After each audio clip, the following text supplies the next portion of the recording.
this the end? Is this the end?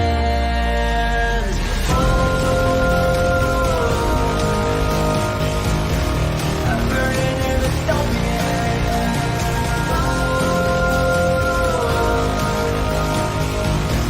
there's nothing to hide.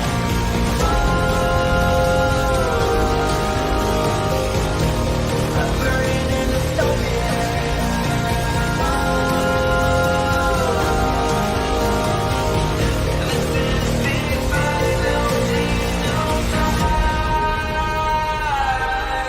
What have we done to the world?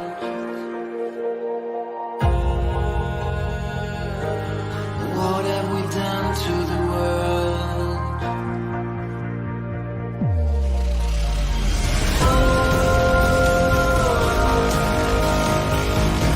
I'm burning in the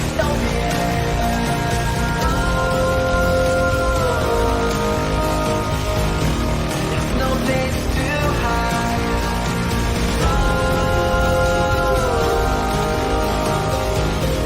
I'm burning in the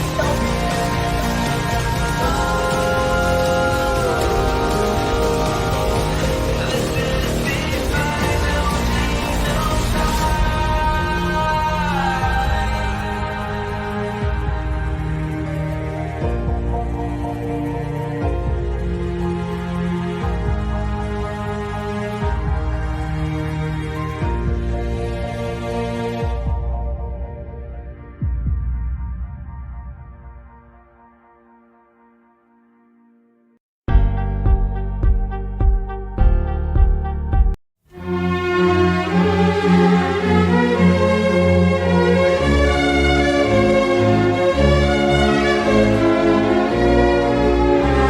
Und weil der Mensch ein Mensch ist, drum braucht er was zum Essen, bitte sehr. Es macht ihn ein Geschwätz nicht satt, das schafft kein Essen her. Rum links, zwei, drei, rum links, zwei, drei, wo dein Platz genossen ist. Weil dich heim in die Arbeit einheimst und weil du auch ein Arbeiter bist.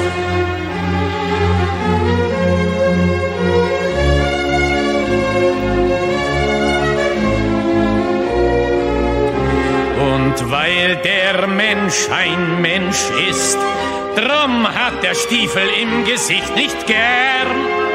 Er will unter sich keinen Sklaven sehen und über sich keinen Herrn. Rum links, zwei, drei, rum links, zwei, drei, wo dein Platz genossen ist. Weil dich heim in die Arbeit einheimst und weil du auch ein Arbeiter bist.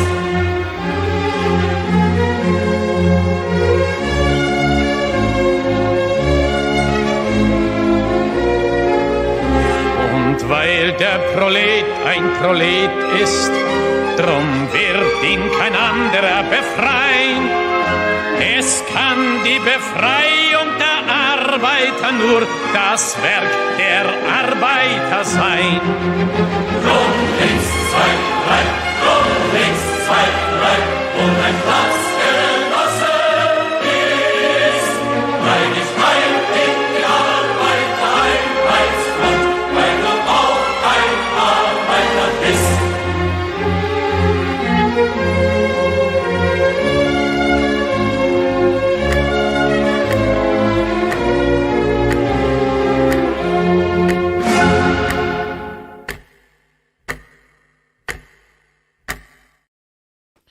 Здравствуйте, comrades! Welcome to the last day of coverage for the Socialism 2024 conference. We're all up early today, and I hope we're all going to get along. And I'm going to be honest, when I see chats like this, I kind of think that, it doesn't give me hope, is all I'm going to say. It doesn't give me hope. Listen. I'm going to be very blunt with you. I don't want any nonsense today. I don't want it. That's not what this is for. And so if you continue doing today what you did yesterday, You're going to get banned, and I don't want to hear joking about it, and I don't want any grief about this. I really don't. Do you want to know why? Cuz I woke up this morning to a metric ton of comments from conservatives, because they're always conservatives. You can always tell when they're conservatives, going, "Fuck you, Carlin. You just think you're better than us. Fuck you." And I'm like, yeah, I do. Yeah, I do. Yes, I do. You want to know why I think I'm better than you? Because we actually sit here and do the things that conservatives refuse to do. We sit here and actually watch what the left is doing, and we don't whine, we don't complain, we don't bitch, we clip all this stuff, we put it all out on the internet, and then conservatives whine and complain about it and don't actually utilize it. So yeah, I do think I'm better than you. Yeah, I do. See, exactly. Yeah, I do think I'm better than you. So when I have to wake up to a whole bunch of comments from conservatives whining about the fact that I'm doing their work for them, because conservatives are basically leftists now. True. Yep. True. Yep. When I have to wake up to that after I spent 11 hours streaming socialism yesterday while conservatives were out whining and complaining about God knows what, I'm gonna be locking down the nonsense that I'm willing to deal with. That's all I'm saying. I haven't even had coffee yet, folks. I haven't even had coffee yet. And we are about to start our coverage of the Socialism 2024 conference. We're going to be going all day long, right up until 7:30 tonight. So that's going to be fun for us. We are about 6 minutes away from our first session starting. It should be starting at 11 a.m. We are going to be watching this session, Unbuild Walls, Borders, Prisons, and Abolition. As calls to abolish ICE prisons and policing and borders gain urgency in the U.S. and abroad, so does the need to understand how these systems necessitate and sustain each other. That's what we're going to be listening to. We do have a full socialism lineup for today. Hopefully everyone send positive vibes that the live stream makes it through. I didn't say I had no coffee, Bill. I just said I hadn't had it yet. I've got a full cup of coffee here. Don't worry. I've got coffee. We've got a full day ahead of us. Let's all send hopes and thoughts and prayers to the live streams that they hold up today. We could be watching this Blue Collar Empire one on the history of the AFL. And this, actually, you know what? This one actually might be more interesting if I'm honest about it. This one might actually be more interesting. What is this about?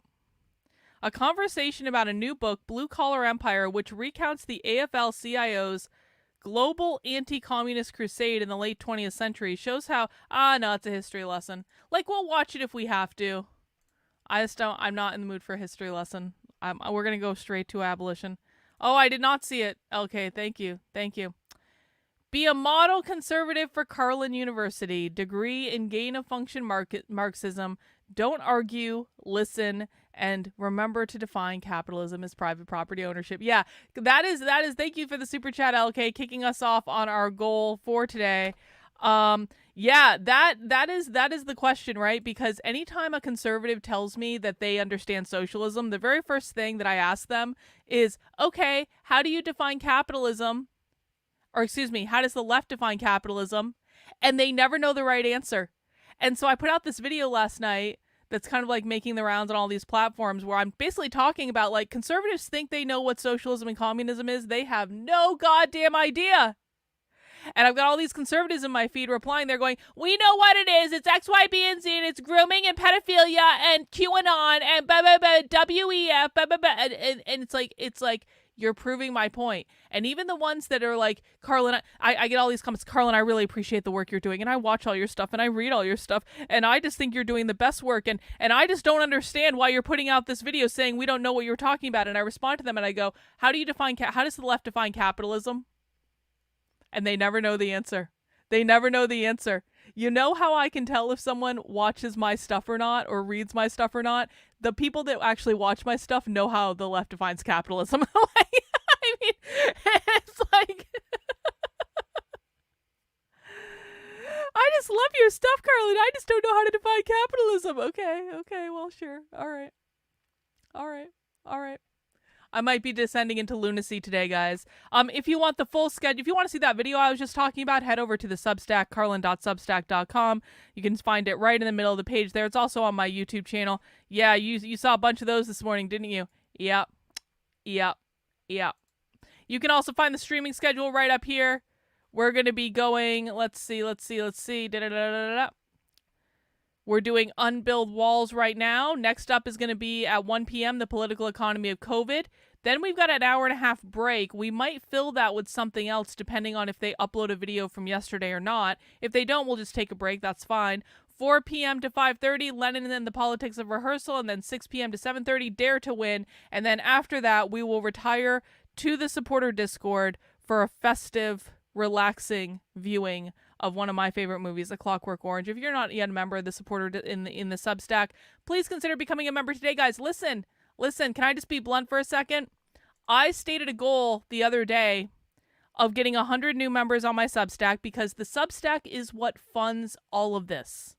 The Substack is what allows me to cover this stuff. The Substack is what allows me to spend time explaining this stuff. The Substack is what allows me to spend time making clips of this stuff. The Substack funds everything I do.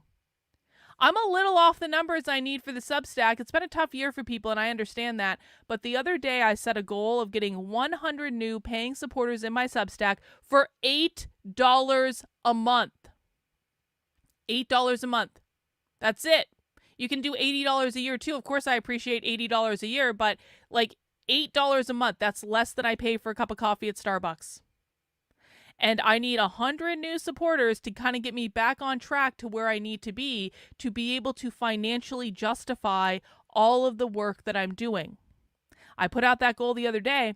I got to be honest, I'm a little disappointed because we've only gotten 15 people to sign up for that goal. And a lot more people are telling me they're signing up, but yet when I actually look at the numbers, it's not bearing out that way. So what's going on is people are lying, essentially, and saying they're signing up for it, and then they're not, just to get, like, virtue, I guess, signal on the internet. I don't know. But the thing of it is, guys, is this is actually serious. If you appreciate my work, if you want to see this continue, then people have got to fund it, man. I have two options. Well, I guess I have three options. I can continue to do what I'm doing and, quite frankly, right now, lose money and drive myself insane, but continue to be grassroots funded. I can go to some big political organization or some big donor and ask for money, and then I'm beholden to that person. Then I'm beholden to telling the narrative that that person or that organization wants me to tell, which doesn't really work for me because I believe in telling the truth and showing the receipts, and most of the people who fund stuff like this just want you to advance a political narrative. Or I can quit and go do something that's far more lucrative. I can go back to corporate training and consulting and go do something that's far more lucrative. So those are my options right now. I really hope that people who appreciate what I'm doing, and I have more than enough viewership to be able to accommodate this, are going to step up and fund it. That's what I hope. And if people don't, the reality is that I'm going to need to take a long look in the mirror and ask, is this sustainable anymore? There are people on the internet who do far shittier work than I do that have no problem getting funding because they're entertaining and they tell people what they want to hear.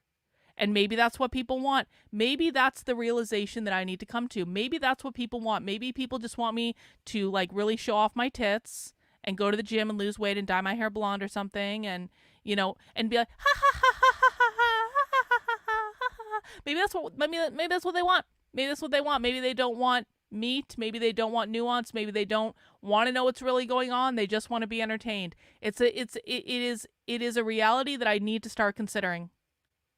So it's up to you guys.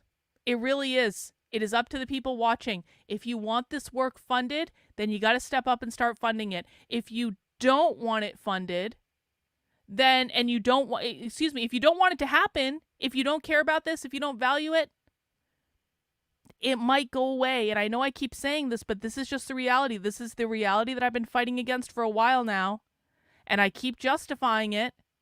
But there's only so long it can be justified. And when I set a goal of getting 100 new supporters in my Substack of $8 a month, which is really not that much money. That's affordable for everyone. I'm sorry, that just is. And people still don't do it. And even worse than that, they lie about it. They lie about it in order to get virtue on the internet, but then I look at the back end and no, they're nowhere to be found. Then I have to start questioning, okay? Then I have to start questioning because I'm literally doing this all weekend. I streamed for 11 hours yesterday covering this stuff just for you guys. Has to get paid for somehow, guys. If you don't want to step up, then don't be surprised when it goes away. Thank you, Murphy's Pool. No shenanigans or chicanery. I do appreciate that. Christian, good morning, Carlin. Always appreciate your hard work. Today is a good day for bacon. Who's with me? You know, that actually sounds pretty great. There is a place near me called the Bacon Barn. Oh shit, they're probably getting started. There's a place near me called the Bacon Barn. They're not started yet. We're not late or anything. They haven't done anything yet. Where you can order, it's like gourmet bacon, and I'm not gonna be able to. I can't afford this. I've only earned $15 today so far. You can get like a gourmet like variety pack of bacon where you get like 4 different types of bacon for like $20 or something like that. And now I'm like, man. Anyway, I do hope we'll be able to get some more supporters in the Substack today, guys. I do appreciate super chats as well. We do have a super chat goal, but if you are deciding between the two, my preference is always going to be become a monthly supporter on Substack, become an annual supporter on Substack. That allows me to predict what income I'm going to have. That is the most important platform that you can fund me on. If you want to do other stuff too, I really, really, really appreciate it. I'm never going to say no, but that is the one that I want people funding on. And then if you can do other stuff too, yo, that's just a bonus. And I really do appreciate it. And I want to say thank you to everyone who has stepped up and is funding this work. I really can't do this without you. Thank you, thank you, thank you. All right, enough whining and complaining by me. Let me set up the sound. We are in, there looks like they're filing it. They don't even have the sound on yet. That might be part of the problem. They do not have the sound on yet. Yep, the cursed gray room. Exactly. I really don't, they must have redone this conference center. I really don't remember it looking like this last year. Who we got in the chat this morning? Let's check it over on Rumble. Hey, Rumble, I see you as well. No one's chatting in yet over there. Let me pull the Rumble chat out so I can actually see it. And we even have some people watching on Kick. Cool.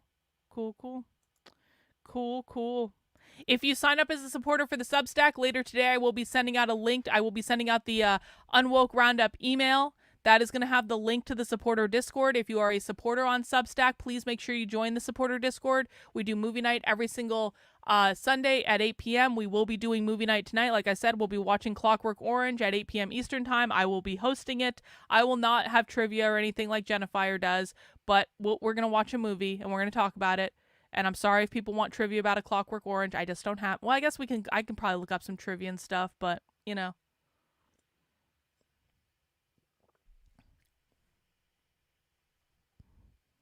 Well, yeah, in addition to what... So this is actually a good point. So in addition to what you guys are seeing, why isn't there sound? Am I on glue? Why isn't there sound? Is this on them? Does the other video have sound? Hang on. Let me see. Is this me or them?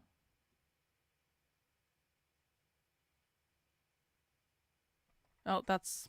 Hang on. Hang on. Troubleshooting without coffee.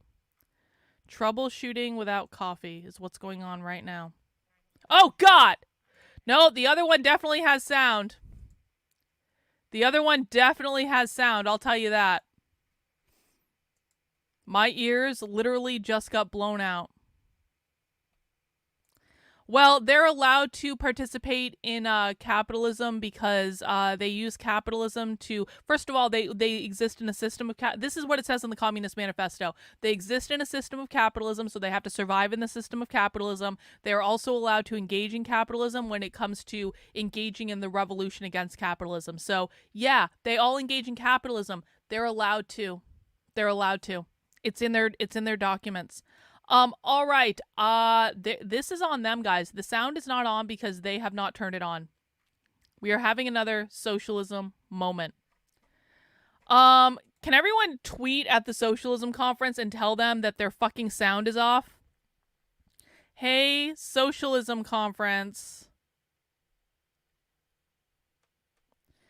The sound on your Unbuild Walls live stream is not on. Please turn on the sound.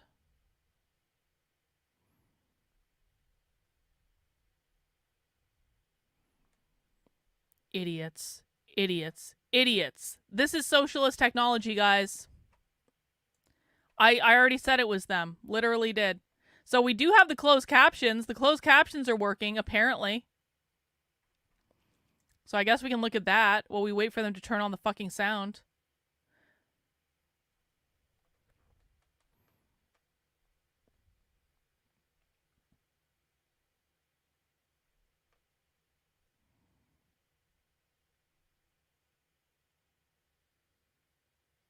It's been this room the entire conference, too. This room is the room that the live stream fucked up in twice yesterday. So we're just waiting for them to get their acts together, guys. I apologize, but this is not my fault. I am at their mercy. Sadly, I did not sneak to the socialism conference this year and go undercover. I'm at their mercy for them being responsible for their own fucking technology.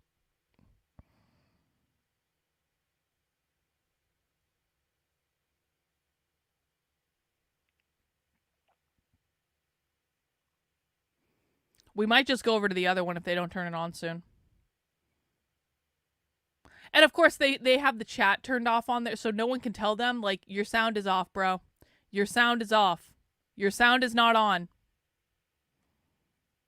You know, I almost did. I almost submitted a paper proposal for this.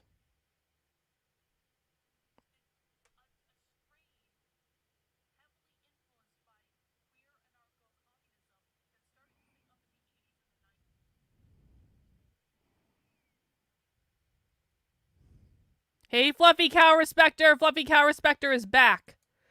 We're waiting for the Socialism Conference to turn on their fucking sound. All right. You know what we're going to do? We're going to go to the other one. We'll go to the other one, I guess, until they get their act together. Hang on, let me get the other one up. Because I'm not reading all those captions.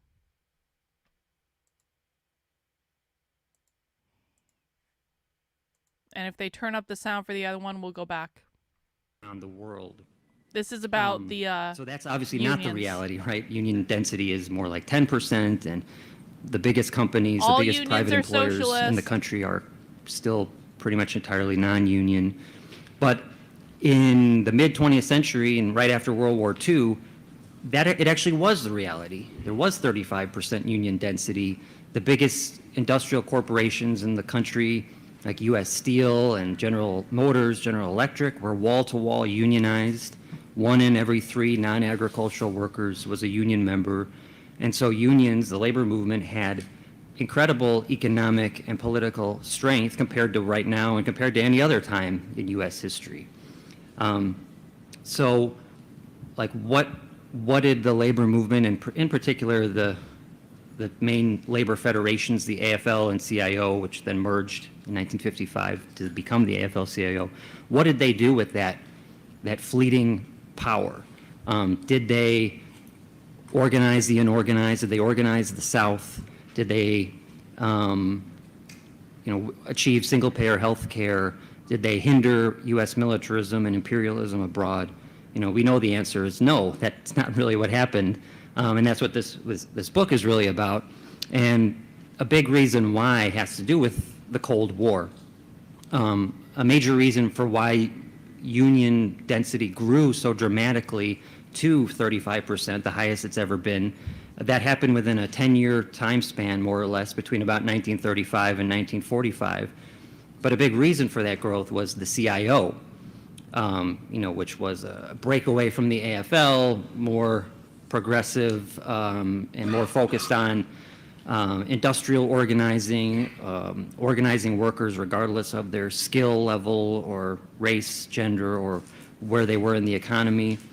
And a big reason for the CIO's success, a major factor in that, was the fact that the CIO had the presence and leadership of many leftist trade unionists, particularly members of the Communist Party USA and their allies, who were dedicated, effective organizers, and who had this kind of broad social vision, anti-racist, anti-sexist, anti-imperial kind of vision. So if anyone was going to, anyone in the labor movement was going to use that power to really try to remake society, it would have been those leftist, communist union members and union leaders within the CIO. And the Cold War came about in the late 40s, and McCarthyism, the Red Scare, which was not just an accident. It was manufactured by corporate America and Wall Street for the purpose of taking out those. I know you're new here, but our job is to listen and to learn and to understand them. We don't shitpost. We don't own the libs. We don't do any of that. I appreciate that you're new here. I appreciate you coming and spending some time with us, but just know that I don't want to see shit posting in the chat. I think it's distracting. And so I'm going to suggest that you spend some time listening and learning today, okay? If you have questions, that's fine. Questions are always welcome, but no shit posting, no debunking, no owning the libs, no none of this stuff. If you think I haven't heard every own on communism that's ever been said on the internet, then you're just wrong. You're just wrong. Again, particularly the CIO, and the CIO's non-communist leaders had to sort of make a political calculation. They could either resist this Red Scare, resist McCarthyism, or they could just decide to go along with it. And they decided to go along with it, and famously or infamously, the CIO purged the communist-led and leftist-led unions between 1949 and 1950, and the CIO, part of why the CIO had grown so powerful in the first place was because it adopted this class struggle unionism that, as Joe Burns calls it, challenging the power of management day to day in the workplace. And with this sort of calculation that the CIO eventually made to go along with the Cold War, that approach was lost. The other one is back. Okay, we're going back to this one then. Sound is on. I know you can't hear it yet, but it is on. I can hear it. The resources, and the Biden administration is not providing those resources and sort of letting Abbott run this plan, that liberals have all fallen into the trap. So now they're very concerned about the border. They're like, look, the border is in our communities. Oh no, we have a quote unquote, we have a housing crisis. We have all these sort of conditions. What are we going to do about immigration? The scarcity mindset is that much more heightened. So the other one is wearing the burqa. There's no question that has been a part of the play. And the thing that, and so, the Democrats have moved to the right on this. We get to this point, and then they put forward this border security bill that, a few weeks ago in Atlanta, Harris was doing like a big speech and was sort of boasting about how great this bill was. And one of the things she said was even Border Patrol endorsed this bill. They are not the same person. I've just confirmed that to you. And then she was like, look, Trump killed the bill, and actually sort of positioning Democrats even to the right of Trump on immigration. And so for, one of the things I write about in the book is just how much tough on crime policy, how much the sort of moral panics of the 80s and 90s and the war on drugs have led us to this place of having more incarceration, more migrant detention in particular, is what the book's about. But I think, that election in 1988 where there was this sort of exploitation of this story about William Horton and between George H.W. Bush and Michael Dukakis, and it was really just this way to kind of show that Democrats were not tough on crime, and it actually gave Bush the election, and it was this heightened moral panic. One of the things that people say is that what it taught Democrats was actually running tough on crime was the way to win elections, and I think that's what we're seeing now, is that actually in 2016, the keyword is learn. And what Trump did, the other keyword is that, listen. Exploiting the story of Kate Steinle and all the other things that sort of happened leading up to that moment, actually obviously moved us much further to the right and taught Democrats something. So even if they were positioning themselves differently in 2020, early 2021, since then, because there's no real foundational politics around this for them at all, other than we're going to appease some immigrant rights activists who want legalization, everything has really moved to the right, and they see now that, you know, moving to the right on this is going to potentially win them elections. And so I think that is where we're at. It's a really tough place. And even now, earlier this summer, Biden put forth a executive order on like basically the bill didn't pass, and you know Harris. What is we're pushing that she'll noticing pass is the that bill you're not whenever- listening. if she were to be elected. And you don't appear to want to learn something. But he put forward an executive order that That's what we're noticing essentially right was now. gutting the asylum system, outsourcing enforcement to Mexico, and things are looking different. The buses are not coming as much. Things are changing. They're like, oh, look, the Democrats actually did something. And then 2 weeks later, he put forth a executive order around parole for people who are undocumented, who are married to U.S. citizens or residents. Really, I mean, just like crumbs. Like it's like you've had to be here for 10 years and all these other conditions. And it was CIR in play. Like even if it didn't happen in Congress, it was like already, and they were like, look, this is a victory for the immigrant rights movement. I was like, no, this wouldn't have happened if 2 weeks earlier Biden didn't just signal that he was being tough on border. And of course, the state of Texas sued along with other people to stop parole in place. So that's sort of the reality. Again, Greg Abbott with his busing scheme, with all the different lawsuits, like that is what's happening, and the Democrats are doing very, very little to sort of counter that, and in fact have just basically moved to the right. So those are kind of the conditions we're in. And like I said, I write a lot about this in the book. Thanks, but Janet. even to I me, I mean, appreciate this you. summer has been actually quite We're hanging surreal in. to see how far it's gone.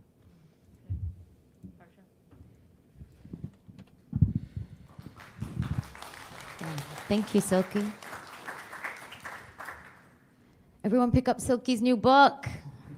Yeah. How's everyone doing? Good morning. Good morning. It's good to see everyone. Thank you for being here, for spending your morning with us. Thank you to Socialism for bringing all of us together. Yes, thank you, Socialism. And I want to start by, I'm not your question around naming this moment. And for me, it's so critical to also think about the continuities. And in thinking about the continuities, of course, of the ways in which settler colonialism is so key to understanding the border today, Capitalism. locally and globally, including but not exclusively to what is happening in Palestine and Palestine, and the ways in which the Nakba, the ongoing Nakba, is completely made through the construction of an apartheid wall, through the illegal Thank ongoing you. Zionist I occupation, appreciate and the you. genocide unfolding in real time as we speak in Gaza. And so I want to start by saying that there is no thinking about this moment or even thinking about borders without acknowledging the ways in which borders are completely underwritten by colonial occupation, right? Like every border on this planet has basically been rooted in a deep legacy of colonization. The majority of Colonization, borders on this capitalism. planet were literally the products of colonization and colonialism around the world, right? And so that is an enduring legacy of how to understand borders today. And I also want to be explicit here in saying that in understanding that also means expressing solidarity with those resisting borders and those resisting occupation. And so I also want to be explicit in saying here that I express my solidarity not only with the Palestinian people, but also with the Palestinian resistance that continues to fight the Zionist entity right now. In terms of what that means in terms of this moment as part of an enduring legacy, I think, as Silky laid out already in the United States, but we could expand this globally, the border has been a bipartisan project or a tripartisan project, depending on wherever you're located, literally everywhere, right? Like that is the story of global bordering regimes, that it is not limited to a right-wing kind of agenda. It really has been bipartisan policy all around the globe, as exemplified by what you have laid out and what we know in your work. between the Democrats and the Republicans, right? And the Democrats have consistently pushed rightward. It makes sense when you through the understand Clinton them. You era, don't through understand the Obama them. era, and that That's is the seen problem. around the world If you across continue to learn, jurisdictions. you will understand But them, perhaps but what you is do most not notable currently understand today, them at and all. maybe I'll pick up where you left off, Silky, in terms of like, what does that mean today and This how is your much last more warning. rightward I it don't is? want to see any more of And this. really, we see that around the world, that the kind of linchpin of growing global fascism is anti-migrant xenophobia, right? Like fascism is not universal. Like there is a growing global fascism. There are different tendencies and contours to what that may look like in different places. But one of the kind of pillars and linchpins of fascism across the world, right? Like whether you're looking at the United States, whether we're looking at Brazil, we're looking Thanks, at Nick, I France, appreciate it. we're looking at India, we're looking at other places, it really is anti-migrant xenophobia. And the ways in which migrants have come to stand in for every kind of scapegoat that one could imagine that fascists construct, right? So, for example, Fascist in means Canada, where capitalist, I live, private property owner. where there is, you That's know, what a they mean when they say putatively social democratic social welfare state. Like, of course it's not. Or similarly in the Nordic countries, right, where that is what the kind of global image is. Migrants have come to stand in for those who are, quote unquote, stealing housing, stealing resources, stealing jobs, stealing welfare, right? Rather than actually talking about the growing neoliberal austerity and capitalism that is Capitalism, continuing king. to chip away at social goods and the public sphere. That's Migrants true, have come to stand what in Mila says. for the demise of the welfare state, as minimally as it may exist. And so that, I think, is a really crucial connection in terms of understanding the way in which migration and fascism and capitalism are deeply intertwined in this Migration moment and globally. fascism and capitalism. I think another thing in this moment, and Silky, you talked about this, is how the border crisis has become the mantra rather than the crisis that the border produces, right? So instead of talking about the way in which the border itself is producing violence, that the border is creating precarity, that the border is literally killing people, Literally killing constant people. language and semantics of the border crisis evades the violence of the border itself. And that is, of course, They deliberate believe borders and, are like, capitalism. omnipresent, Borders right? are It's like tools of in mainstream capitalism. media, That's why it's they in think everything borders we are hear, it's violence. in everything we consume. And so that don't has want borders also, to exist. I think, become a stand-in for talking about the violence of the border itself. I think another thing that this moment highlights is the outsourcing of border violence that Silky, you touched on. And this is something that we're seeing globally. And I talk about this a lot because I don't think we pay attention to this enough. But, you know, we are so fixated on the site of the border itself. And so much of that is right-wing centrist propaganda, right? Like, Trump's gonna fortify the border. The Democrats are like, no, we're gonna fucking fix the border. We're gonna like build a bigger wall. Who's gonna build a bigger fucking wall? And in reality, the vast majority of border enforcement around the world is currently taking place in the periphery, what we know as the periphery. Mexico currently deports more Central Americans than the United States does, right? But at the behest of the United States, importantly, right? And so the ways in which borders are being outsourced No, there is no both issue or problem that you do globalizes not the blame on violence of capitalism. borders None. and maintains imperialism, right? Like, one of the key methods of maintaining imperialism in the world today is to tie imperialist trade and aid agendas to migration prevention. So, for example, in Europe, there is not a single trade and aid agreement that the European Union makes with African nation states. And of course, trade and aid is a longue durée of imperialism, right? Walter Rodney teaches us that. But every single trade and aid agreement that the EU currently makes with an African nation state or with the African Union is dependent on preventing migration. Imperialism That is means a key capitalism. condition Imperialism is the of highest these form agreements. of capitalism. And so that looks like, for example, people may have heard in the news, Rwanda becoming an epicenter of violence to prevent African migrants coming through those routes of migration, or the horrors unfolding in Libya, or the ways in which the EU is complicit in funding the RSF and the counter-revolutionary violence in All Sudan. right. You are now And getting on put and in a on and on, timeout. right? If you And so continue to shitpost in my migration chat, has you're going to get become banned. a key way of Enjoy your understanding 5-minute timeout. imperialism today. So imperialism is, of course, boots on the ground. It's military bases. It's occupation. And it's also following the money when it comes to migration prevention deals that almost every single country in the imperial core is making with its peripheral colonies, right? And so I think that is really crucial. And, I'm not talking about the US because Silky has already outlined that. I'm talking in a global sense. In the context of Australia, for example, Australia literally offshores detention to other island states, like literally offshores those entire detention centers, right? So border outsourcing, I think, is key. And another key part of border outsourcing is the ways in which border outsourcing has also become a way for countries in the imperial core to absolutely absolve themselves of any responsibility, right? So there are no lawsuits that people can launch, right? And we can close detention centers here, and that is so important. But what does it mean when then those detention centers literally get outsourced across our borders, right? That is why, for me, thinking about migrant justice is so critical to internationalism, because borders are a way in which violence is continuously outsourced.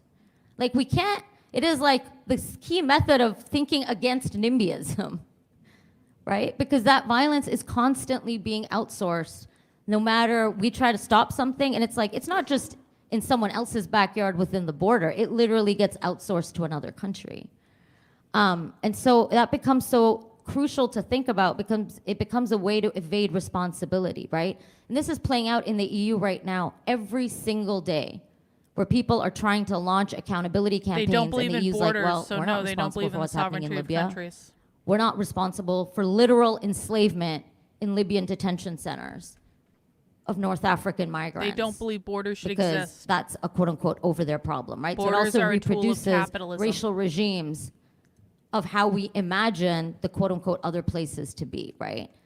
And so I think those are some of the key things globally to think about when thinking about this moment. And maybe the last thing that I'll say around this moment that I think is really important is that we tend to think about the border as primarily a method of exclusion, right? Like who's being detained, who's being deported.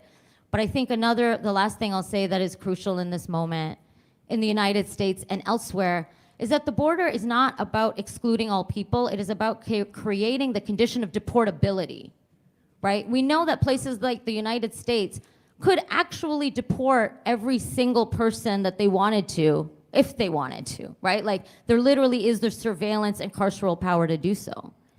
The reason is not that these countries are interested in deporting all people. It is to create conditions of deportability precisely in order to create labor and social unfreedom. Unfreedom. To create precarity, right? Anyone, folks here, union organizers. They're literally using Orwellian words. If you are a union organizer, you know that one of the key methods of bosses during union drives is to call who? Immigration, right? ICE. In the United States, 52% of union drives are busted through collaboration with ICE. And so it is not, detention and the border walls, like these are important sites of struggle, but deportability is the key function, I would argue, of borders. And if we look at it globally, things like migrant worker programs, guest workers, which become, and this is really important to understand for people in the United States, is that one of the things that the center does, and that is to use the center loosely, is one of the methods and one of the ways in which they respond to outright right-wing exclusionary rhetoric is to say, we're hard on the border, we're hard on crime, all of that. But also often their carrot is like, oh, look, we have a temporary visa program. Right? Like we're not as bad as the right because we're letting people, at least we're letting people come. But under conditions of essentially indentureship. There would be right? no These are like borders. the new I don't know how to Bracero make this more programs. clear to you. For No anyone who follows the borders. GCC countries, this is the No kafala system. Borders. Right? And this is not unique to any particular place. This is a functioning no of racial borders. capitalism that requires cheapened labor. There is no such thing as cheap labor. There is only cheapened labor. And one of the ways in which the global labor force is segmented is through the border, right? So the insourcing of quote unquote guest workers is the flip side of the outsourcing of work that's happening in free trade zones, that's happening in sweatshops. So the kind of work that can't be outsourced, but still is needed in the imperial cores or in other rich economies, gets insourced by cheapened migrant workers, right? And so this global circulation of cheapened labor, I think, is the last thing that I would say is so important to understanding about bordering regimes. That is not just about deportation and mass raids. It is, of course, about that violence, but it is understanding the ways in which the border is a key method and a spatial fix for global capital.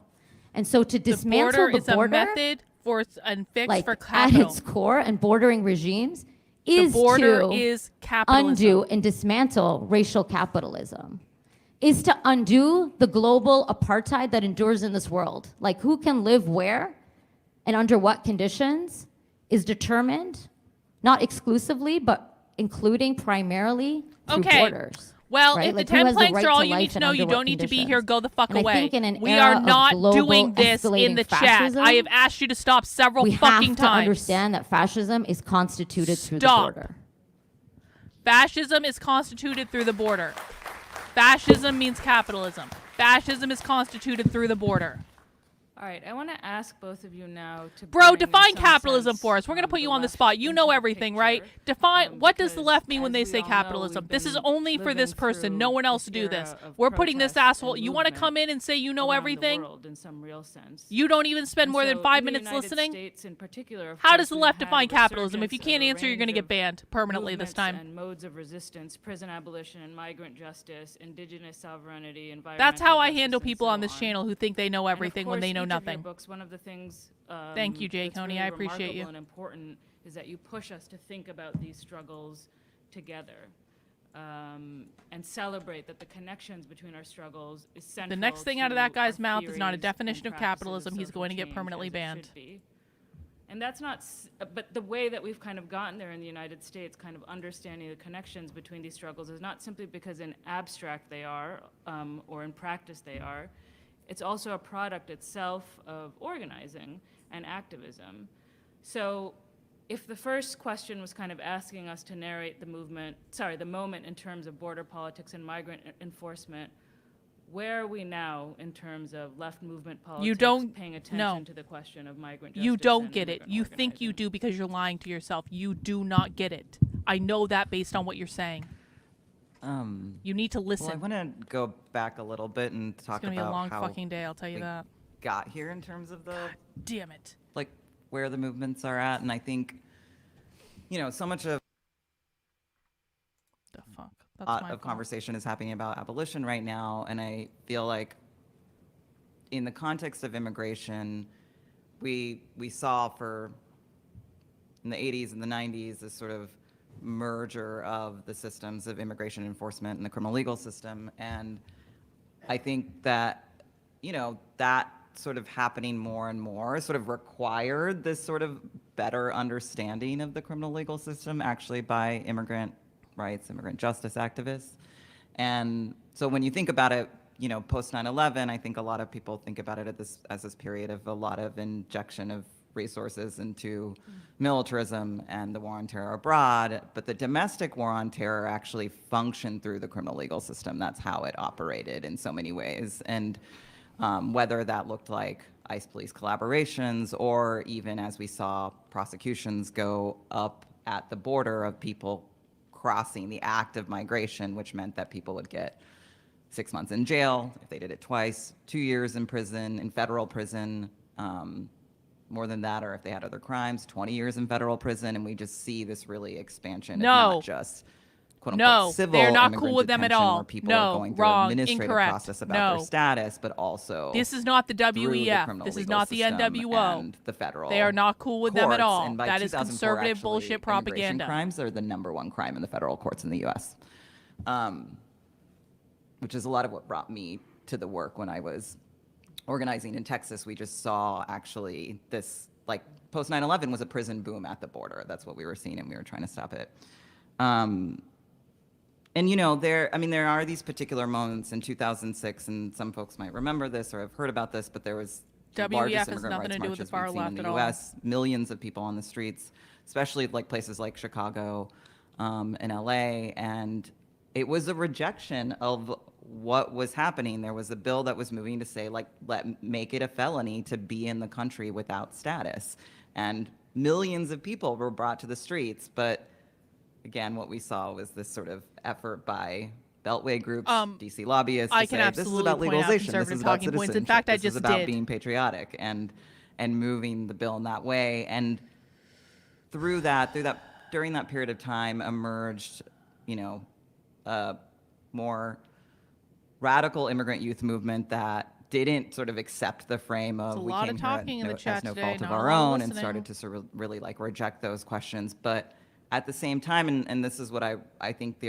Obama period is so important and instructive for us to understand, it was because Obama was so committed to having that merger of the immigration enforcement system and criminal legal system be that much more serious, and very specifically saw people who were undocumented or even legal permanent residents who had interactions with the criminal legal system as the problem with immigration in the country, and like really saying, okay, we're going to go after those folks and much more closely tie these systems together and have even more Just ICE because police the goals are collaboration similar doesn't and mean have they're on the more same team. surveillance and have more data-driven strategies to target immigrants.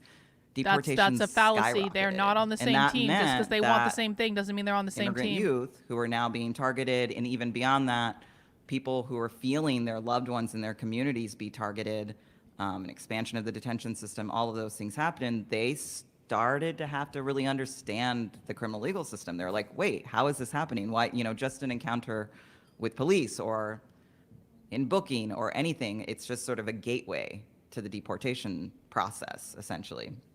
And so there was this, all of a sudden, a lot of immigrant justice people were sort of forced to understand it better, started connecting with groups that were doing work against things like stop and frisk in New York City, and started having a sort of clear understanding. It was sort of organic because of the conditions that were created. And at the same time, those years under the Obama administration was the rise of the Black Lives Matter movement.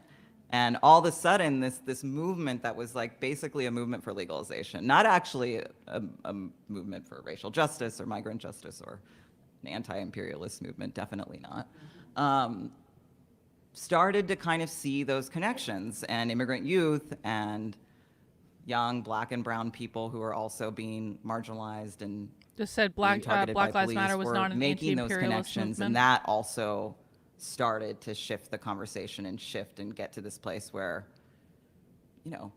there was this desire to have a more racial justice movement and, more civil disobedience, more challenges to what was happening, more challenges to deportations. And what was sort of remarkable is that actually we got to a place where we don't have that level of deportations anymore. And part of the reason we got there, and one of the distinctions I think is really important around this is that there's a lot of different types of deportation. So They were in the context of the U.S., there's formal removals. Black Lives Matter is Or socialist. formal deportations, whatever you want to call them. They didn't subvert it. It where always started as somebody socialist. is like sort of forcibly Anti-racist removed, training and then they is go through the socialist. immigration process, they go through the Anti-racism deportation means system, and when they're anti-capitalism. removed, and It was deported always and about banished, capitalism. It was they never about have skin color. A 5-year bar to reentry, and if they try to come back, then they could be prosecuted for unlawful reentry and get 2 years in prison. So the way that the Obama administration sort of was deporting more people, it actually was bringing more people into the federal prison system. So what we see now is actually many more expulsions are happening at the border where people are turned away and then they might come back, but they don't have those same sort of bars to reentry. That's but not what during racial that period of capitalism time, we had the means. highest levels of formal deportations, over 400,000 a year at points, and people in community. And Can people someone were put a feeling that. definition of And racial so capitalism in the chat sort of for new response people? was Please. more civil disobedience. We got to a place where actually deferred action for childhood arrivals was implemented, which is not perfect in any way, but did help some 800,000 people, which is actually quite significant. And we had more and more sanctuary policy that said, no, we're gonna, as we understand the criminal legal system, we're gonna start to like stop these connections and protect immigrant communities. And we're in a You're really tough struggling to place. And the thing I understand didn't because talk you are about not before, listening. Of course, is that there's this big push around That's why you're struggling to supposed understand. migrant crime wave happening right now, and this is a big You're not challenge listening, for you're talking. us right now. But I do think You're not that asking questions. You're those making things assumptions. combine temporary protected We're status trying to for more teach you. countries that You're allow not people listening. to work in the U.S. If you want to learn, you need to all listen. of those things actually got us to a place where We're doing formal the translating for you. deportations We're are telling you actually what they much mean. lower than they were during But you those need to years. listen. And actually, during the Trump era, we were able to even push further on sanctuary policy and a lot of different things during that time. I think one of the challenges is that actually Thank you. when Bot was this first. whole movement and both the sort of organic nature of it, but also the funding and the sort of nonprofitization of it and all the other things, all the investments go to legalization, and all the investments are about people who currently live here. And so any of that analysis that Harsha so brilliantly offered is not there actually in the movement often. And it's not really understanding that, you know, we are in this place, and so much of what I talk about is the sort of good immigrant versus bad immigrant, which is often in relationship to that sort of productivity question, the, you know, obviously patriotism, this question of, you know, relationship to the criminal legal system, but we're really in the like old immigrant versus new immigrant, and I think that's going to sound familiar to everyone. Everything's about like, well, it's about us here, and how do we make the case for us at the expense of others, and the other people are coming, without any sort of recognition of the fact that that strategy, as we've seen time and time again, has led to more dehumanization of migrants, which hurts people here. And so we're in this sort of cycle, and I think, you know, I hold on to those moments, and I think especially in, you know, sort of the last thing I'll talk about in this context is, you know, I start out the book in this moment in 2020, which, you know, at a socialist conference, Bro. a moment of conjuncture, like a really serious moment of, You're talking know, about those as though they're separate issues. They're several not years of separate Trump. issues. You There's have a this sort lot of to learn. surface level shift. There's a on lot that you don't immigration know. in a very like liberal sort of frame. Listen, I guys, understand. I understand that people are trying to be helpful by putting things like this in the chat. I understand that you think you're doing something good. But what you're not doing every single time you just bloviate about what you think this is in my chat is you are not listening. The purpose of this is to listen.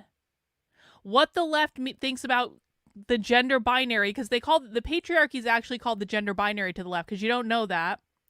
They believe that capitalism, which is defined specifically as private property ownership, created the gender binary, which put men in the workplace, women in the home, doing the unpaid labor of raising the next generation of proletarian workers. That is the nuclear family. They want to destroy the nuclear family because of social reproduction theory, because the nuclear family is the reproduction mechanism for capitalism. That's what they believe. You don't know that because you're not fucking listening. And it really fucking burns me that I've already got so much nonsense in my chat, and it's not even noon yet on a Sunday, and I haven't even had my first cup of coffee. That I have to pause the stream to remind people that the purpose of this exercise is to listen. If you have questions are appropriate to ask. Statements bloviating about what you think socialism is, when I promise you, bro, and I'm trying to be helpful to you here, you do not know what you think you know. You need to unlearn everything you think you know, and that goes for you too. You are not listening. You literally just got here, and you are not fucking listening to basic instruction and basic information. This is a fucking class. You have walked into a college class. I am the teacher of the class. You are the student in the class. You did not come here to teach me. You came here to learn from me, and you came here to learn from people who have been here a lot longer than you. And if you don't want to do that, then there's the door. Go somewhere else. But we're not here to learn from you. We've been doing this for years. You guys just showed up. So if you want to be here, if you want to know what's actually going on, then you need to start listening and you need to start asking questions. Capitalism is not an economic model. You don't know the basics. That's the problem. I asked you to define capitalism for me and you failed. You do not know the basics. If you don't start listening, you are going to be removed from my chat. That's how we play it here. Do not do anything here that you would not do in a college class. You would not walk into a college class and just start yapping as the teacher is trying to show you something. You wouldn't do that. And if you did do that, you would get kicked the fuck out. And you would deserve it because you didn't know what your place was. We are going to listen to this, and we're going to glean from this what information we can about what these people believe. We are going to learn their language. We're going to learn their definitions. We are not going to debunk them. We're not going to do the typical own the libs bullshit. We're going to learn what they actually think in the real world. This is how you learn to understand them. There is no other way to understand these people except to listen to them. So sit down, get a cup of coffee, shut your mouth, open your ears. If you have questions about anything that's being said, put them in the chat. Either I or someone else in the chat that has been doing this a long time will answer them. But no more of this stuff where you're pontificating about what you think socialism is. That's not what we're doing here. And detention centers, but to really get rid of them. And so I would offer, as someone who does not live in the United States, one of the trajectories of Silky Shaw and your work over many, many years. I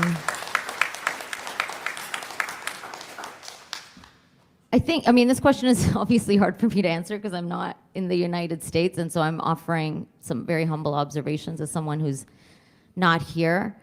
I think a lot of people, obviously, who are here and who are organizing here would locate this moment as you did in terms of that kind of convergence in a post-2020 moment and, the convergence of migrant justice and the very necessary influence of abolitionist movements and Black-led abolitionist movements on the migrant justice movement. I think it's also important, in addition to, lifting up, Silky, your work, the work of Black migrant justice organizations in the United States, like Baji, work that has been done by Haitian migrants for so long. And I think that is so crucial in understanding that the links between migration and criminalization and the carceral legal system have long been understood as intertwined, just perhaps not in what, as Silky, you specified, like the mainstream immigrant rights movement, right? And it is, of course, by design, that mainstream movements always look mainstream. Like that is the nature of them being mainstream. So I think it's also important to lift up that these are not mutually exclusive movements, and that indigenous organizers at the border, for example, have long been talking about the abolition of the border, because again, like the communities in Odom territories have been talking about this border since before I was an organizer. Like I was heavily influenced by their zines in the 1990s. Zines. And so. I understand that the question is more like, how is this increased? But I think it's really important to understand that these parts of the migrant justice movement, as someone who is an anti-colonial migrant justice organizer, like for me, that was the center. That means like, that was not a fringe part of the movement. That was the center, like so crucial to my understanding.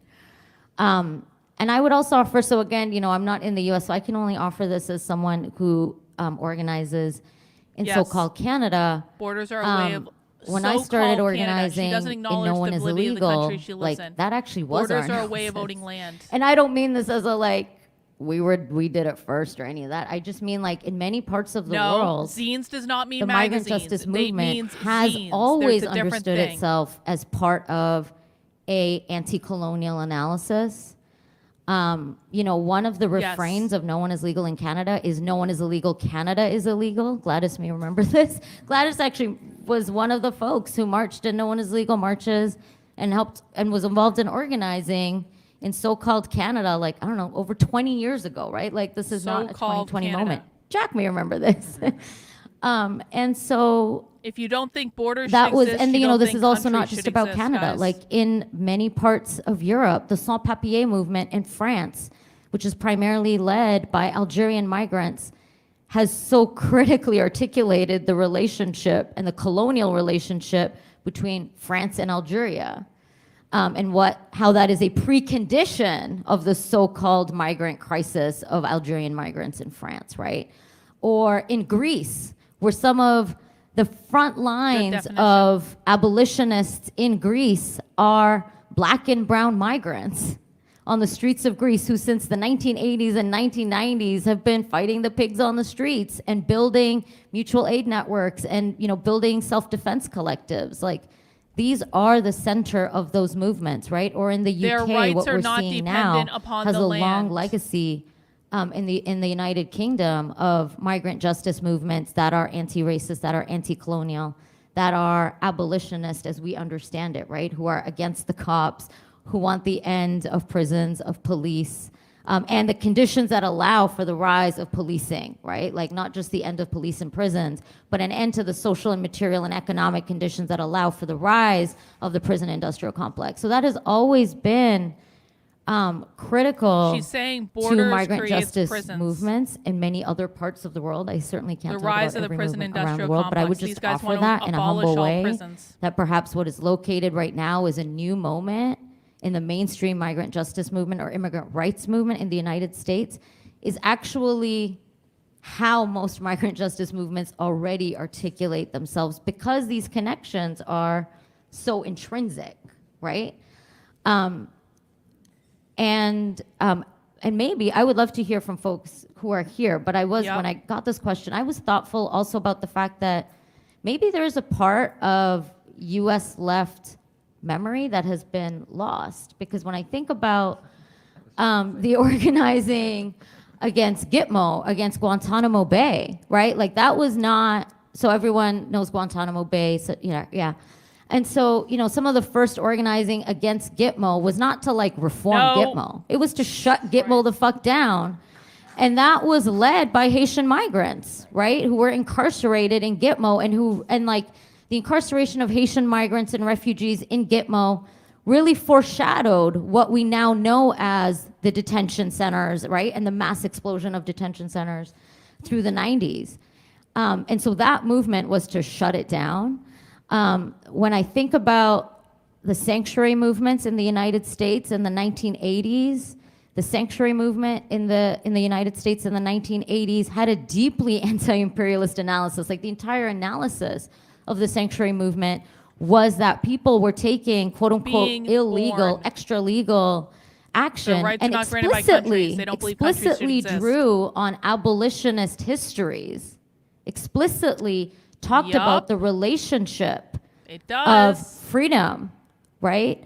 Of enslaved people seeking freedom, and drew on that specific history through the sanctuary movement, explicitly talked about the relationship of imperialism in Latin America, in Guatemala, in Honduras, in El Salvador during the 1980s, the ongoing dirty coups that the U.S. was complicit in. We've literally as just central to provided why you the several sanctuary movement definitions was in the needed. chat, and you are not fucking And listening. so, those are just two That is not what that moments means. perhaps of like Wrong. how we got Incorrect. here, is also that maybe there is This something is what that means. to revive. And I think, Silky, you named something really important, which is that, I think in the 90s and early 2000s, we all, but especially in the and United this is States, important because this is experienced how they the teach each other. deeply This is how the left teaches each other. demobilizing with zines. impact of the nonprofit industrial complex. This is their propaganda. This And is the how they ways in which recruit. that both siloed movements, right? So the immigrant rights movement suddenly became the immigrant rights movement that is somehow detached from Black liberation, even though for many decades, the spear of migrant justice, I would argue, on these lands were Black Why migrants, are you right? continuing Like to Haitian fight with migrants us in when we are Gitmo, like telling you what the organizations fucking that definition preceded and is? continue to be Baji and Haitian Bridge Alliance and others. Why do you think that you know that better were than us? always making the links between prison abolition, stop and frisk policing, and the war on drugs, right? The Christ, triad of the it war on never drugs, fucking stops. the war on It migrants, never and the war on stops. terror was long articulated. And so I am thoughtful about the ways in which perhaps it is not new, perhaps there was an interruption for a few decades because of the demobilizing of the NPIC, because of austerity and all the ways in which austerity forced us into our No, we are not issue saying the kind same of fucking mobilize- thing. We are not saying the same fucking thing. What you are doing is contradicting the very specific definitions that me and half the fucking chat are giving you. If you don't cut this shit out, I'm going to permanently ban you because you obviously have nothing to offer and you are not interested in listening. What did I say less than 5 fucking minutes ago? Your job here is to listen. If you are not here to learn, get the fuck out. I am not doing this. Oh, we are? Oh, we are? You just got timed out. You come back and do this shit again, you won't be back. something new, but Jesus to also Christ. Every day honor with these that these fucking legacies retarded are something that we conservatives. can continue Every to build fucking on, day. rather than think. There's something about thinking that we're constantly building something new can also be tiring, right? Like, of course, we constantly need new ideas and new energy, and that is so crucial. But maybe some of it is just like, oh, I am building on something that is ancestral, and that there are ancestors and freedom fighters that I can draw on in terms of continuing to build this legacy.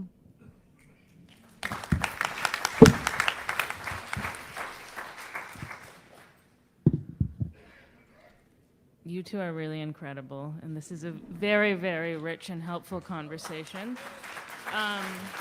So I want to make sure we have time for Q&A, so I'm going to combine the last two questions into one. Exactly. We which haven't means even been I'm gonna able to ask a listen to bunch this of questions, presentation and you because two people in the can chat think decide they in know your better than wisdom us. and your discretion where you want to take it. Like, what So we're the at the fuck? Socialism Conference. I think it might be useful, and Harsha, you started to do this, I think, in response to, or a little bit earlier, but what do migrant justice and border struggles have to do with socialist projects and politics now? So not simply at kind of like a It does broad not mean theoretical magazine. level It or never means ideal level, magazine. but That is not practically true. speaking, within the context of contemporary or actually existing movements and struggles on the left. And then the other thing to kind of maybe take on is how that relates to successful strategies and campaigns that you think we can learn from or try to replicate today.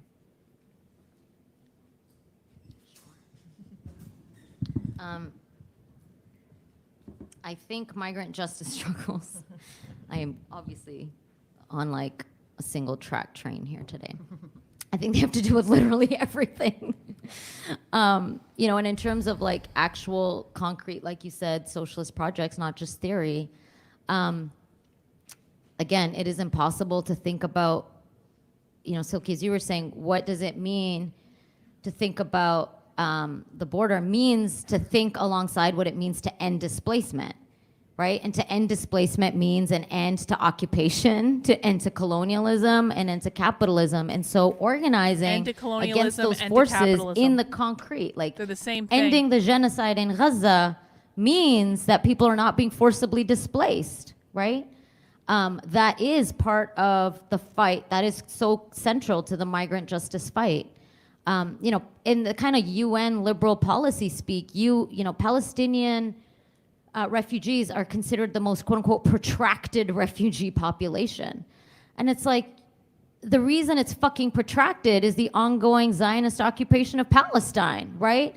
And so it is crucial, it is like absolutely crucial to participate actively as migrant justice organizers in movements to liberate Palestine. And one of the folks I have told that, you repeatedly you can ask questions. was involved in Let's hear it. in co-founding known as Legal in Canada, for example, one of the central organizations at the time were Palestinian refugees, right? And Al-Awda, the Palestinian Right of Return organization, has been central to migrant justice struggles. So to me, like, these are real live mobilizations to continue to support. These are not separate issues that were like just in alliance with or extending solidarity to. These are intertwined struggles.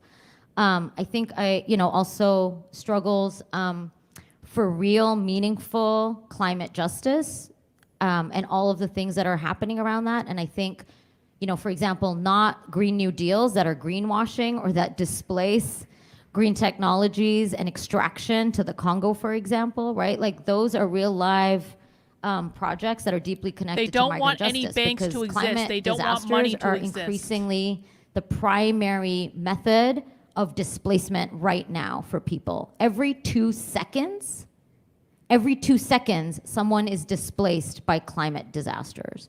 And so all of the mobilizing, not for like mainstream greenwashing shit, but for like meaningfully ending, is this live streamed? I think so. Oh, okay. I'm swearing a lot. Okay. Socialism. Every like meaningful climate justice movement is intertwined with migrant justice, right? Because that means an end to climate displacement. I think I was, saying earlier that there is no way to think about organizing on the shop floor or union drives without centering migrant justice, because ICE is involved, because precarity is produced by the border, because it is so crucial to understand and fight against the kind of racism that allows bosses to pit workers against migrants as if the migrants are not also workers, right? The very category of migrants stealing jobs presupposes that those migrants are not also workers, right? And so the kind of... Are you just fucking trolling us? Are you retarded? Are you actually retarded? We literally just told you and explained to you explicitly... Okay, why don't we just do this? Why don't we just stop watching the presentation we're here to watch, and we can have a good little Q&A. Everyone that's new, get your questions in the chat now. Bro, we literally just explained to you they do not want money to exist. They do not want banks to exist. How the fuck are you going to pay taxes? What's going to happen is you are going to get assigned a job. You will either show up to the job or you will not eat. You will not own a home. They will tell you where to live, and if you don't do a good job, you aren't going to live there anymore. You're going to go into some shittier home, or they're going to put you in some fucking gulag, or they're going to put you in a salt mine or something like that. What you get in exchange for showing up to the job that they demand you do is you get food. That's it.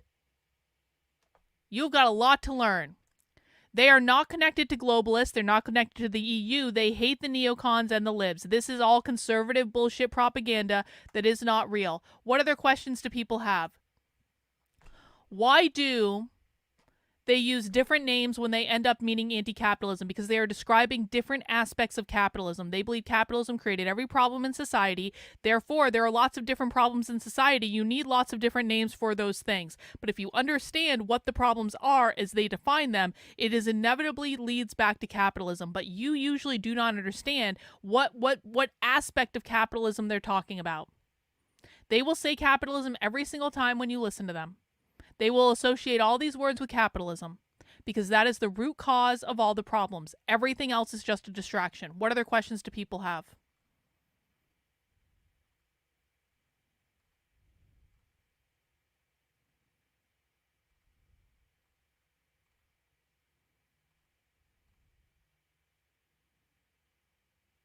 No, bro. No, you still learn nothing. You've still learned nothing. Congratulations. You've still learned nothing. What other questions do people have? How do we recognize right-wing propaganda? Come here and I will teach you it, or just pay attention. Understand that most right-wing influencers are bullshitters. Name a right-wing influencer. I'll tell you how much they're lying. Charlie Kirk, lying. Glenn Beck, lying. Everyone at the Daily Wire, lying. Pretty much everyone at the Blaze, too, lying. Dan Bongino, lying. Jack Posobiec, lying. James O'Keefe, fucking narcissist, and lying.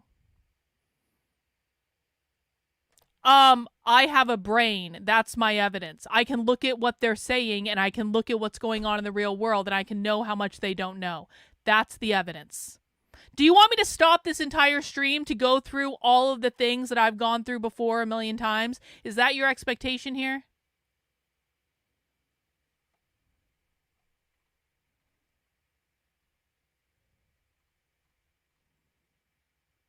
No, China is conservative bullshit propaganda. These people almost never mention China. If you think that this is about China, James Lindsay, fucking liar. Z Van Fleet, tool of James Lindsay. Z Van Fleet's telling the truth about her experience, but Z Van Fleet is a fucking narrative producing tool. These people never talk about China. These people do not idolize China. There is absolutely some overlap between the Chinese Cultural Revolution, what's going on in America, but that's not coming. It's like coincidence. It's not because they're trying to manufacture China in the US. That is conservative right-wing bullshit propaganda. Liar. Stop listening to Charlie Kirk. Tim Pool. Liar, doesn't know what the fuck he's talking about. Bro, seriously, get a fucking life. Nick Fuentes is the only right-leaning commentator that is worth listening to. I mean that. He's the only one that gets it, that I know of. James Lindsay has lied to millions of people. Yup, true. True. Trevor Loudon is actually good. I like Trevor Loudon a lot. Trevor Loudon is someone that I would put up as someone you should listen to. Matt Walsh, bullshit propagandist. What is a woman? The reality is this. Asking what is a woman to far leftists is the stupidest fucking idea in the history of ideas, because far leftists want to abolish gender entirely.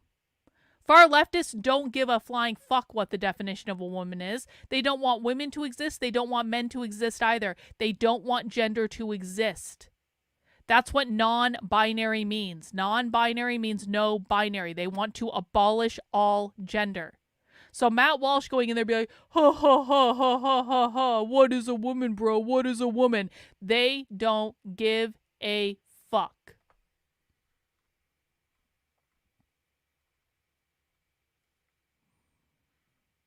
I've covered this all on the Substack. There is no leadership structure. There is no hierarchy. The socialists do not believe in hierarchy. This is a conservative question. This is a conservative point of view. Conservatives believe that there is a top-down hierarchy on the left, and they believe George Soros, or now his son, is at the top of the hierarchy. That's not true. That is all bullshit propaganda. The left runs a highly decentralized model. There are leaders on the left. They are made up of authors, academics, and activists. Authors, academics, activists. Those are the leaders on the left that are organizing and coordinating their message. But they're nameless, faceless people. Anytime one of them steps out of line, they can be plucked out of that position, thrown away, someone else gets put in that position. Everyone else on the left operates in a decentralized model through different cells, through different collectives, through different groups, through different organizations where they are loosely affiliated with each other all across the country. They use zines and anarchist websites and conferences and events just like this to coordinate with each other and to communicate with each other, but there is no hierarchy. They don't believe in hierarchy. Everything is flat. There is no leadership telling them what to do. They coordinate with each other. They operate on their own. Anyone can get swapped out at any second.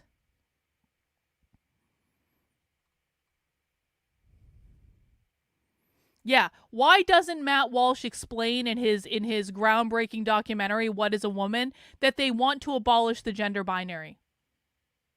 Because they say it all the time. They literally say it all the time. If anyone listens to the left for any period of time at all, they will hear the left talking about how they want to abolish the gender binary.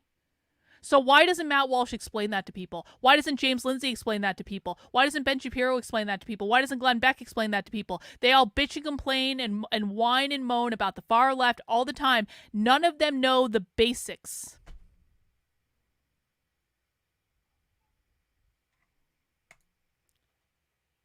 They, them. Where do you think they, them comes from? They, them. I appreciate you learning. I appreciate you listening. I appreciate you putting up with my tone. I appreciate it. Does anyone else have any other questions? Because this first presentation is obviously going to be a wash. We're going to have to go back and watch it again later. We obviously need to do some level setting today. And I'm willing to sacrifice the first presentation of the day to do some level setting, because I'm not going through an entire fucking day like this. I streamed socialism for 11 hours yesterday. I'm doing another 9 hours today. I need people to ask their questions now.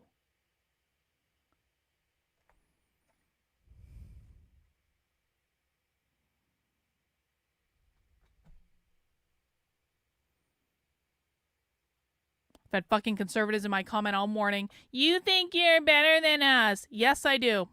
Yeah, I do. Yeah, I do. Yeah, I do. You are not my ally. I have a conservative in my comments right now. I followed you a while back and I agree with your message. Then I watched one of your live streams. Looking at the replies to the comments here, it seems nothing has changed. Sounding the alarm is admirable, but your approach to people asking questions leaves much to be desired.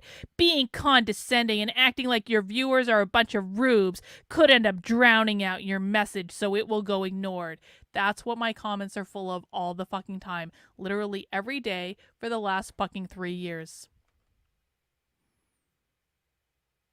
The reason my comments are full of that is because conservatives don't know what the fuck is going on, but they listen to all these conservative influencers who talk about Marxism and communism all day, every day, and so they think they know what's going on. They think that they understand, and then they show up here and they know fucking nothing.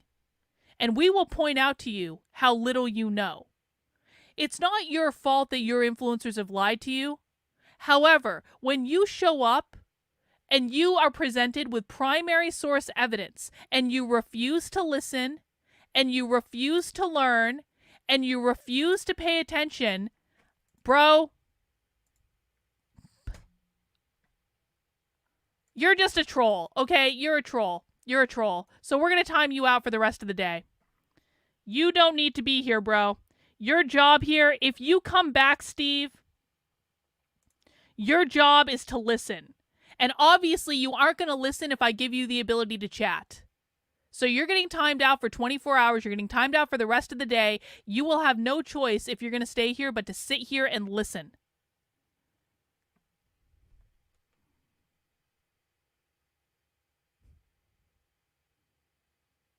So conservatives show up and they think they know fucking everything. And we try to tell them that they don't. You've already seen this happening in the chat. Literally, my chat will be saying, that's not the right definition, that's not the right definition, that's not the right definition, because they watch this stuff. They understand what the left means by this. We get all these fucking know-nothing conservatives who have been lied to by their influencers coming in trying to tell us what's what, and when we try to correct them, they get belligerent, they get uppity, they fucking whine, they fucking complain. And then they go, you just think you're better than us. Yes. Yeah, I do. Yep. I do. I think I'm better than you. I think my chat is better than you. I think we know more than you guys will ever dream about what's going on the left. And I think we can say that because we have spent literally years, almost every single day, listening to them. Well, most people have been following conservatives who are whining and doing clickbait outrage bullshit on Twitter. So yes, we are better than you. We are absolutely better than you. We are better than everyone at the Daily Wire. We are better than everyone at the Blaze. We are absolutely fucking better than Moms for Liberty. We are absolutely fucking better than James Lindsay. We are absolutely better than Dan Bongino. We are absolutely better than Jimmy Dore. Jimmy Dore, by the way, has publicly lied about me, and when he was proven wrong, he never apologized. I say that because someone in my chat was like, not my chat, my comments were saying, you need to go on Jimmy Dore. No, I don't. Jimmy Dore is a fucking liar.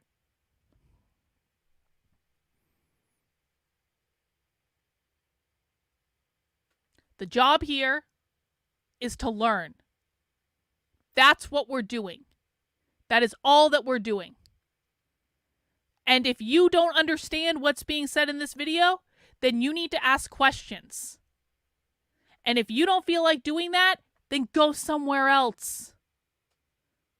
We will answer all questions that are asked in good faith. When people come in here and they start preaching to us about what this is, do you have any idea? Do you have any idea? And I'm sorry to go on a little bit of a rant, but do you have any idea how condescending it is, not only to me, but to people in my community that have literally been sitting here for years with me, watching this stuff? Do you guys have any fucking idea how condescending it is when new people come in and they try to tell us what's what? Do you really think we haven't heard all this before? Do you really think we haven't heard every fucking one-liner that conservatives have to dunk on the libs? Oh, the communists participate in capitalism. What hypocrites, bro? Do you think we haven't heard that before?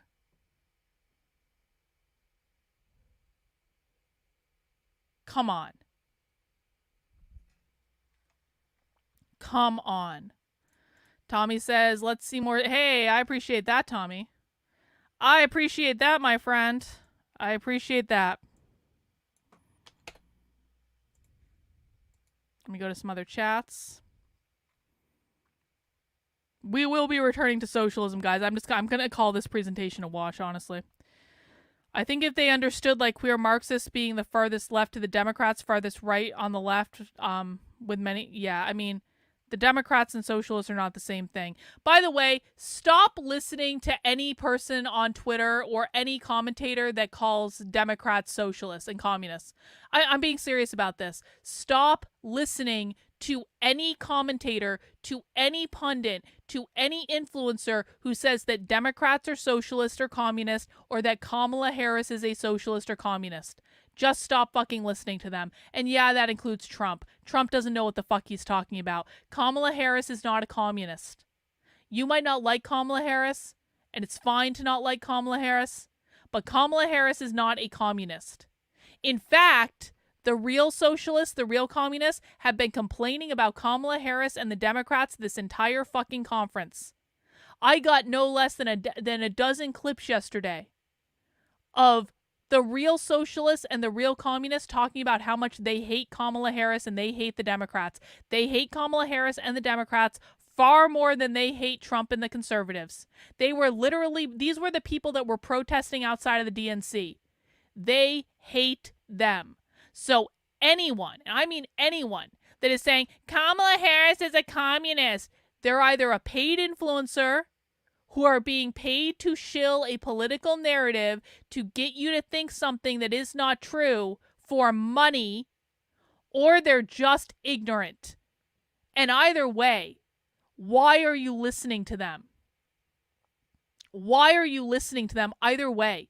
If someone is paid money to lie to you, stop listening to that person. If someone is just ignorant of what they're talking about and they're setting themselves up to be an expert on the internet, then stop listening to that person. You're just going to walk away misinformed and confused. And then when you come over here and you start listening to real socialism, you're not going to know what's fucking going on because you've been lied to by the people that you made the choice to listen to. You are not obligated to listen to anyone. The reason I know what's real and what's not real is I only look at primary sources. I don't listen to anyone, because most of them don't know what the fuck they're talking about. And when the primary source evidence, the stuff that shows up in the real world, contradicts what you are hearing from pundits and influencers, then you know one of those sources of information is wrong, and it is not the primary source information. The primary source information is never wrong. The primary source information is what happens in the real world. What the pundits and the commentators should be doing is watching what happens in the real world and basing their analysis off of that, but they don't. They refuse to look at this stuff. This is why we know more about what's going on the left than anyone, because all we do is sit here and watch this. That's it. And the commentary that most conservative influencers and pundits and influencers are doing has nothing to do with any of the stuff that's going on in the real world. It's just paid narrative. They are being paid by wealthy fucking right-wingers with a political agenda to say something to convince you of things that are not true. And people come in here and they defend those truths to the death, those truths.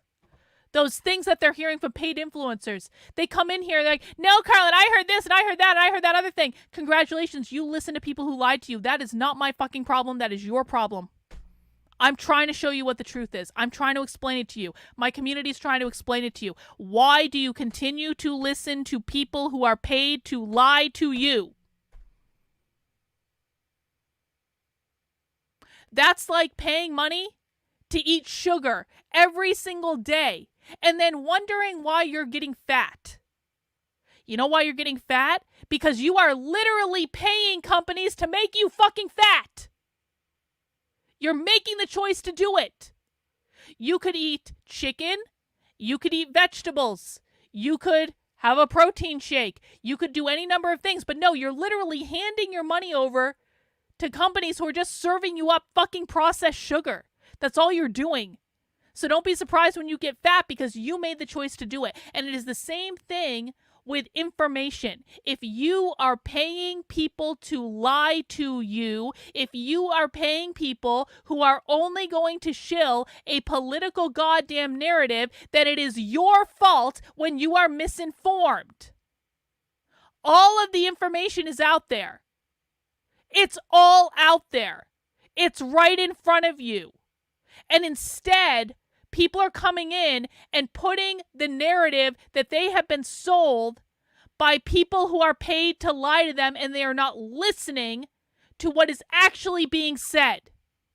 This is the problem. This is why no one understands this shit.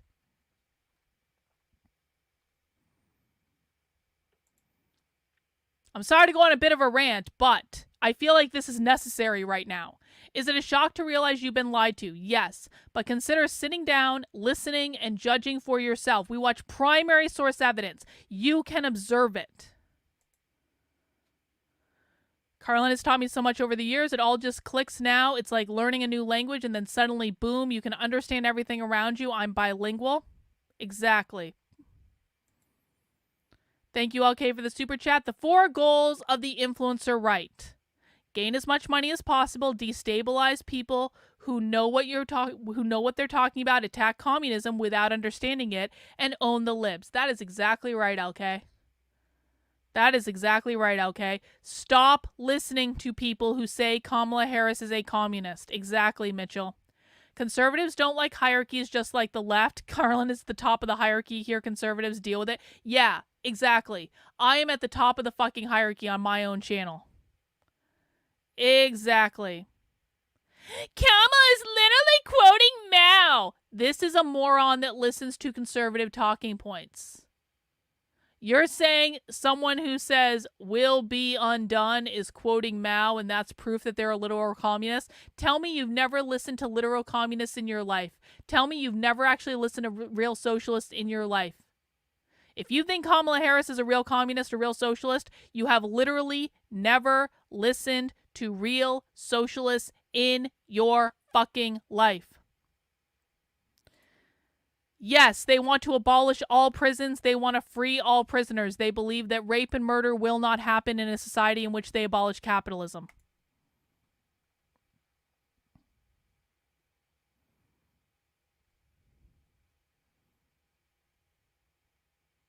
Well, I've been getting super chats all day, so you weren't the first super chat that I got, but I guess thanks.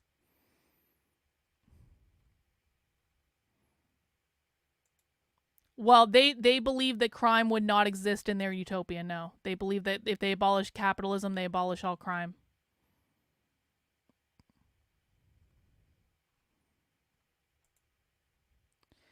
Appreciate the deviation from regularly scheduled programming. While annoying to regulars, I find it helpful. Thanks for the unscheduled Q&A. Yeah, no problem. We do need to go back to it, but like this presentation's already a wash anyway, so.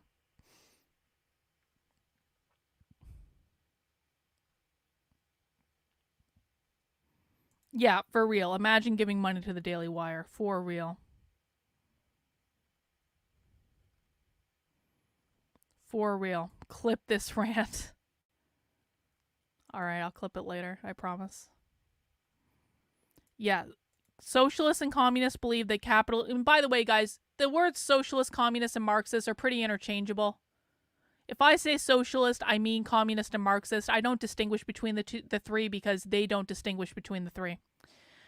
What the left believes is that capitalism, which is defined as private property ownership, creates all crime.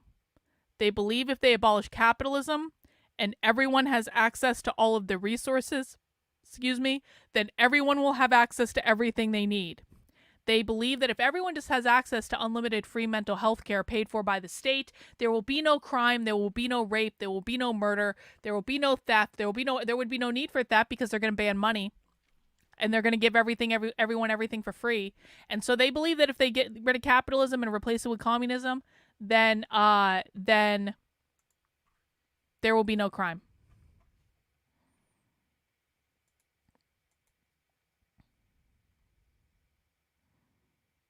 Yeah, learning about the far left from the right is seriously retarded. Like, I'm not going to learn plumbing from a salesman selling cars. Exactly. Let me just update this super chat total, guys. I do appreciate all the super chats during my unhinged rant. I appreciate it. Let me just look over on Rumble. Let's see what nonsense I deal with over on Rumble.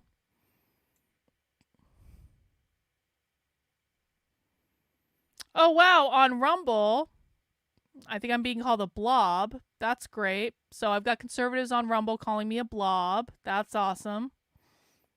I have a question. Will they win? Yes, they absolutely will win. They 100% will win. Why will they win? Because there's no opposition to them. There's literally no opposition to these people. There's no opposition to them. The conservative right is not opposition to them. The conservative right doesn't even understand them. The conservative right doesn't... These specific people that we're watching this weekend, the conservative right does not know that these people exist. The conservative right has no sense of who these people are. They don't know their names. They don't know the groups they're with. They don't know how they're organizing. They have no fucking idea about any of this because they don't pay attention and they don't listen. There is no opposition to the groups that we're watching at the Socialism Conference. Zero. There is no political opposition to them because they don't really believe in politics to achieve their end goals. It doesn't matter if Republicans win the House, the Senate, and the presidency in November. It doesn't fucking matter. These people are not using politics to achieve their end goals. They flat out say it all the time. So they're going to keep on winning and they're going to keep on doing whatever they're going to do. And the right will do nothing to stop them because the right isn't listening, the right isn't paying attention to them, the right doesn't understand them. So will they win? Yup. There's no opposition to them.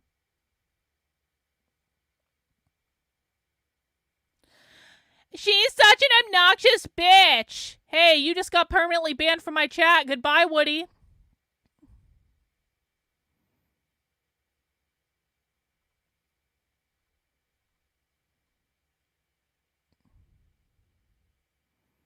You're welcome to ask questions, but you want to insult me? That's not going to work. That's not going to work.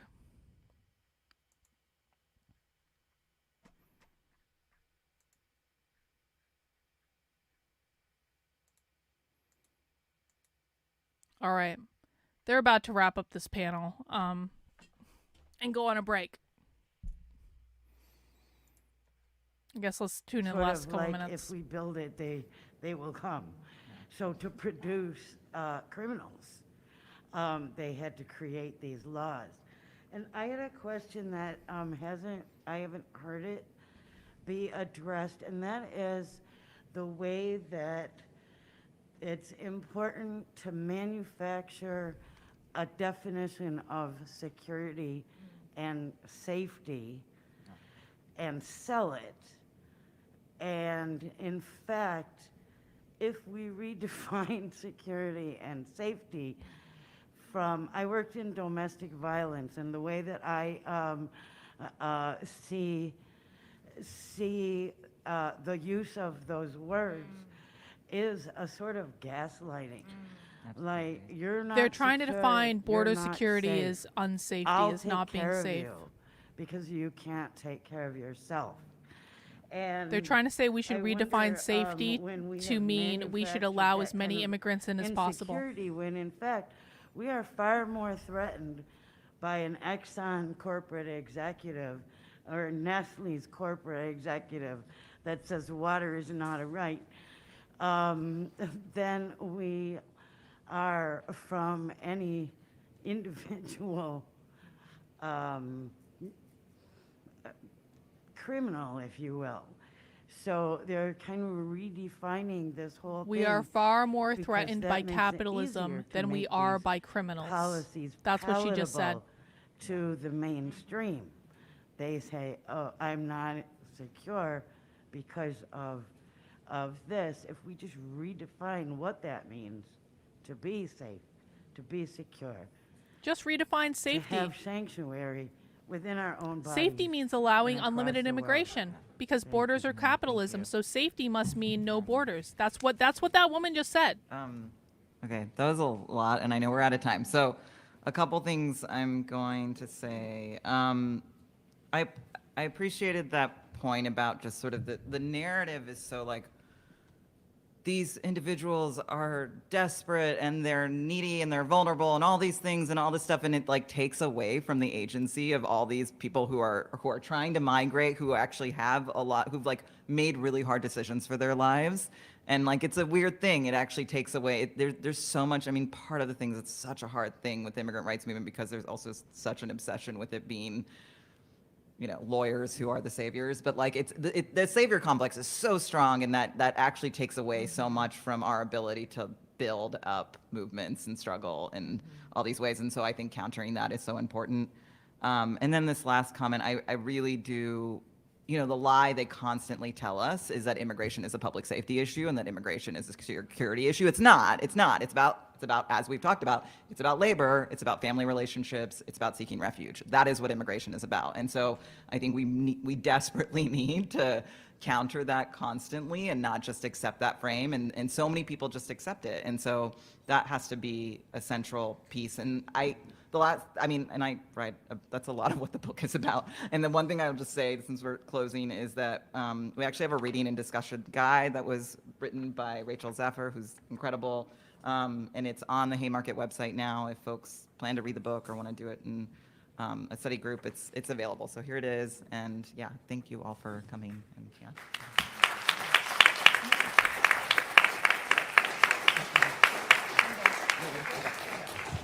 All right, please join me in thanking Harsha and Silky for being with us today and sharing their deep insights based on decades of really, really important work. And thank you all for showing up and spending the morning with us.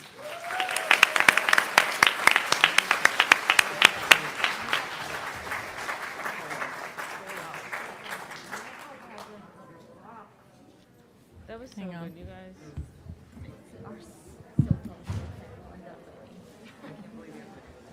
Oh my God. Hang on. The comment, like I unblocked everyone on my YouTube channel yesterday, and I'm really regretting that decision right now because like the comments that I'm getting are just mind-bogglingly retarded.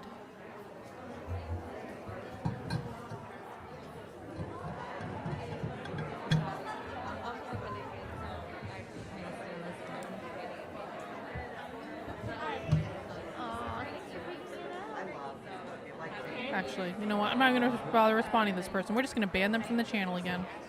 I know all these people that I banned from my channel over the past several years are now showing up in my comments being like, Anyway. Hang on. Let me get back. We have about a 20-minute break before our next presentation.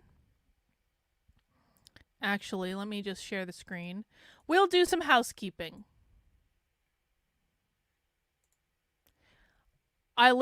We have talked about this 19 Ways from Sunday. I know you just showed up today, so you may have missed it. I posted a video on my channel discussing this specifically. I also posted an article on my Substack discussing this specifically. I've addressed this issue multiple times. First of all, the conference has a mask mandate. Everyone there has to wear a mask.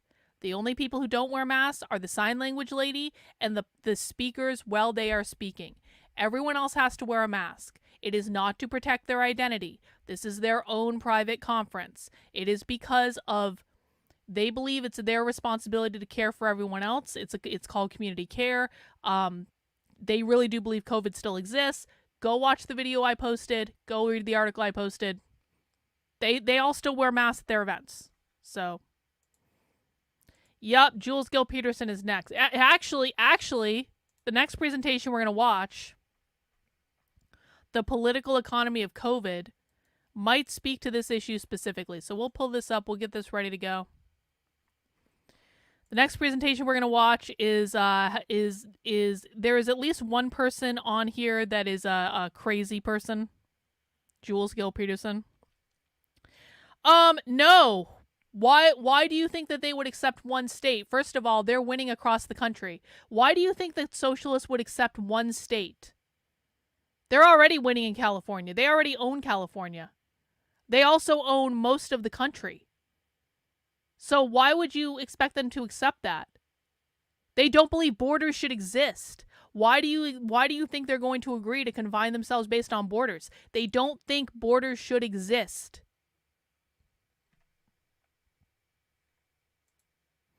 No, mask wearing by socialists is almost never to protect their identity. Every once in a while it is, but anytime you see a socialist wearing a mask, it's because they really do believe COVID is still a thing. They believe it's their obligation to do it. Anyone who tells you that they're just trying to protect their identity, again, stop listening to that person immediately. They don't know what they're talking about.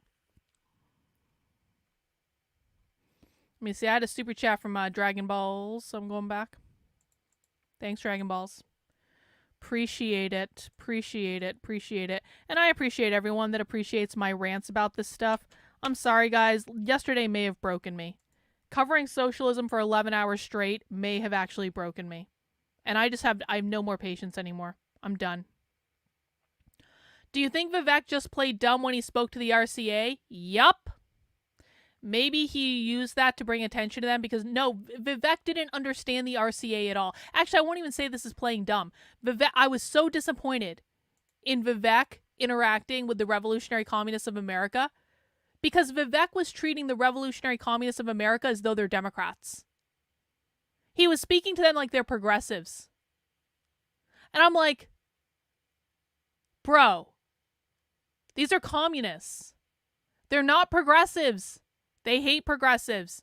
Vivek is speaking to them like, and the communists were like, you can even see it in the communist eyes. They were like, you don't really understand us. And then what the RCA does specifically is they have a list of approved talking points that they go into. And so the RCA will stick to their talking points regardless of what is being said to them. The Revolutionary Communists of America will stick to their talking points no matter what. But you could like see just by the look in their eye, like Vivek would say something to them as though he thought he was talking to progressives. And he's like, well, you guys believe X, Y, B, and Z. And I was like watching all and like you could see them, they were like, well, we actually believe A, B, C, and D over here.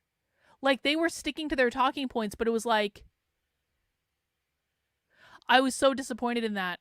I was actually angry about that. I was like, he follows me. I know he doesn't see everything I post. You can't see everything everyone posts on the internet. But like, I have been covering the Revolutionary Communists of America since last year. It's like, how don't you know who they are? I scream about this all the time. But no, he's creating content for the conservative base. That's all he's doing. That is all he's doing. All right, guys. Well, we have a couple extra minutes before this gets started.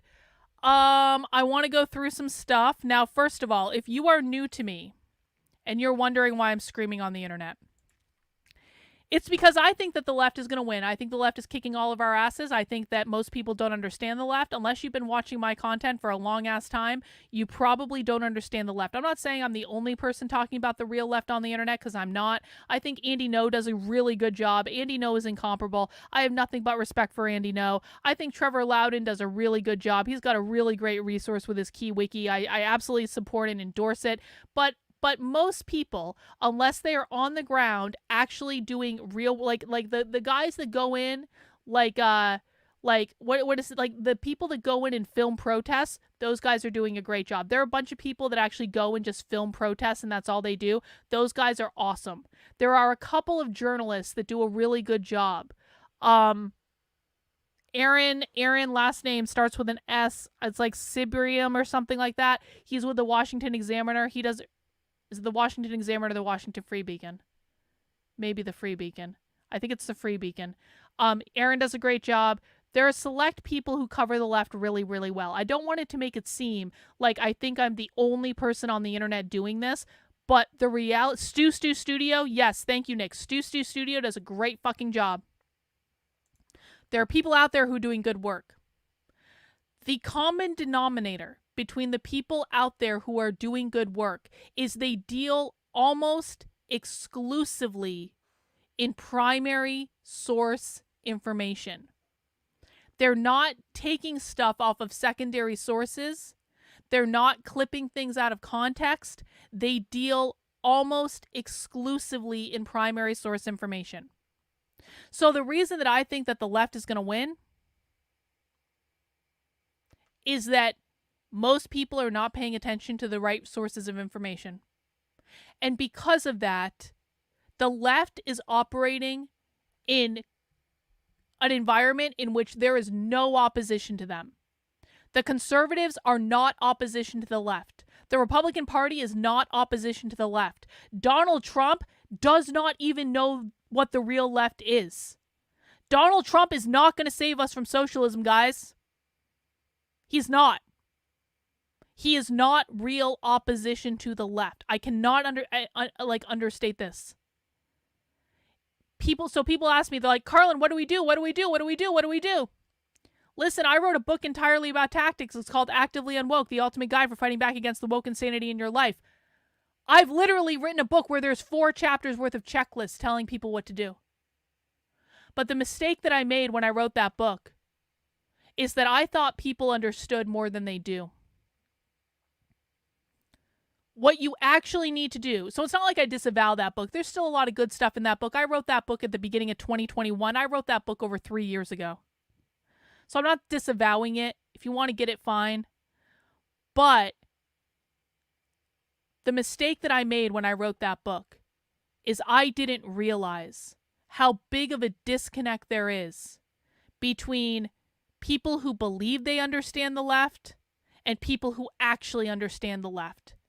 It is a Grand Canyon-sized cavern between the people who think they understand the left and the people who actually do. If you want to do something in order to beat the left, what you need to do is to listen to the left, to learn about the left, to learn the language of the left. You need to learn what they believe. You need to learn how they show up in the world, and you need to do it using primary source information. There is no shortcut to this. There is no quick hit of information that I can give you that's going to bring you up to speed within 5 minutes. If you are not willing to sit down and listen and do the work, there is nothing that you can do to beat the left. There is no list of tactics that I can give you that will accomplish beating the left if you do not understand them. Why? Because every tactic you implement will be done incorrectly. Let's take an example. Let's look at Moms for Liberty. Moms for Liberty thinks that they can beat the left by banning books in schools that they don't like. Carlin, it's not book banning. Shut the fuck up and listen. One of the ways that socialists and leftists make their money is they own publishing houses. The socialism conference that we are watching this weekend is run by Haymarket Books. Haymarket Books is a massive socialist publishing house. They publish books that are taught in schools. They publish books that are taught in universities. They publish books that are sold in radical revolutionary bookstores all over the country, and at least every major city has one radical revolutionary bookstore where they are propagating far-left propaganda.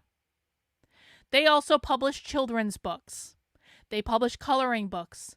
They publish children's games. You know how I know that? Because at the Socialism Conference, and I went undercover at this conference last year, I was there in person. At the Socialism Conference, they have a massive bookstore. It's massive. It is the size of a fucking Barnes & Noble. They have a massive pop-up bookstore with all of their socialist books. There are tables dedicated to children's books. There are tables dedicated to young adult books. There are tables dedicated to board games. So Moms for Liberty thinks that they're going to beat the left by banning books they don't like? I just described one publishing house. There are dozens of far-left publishing houses that are churning out these materials all day, every day. Every time Moms for Liberty gets one book out of a school or one book out of a library, and by the way, it takes them weeks or months to get one book out, if they even accomplish it. But let's just say they get what they want. They banned that genderqueer book. Oh my God, that's not in schools anymore. You know what happened? The socialist publishing houses churned out 5 more books to replace that book. And you've never heard of these books.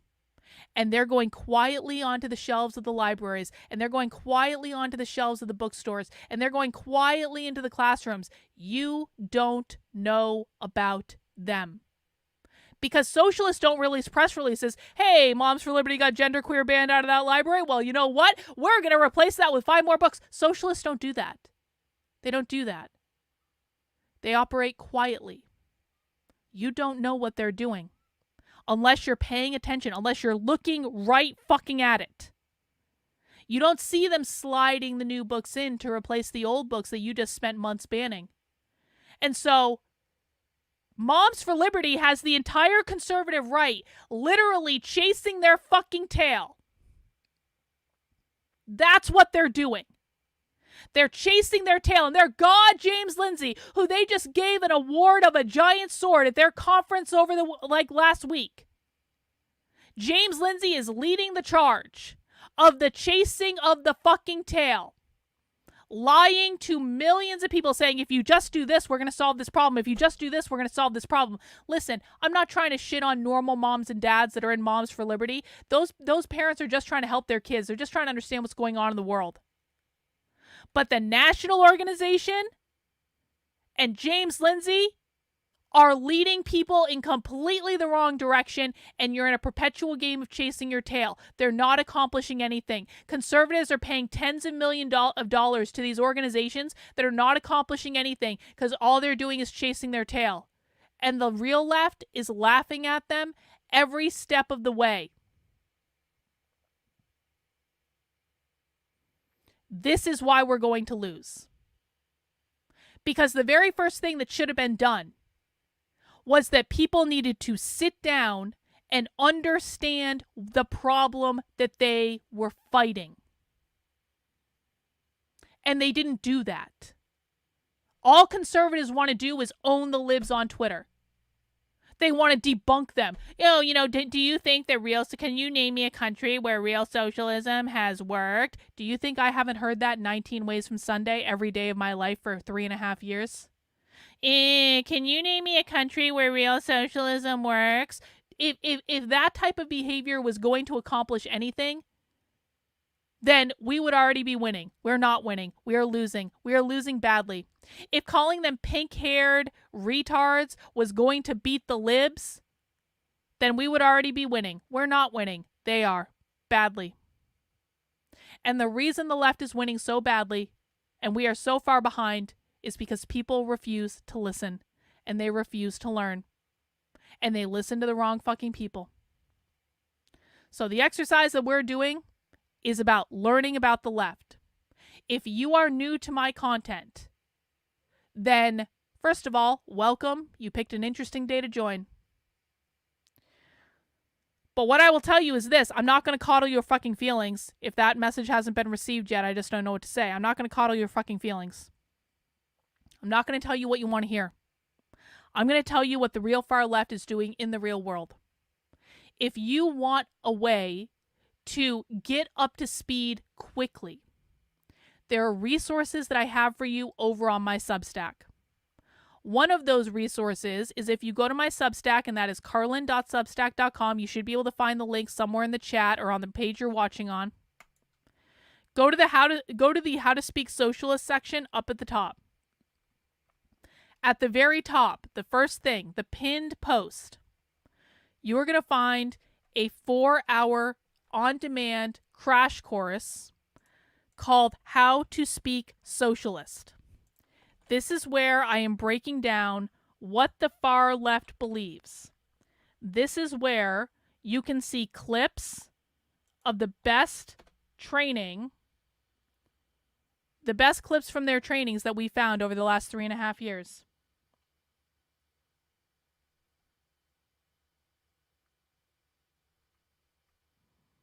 Let's see, I'm going to be banning my first person on Kick. There we go. How about we give you a week timeout, bro? You can learn to be quiet. There you go. Goodbye. Never banned someone on Kick before. That felt kind of good. Anyway, this is going to teach you the basics.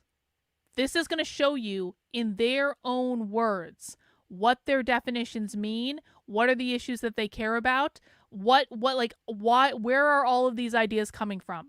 That is one resource for you that is freely available. You do not have to pay money for it. All you need to do is to sit down and listen. If you don't want to do that, you can go back to the homepage. You can go to the Woke 101 section. And again, this is pinned to the top of the page. I want you to start with this one. This is the re-education series. I am working on building this out as we speak.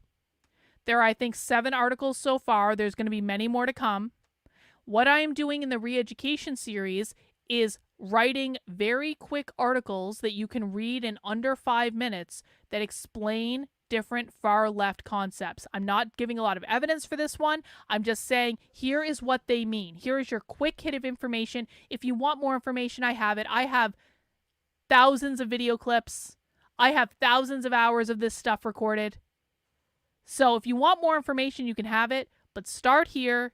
And what you want to do is read the introduction, and then down at the bottom, I've got a list of all the articles so far. I will be adding to this list. More will be sent out. You can sign up on the Substack for free. Like, all this stuff is free.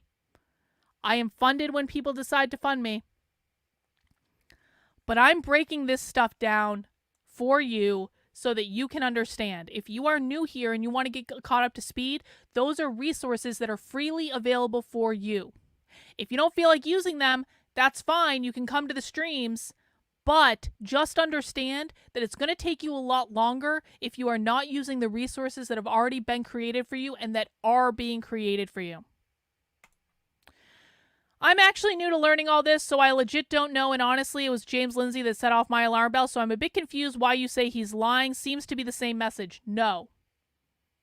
No. Can people in the chat explain? I don't want you to hear this from me. Can people in the chat explain why we say James Lindsay is lying? I'll give you my perspective, but I want you to hear from other people too. I don't want you to just hear this from me. James Lindsay and I do not have the same message. James Lindsay is not telling people what's really going on. James Lindsay is shilling a conservative narrative. James Lindsay used to be good. And I'll say this, I dedicated the final chapter in my Actively Unwoke book to James Lindsay, because in 2020, James Lindsay helped me a lot. James Lindsay used to be good. And then James Lindsay sold out. And all that James Lindsay has been doing for years now is shilling conservative propaganda talking points that are not hinged into reality. James Lindsay, you think we're on the same team? James Lindsay has smeared me and made character attacks on me on multiple occasions because he doesn't want people watching my work. James Lindsay has blocked most of the people in my community for committing the crime of trying to post primary source training clips in his replies. James Lindsay actively tells his followers to block me and my followers. We are not on the same team. We are not saying the same thing. James Lindsay doesn't know what's going on in the real world. He has no fucking idea. I want to thank Fox Strike for that super sticker. Hey, I really do appreciate it.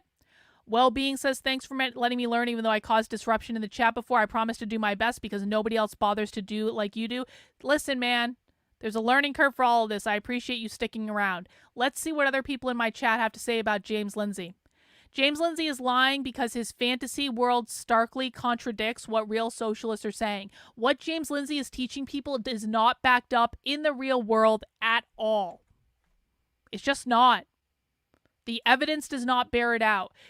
James knows that it's not a Gnostic sex cult, but he keeps making stuff up to sound smart. James steals people's content. We have him on video admitting this, and only gives half-truths. James Lindsay knows it's about capitalism, but he refuses to say the word capitalism because he prefers to sell this idea that this is a Gnostic sex cult when it is not. James Lindsay may have some good takes. No, he doesn't have good takes, though. He's lying. You're not there yet. You're still very new. James knows this is all about private property ownership, but he refuses to say it or explain it. James Lindsay purposefully leaves things out conveniently to sell out and get clicks and clout from conservatives. He doesn't want people to know the main issue is capitalism. He is stuck on philosophy. James Lindsay is telling people that the left is a Gnostic cult while pretending to be an expert on the left. The left is not a Gnostic cult, guys. If you believe the left is Gnostic anything, that's because James Lindsay lied to you.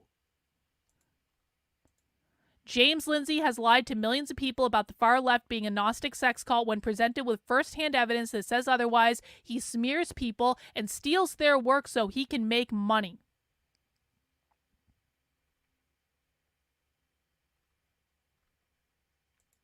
James Lindsay steals ideas and seeks to cancel Carlin via woke mobs. True. James Lindsay has struggle sessioned me on multiple occasions. James Lindsay has demanded that publications take credit away from me that I earned because he didn't want people finding me. He's done public struggle sessions about this. James Lindsay ties everything back to a Gnostic sex cult, making connections that are not grounded in reality or supported by real-world evidence. James Lindsay told his audience to block all of us for saying that socialism is about capitalism. That didn't come from me. That came from people in my chat. So I'm sorry if we are killing the myth of James Lindsay for people. But James Lindsay's lying to people. He's lying. Anyway, let's get to the political economy of COVID. We've got our next session. I've been ranting enough. Exactly. Why does James Lindsay never address capitalism and private property ownership? Because when you listen to the socialists in their real trainings, all they talk about is capitalism and private property. That's it. Everything relates back to those topics. James refuses to talk about them.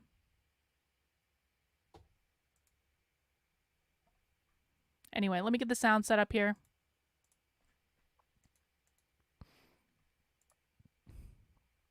This is Jules Gill Peterson over here. I can hear their sound. They've got their mics turned off, but I can hear them like softly talking.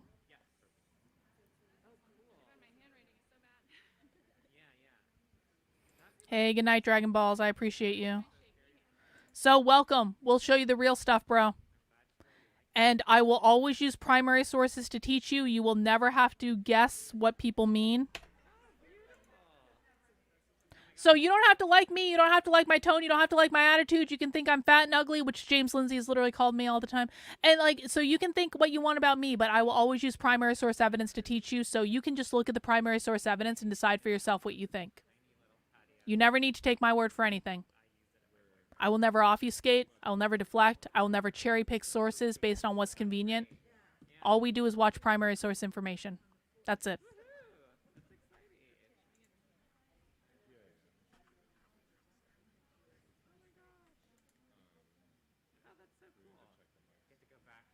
Yeah, Fluffy Cow Respector holding down the kick chat again. Jules, you want to do a quick mic check? Check, check. Oh, yeah. Can everyone hear Jules, too? Hello, can you hear me? Jules Gill Peterson is an author and a professor at Johns Hopkins University. We'll get started in a moment or so.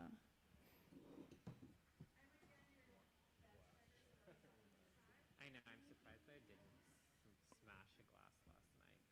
It's so tempting. No, I was very conscious of that, but I'm grateful I didn't damage the phone. I'm going to go get some more coffee. I'll be right back.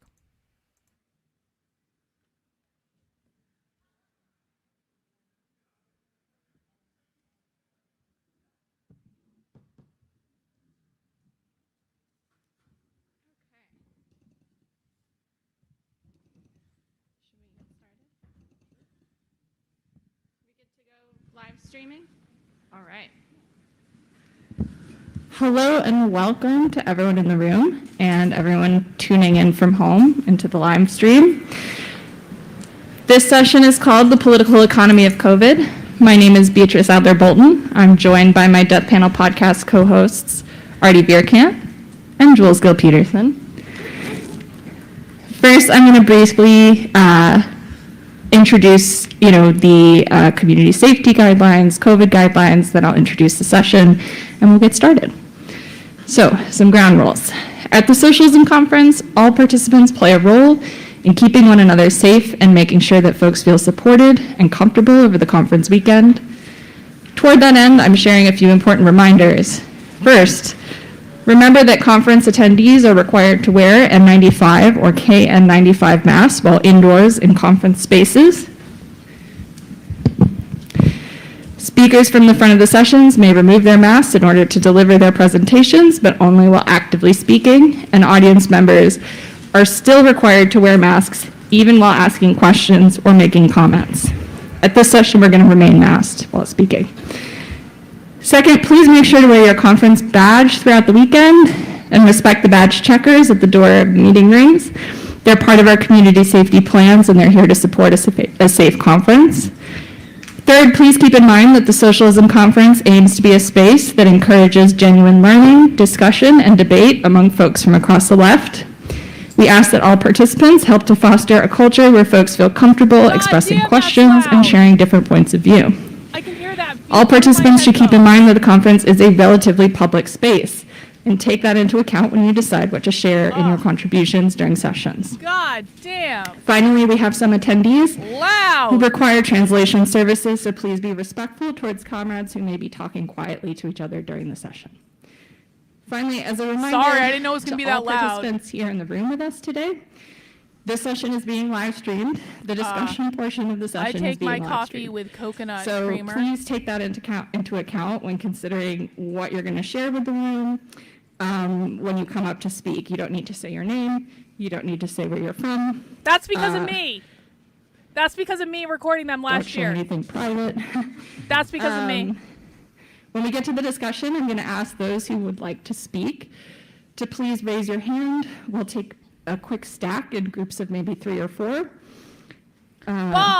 Sorry, I'm blind. I keep losing track in the document.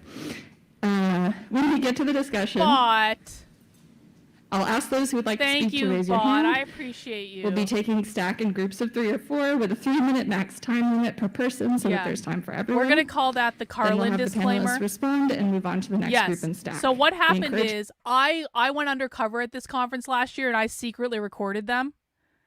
And so now this is the Carlin disclaimer where they say, if you come up to the microphone, don't say anything you don't want recorded.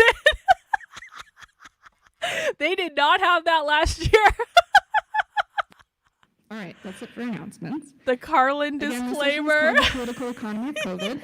Our speakers are myself, Beatrice Adler-Bolton, and my That Death is Panel my podcast lasting co-hosts, contribution Artie to the Bierkamp left. and Jules Gill Peterson. We obviously all do the podcast together, and Artie and I co-authored a book called Health Communism.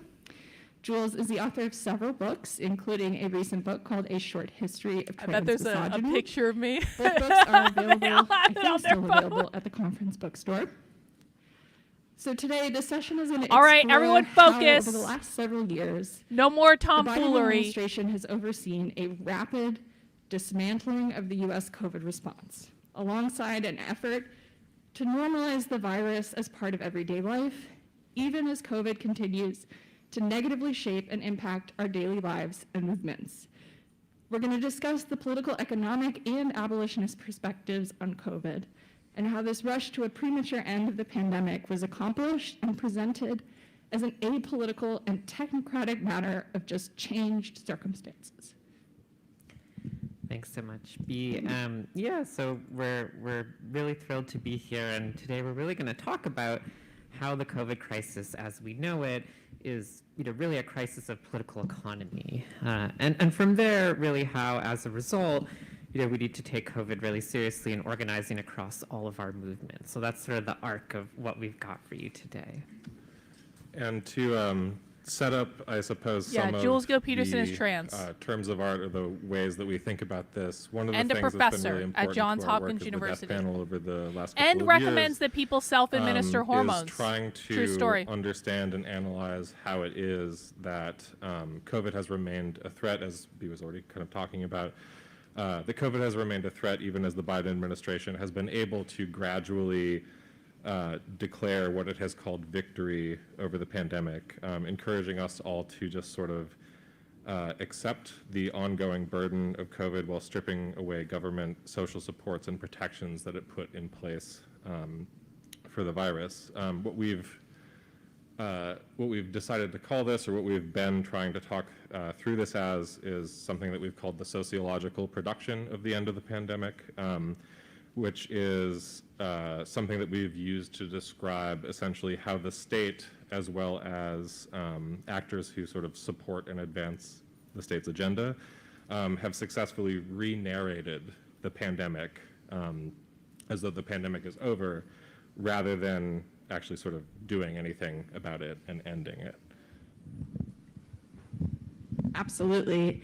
And I think it's important to just note the reason why we call this a sociological production of the end of the pandemic is because one of the kind of core lenses of a sociological analysis is that you can only be what you can see, right? And so the pandemic response, as it collectively is experienced, and the kinds of pandemic abandonment that many of us have experienced, is part of this broader landscape that we're fighting against. It's not just the policies, it's the kind of experience that folks have had of being told, in 2021, if you're vaccinated, you can take off your mask. We declared victory over the virus. We declared independence from the virus way back in 2021, and here we are years later, and COVID still shapes all of our lives. So, what do we mean when we say that the pandemic didn't end? When we say that the pandemic didn't end, one of the things that we try to really draw an important distinction on is that the public health emergency for COVID did end, obviously, in May of 2023, last year, but that was not the end of the pandemic per se. And while so much of pandemic data has been either taken away or obscured as sort of part of that process, and literally as part of the ending of the emergency, but not the sort of resolution of the pandemic, as it were. Because so much of that data has been taken away, I think it's just important to highlight sort of towards the beginning of our comments that one of the things that you could be quite easily forgiven for just simply not knowing is something as simple as the fact that we're currently in the middle of a massive COVID wave, which many of us, I think, may have not even known about if it weren't so obvious that the DNC last week was a massive super spreader event that happened right here. And also the fact that, for example, when I say some COVID data has been sort of taken completely away, while other data has been sort of merely obscured. What I mean by obscured is, for example, not no one, but I would say in media accounts, you're not going to hear a lot about COVID deaths, really. You haven't for years at this point. But the CDC still counts a lot of these things because of the way the death certificates work. If you look at CDC's NVSS data, for example, it shows currently, and this is, my notes are from a couple of days ago, and the data from recent weeks often updates, so if this is slightly off, forgive me, but the data from recent weeks, for example, shows that as many as 900 people are dying each week right now of COVID. And that is each week beginning since sometime in like the beginning of August. And this mirrors a pattern that we saw last year also, which was that even though there wasn't, a lot of alarm about this, the state didn't kind of take it seriously at all. Just several months following the conclusion of the public health emergency in May, as of August 2023, there were over 1,000 COVID deaths a week, every week, from August 2023 all the way through until March of this year. Again, that's according to the NVSS data, so I'm just, citing that for, this is some of the data that we have that we can point to and say concretely, these are the things counted as COVID deaths. So that is one just really important aspect to note. It's not we hear so much about how things have changed, we're sort of like back to normal, and yet we have, even in, I believe it was like last winter, for example, in December of 2023 and January of 2024, we were back up to something like 2,000-3,000 COVID deaths per week. And it didn't go under 1,000 until, again, March of 2024. So it's sort of difficult to look at those figures and say, oh yeah, it's just fine. Absolutely, And also, of course, death is not the only endpoint of COVID, right? We talk about this often on the show when COVID is measured and discussed in media. This is not from oftentimes death and 2020. This is hospitalization are the two live, metrics bro. that are centralized. This is But live debility, long right COVID, now. Economic precarity, these are also very important, quote unquote, COVID outcomes that we do not measure, that also are important reflections of the continuing threat of the pandemic. Millions are impacted by long COVID. This is a very serious, underdiagnosed cluster of chronic conditions. Folks, again, face economic precarity, job retaliation. There's struggle to be recognized as a patient group. There's struggle for research, for treatment. And this is also literally a problem live. that has continued This to is a compound live as feed. the sociological production of the pandemic has encouraged folks to go ahead and get COVID multiple times a year. Every single infection, of course, raises the risk of long-term chronic complications from COVID. And it's What was I talking about earlier? an important part of the COVID pandemic that is often relegated to a kind of side story The hypocrites or, and they participate in a capitalism. consequence, but it's actually a very central dynamic to the whole, Every time. the whole pandemic. Every time. Every fucking time. And so, sort of on this theme of things that do not end just because they're declared to have ended, we'll really get into some of the ways in which certainly the kind of pandemic welfare state that came into being in 2020, forms of government aid and forms of state responsibility, funding flows, logistical organization, how a lot of that has ended and has been retrenched and retracted, and in some cases also narratively almost disappeared, as if it had never quite happened or shouldn't have happened in some cases, depending on who you talk to. But of course, since the pandemic itself hasn't ended, then the question becomes, what are the circumstances in which people have to make do, right, without that kind of aid and responsibility ongoing to match the continuation of the pandemic itself. And so towards that end, for the kind of remainder of our remarks before we get into kind of the discussion portion, what we have and want to talk about for kind of the rest of this sort of part of the session is we want to talk through three kind of main pillars of sort of the political economy of COVID and what we think of as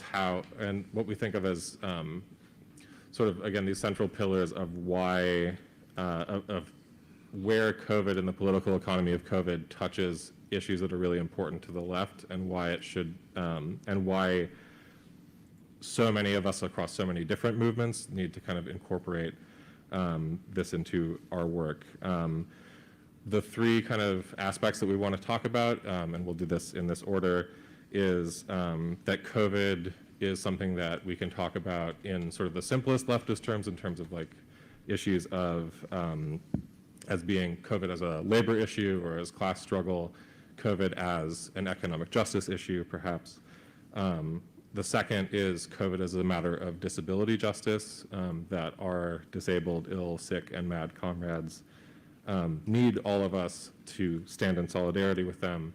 That's why they wear masks. On COVID, and also that COVID is a critical issue for abolition, that both for comrades on the inside who are being subjected to COVID as sort of yet another tool of prisons and jails as death-making institutions, and for all of us who Prisons want and to jails are death-making abolish the prison industrial institutions. complex and who want to see a free Palestine. As this year's dramatic rise in mask bans shows, there is now this kind of retrenchment following the end of the public health emergency. No, that, probably not. Through They probably say that it would, these, that they've sort of fixed the incipient pandemic or mask something. bans that have been passed in certain states and counties across the country, threatens to expand policing of left movements generally, and our fundamental rights to public space. So first we're going to start by talking about COVID as a labor issue and as a class issue. For longtime listeners of the show, these are things that we have covered now in depth for nearly 5 years. And we've tried to kind of condense a lot of our coverage over the years into a bit of a sort of short rundown. Unfortunately, with COVID, the consistency on the issues that we're facing has not changed, right? So what we've seen with COVID over the last few years in particular is that the process of how the state takes a moment of crisis and transforms that into a fact of life through the process of individualization, through personal responsibility, through normalization. This is about something that went from an emergency that necessitated a broad collective response. That was very much a huge through line of how what the you should pandemic do was is discussed listen during and the learn the first year. language. Nothing else By until you the listen time and learn that the the language. Biden administration Nothing. came into office, that was already starting to shift. We saw folks calling for off-ramps from COVID as early as May and June of 2020. Right? It's really important to remember back to 2020 when we saw the uprisings, the George Floyd uprisings. Folks in the public health community were debating whether or not it was appropriate to protest during a pandemic, right? And some folks did step up and say, yeah, if you're masking, if you're keeping each other safe, if you're outside, of course, this is worth the risk. Other people stood up and said, this is being produced by the alienation and isolation of COVID, right? And so what we see is that it's a labor issue, and it is an issue of racial capitalism, as every labor issue is. So what do we really mean when we say that COVID is a labor issue, matter of economic justice, or class war? I'm jumping in again, and I promise that, like, my part, I feel like don't want to monopolize the conversation. A lot of my parts are towards the beginning. I think as a really important aspect of understanding this dynamic, I think it's important to look at the ways in which the public health emergency, or rather the end of the public health emergency and the sociological production at the end of the pandemic, are bound up in these sort of unwinding of the economic interventions for COVID. The sort of how to put it, the end of the public health emergency, for example, was not, as we've kind of just been alluding to, was not this, putatively neutral scientific determination of like, oh, it's over.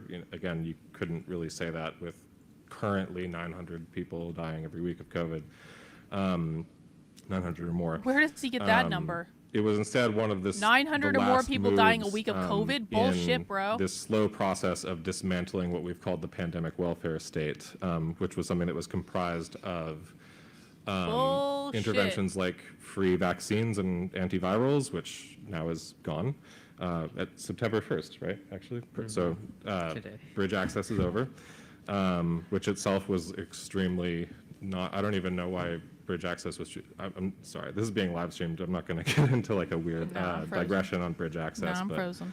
Inadequate. For no reason.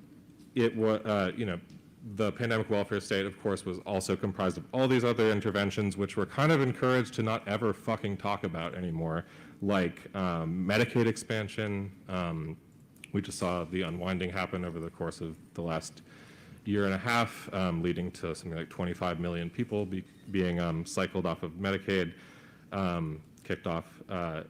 Don't know why I used the neutral cycled off thing, but there were eviction moratoria, expanded unemployment insurance, stimulus checks, plenty more other things to talk about that we've talked about in other contexts. But it's important to note, even just think, eviction moratoria, so many of these things touch on all these, these were imperfect programs where they touch on so many aspects of issues that were very, very, that are very, very central to our movements on the left.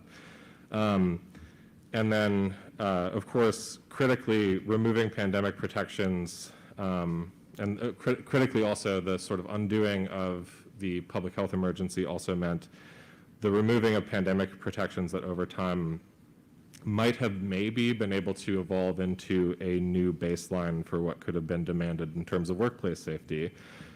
We saw that, the end of isolation protocols just very recently, for instance, was there are more or less state admissions that instead of doing something like instituting guaranteed paid sick leave at a federal level, which was a original sort of Biden 2020 proposal, that instead,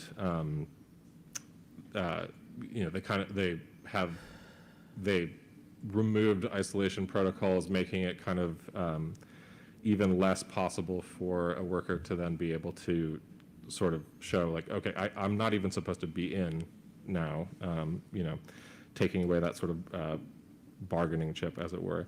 OSHA regulations, for example, that were promised for COVID never emerged outside of just healthcare settings, essentially. There were no sort of, broad OSHA protections instituted for workplaces. There are also, how to put it, and another crucial kind of aspect of this from an economic lens is the very central relationship between what were called reopening plans, and sort of state GDP and state sort of tax and business activity questions, which is part of the reasons that reopening plans such as they were, even as they emerged in sort of spring, fall 2020, only ever went one way. And so, how to put it? And so the result of the Biden-Harris pandemic policy overall has been people are expected to, as B alluded to earlier, just get COVID over and over, even multiple times a year, regardless of whether they have sick leave or sick pay, anything like that. Whether they may lose their jobs for being sick for too long, whether long COVID may cause them to not be able to maintain their job, and then they have a very difficult time often getting on any of the variety of very, very bad disability programs that we have in the United States. By bad, I mean inadequate. And of course, we're encouraged not to view COVID as a workplace injury, which of course it's not simply a workplace injury, but this is sort of a angle it's important to understand it from. And again, as to reiterate sort of what B said. Cool. So then you won't mind if I permanently ban you from my channel. You don't want to listen to the far left? Okay. Goodbye. Permanently banned. To work sick, compelled to. It's real simple.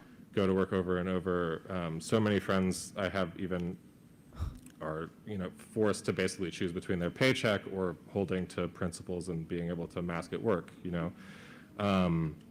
And in that situation where you know that over and over and over you're going to be exposed constantly, again, potentially having multiple infections every year, considering that we know that multiple reinfections just dramatically increases your chances of getting long COVID.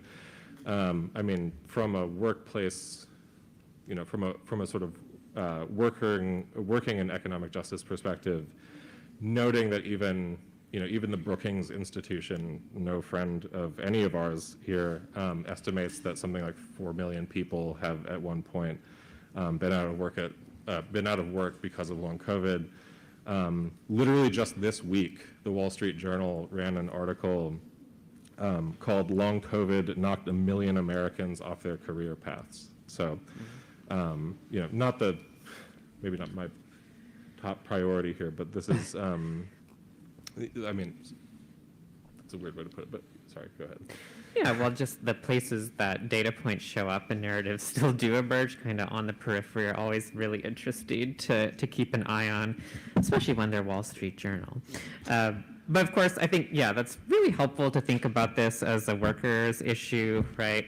And of course, it kind of broadens from there to be about a lot more than just work. And I think, more broadly, what we're talking about here is how really COVID risk itself has been shifted very clearly, right, from the state to the individual, a process of individualization, which also includes the literal privatization of these economic burdens that we've already been outlining. So, as we've just talked about, the ending of the public health emergency was itself a process, of ending government payments for things like vaccines and antivirals. And so, there's this sort of set of basic protective activities that are, nominally prescribed to every individual now, or, every family unit, every private unit, like seeking out, the latest vaccine, or perhaps trying to get a Paxlovid prescription if you have an active infection. Well, all of those are now much more expensive, right, and may involve, and do involve, a whole set of administrative burdens that have intensified and escalated, and also are often, not at all uniform, depending on so many different circumstances. And as we mentioned earlier, there was this bridge access program that was at least presented as a kind of stopgap measure, during this moment of intense privatization and individualization at the end of the public health emergency. Perhaps was ultimately sort of an ideological device to prevent people from being too angry about the sudden changes or the acceleration of unwinding. But of course, that program has now itself ended just in time for the latest updates to vaccines, which are, being rolled out as we speak. I don't know why I did that in air quotes. They are, just like, because it's messy. The rollout is messy. And so, there are other things, right? At the very beginning of the pandemic, there was a program to pay for the cost of hospitalization and medical care for the uninsured.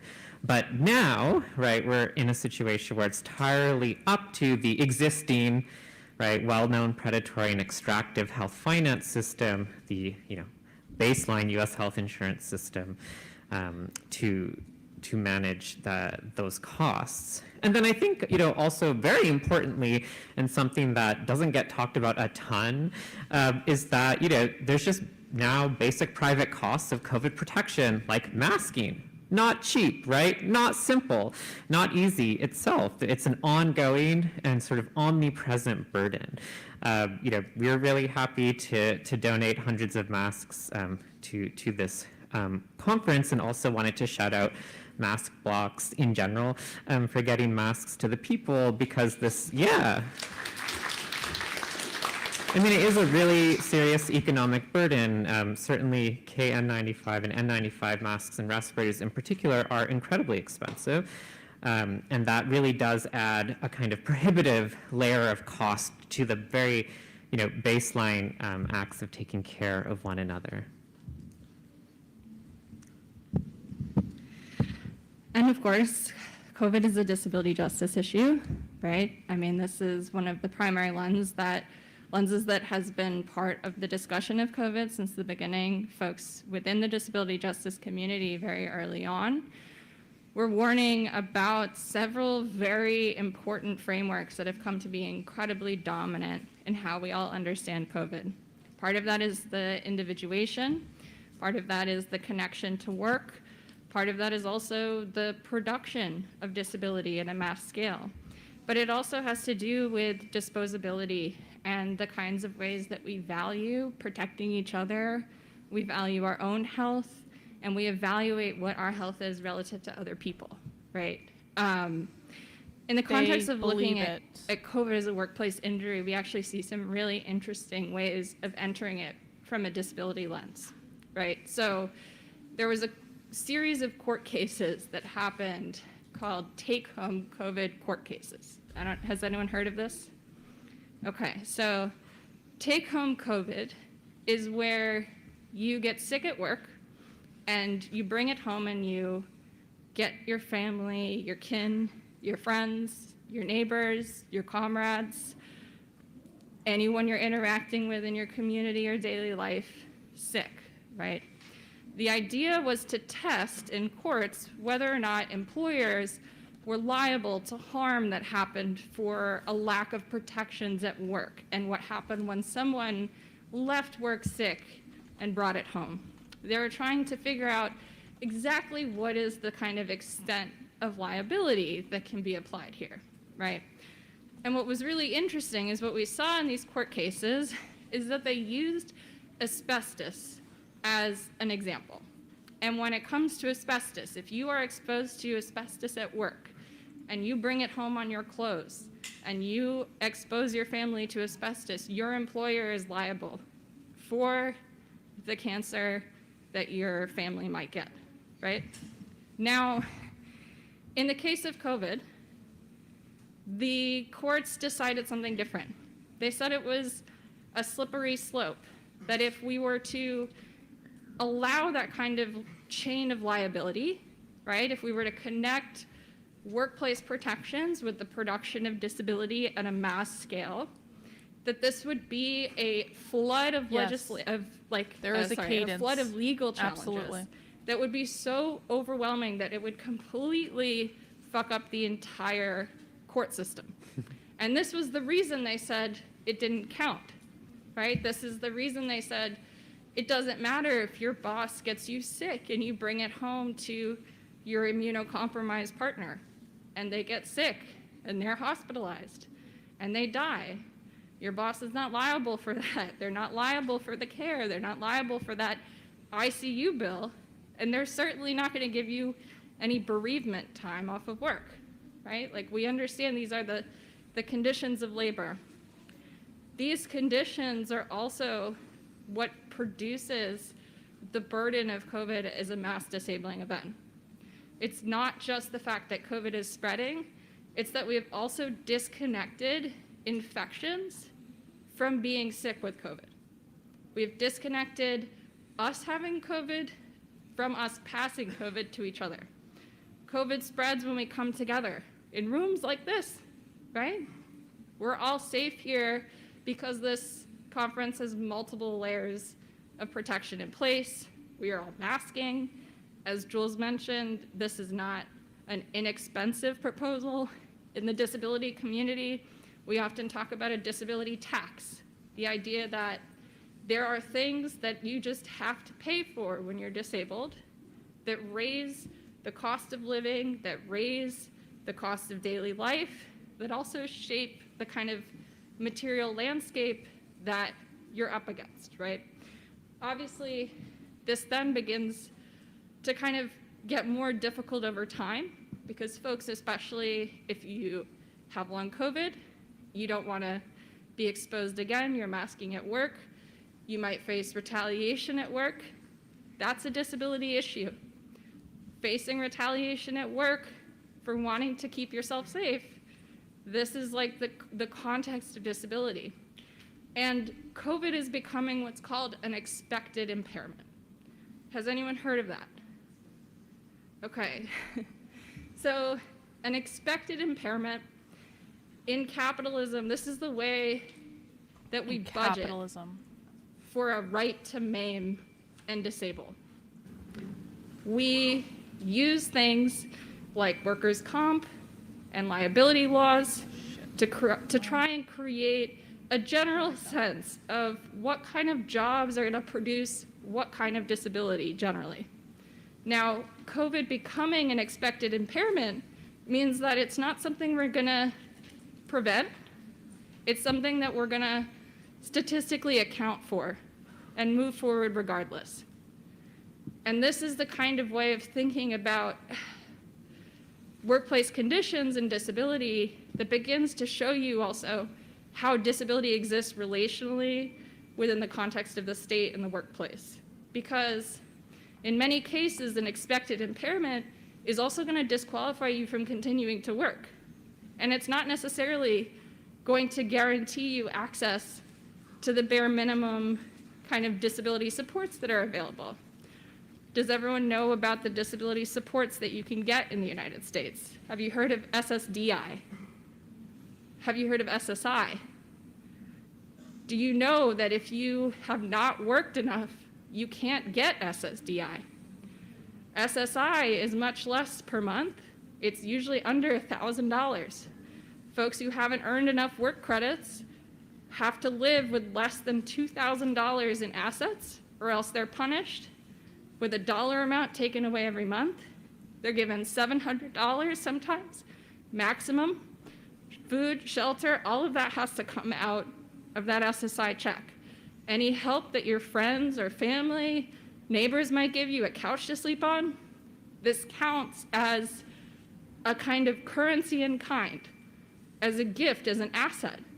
Being given shelter by a friend counts towards your wealth. And so ultimately, the way that we see like COVID being transformed into an expected impairment is that it is being normalized that folks who both are experiencing long COVID or who are disabled for other reasons and trying to avoid COVID, that even just protecting yourself from COVID becomes again a kind of disqualifying condition of being employable. So we see both on one hand the kind of landscape of disregard, disposability. On the other hand, we're seeing sort of reinforced that if you need to protect yourself from COVID, maybe you don't belong in that workplace. Maybe you don't belong in that higher education institution if you want a mask in class, right? There is an idea that workers and disabled people are two mutually exclusive groups. And that's not just like an ideology or belief, this is literally inscribed in law.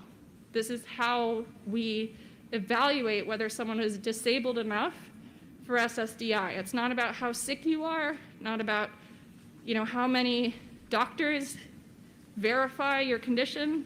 It's about how much does your condition limit you from earning a wage. And if your condition can limit you enough to not earn a wage, then you qualify as disabled in the state. So the literal definition of disability that is used for the primary disability support is a disabled person who can't work.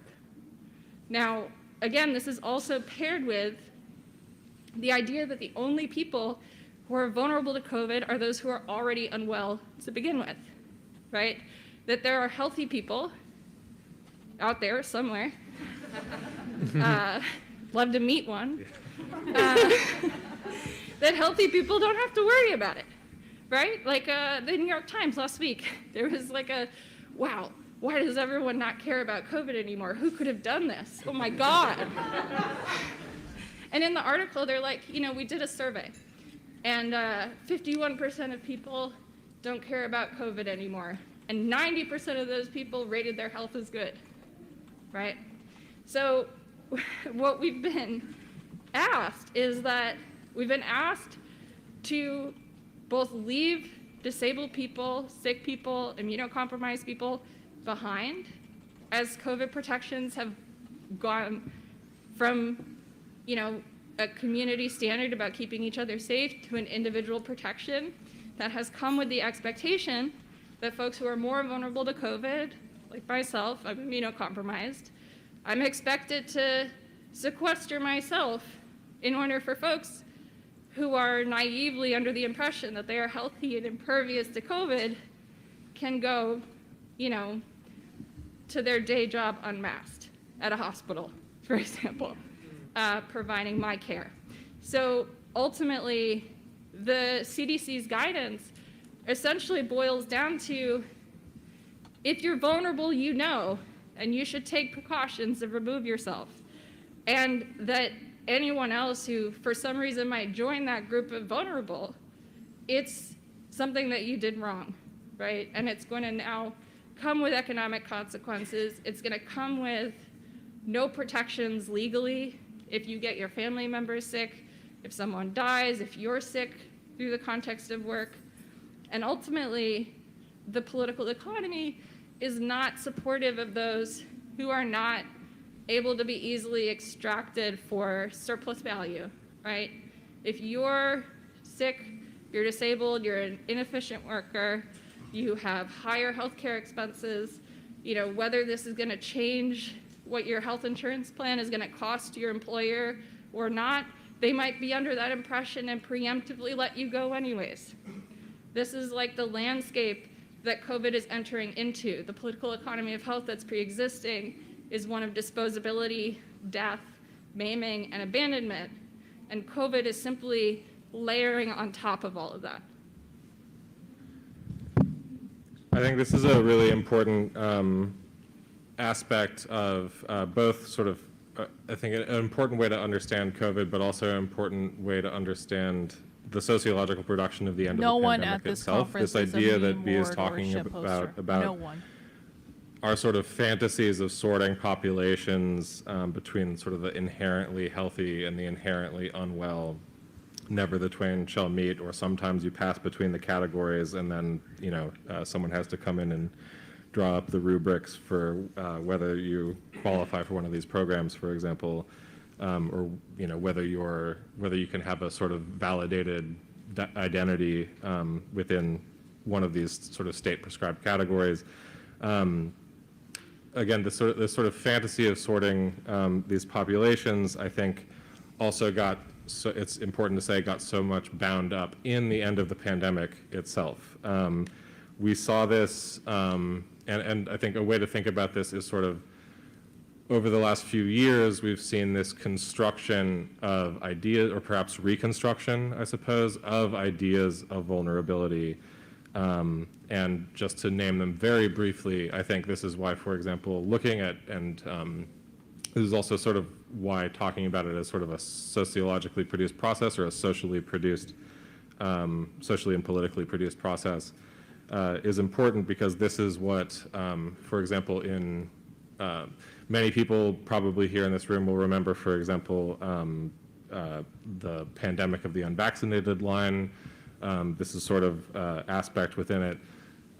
But it's important to note that this is not sort of simply something that just emerged, or sorry, simply something that just sort of has emerged in sort of the later years of, not later years, I suppose, but, you know, some years into the pandemic. But it's something that sort of emerged very early on. There was in 2020, was it May? Can't remember. In the spring of 2020, March? April. It was really early. Okay. It was very early. It was before May. Incredibly early in the pandemic. Every time I look at it, it is earlier than I think, so it may, yeah. Anyway, we saw, for example, there was a turn of phrase used in some reporting from, it's a weird source to pull from, but the Milwaukee Journal-Sentinel, that said they were going to study, that people were planning to study whether COVID deaths that were happening then, again, in 2020, like the very beginning of the pandemic, whether deaths were simply being pulled from the future, by which they meant that the people who were dying were, you know, they're sort of, it's sort of a euphemism for they're the sickly, they're the unwell, they're, you know, the vast surplus class that we pay very little heed or attention to, who are simply sort of so already sick, so already vulnerable, so already at the edge of death, that the pandemic simply ended it prematurely. And so this is just, again, important to note as this idea that it's not simply that it's sort of, that this is part of a long-standing process, essentially. Yeah, and in this context, I think that gives us a way to think about what it means to say that, masking, for example, is a practice of solidarity with ill people and disabled people, right?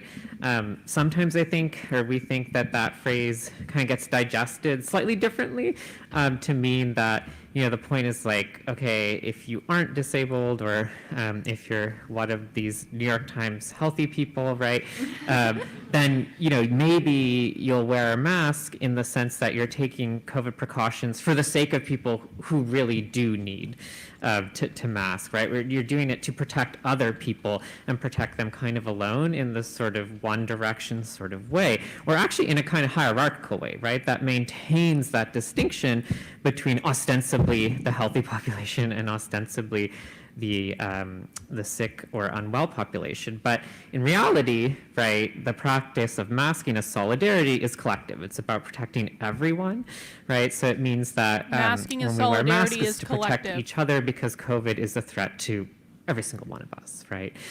Not just people who are immunocompromised, for instance. There it is. So in that sense, mask in solidarity with sick and disabled people really does mean in solidarity. That we're recognizing, though, in particular, that disabled people To be a comrade is to be in have been, solidarity. trying to warn us You're now not a for good comrade years, if you're not right, masking of in these very solidarity. dynamics that you can sort of, be in the charmed circle of the body politic until you're not. Right, and that moment of passage, administratively, bureaucratically, legally, can be really sudden and really, really brutal. And so the idea that the majority of people, or even just many people, or really any people, are exempt from this kind of vulnerability to this political economy, let alone to this virus, right, is a fantasy. And in that sense, that's the way in which we're saying it doesn't No one really. is exempt. That way of thinking doesn't reflect reality. It reflects political economy, the way that we organize society, and really at a sort of baseline level, the root notion of who society is supposed to be for, right? Why are all of these institutions in the labor market, right? Why is the state organized in the way that it is?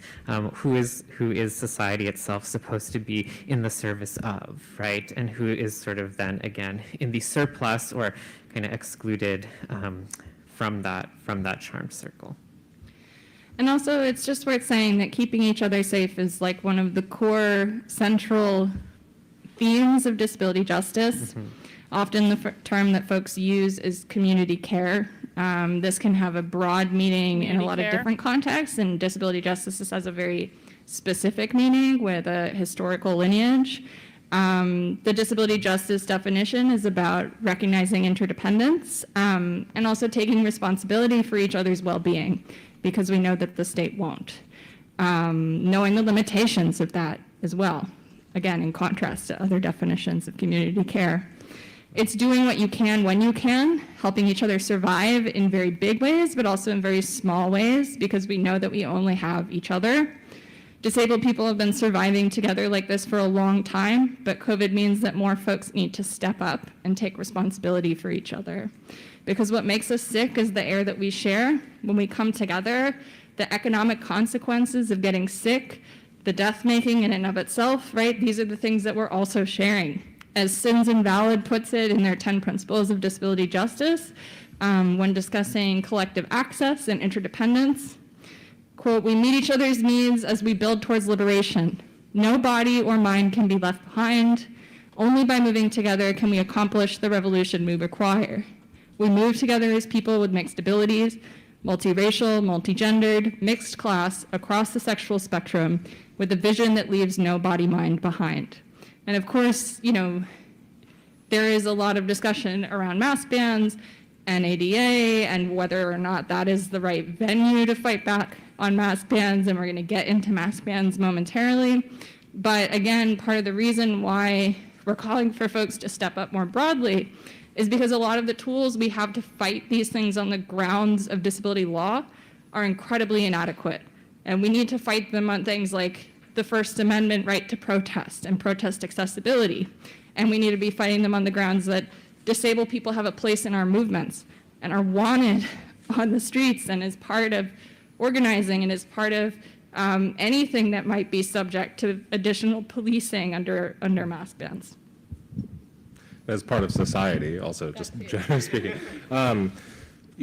So this brings us to the sort of third of the pillars that we were talking about at the beginning, which is, now we want to speak a little bit, and the bringing up mask bans is kind of a perfect transition to this, speak a little bit about how COVID work and abolition work are so deeply linked, and how our movements against the prison industrial complex should really incorporate and take seriously the ongoing threat of COVID. So I mentioned this at the top. The way we're going to talk about this is, I think I'll pass it to B in a second for this, right? Yeah, is again, COVID is a critical issue for abolition, and in two ways that we're going to talk about, certainly in more ways than just what we'll talk about, but there are two ways that we're going to talk about it in. One is, again, that our comrades on the inside are being subjected to COVID, as I said before, as a tool of death making within these institutions. They're saying that prisoners are being literally murdered by COVID. For all of us and all of our movements. The prison system is literally murdering probably black people with COVID. That's what he just said. Mask bans threaten to expand the PIC, and at the specific behest of targeting left movements very broadly. They're very, very explicit in their rhetoric about mask bans, every single one of them, essentially. All right, let's talk about COVID in prisons, jails, and detention centers. This is incredibly important. We talk about this a lot on the show. The prison industrial complex itself is one of the biggest drivers of COVID spread. For a long time, this has been hard to see. The data that we have seen disappear in the free world disappeared for folks on the inside many years ago. Many people for a long time have been punished for masking, for sharing information on how to keep each other safe from COVID, for helping each other survive COVID on the inside. The way that COVID has been treated in prisons, jails, and detention centers in particular has been as a pretense for increasing repression, doing things like taking away in-person visitation for years, saying you can't do that because of COVID. Guards are still going to come in and out unmasked. No educational programming, no mental health treatment, no vocational programming, no rehabilitation programming, no social programming whatsoever. That's gone. You can do video visits, but you still have to be strip searched before a video visit, all in the name of COVID, right? Do any of these things keep us safe from COVID?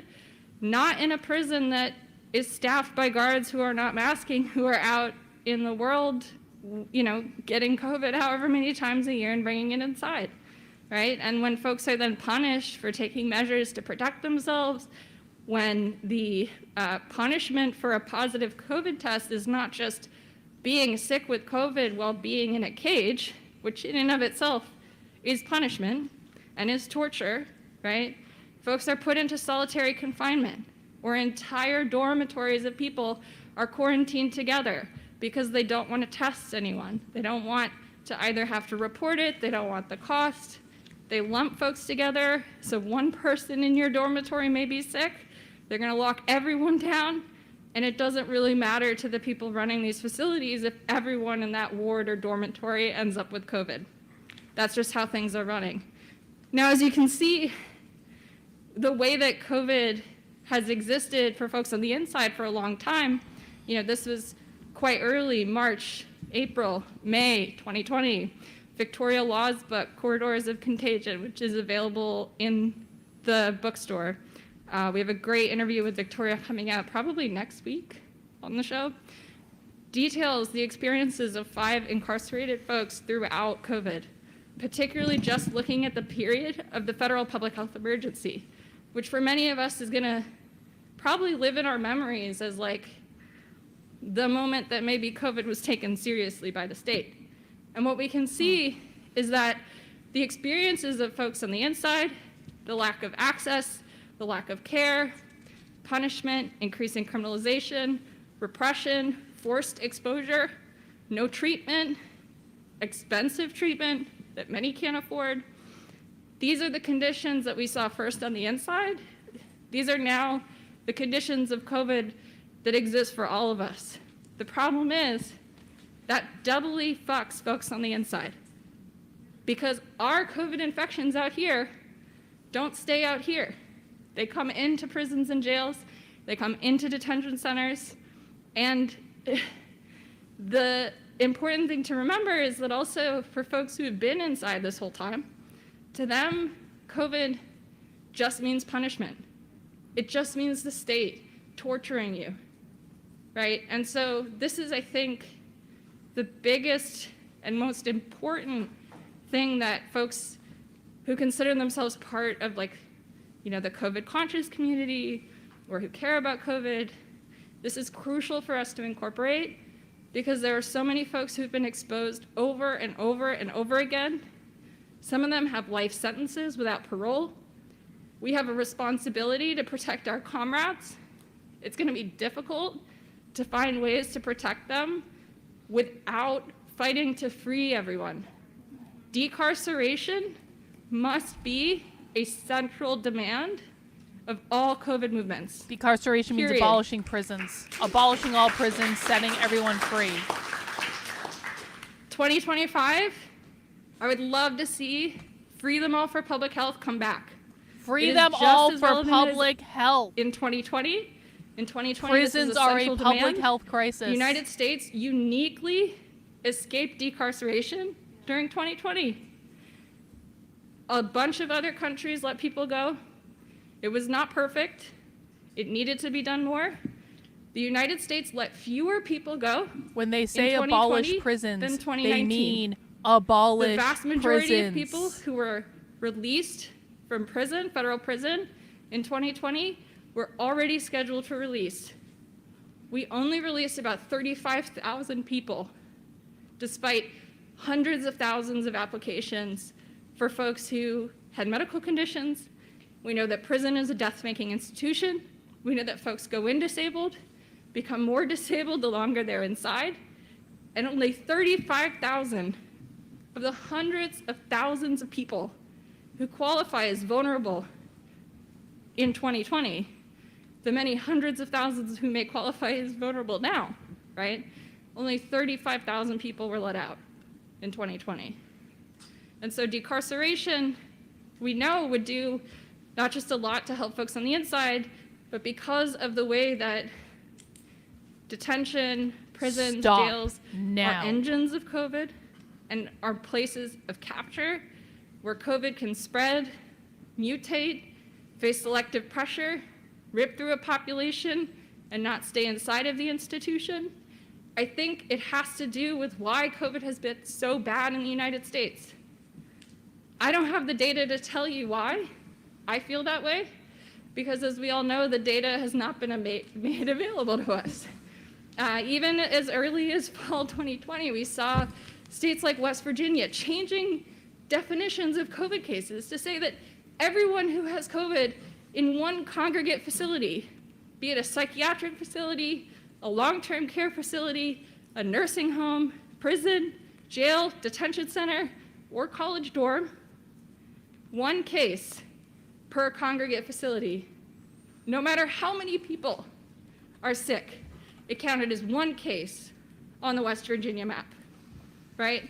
So I don't have the proof to tell you that if we decarcerated the United States tomorrow, COVID would be different, but I would tell you that there would be millions of people who would suddenly have way more control over their exposure to COVID if we ended the PIC tomorrow.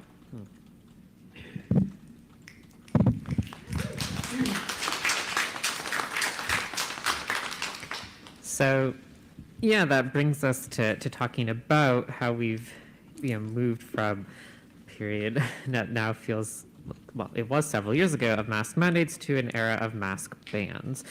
So kind of elsewhere in the criminal legal system, we're in part seeing the sociological production of the end of the pandemic having really emboldened and in some ways enabled the rise of mask bans, particularly this year, right? So some of the more high-profile ones that have been covered were North Carolina proposal, Ohio, but I think like quite prominently in the state of New York. There's discussions obviously at the state level, but in particular, this summer, Nassau County passed a pretty sweeping and a very aggressive mask ban.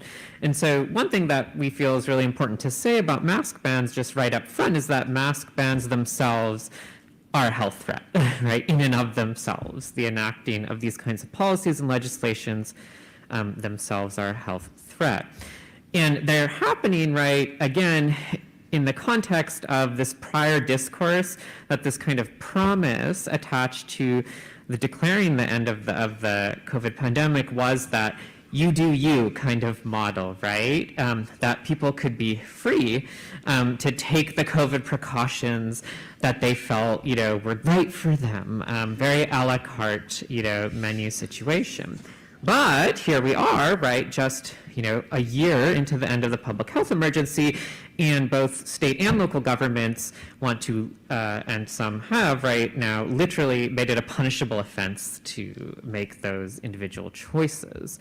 And, there's a lot to say about mask bans. There's Stop a lot kind of that, being I think, going stupid. down that research rabbit hole This is unhelpful. can sort of It is not bring allowed. up that's really Stop interesting. it. But I think we've been sort of thinking about them in the larger context of the creation of status offenses under the law, right? The kinds of often quotidian state or municipal level kinds of ordinances that are enforced by the police that sort of allow for the profiling and criminalization of certain groups of people, like pretty explicitly, sometimes like very obviously and deliberately, sometimes like barely concealed.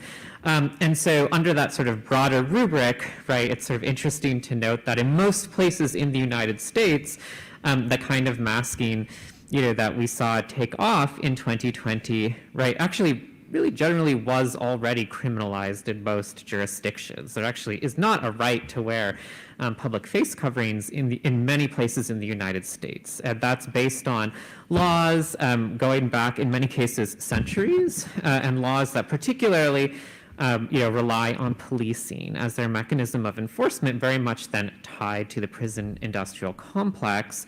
And so when mask bans are, being introduced and are being enforced, we're talking about, laws that are going to be implemented disproportionately to target Black and brown people, in particular to target disabled people, and actually also to target trans people. And so maybe the quick example to talk about all of that would be New York State. So in some ways, maybe it's no coincidence that that's the state that where this kind of political struggle has emerged in a more high-profile way. And so, there's the Nassau County, that's a county level, provision, but talking about at the state level, right, the sort of original anti-masking statute, the one that had to be amended in 2020 in order to legally allow people to wear masks in public for the public health emergency, right, that original law, it actually goes all the way back to 1845, right, it's a real old one. 1840s, not one of the better decades for lawmaking in this country, although it'd be hard to pick one that you felt good about. So this law, so old that back then it was anti-masquerading, to keep it fun in 19th century, but it wasn't fun at all.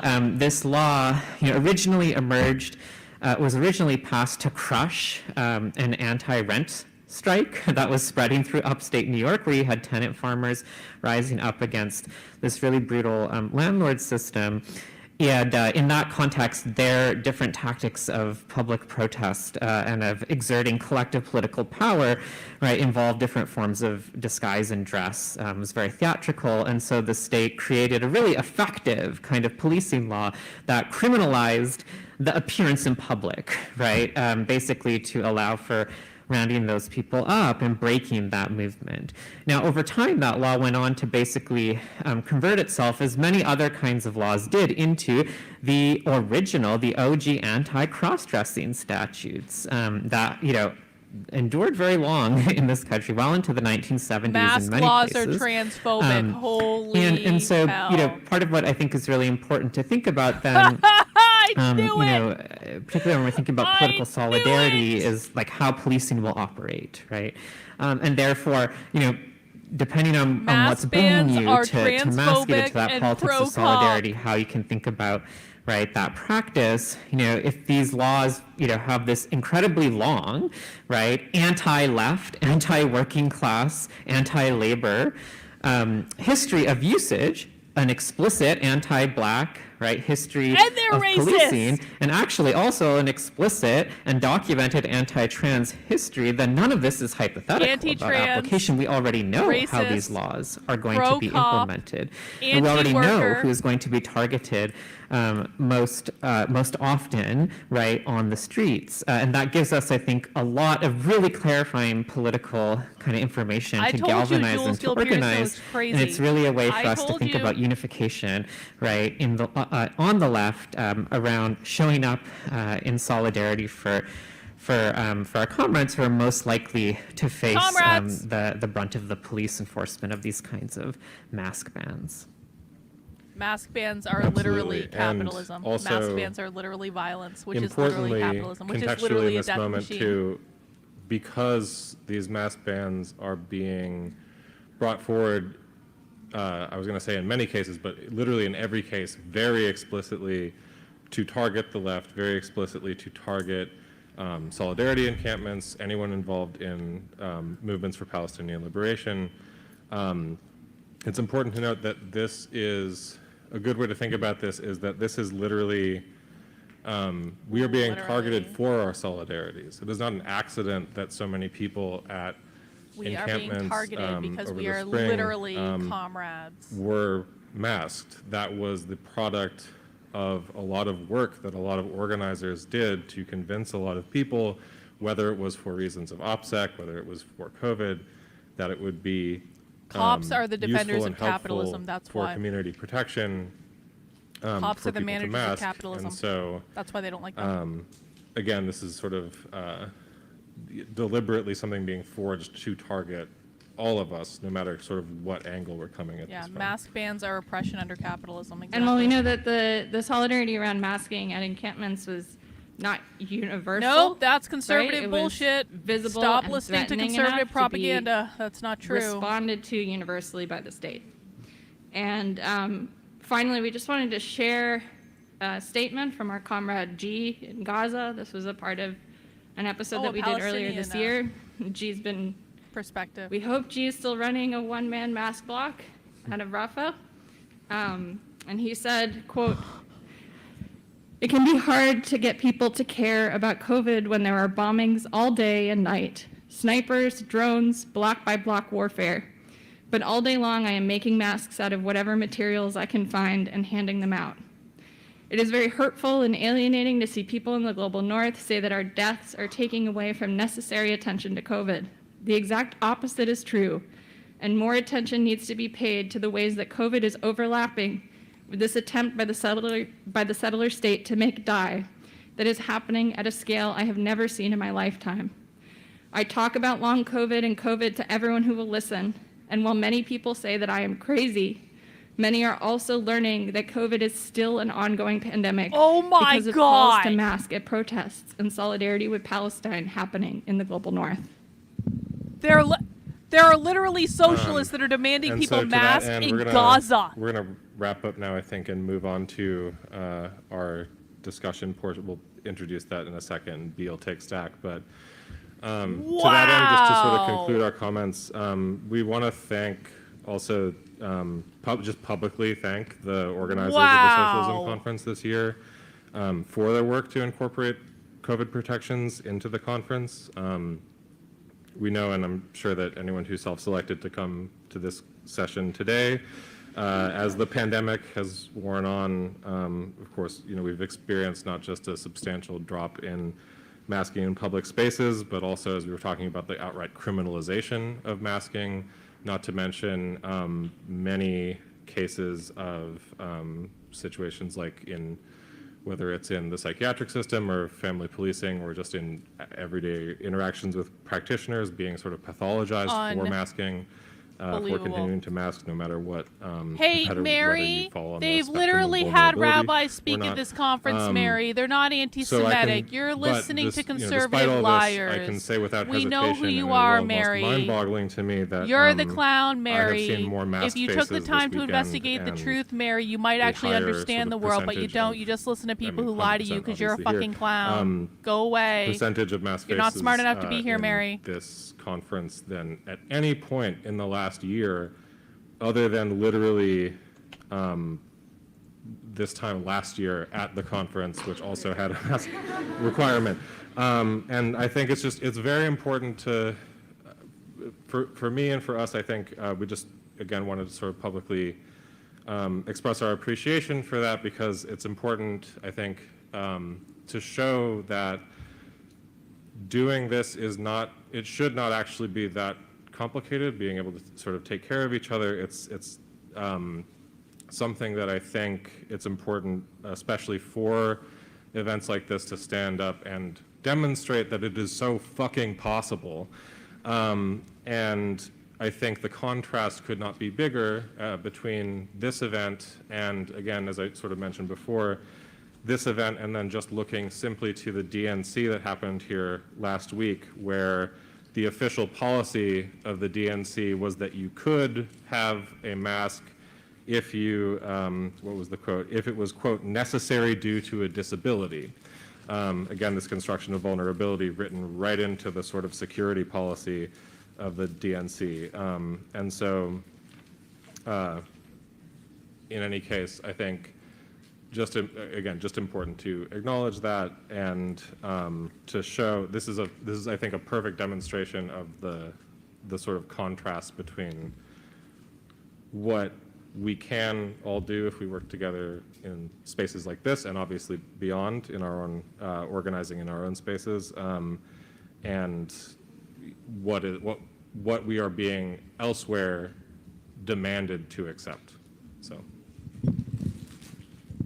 Okay, thank you all for the patience. It's difficult to condense this 5 years of complex political economic history into a concise presentation, but we're really excited to hear your thoughts. We're going to move into the discussion portion of the session. This aims to be participatory. We encourage statements in particular. I just want to reiterate the reminder, this is being live streamed. Please don't share private information. If what you're sharing will cause you to face job retaliation, absolutely do not identify yourself.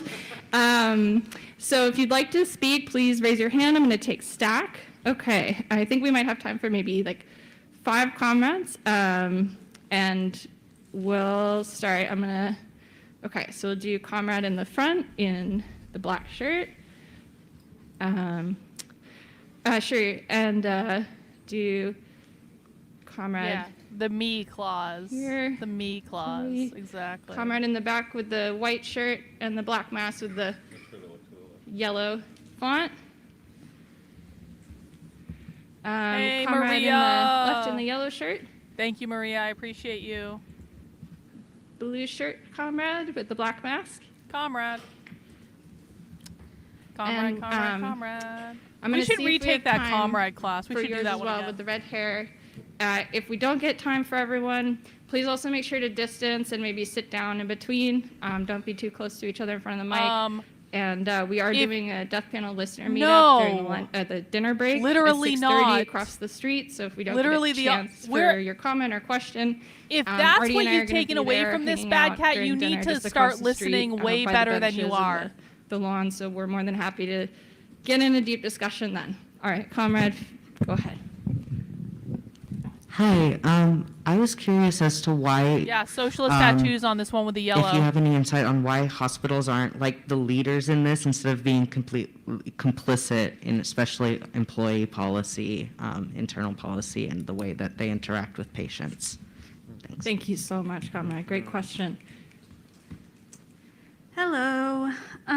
Yeah, first, just thank you for having this conversation with us. I feel like this is still a real problem on the left, and I think a lot of us are probably in our own spaces kind of like screaming into the void about COVID, so thank you for bringing us together and continuing this conversation. I think first, like, you know, I'm saying this is still a real problem on the left. I'm so grateful for the mask requirement here, and we're also seeing, like, I mean, you can see between the second floor and the first floor of this conference, like a real difference in how many people are masking, how many people are treating this as like a rule to be followed in this specific situation versus like a real, like at the heart of community care, or like the difference between who's masking at the hotel, or how many people are masking at the hotel versus the conference space.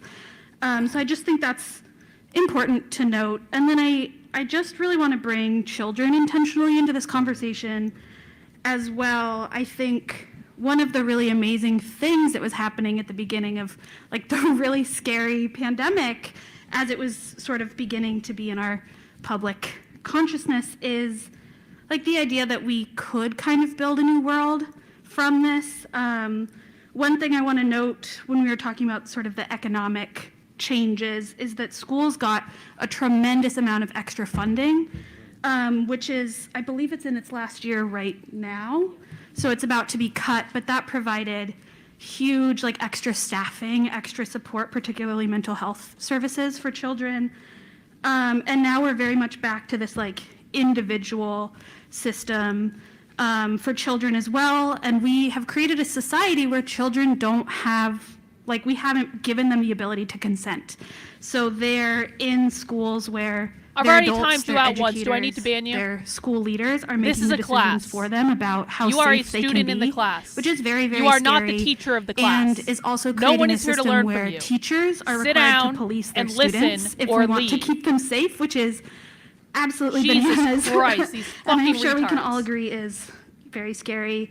And I've lost my place because I had so many thoughts. Oh, I think also like it really, I think it's another way that we're indoctrinating our youth earlier into the idea of like how to be a good worker. I think that's important to notice. The school system, you know, it was given a really insidious way, like an excuse for our schools to now defund extra, to put more on teachers' plates and to just like really gut our school system. But then on top of that, really as an educational system, we're teaching our children, like, you don't have to choose to care about one another. You should come to school sick. You should, you know, like continue to work through that, and you should not listen to your body. Those are very scary things. So I just wanted to like bring kids into this conversation because we should be thinking about them all the time. So thank you all. Thank you so much, comrade. Hello. So this is kind of two separate questions. So the first, I had a comrade when we were talking about this very subject, kind of like sort of labeled this moment of the pandemic as a great disabling, where people are starting to more explicitly experience like transitioning from being more able-bodied into disabled. And so I'm curious, as that is happening, what do you see potential for people to more explicitly look toward a disability justice lens and maybe sharpen struggle around like against the state and maybe ways we're thinking about our bodies and our relationship to each other? The second question kind of ties to the very first question. I'm curious to hear more about your experience of being alienated by medical staff when you walk into an appointment with a mask on while they're unmasked. I'm curious to hear more about that and just like ways to, you know, address that. Yeah. Thank you so much, comrade. They don't get paid to be there. Hi, That's bullshit my name conservative is propaganda. Mary, Either and I'm a listen and healthcare learn provider. or leave. I'm an abortion provider. Jesus I'm a gender-affirming Christ. care provider. This and is the all trolls at home can conservative eat my whole propaganda ass. that is unhinged from reality. Okay. Abortion. I have Oh, is two that points Mary? that I wanted to make. One kind of specifically relating to what Hang on. happened with abortion and gender-affirming care Hang on, during hang on. of- I'm going to do a rare, we know her. That's Mary. We know her. She's the crazy one that we got on stream last year. I very rarely do a live rewind. We know her. The crazy fucking abortion woman from last year. I'm pretty sure this Mary Bowman. Yes, that's Mary Bowman. Fuck yeah. Fuck yeah. Okay, everyone listen. Hi, my name is Mary, and I'm a healthcare provider. I'm an abortion provider. I'm a gender-affirming care provider. Mary Bowman. And the trolls at home can eat my whole ass. Mary Bowman. Okay. I have 2 points that I wanted to make. One kind of specifically relating to what happened with abortion and gender-affirming care during the beginning of the pandemic during the public health emergency. So when the public health emergency was declared, in some ways it increased access to abortion because, there was more telehealth. You could get your pills by mail. You didn't have to take work off. You didn't have to get childcare. You could just be at home, get your abortion appointment. She did. And She get what you referenced needed. me. But it was also, the public health emergency was also used as an opportunity by anti-abortion legislators to restrict access to abortion as an elective procedure. And they also did that for gender-affirming care and gender-affirming surgeries. So they canceled people's surgeries, they canceled people's appointments, they shut down clinics. All under the guise of we have to ration medical supplies. And if it's an elective procedure, it's not worth someone wearing a mask, someone wearing a gown, whatever it is. So we have to ration that supplies, which of course, in some ways, we ran out of masks because we weren't ready, but in other ways, there were plenty and it was a false scarcity tactic. And then to the first comrade, I'm going to kind of answer what you were talking about because I want to talk about healthcare workers during the pandemic. My short answer to your question is the hospital is a workplace. They are dependent on people getting sick for funding. And they also, just like any other boss, want to minimize what workplace COVID is, because that would mean that they would have to pay more money to protect people. They would maybe have to have more staff, pay for more staff. But I've done some writing on the ethics of nurses going on strike during the pandemic. The first person I knew to get COVID was a nurse. The first person I knew to die from COVID was a nurse. Certainly not all the nursing strikes in the United States that happened Did Mary in ever open up her Twitter account? 2021 were directly related to COVID, but some of them were, right? Like folks saw on social media nurses wearing plastic bags instead of other types of protection, reusing your face mask, all sorts of bogus shit. And, I know people who self-quarantined from their families and their partners so that their families and partners didn't get sick from them, even when they didn't have COVID, because we didn't have tests for a long time. And so that meant they needed alternative housing for several months.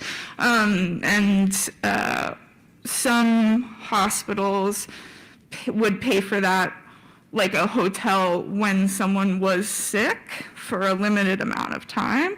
But, similar to the take-home COVID case, really they didn't take responsibility for the fact that healthcare workers were getting sick.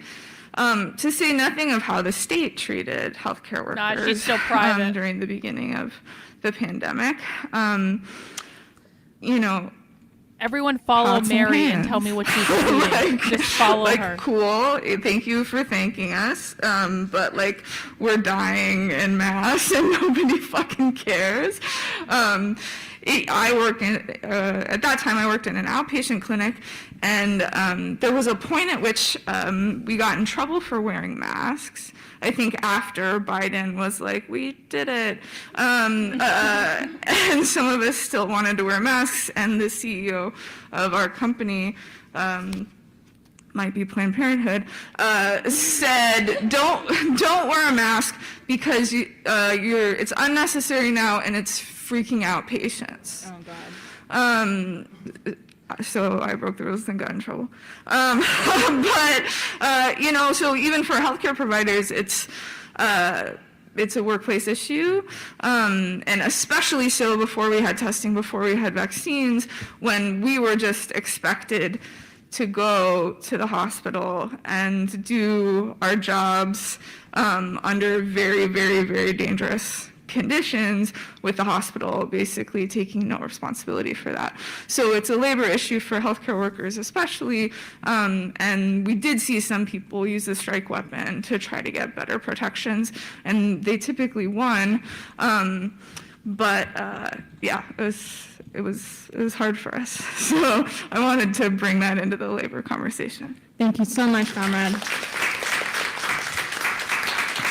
Mary Bowman. Mary Bowman. Sorry, it makes me a little anxious to use the mic, but thank you so much. This is a great panel. Thank you for the people who have shared things so far. I guess what I wanted to add is that, beyond being an economic justice issue, a disability justice issue, and abolition issue, this is a migration issue as well. And I wanted to highlight that as I'm a labor educator and organizer, mostly with migrant I got folks. a shout out in the question line, and I'm not even it's there. Been really, it's so That's layered. crazy. Migrant folks they don't have any access even to the very meager offerings that the American government gave in the pandemic, before, after, anything. And they were, I did a lot of organizing with packing workers that all of a sudden we all care about them for like maybe 2 seconds, and then we didn't anymore. And they got sick several times. And I think it's really important to think about the disconnect, because they are already in a space that produces premature disability and produces cumulative debilitation. And then even if immediately they were saying like, I don't feel the same after I got sick, like with time and with all the ways in which our society is negating the idea of long COVID, they even have less chances of like being able to advocate for themselves as like long COVID patients, right? And it's really tricky because again, also so many layers in the healthcare system that prevent them from like, again, advocating for themselves if there's any language barriers, and a lot of condescendence and racism from medical providers. That also really hide like the amount of long, the numbers of long COVID among like migrant workers. You have done nothing but post nonsense in my chat since you arrived, Millie. So now we're going to give you a pop quiz, and if you fail this pop quiz, we're going to permanently ban you from the chat. You think you know everything? You think you're so smart? Define what the left means when they say capitalism. This is only for Millie. This is for no one else. Millie, your options are this. You will either give us the correct definition of what the left of how the left defines capitalism specifically. This is a basic 101 level question. You will admit that you don't know, or if you don't do one of those two things, I will permanently ban you from my chat. This is how we handle people who come in here and think they know everything and do nothing but shitpost and create nonsense. So, option number 1. Correctly define what the left means when they say capitalism. Option number 2, admit you don't know. Option number 3, get the fuck out or be permanently banned. The choice is entirely yours. Into the conversation as well. Thank you. Thank you so much, Comrade. Okay, I just have a little bit of a quick comment and then a quick question. I know we're running short on time, so if anyone else has an answer to my question and wants to talk to me after, you can come find me, but not you people on the internet. Anyways, so I am a little bit newer to the conversation of like decarceration, even though I do think it's really important. I have like only just started the idea of like researching it. And so I'm really thankful that you guys brought it up and talking about like how people don't deserve to live in a fucking cage. But I think one of the biggest arguments that I can already imagine when I'm like talking to people about decarceration that I obviously think is bullshit, but I'm going to bring it up anyway because I'm not sure the best way to answer it, is those people who are like, what about the people who deserve to be in prison? Even though, again, the reason why people are in prison is more often than not a cause of the state and the country, and the reason why they're there is not necessarily something they did, but something they might have been like caused to do, or circumstances outside of their control. People don't deserve to be in prison. It's just they had to do it. They had to commit the crimes. That's why we have to let them out. Like people who think that people deserve to be in prison and live in a cage. So thank you. Thank you so much to No all one of the deserves to be in comrades. prison. That's why we have to abolish all prisons. Okay, we have like 1 minute. Really quickly, I just want to address the comrade in the white shirt with the yellow font who asked the question about this being a mass disabling event, and asked about alienation in the context of healthcare access. This is a mass disabling event. If you have long COVID, you are disabled. You should feel comfortable identifying as disabled. No one should gatekeep you from being disabled if they're disabled themselves. Doctors and the state might do it, but you are disabled. You absolutely are. You are part of the community.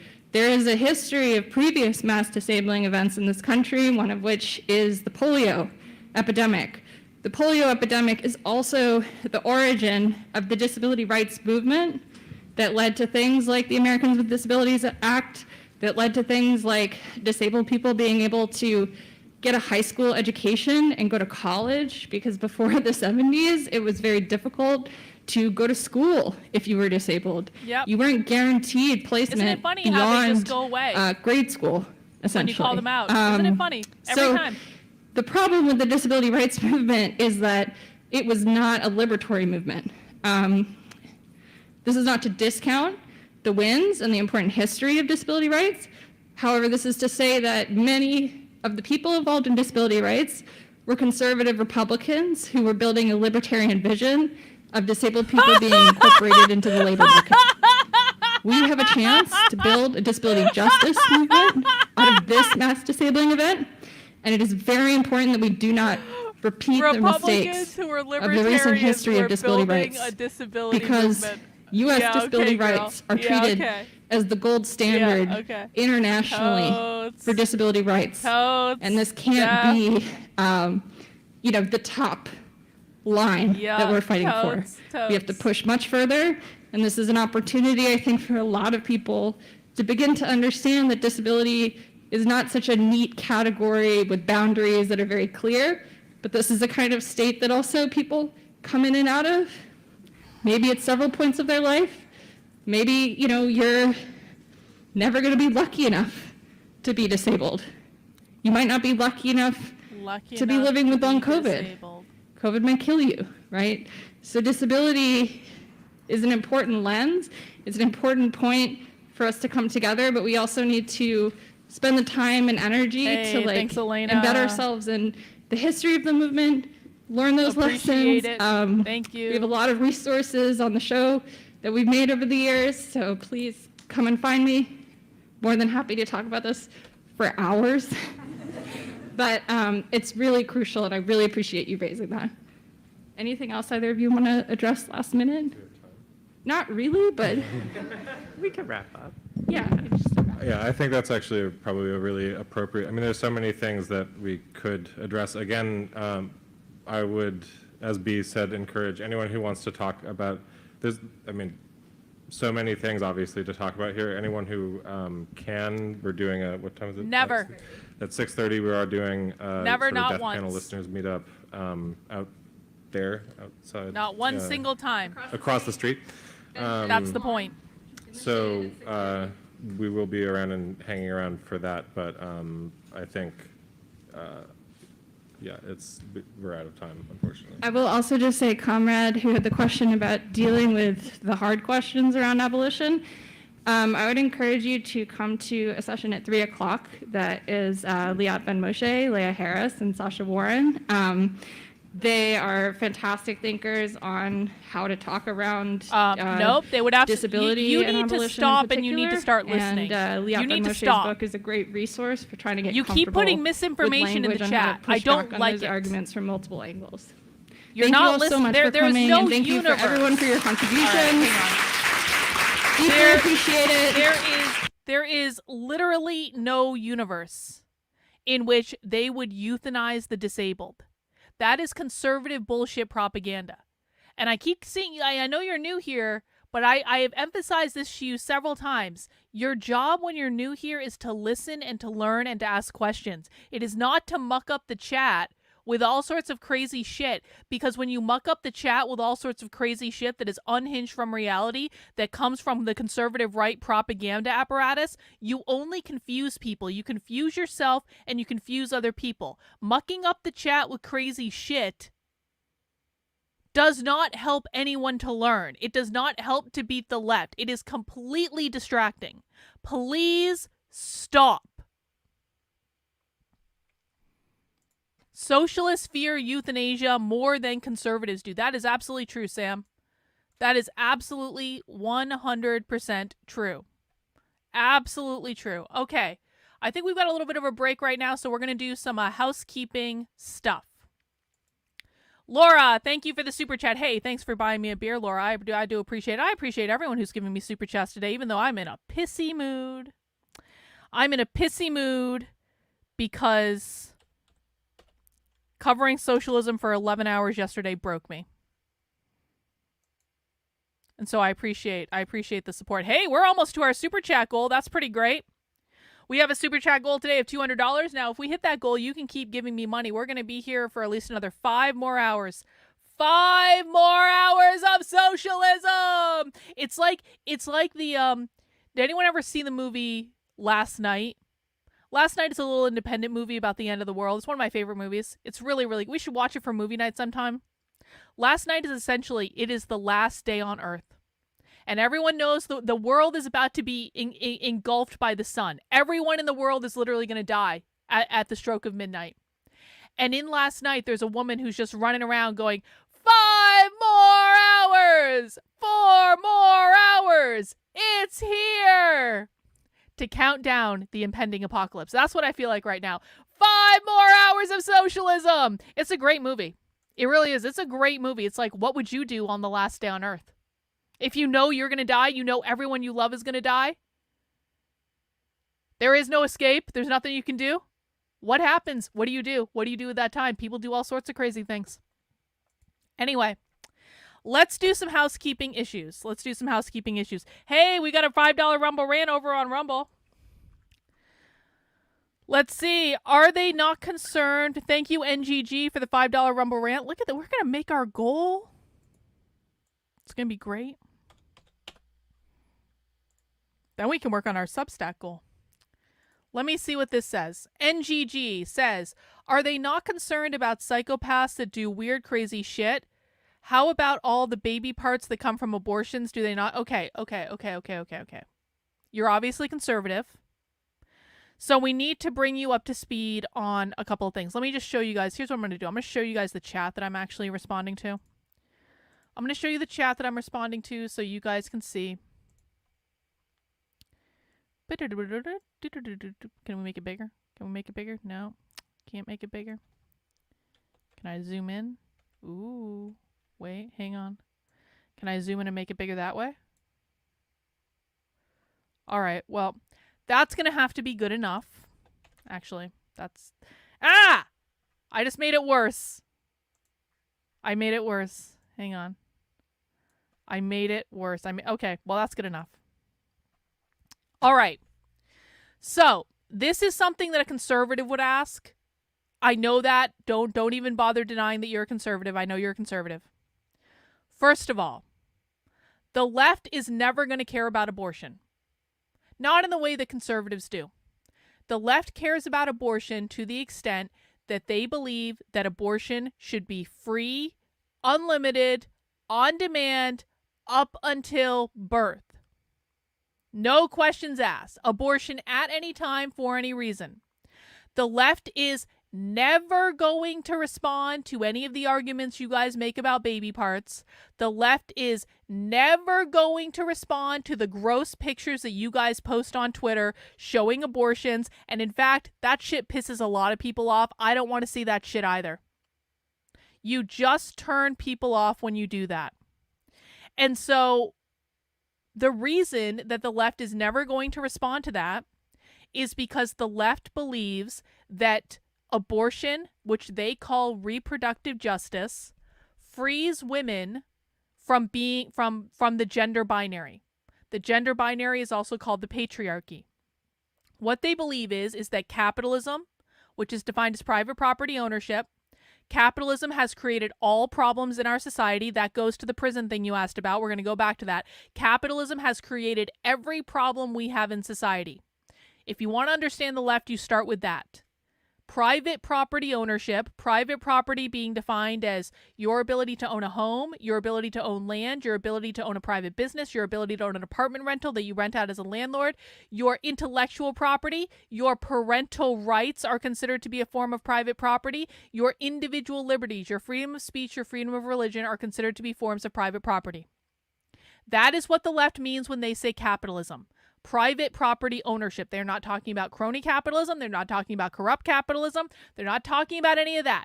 They are talking about abolishing your ability to own a home, abolishing your ability to own a business, abolishing your parental rights over your children. That's what we're talking about. What the left believes is that capitalism created the gender binary.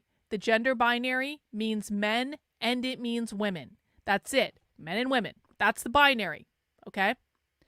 They believe that capitalism created the social construct of gender by putting men in the workplace where they had access to all of the money and all the power, women into the home doing the unpaid labor of raising the next generation of proletarian workers. What that means is having children and raising a family. That they believe that put men in the power position over women. That is what the patriarchy is.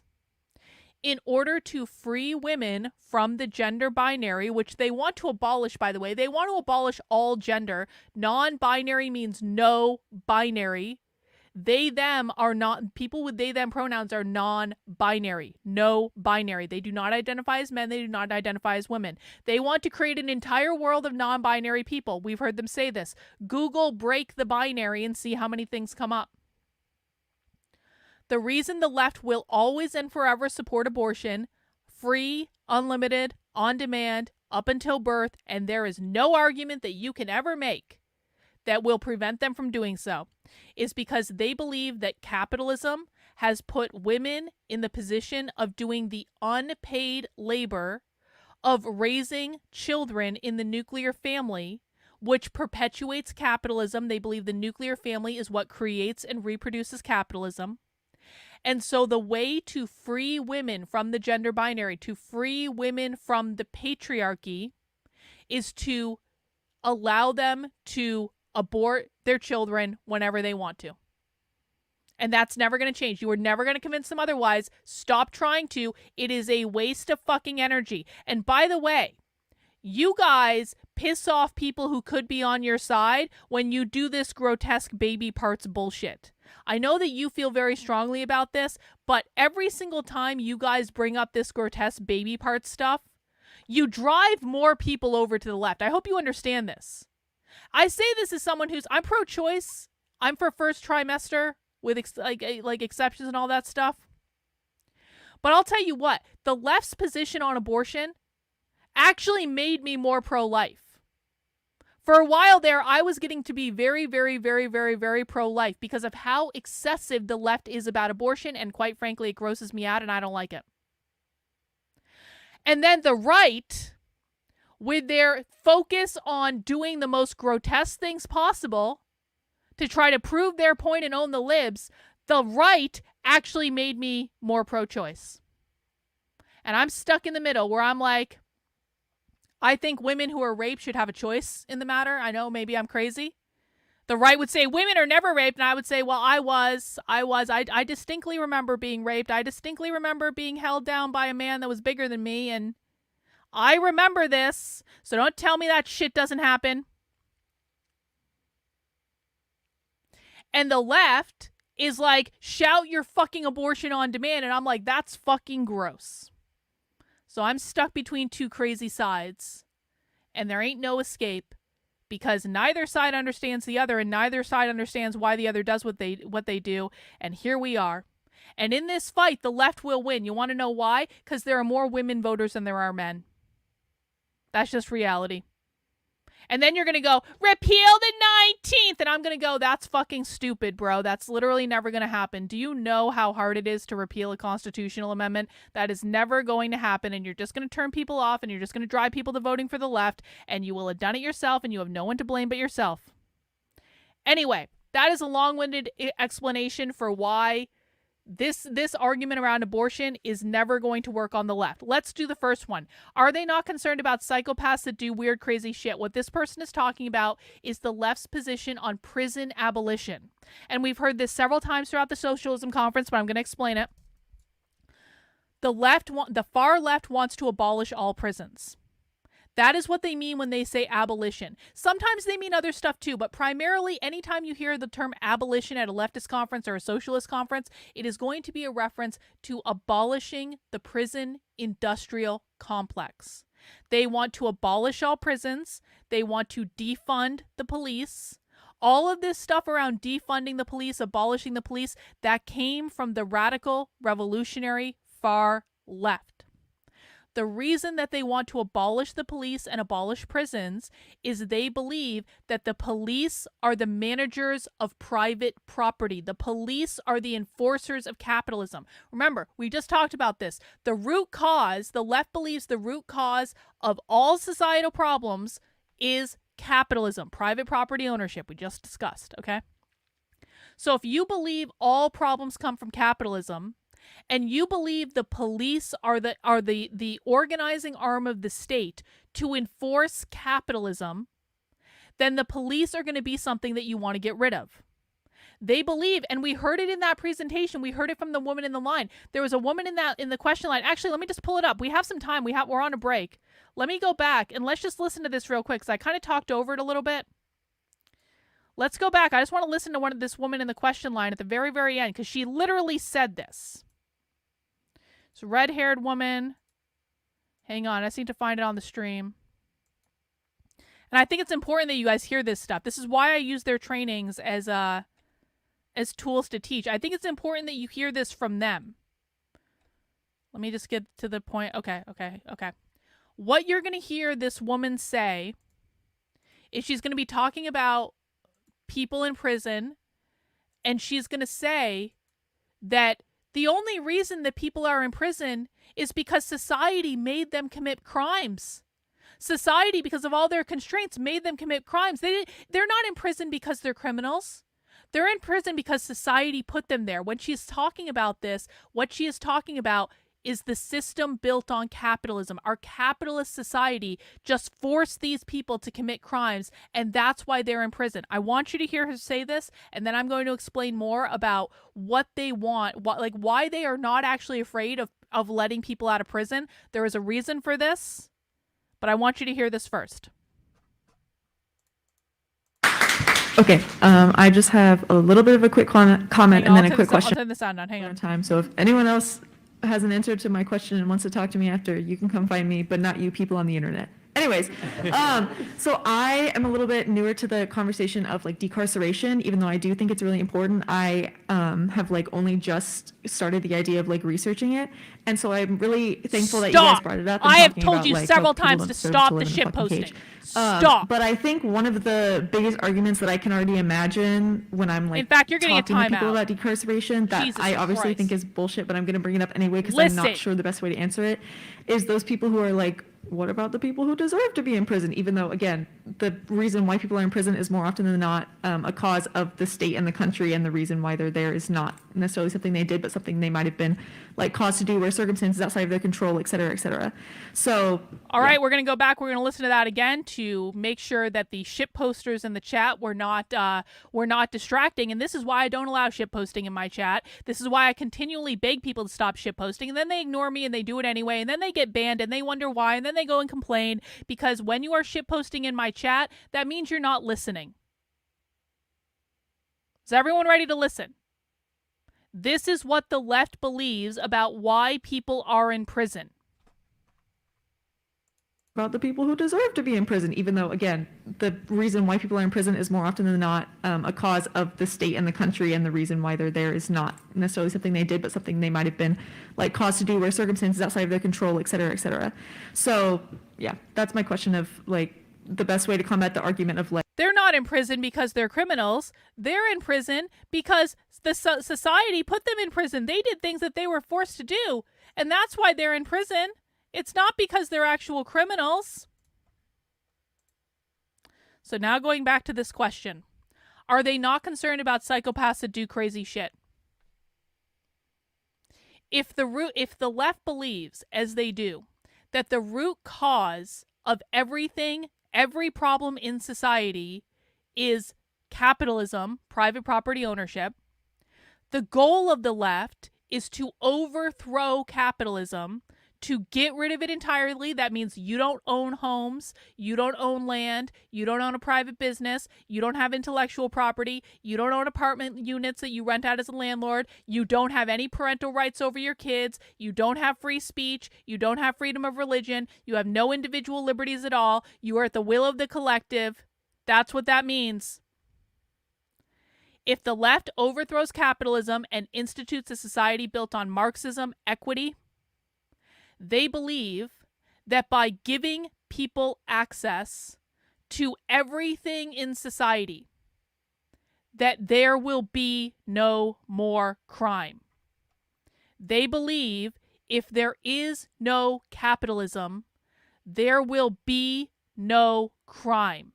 If you give people access to free, unlimited healthcare on demand, anything they want, abortion, psychiatry, medication, whatever, as many trans surgeries as they want, all funded by the state. If you give people access to whatever they want, then there will be no reason for crime. If the state controls all the food supply, which is the goal, then everyone will be able to have access to food, so there'll be no reason for crime. If the state controls all the housing, which again, private property includes your house. If the state controls and assigns all the housing, then no one will be homeless, so there'll be no need for crime. If we abolish money and we control the means of production, then things won't be created for a profit motive anymore. Then people aren't going to want for anything. We're going to be able to give people whatever they need. And if we give people whatever they need, there won't be any murders, there won't be any rapes, there won't be any theft. There's going to be no need for theft under socialism because there's not going to be any money. There's not going to be anything that people don't have access to. This is what they believe. So they have no problem saying abolish the prisons. Get rid of the prisons. Defund the police. Abolish the police, because in the society that they have visioned, there will be no need for the police because there will be no money. The state provides everything you need. And they believe that the police are the enforcers of private property. The police manage your private property. They enforce your private property. So if there's no private property, there's no need for the police. That's what the left believes. And you can call them crazy all you want. No. No. Please. I am begging you. Please stop. Actually, I'm going to give you a timeout. I have begged you enough. You're getting a timeout. If you come back and you continue to disregard my wishes and you continue to make shit up, then you're going to get banned. I'm sorry. I have been very clear about the structure of this stream. This is a class. I am the teacher of the class. You are the students in the class. You are here to learn. If you keep disregarding what I say, then I'm going to remove you from the class. This is like if you walk into a college class and you sit in the middle of the college class and you just talk about your own ideas the entire time while I'm trying to teach the class, I'm going to kick you out. That's what would happen in the real world. And that's what's going to happen here too. The whole point of this is for people to learn. It's not to mouth off about what you think, because most of what you guys know is wrong. I'm sorry about that, but that's the way it goes. Anyway, thank you, NGG, for the super chat over on Rumble, or the Rumble rant. I hope that answered both your questions. Probably more than you were expecting. But we have a little bit of extra time because we're on a break right now. Tell them, Carlin, 30 million registered socialists and communists in the U.S. on the left side. Do conservatives want 300 million capitalist voters to go left? I mean, conservatives don't think about things before they speak is part of the problem. It's like, it is part of the problem. All right, let's do some more housekeeping. Let me add that super chat to the total. We are almost at our super chat goal. We are almost at our super chat goal for today, which is pretty rad. Pretty rad. Now, don't get it twisted. You can still send me money after we meet that goal, but I've got other stuff I want to talk about. All right, we are on a break until 4 p.m. At 4 p.m., we will be watching Lenin and the Politics of Rehearsal. We could also watch this eco-socialism one. Actually, you know what? We actually probably should watch this Green New Deal one. We actually probably should watch the Green New Deal one. The reason that, well, we can't watch both at the same time, Yasmin. Again, guys, this is live. This is not on demand. This is live. Come on. The reason that I was not inclined to watch the Green New Deal one is it's being presented by the Democratic Socialists of America. Now, here's the thing. The Democratic Socialists of America are the most right-leaning people at this entire conference. I don't like referencing the Democratic Socialists of America because, quite frankly, they're not far left enough for the real radical revolutionary far left. I know that conservatives think the Democratic Socialists of America are the most left-wing people on the planet, but they're not. They're really not. And so anytime the Democratic Socialists of America come around, I'm kind of like, it's progressive at best. They're not real socialists. They're not real leftists. And so I'm usually uninclined to watch what they have to say because, you know. Rottweiler, exactly. This is where substituting the police with social workers comes from, but cons are busier owning the libs rather than understanding us. Yes, this whole idea of substituting the police in favor of social workers, that comes from the radical revolutionary far left. Hey, I appreciate it, Rottweiler. I appreciate it. Guys, we are like $13 away from the super chat goal. That'd be pretty great. Anyway, so we probably should watch this eco-socialism one. We can watch the Lenin one later.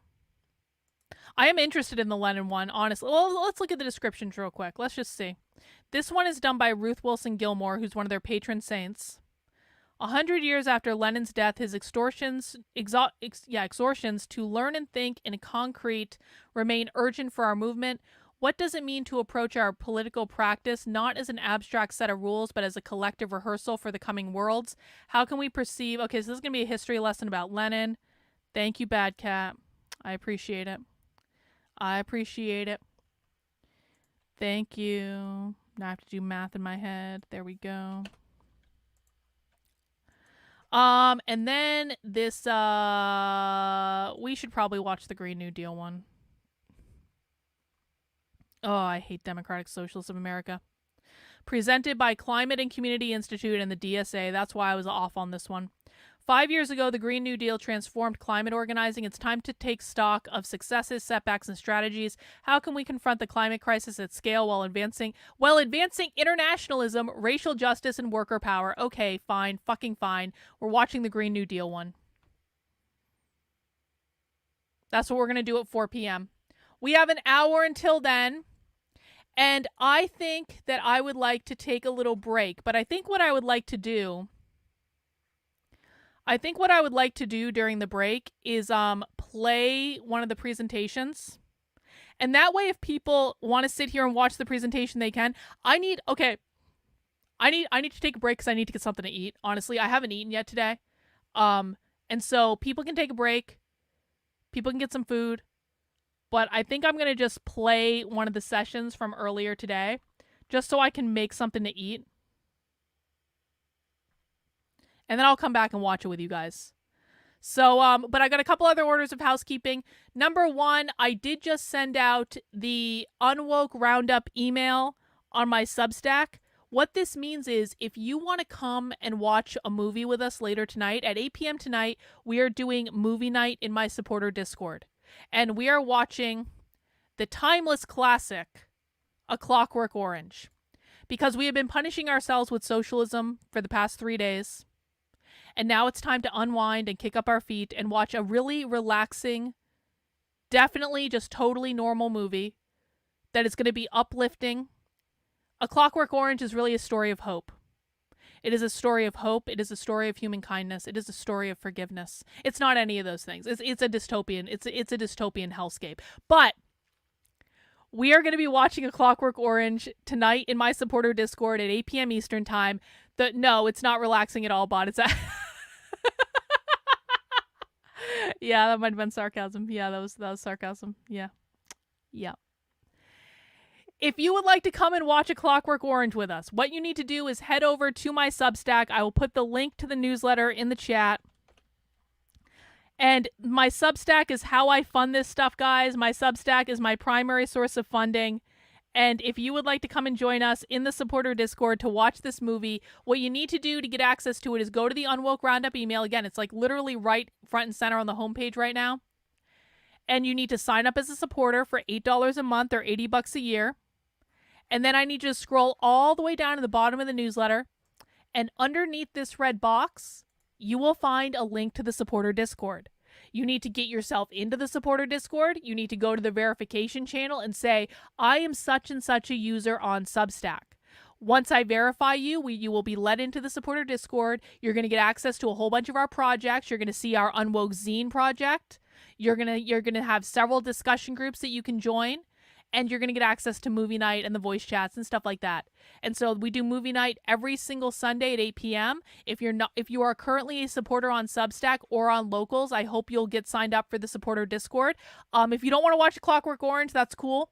We do a different movie every single Sunday night, so you can come and join us in the future. And of course, this does help fund the work I'm doing, so I really appreciate it. So I also do have a goal. And listen, Substack is being a little weird in that, like, I can see more people have signed up than are in this goal, but I don't know how many. So I would like to get 100 new supporters on my Substack. New supporters, not recurring supporters, although I do appreciate all the recurring stuff. I would like to get 100 new supporters on my Substack to be able to fund this type of stuff so I can do more of this stuff. I'm completely grassroots funded by you guys, and we're going to be working on this goal for the rest of the month, I think. Let's make a goal. We're going to hit this 100 new support. I wanted to hit it this weekend, but for some reason people aren't biting this weekend. That's fine. If we don't hit this goal by the end of September, I'm being serious for a second. If we don't hit this goal by the end of September, I'm going to need to start cutting back on the amount of content that I create. I create a ridiculous amount of content. I stream for dozens of hours a week. I create written articles. I create clips. And I do all this stuff to teach you guys what the left is doing so that you are prepared and you can understand and you can go out and teach other people. But I need this to be funded by grassroots support. Otherwise, it's just not worth doing to me. I'm not going to go to any big political funding organization. I'm not going to shill myself out. I'm not going to sell out like James Lindsay did to Moms for Liberty. I'm just not going to do it. So I'm asking if you're financially capable of supporting the work I'm doing, help me meet this new supporter goal in the month of September. And that way we can just keep everything free for everyone. And that would be my preference. And that's what I want to do. And I will continue to show up for you guys if you continue to show up for me. So we're almost at our super chat goal, and I appreciate everyone who sent in super chats. I want to make some progress on that Substack supporter goal. You will get to come and join us for a movie later, and that's going to be great. Another way you can support the work I'm doing, if you feel so inclined, is by heading over to the Unwoke Art store. I do have a special going just for the rest of the night. And you can get these designs in the Unwoke Art store for 25% off. This is my socialism special. And we've got the real Marxism shirt. We've got the socialist or gay design. We have 2 socialists always lie designs. We've got them in t-shirts. We got them in hoodies. We got them in sweatshirts, mugs, bags, tumblers, all that cool stuff. So you can pick up some sweet swag in the Unwoke Art store. And this does fund the work I'm doing as well. But as I said, my strong preference is that people support me on Substack first. That is the place to support my stuff. And if you can contribute more in different ways, I really appreciate it, man. I really, really do. My goal is to get as many people in supporting at a smaller amount as possible. That way the whole point of being grassroots funded is that I'm only beholden to you. I'm not beholden to some funding mechanism. I'm not beholden to some organization. I don't have any editor telling me what I can and cannot say. My only job is to tell you the truth and to show you primary source receipts. And that's it. That's it. All right, so what I'm going to do, and people can stick around and watch this, or you guys can take a break. I'm going to be back, but I'm going to turn on this presentation from the Ashes, Grief, Care, and Time in Our Movements. Looks like oh, I know who that is. That's Sarah Jaffe. She's an anti-work person. Sarah Jaffe, socialist, look at those socialist tattoos. She's an anti-work person. So this is going to be a good presentation to watch. Okay, so what I'm going to do, this is called From Ashes, Grief, Care, and Time in Our Movements. Grief is everywhere these days, and yet speaking about it is often foreclosed on, even in our movement spaces, as we move forward in a time of intersecting crisis. How do we create space for our very human needs, for rest, for care, for time to mourn, while we organize to raise to the immediate challenges of our time? So I'm going to turn this presentation on, and you guys can hang out and watch it, and I'm going to go cook some lunch, and I'll be back, and, you know, take good notes. Let me know if I miss anything. All right, let me turn this on.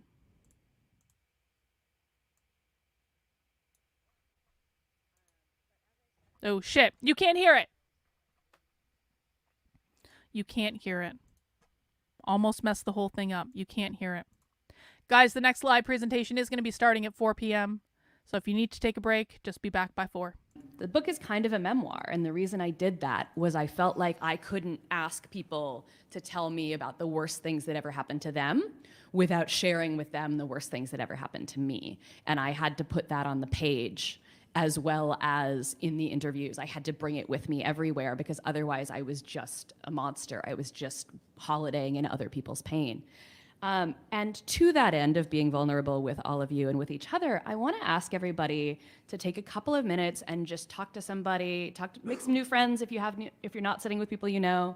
And I'm just going to give you a couple of minutes to talk to each other about how grief has affected your life and how maybe it's affected your organizing, or maybe there hasn't been room for it in your organizing. So cool, I will tell you when to stop, but yeah, make some new friends for a couple minutes.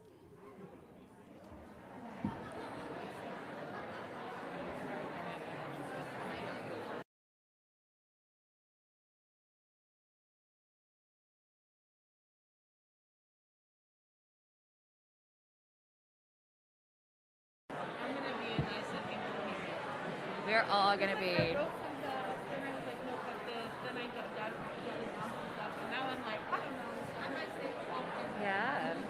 Yeah. I think we're in that zone. We're going on a journey. Yeah, we are going on a journey here. That's what's happening. Oh, good. Sarah G's here.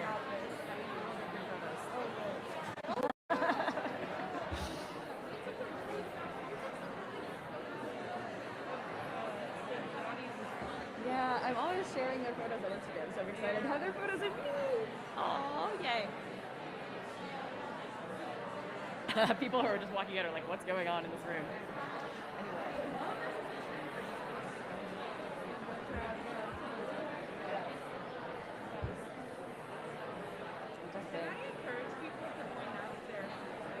Yes. I see that there are folks coming in. If you have seats next to you, I just encourage you to welcome new folks into the space. Yeah, there's definitely some up front here. Thank you. I usually try to tell people move up to the front so that there's room in the back when people come in late. Yeah, exactly. And I forgot to do that, so thank you.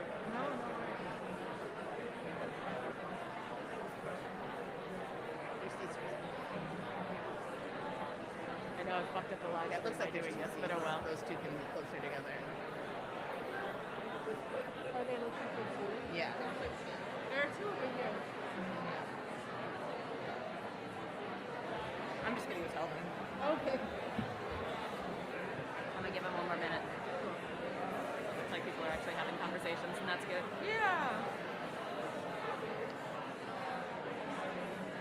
Oh, look at this room full of people. I love it. Yay.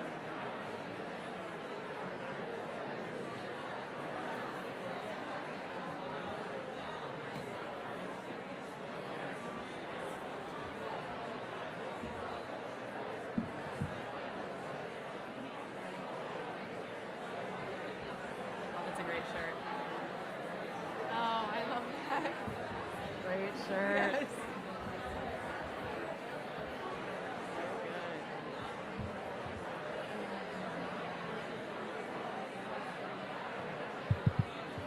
All right, y'all. I'll give you a couple seconds to wrap up.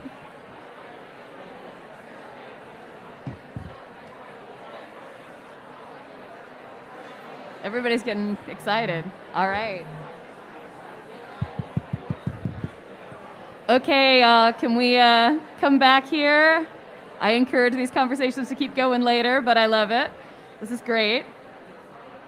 But we want to get going with the panel. If you can hear me, clap once. If you can hear me, clap twice. Look at me doing that like I'm an actual organizer or something.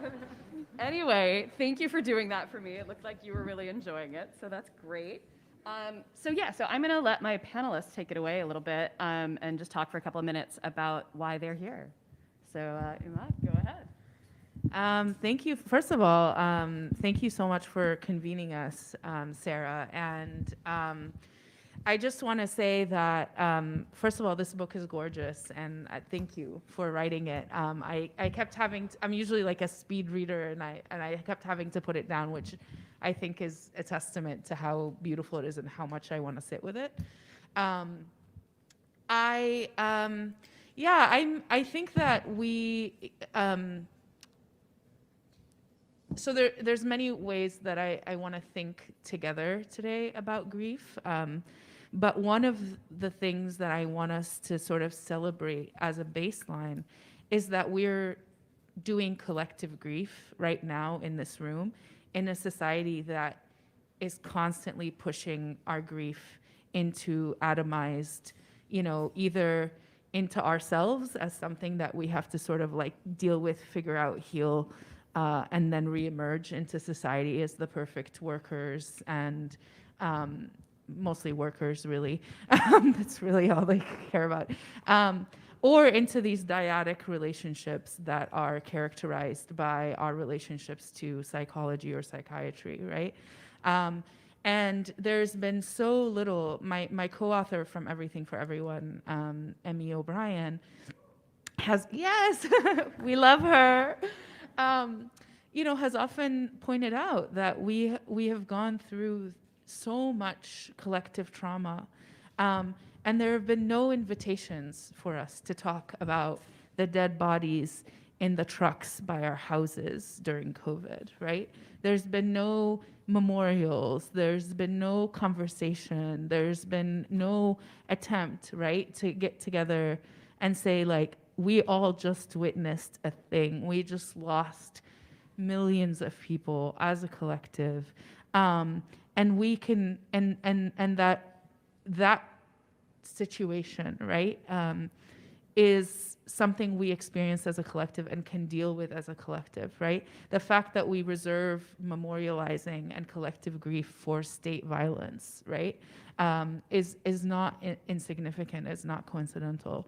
So just as a baseline for our conversation, I wanted us to just take a moment to remember that we're doing the thing right here, right now, that we are not, that we so desperately need and have needed and keep needing over and over because we are in a world of perpetuating crises, but that we have not been given any space for by the society, and we're creating that space. So I'm gonna stop there, and I'm really excited to share various scattered thoughts with you as the panel proceeds, and more than anything, I'm excited to hear from these wonderful people.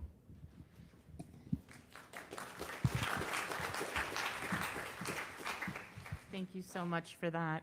I'm Kelly Hayes, and I'm also going to be pretty scattered today. Appreciate people's patience with that. I, like Sarah, was transformed by the loss of my father, who died in 2017, quite unexpectedly. Just as he had, in many ways, shaped who I became in life, his death really was deeply transformative for me. It changed the way that I looked at life itself. It changed the way I functioned in my relationships. It changed what I wanted out of my romantic relationships. And it absolutely affected my sense of what we owe to each other as people. And, and that was a gift in some ways, and also one of the worst, if not the worst thing that's ever happened to me. And so reading about Sarah's experiences in the book, I felt so seen, and I deeply appreciate your vulnerability in the book, and just the beauty of this text. It's a truly beautifully written book, and it felt so important to connect with these ideas being expressed so profoundly. So I just wanted to name that appreciation for this book. I also want to speak a little bit to something that happened yesterday when I was leading a workshop and I was talking to one of the small groups in the workshop who were grappling with a particular question. And someone brought up that they were trying to create sort of care spaces within their organizing for people to deal with the fact that they're consuming all of this terrible news and terrible imagery about the genocide in Palestine that they are trying to stop. And they were saying, like, look, we need to make some space for our humanity and to take care of each other, or this is going to burn us out. And that someone kind of shot back at them, like, we don't have the right to center our feelings about this. We don't, like, who are we? Look at what they're enduring in Palestine. How can we stop and think about our feelings when these people are suffering in this way? I was like, okay, first of all, I'm be the first to admit that I couldn't endure what people are enduring in Palestine. I would probably be one of those already gone for a number of reasons if I were there. And I certainly also know that I could not do what it is that I owe politically to my Palestinian siblings if I were enduring those conditions. My responsibility is to act, to understand and to act. And I must maintain the conditions that make that possible. And part of that is honoring my humanity. So when we talk about grief, one of the things that we are talking about is nurturing the parts of ourselves that are still soft enough to feel it. There are so many people all around us who are not feeling what we're feeling. And that's horrifying. When all of it is coming through and you're processing it and you're aching and hurting all the time and people are just proceeding obliviously, it feels like you're living in a fucking horror movie. It feels like something evil has taken hold, and it has. And so I feel a very important part of our work is recognizing the fact that this stuff still hurts us. It matters. We have to protect the parts of ourselves that make that possible. To shame the very impulses, the very feelings that motivate us to show up again and again against impossible odds in the face of constant repression. And amid these feelings that no matter what we do, it's not enough. Being able to hold the reality that it's not enough and also the reality that it's wholly necessary, that requires a lot of emotional balance. It requires a lot of community care. And if we're not real about those needs, if we're not real about our humanity, and the fact that we could all so easily get sucked into this culture of forgetting, we are all vulnerable to that. And we don't want to admit that about ourselves, but we are all vulnerable to that. People harden overnight because it is our body and mental impulse to protect ourselves. We can't, stress destroys the body. It is so hard to walk around fully activated all the time. Eventually, the body and mind adjust and things normalize. And we have to start getting really intentional about what we let in, what we make room for, and not letting go of our connection to what hurts. It becomes a practice. We have to take that practice seriously. And part of what makes that practice possible is sustaining ourselves. Making sure there's still room for joy, making sure there's room to comfort each other, making sure that we're creating a culture around what that even means to us because this society hasn't given us that. So those are just some opening thoughts that I wanted to share.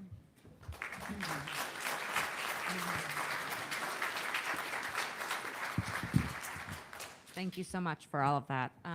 So I want to reiterate what has already been said, but Sarah's book is a true gift.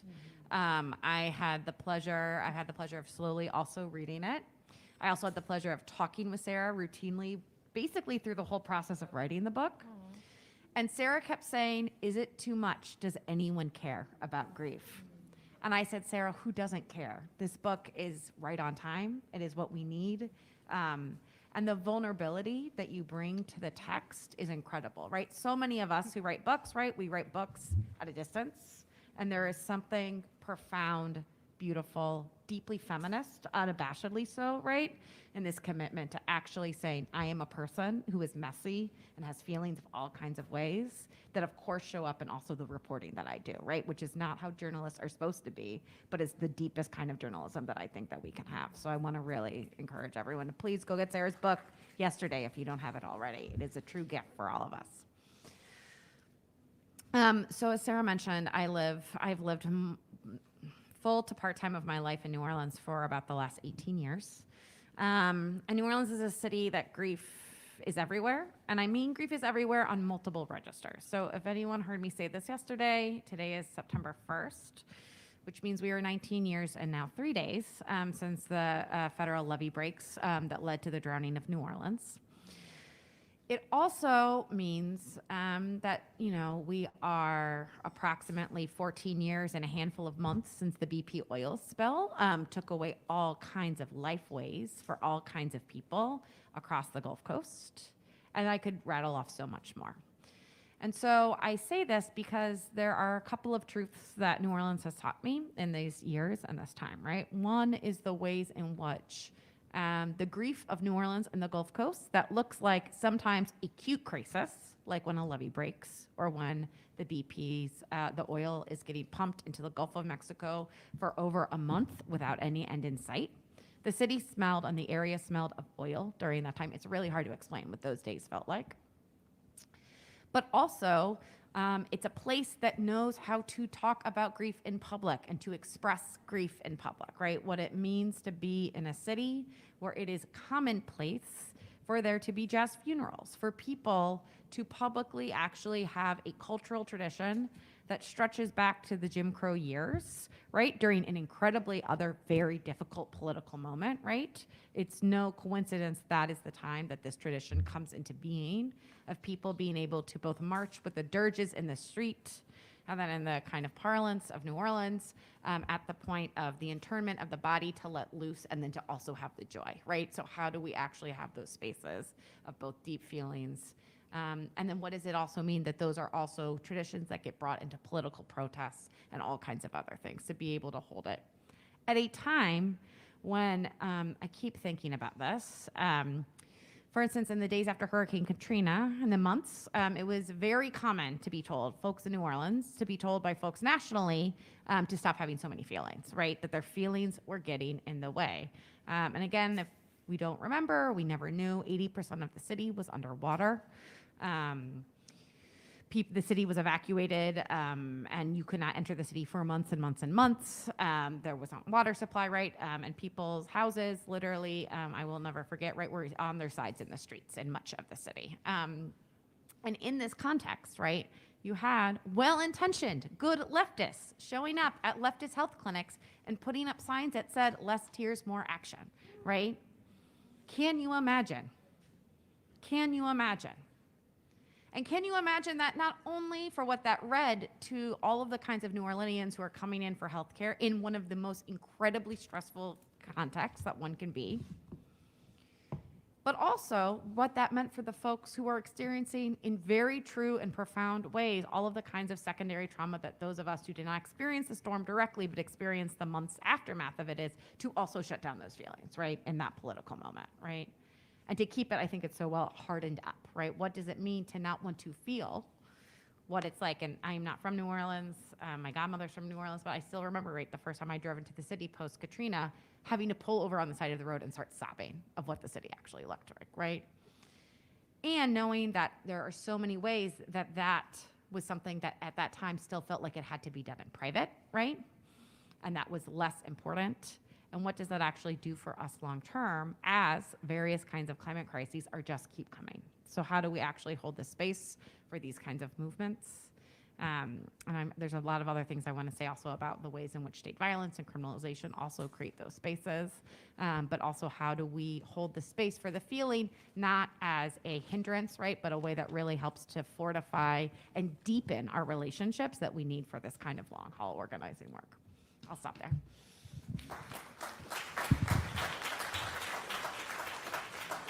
You see why I love them, right? Can we just, if there's a seat open next to you, can you raise your hand? Because we've got people standing and there's plenty of seats in here. All right. So yeah, if you guys are, if anybody wants to find a seat, we've got seats. Thank you. New Orleans shaped me. I went to school there 20 odd years ago and then moved back 3 years ago.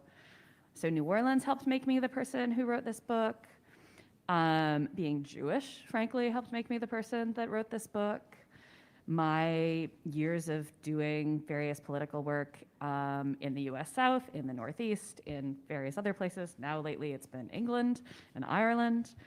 And so often it was finding communities, making community with people who had been in some way or another rendered ungrievable by the system. And I'm stealing that word from Judith Butler, of course, and their work on grief. But capitalism really, I mean, mostly it renders all of us ungrievable, but that is, as Ruthie Gilmore would say, right, not evenly distributed. It is group differentiated vulnerability. So in different ways, all three of you have written about and organized with and in and are part of communities that have been rendered ungrievable. And I'd love to ask each of you if that concept resonates with you and what can we learn from that work to build an anti-capitalist movement that actually really values, again, all of the facets of human life. And let's go in reverse order now. So Lydia, back to you. Thank you. It's such a profound question to start with, and I really appreciate it. So much of my work has historically and contemporarily been around organizing against police and prisons and incarceration and the carceral state in all of its different forms. And that was true before the storm or before Katrina, but it was really heightened in the moments when the New Orleans City Jail was abandoned to the floodwaters. And I think when I was reflecting on this question about ungrievability, what immediately jumped to my mind is what it meant that, for instance, we know that people died in that jail, and it has never been officially recorded. So I'm thinking about also what does it mean to think about those that are never even deemed to have died in the first place, whose deaths are hidden and forgotten, obfuscated, the lies that are told, right? The ignoring of statistics, right? And very famously, right, there were staff, there were correctional officers that reported that they saw bodies in the water, bodies, not people trying to survive. And it was reported to folks, various lawyers and various other sorts. And when it was announced, the sheriff, right, claimed it was lies, and it has never been recorded as a truth. I also think about the various kinds of both of police violence that was enacted with folks against her and during the aftermath of Hurricane Katrina, that were the ways in which, particularly on the Danziger Bridge, where a number of folks were shot down by the cops as they were searching for provisions, as they were trying to find out if their family members were still alive. 2 people died. And in that moment, the story became, right, that there were looters, there were martyrs, they were in the streets, they were lawless, and the initial news report of these people's deaths and also the people who were shot was that the NOPD headquarters sounded a cheer when they heard that these shots had been fired successfully, right? So I also think about how state violence creates the conditions under which those who are being killed, murdered by the state, right, are blamed for the state violence enacted against them, right, as a fundamental ways of whose lives are deemed meaningful, as needing to be cared for, and those who are fundamentally justified. And in all of these contexts, obviously, always already tied up in the anti-Black racism, right, that renders some people, as Sarah said, right, vulnerable to premature death. And so I'm going to stop there, but just really thinking too about these 2 different pieces, right? So one hand, right, whose lives even get counted, right, as having been lost, and also the ways in which certain people in certain places at certain times are blamed for the state violence enacted against them.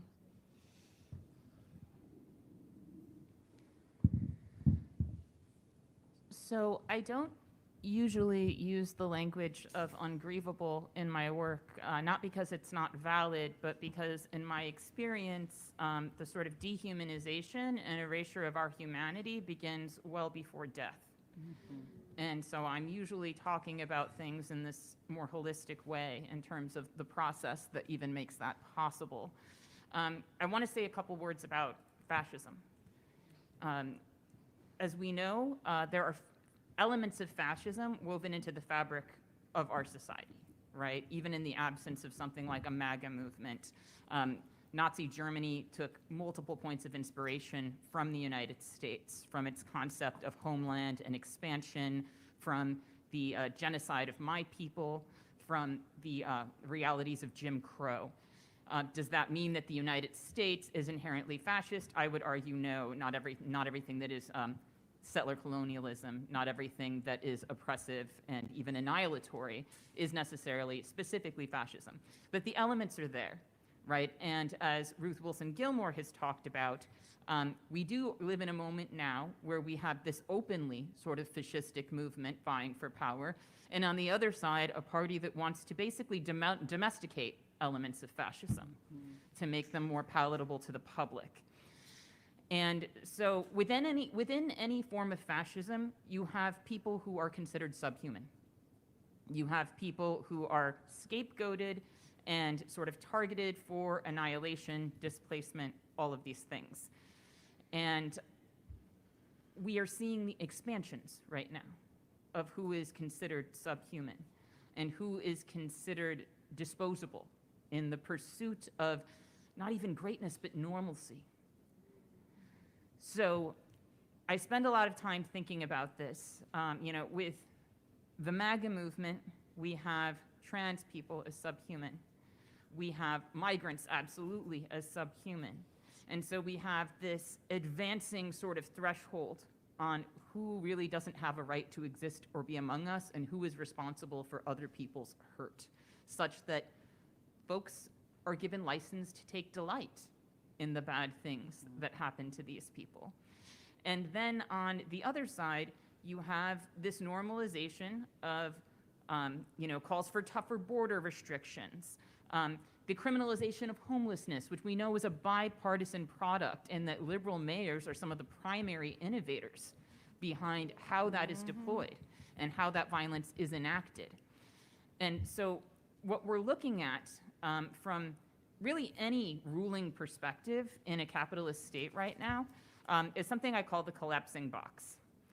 The collapsing box is sort of how these leaders of these sort of maintenance workers of the status quo in capitalism view what civilization actually is now in this moment of catastrophe and collapse that we live in amid climate change and mass migration. Within the box, you have habitable lands and the means of survival. And as the habitable lands shrink and the supplies and the means of survival shrink, the solution will never be to try to make more land habitable or try to get more resources out to the places where they no longer exist. It is to push more people out of the box, to strengthen the thresholds of the box so people can't get in, hoard the resources there, and containerize unuseful people within the box to control their access to the means of survival, which is how we wind up with, prisons, for example, having undrinkable water, having inedible food. And this is fully normalized. And this is something we deeply have to consider when we think about how fascism functions and how it escalates, that the means of manufacturing premature death are already fully functional in our society. Those structures don't have to be built, they merely have to be escalated. And that, very importantly, the work of getting people to ignore what happens within those systems has already been done. People live oblivious to what is happening in prisons. And in my experience, even some of the people who are very politically engaged have a level of ambivalence or lack of awareness or emotional intelligence about what imprisoned people actually experience. I'm a volunteer in a program called PNAP, Prison Neighborhood Arts Project, right? Yay for PNAP. I'm a community advisor. So I work with University Without Walls students and prison students who are working to get their degrees. And we wound up in a really tough situation this summer because Stateville Prison is slated for closure. So we had to really hurry up and try to get our students who were close to graduation to their review board process so they could graduate, because they're about to be scattered around the state. That's happening as I speak. A lot of them are already transferred to we know not where, and it's going to be very, very laborious to try to restore any level of communication, let alone restore the beautiful community that these folks have built. Now, some people celebrate this closure of this prison as a major victory. I understand that perspective, but given that none of these men were freed and there is a $900 million facility that is slated to be built in its place, it's hard for me to experience it that way. But whether you view it as a win, with conditions, or if you see it as just the system continuing to do what it does, I haven't heard a whole hell of a lot of people talking about how they can support our comrades inside who are being scattered around the state. Folks aren't asking what they need, how can we help them? Like, PNAP is going to be working to reunite these men. There are efforts underway in the coming months to get people transferred back to a shared facility somewhere so that we can restore some semblance of the community and we can continue our work with them. My student managed to graduate the day before. He finished his reward the day before they transferred him. Other students that I'd become friends with, that I developed mentoring relationships with, were transferred before I could even get back to the prison to see them. And one of them managed to leave a letter for me with someone else. And the last line of that letter communicated that a group of people committed to, with a group of people who are committed to solidarity, all things are possible. And this was stated in the hopes that we would meet again, even though we don't know. We just don't know. Within the bureaucracy, I'm not allowed to write letters or visit people outside the educational process, and the educational process is very complicated to arrange. So there's a lot of grief amongst these men right now. There is grief amongst those of us who are connected to them. And there's a lot of, I think, ambivalence amongst people debating, is this a win? Isn't this a win? Like, what about the human beings, right? If we don't care about what they're going through, if we aren't talking about how we can support them, then the people who are just deeply disconnected from everything that's happening in prisons, like, what do we expect from them? They've already shut all of this off in order to function. So I've said a lot there, but I really want us to think about who is already invisibilized and how that impacts, this concept of grievability, because we're not even, if we can't even relate to people, if we can't even have an ongoing sort of empathy for their lived experience, then how can we grieve them?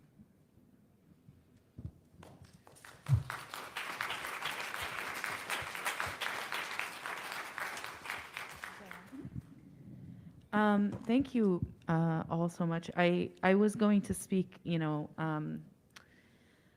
about the genocide and the ongoing Nakba and what I've been thinking about of this, but I think, Lydia, you covered it so well with this question of, what I've come to see as like the psychological warfare that not just Palestinians on the ground, but those of us in the diaspora and those of us who are committed to witnessing and holding Palestinian humanity, no matter what our ethnicities or backgrounds are, that the state of Israel has been waging a very expensive psychological war on all of us.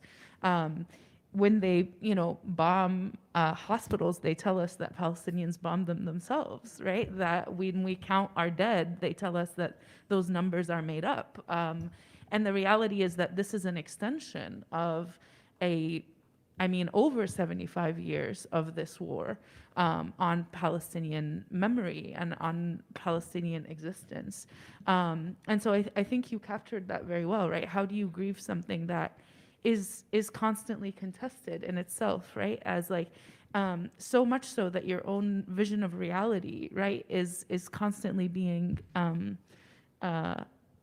there's a war literally on our psyches, right? On our ability to believe the thing that we're seeing with our very eyes, to see something that makes sense as sensical, right? And I think that this is a tool, right? This is a tool that settler colonialism in particular has used, but many other oppressive systems have used.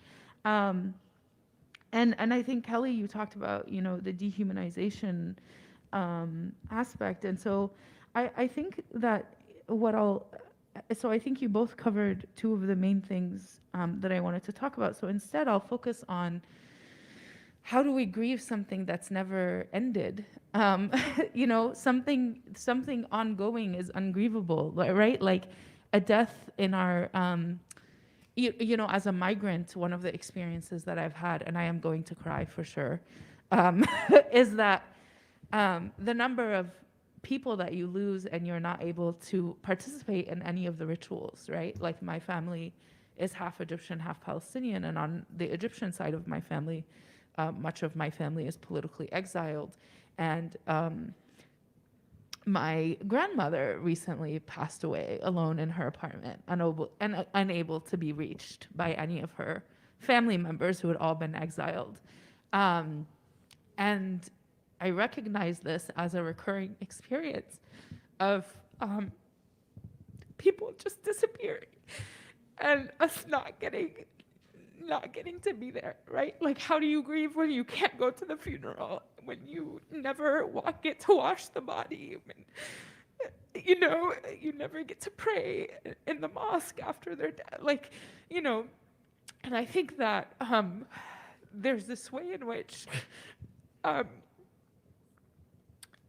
the Nakba, right, is this ongoing, it's never ended, right? My 80-year-old uncle, who I visited recently in Jordan, who was twice displaced by the state of Israel, first as a small child, and again after the Nakba in 1967, sits on his phone and watches videos over and over all day, every day, of the Nakba continuing against a new set of people. And there is this sense that not only is the Nakba not recognized, right, as an event, right, that we are constantly told.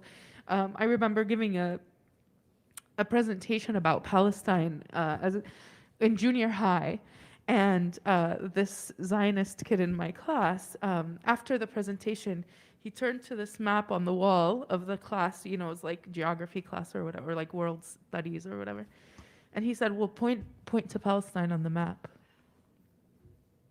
And like, your people made the map, and now you're telling me we're not on it. Like, but this is, like those of us who speak publicly about Palestine, like this is our everyday reality of being told over and over and over, and like dozens of hundreds of comments and replies and emails, like you're making it up, you're making it up, you're making it up, you're making it up.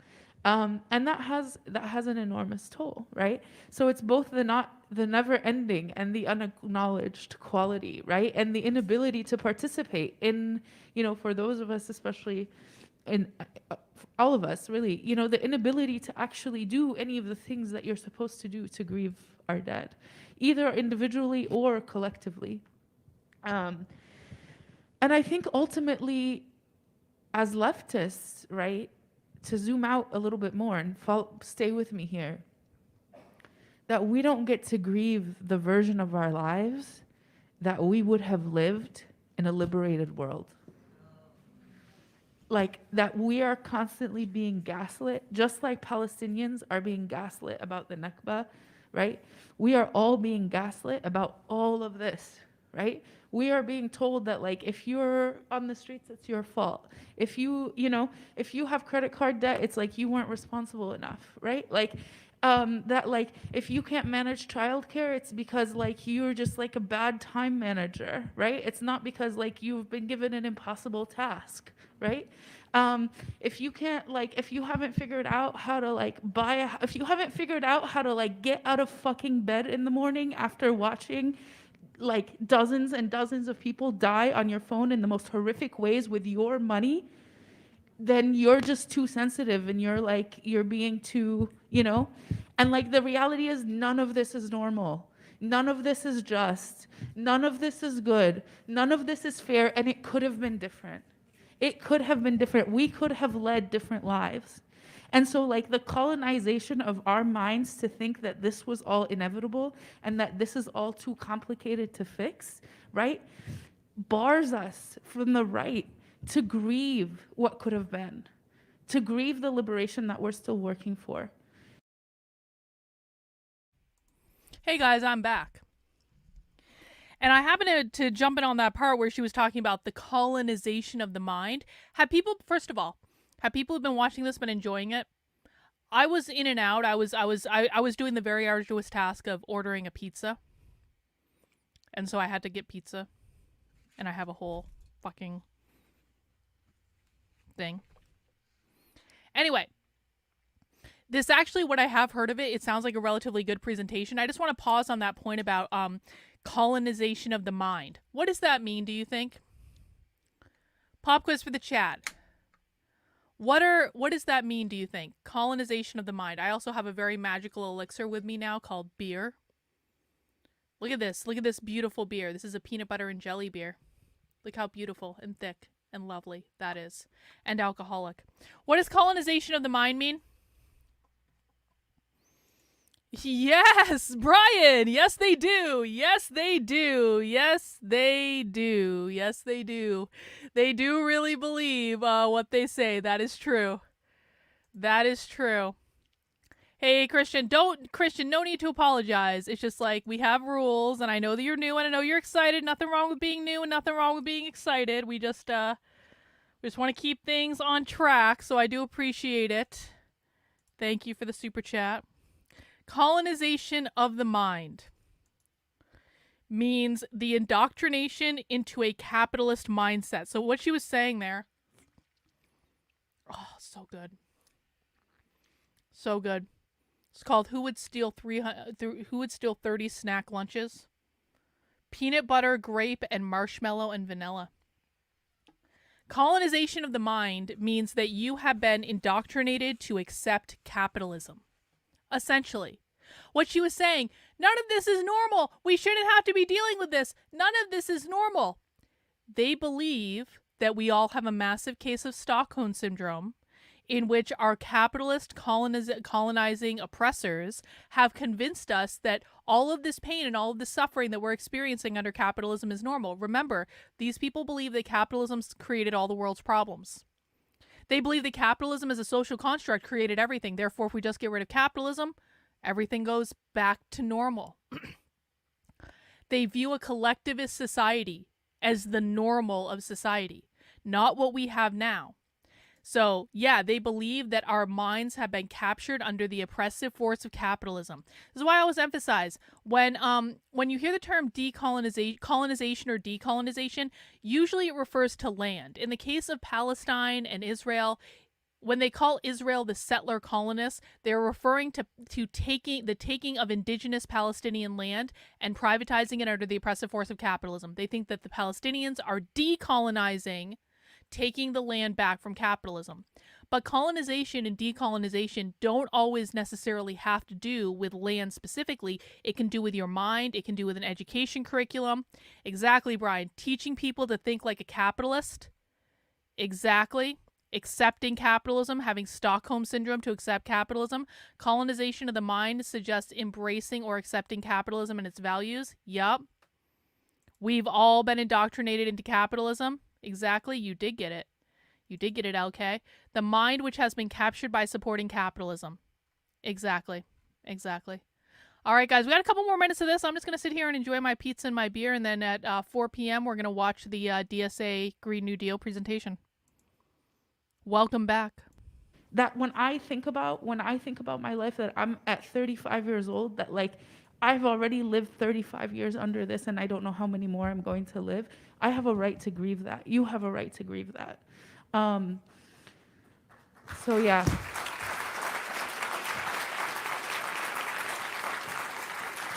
So cookie brownie. At the It's end a of the day, cookie we are and it's rendered a brownie. unbelievable to ourselves. And I'll stop there. Thank you. Yeah.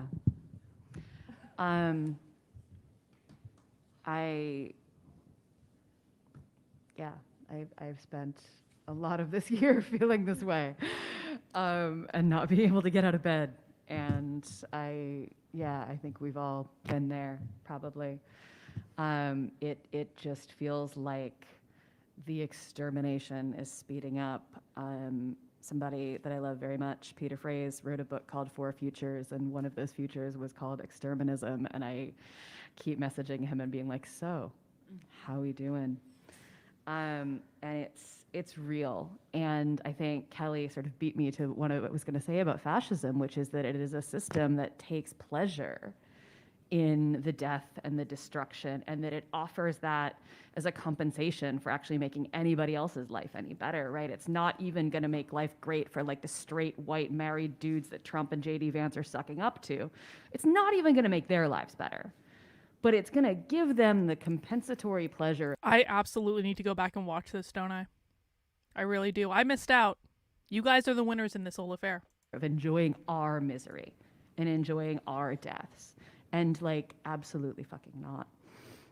And so before I open it up to the floor, I just want to talk about care and invite all of you to talk about care, because we are thinking in our, in just moments, in talking about this. And again, writing this book, I was doing things that journalists aren't supposed to do and sort of reaching across the table and holding someone's hand. And you're not supposed to do that, right? I'm supposed to be separate. I'm supposed to be serious and whatever the hell. And like, no. And so like there are little tiny ways that I've changed how I move through the world. And then there are huge ways that I've changed how I move through the world.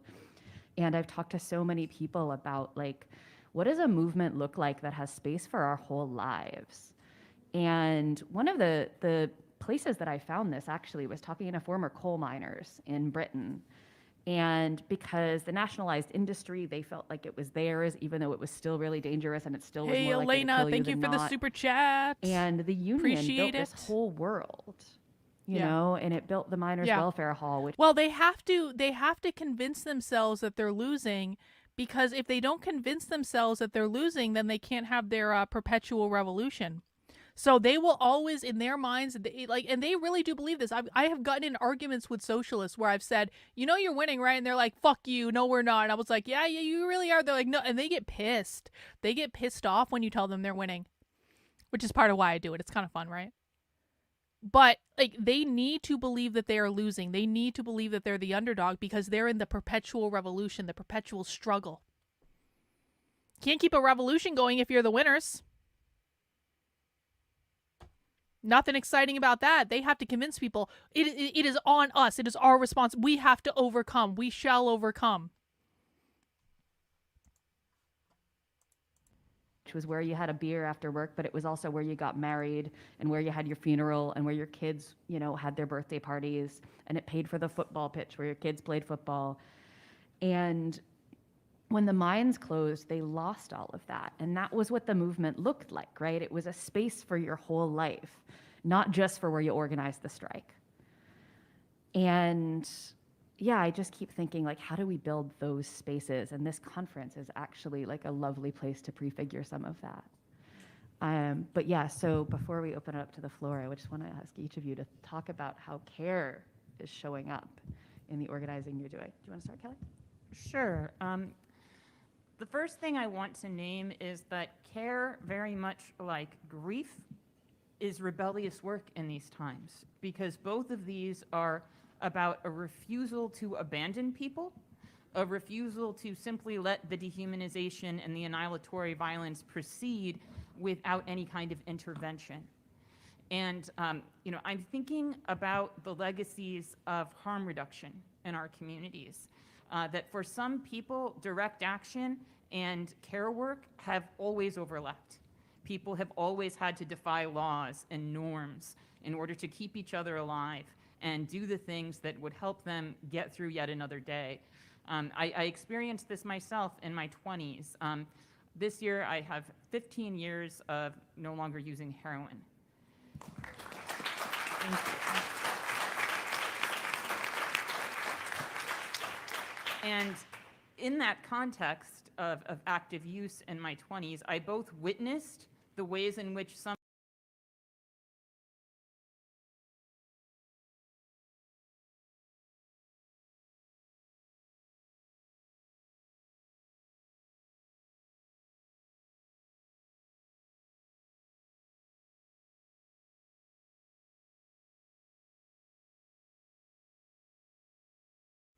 I was muted. I was muted. Thank you. Thank you. Thank you. Okay. We made it. We're here. We're back. I wouldn't say that the overwhelming majority of panelists are women. So first of all, there's a couple of factors here. Number one, you haven't been here the whole time. You're watching a lot of it, and I'm glad you're watching. I'm glad you're enjoying this fluffy cow respecter. I appreciate you being here. But you haven't been watching the whole time. We have seen male panelists. I don't know if it's an exact 50-50 split in what we've watched, but you also have to keep in mind, there are panels that we have not watched. There are panels that are not being aired.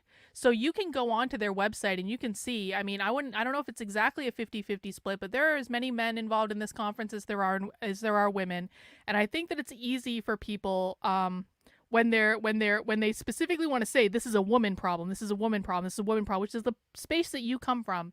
I think it's easy to say, oh, look, we're watching a panel with a whole bunch of women. Okay, well, yeah, sure, this one panel has women. We've also watched panels with men. There are panels that aren't being aired that I promise you have men. And it was not my experience going to this conference in person that it was overwhelmingly female. Maybe a slight bend in that direction, but honestly, that's been my experience with every conference I've been at. I think it might be something with like women in education, women in professional development stuff. It might just be something that's like more attractive to women to like go and sit in a room and talk to people, whereas men just want to play video games or whatever, you know. But I mean, you can even see in the audience, you can see there were men there. So anyway, let's, we're going to put a pin in that one for right now. And I know I'm very jealous that you guys got to watch that one and I didn't. So I'm going to have to go back and watch that later. But we are coming up to the 4 o'clock hour. And that means we are going to watch another presentation. We're going to watch An Eco-Socialism That Builds. What's next for the Green New Deal? We were going to watch the Lenin one, but I changed my mind and I'm allowed to do that. It's my prerogative as a woman. And the sound is already going, so that's good. And it is not in the cursed gray room, which gives me hope, because the gray room is cursed. They're cursed indeed. Hey guys, please mount the like button if you haven't already. I don't think I've asked people to mount the like button today. I appreciate everyone dropping by for as long as you'd like to watch for. Dealing with my bad attitude. Getting yelled at.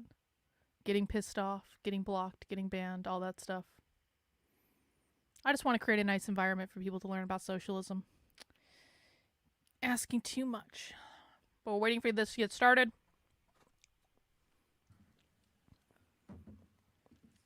Please double check and make sure you're subscribed on the channel or whatever platform you're watching on, whether that be X or YouTube or Rumble or Kick, because I am on Kick now. I've been getting people watching on Kick. I don't know if I've been getting many people, but I've been getting people watching. That's kind of fun. We can bring socialism to Kick.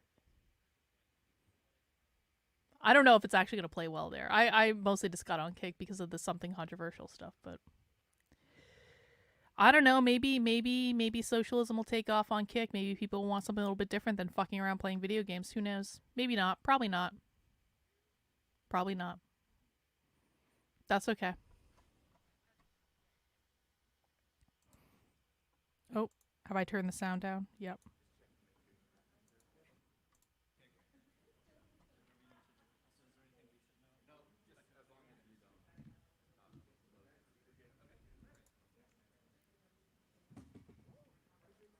Yeah, he's breaking the rules. I think because he's probably about to speak is the thing. But he is technically right now, but he is at the podium, so. God, I've been getting people in my feed all day. What about why are they wearing masks? Why are they? I'm like, I've explained this. I literally put a clip up explaining this. Why can't you just watch the clip I put up? And of course, like, people in my audience are like, we know why they're wearing masks. Ha ha ha. Oh, man. Hey, Neil got some good stuff. Or Nell. No. God, not Neil. Nell. All right. Let's see. Reading stuff without coffee or something. I don't know. All right, they should be getting started. Sweet.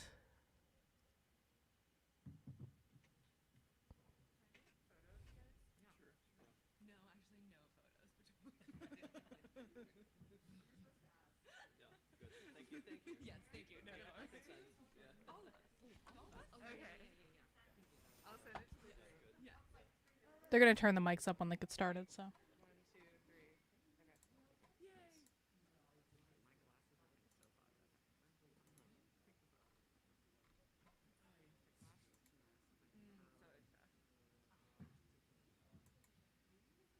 Okay, we'll get started at like 5 past. 5 past. 5 more minutes. 4 more minutes.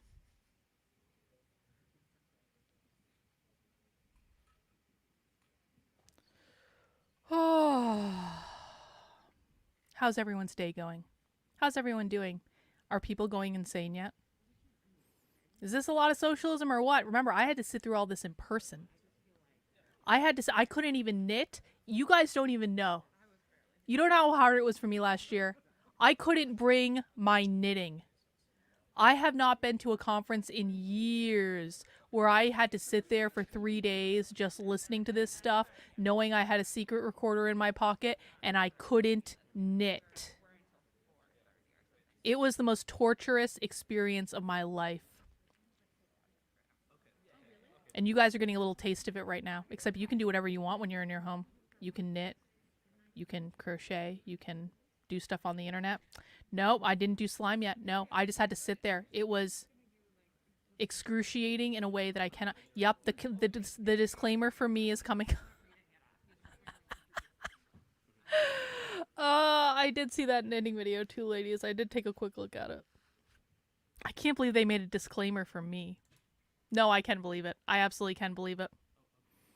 No, they had a whole knitting corner. It wasn't that they didn't allow knitting. They literally had, this was one of the most painful parts. They literally had a crafting corner where people were sitting there knitting. And I was like, I just couldn't do it because I thought it would give me away. Remember, I wasn't supposed to be there. I was preemptively banned from the conference. They banned me from the premises. And I went anyway under a fake name. Because you gotta do what you gotta do. But I was like, if I knit, it'll give me away. And I can't do that.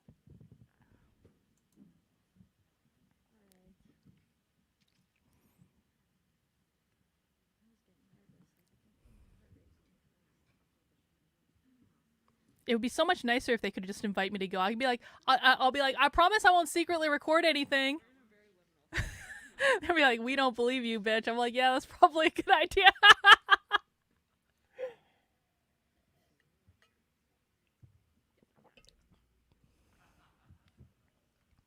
I would definitely still secretly record them. No, I'm not gonna lie. I would definitely still secretly record them. There's no question. Even if I convince them, like, I promise I'll follow the rules. I just want to hear what you guys have to say. I'm just gonna sit here quietly and knit. You don't need to worry about it. Don't need to do nothing. I would absolutely still record them. 100%.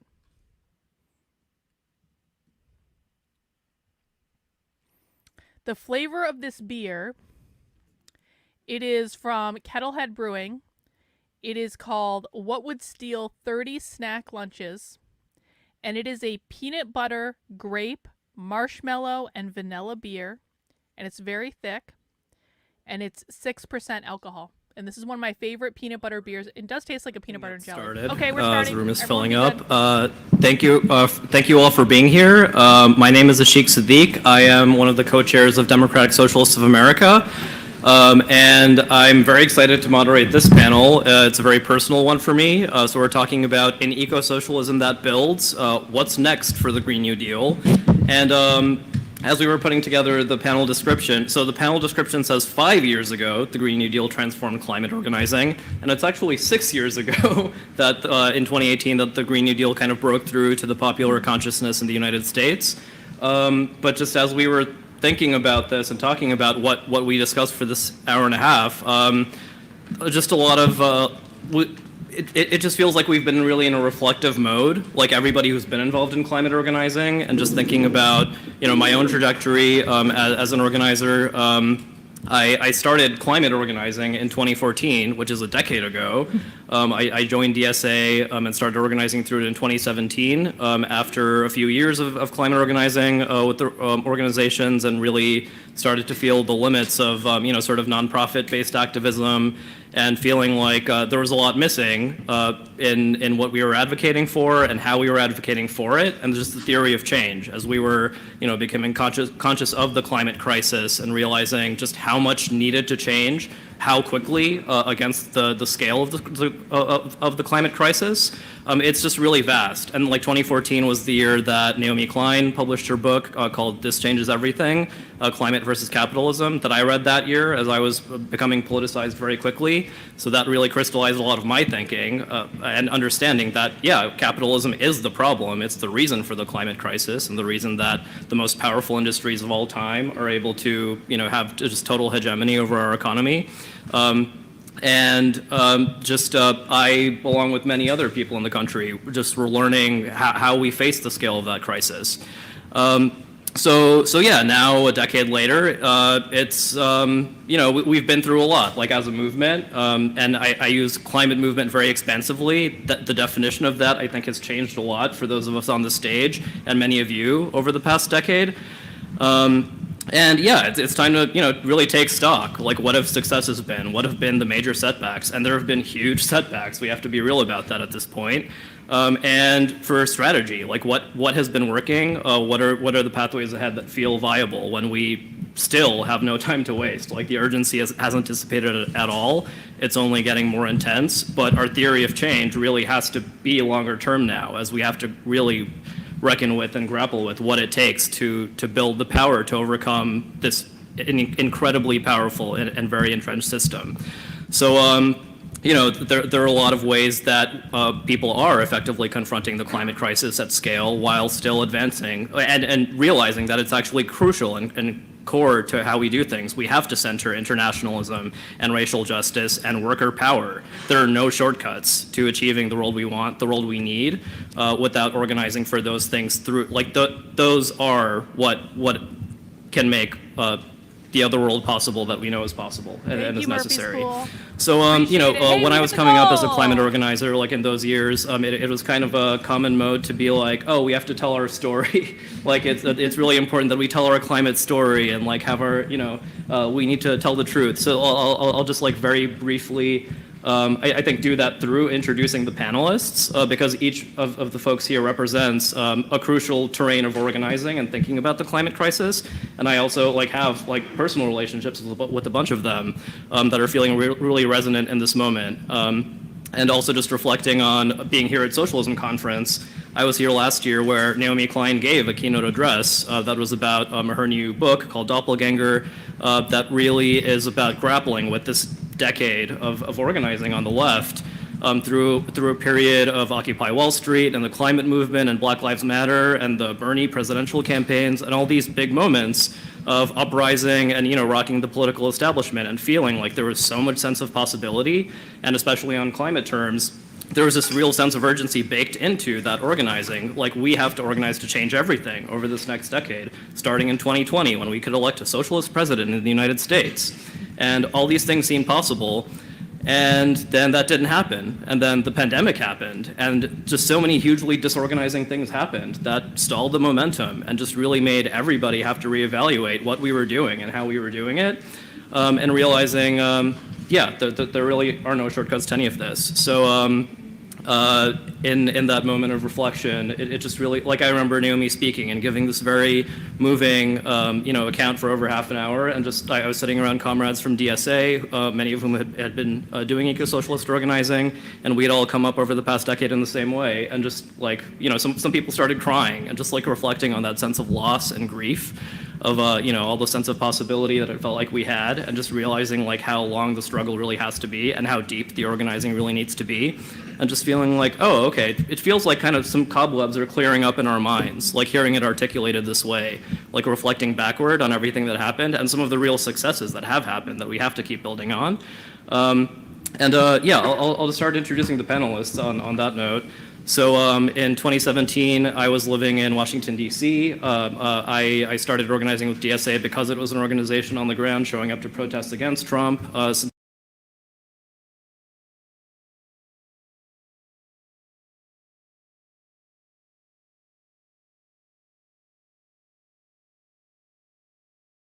especially those of us who'd been doing climate organizing, like we just knew we had to build something different from these, liberal nonprofits that are doing a lot, organizing these big events, and also. Did I just confess to something on mute?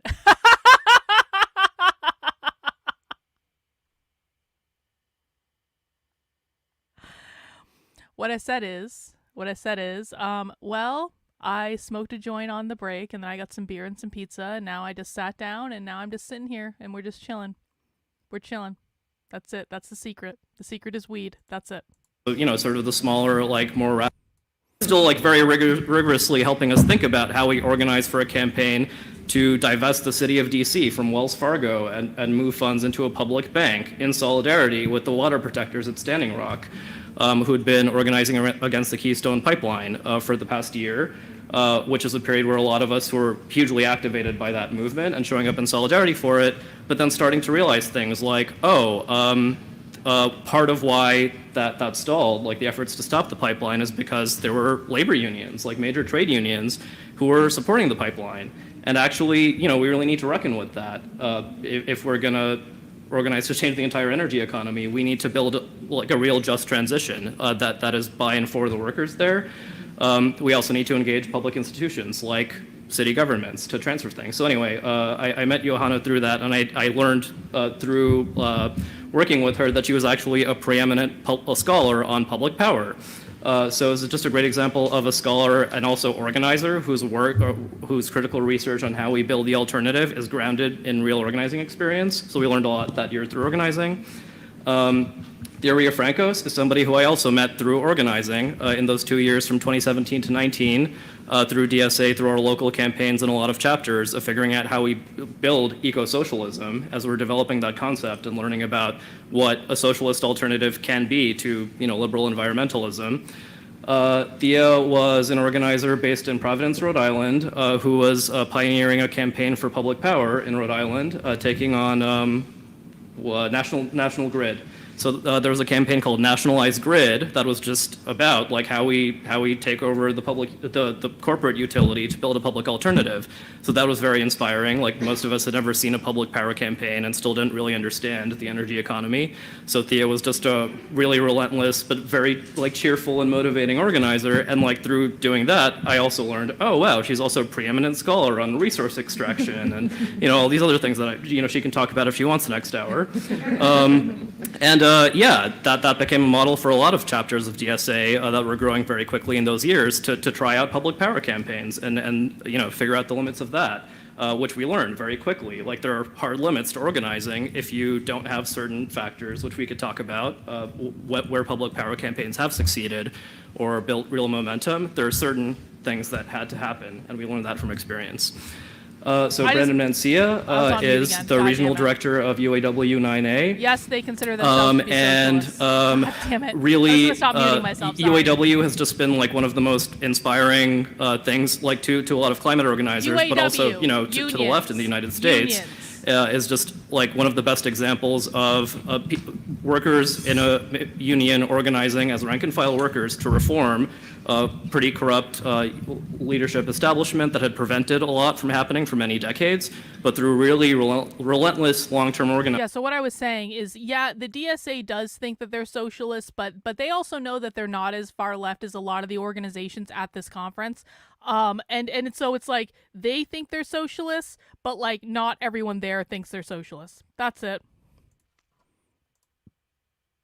To be led by and for workers and center their demands, and also is creating space to agitate for things like a 32-hour work week, which is also a climate demand to shorten, to limit the impacts on the environment, is a climate and also demand. just make life better for workers in this country and around the world. That's the anti-work movement. And just on a personal note, so for the past 11 months now, obviously the genocide in Gaza has been ongoing and it has been a core thing that DSA has been organizing around.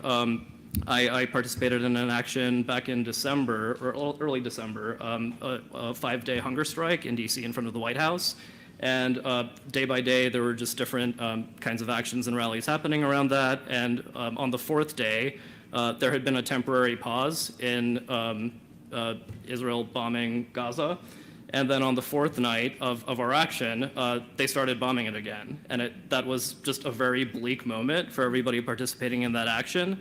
I just felt kind of like, okay, we were doing the symbolic protest, which we knew was symbolic, but the people here have platforms to, amplify this demand after, over a month of this happening.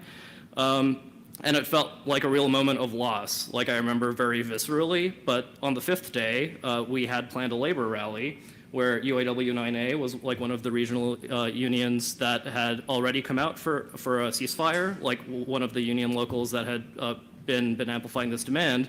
But Brandon was the one who announced at this rally that actually the entire international had just voted the previous night to come out for a ceasefire. And not only that, but they were also going to explore the possibility of a just transition from the military-industrial complex. Which is, for anybody who's been working on just transition or military-industrial things for decades, that's a huge breakthrough for a major union to come out not just for climate things, but also for divestment from the military-industrial complex, or even thinking about what that means. So that's just a huge deal, and like really proof of like the theory of change that we've been building as socialists for what becomes possible. And last but not least, we have Elise Joshi, who is a youth organizer with Gen Z for Change, and we've had a bunch of great conversations about just the concept of youth in climate It's a organizing. Palestinian scarf. And I'll say, like, in the first years that we were doing climate organizing, that the Sunrise movement was developing, and Sunrise like deserves a lot of credit for building that breakthrough in 2018 to popularize the Green New Deal. There was a lot of discussion internally about what youth means and like what is the definition of youth as like as an engine for change. And I just remember like year by year where we were talking about showing up for actions and like we need youth turnout. I kept being like, wait, am I still a youth? I'm like in my late 20s now. I'm like now 30. I'm past 30, and we just kept kind of like upward defining youth. So Elise has interesting things to say about like how they're dealing with this as Gen Zers now. Like I'm a millennial. So anyway, I'll just let each of the panelists start answering questions, and we can keep it conversational, or you can get as specific as you want. But the first question is the Green New Deal relevant now? And like there's been a lot of discussion around messaging in the past 6 years about how the right wing has responded to Green New Deal, how liberals have kind of waffled on the framing. Like how do we define it? As eco-socialists. So yeah, is the Green New Deal relevant now? And then what does it mean to be an eco-socialism that builds? So I'll let Elise start.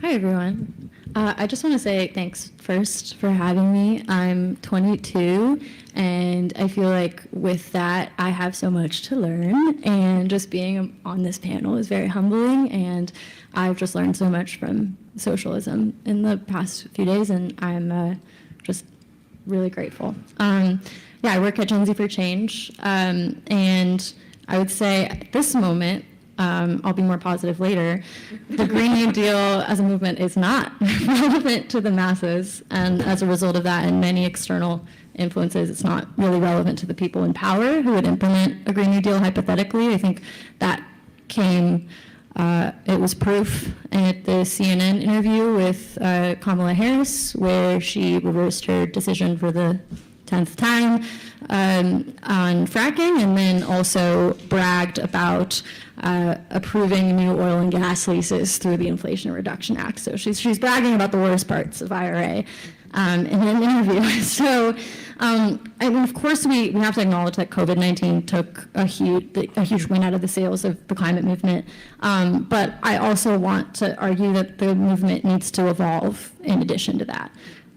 There's two perspectives that can be true at the same time. The Green New Deal was watered down to become the Inflation Reduction Act, and also the Green New Deal resolution doesn't mention fossil fuels in it. The Green New Deal is important.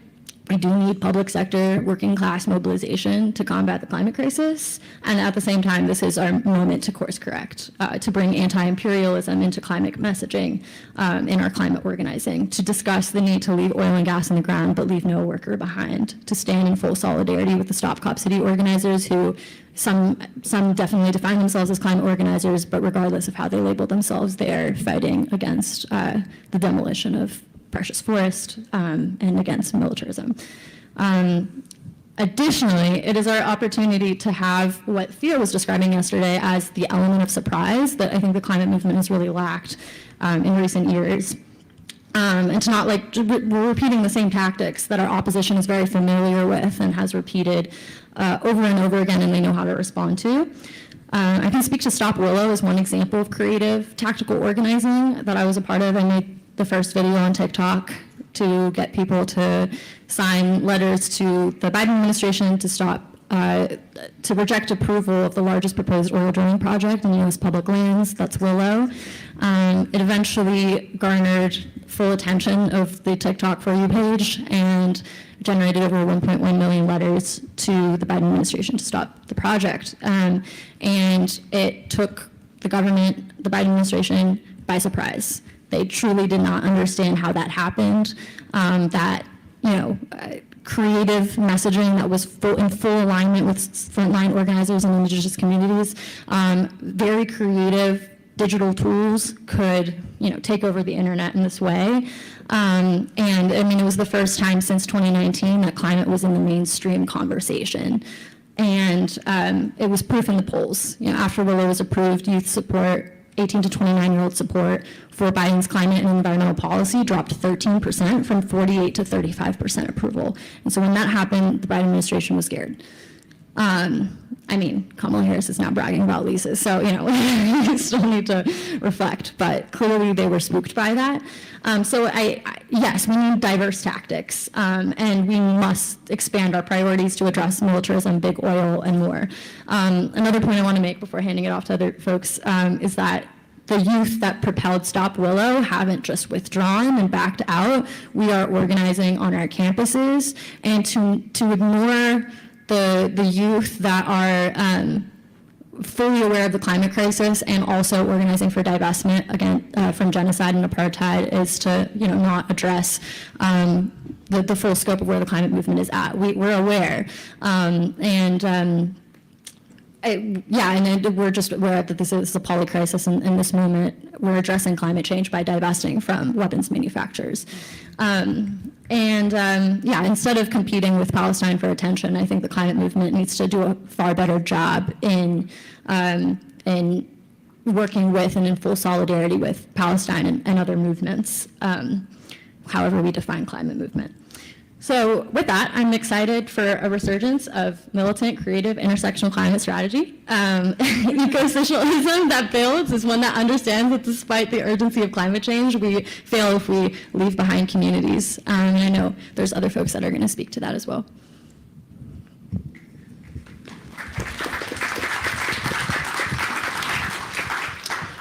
Yeah, so the way I'm thinking about this question is from both a labor perspective, but also a historical one, right? The original New Deal, right, was the historic compromise, right? At first, it was in order to save capitalism, the powers that be realized they had to reform it, restructure it, make it serve slightly different ends, right? Improve working conditions and material conditions for workers in order to prevent something else, be that fascism, communism, et cetera, right?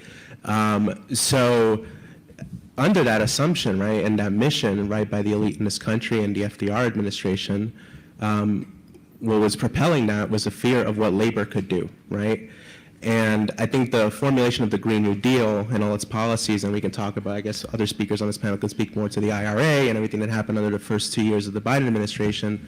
What was missing in our context was both a mass movement and a labor movement powerful enough to force that question onto capital, right? So it's almost a shame that I think that we couldn't see I guess this new UAW under those first 2 years of the Biden administration to see how much more that could have made a difference. But at the same time, what happened over the last few years, the last couple of years in the UAW is we were preparing for a contract fight, right, in 2023, where the question of the literal livelihoods and jobs of our membership were on the line, right? And by no means have we resolved the question. This is an ongoing struggle, right, against corporate This is a union organizer that's talking about how the Green New Deal was transitionary away from capitalism. But that is this is an actual UAW person that's talking about how the purpose of the Green New Deal was to transition away from capitalism. Whether or not the Green New Deal concept is still a historical analogy or something useful for the movement or activist organizers today and in the future, I think is less important than the actual Told you all unions are politics of what socialist. we're building, right? Which is All. one that needs to center working class politics, the labor movement, and working class communities, and all its complications and contradictions and everything that's messy about building that kind of politics. So, that's why I'm really excited to be on this panel to make sure we really tackle a lot of these questions and think of them together.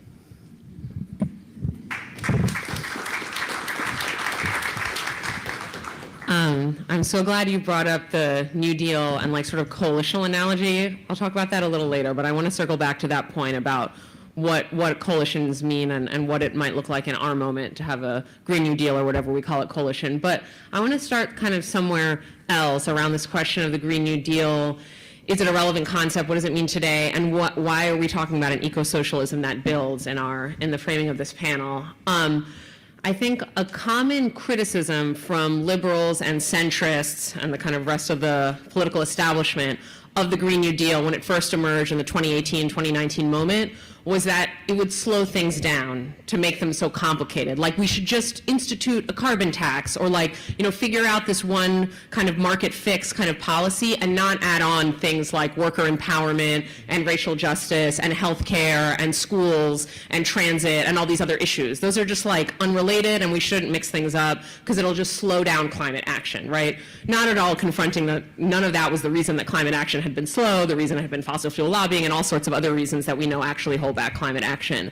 But I think that sometimes that puts us in a defensive position where we're like defending like why it's important, as Elise put it, to have an intersectional analysis and as Brandon put it, to have a sort of really broad coalition, right? We're kind of like defensive.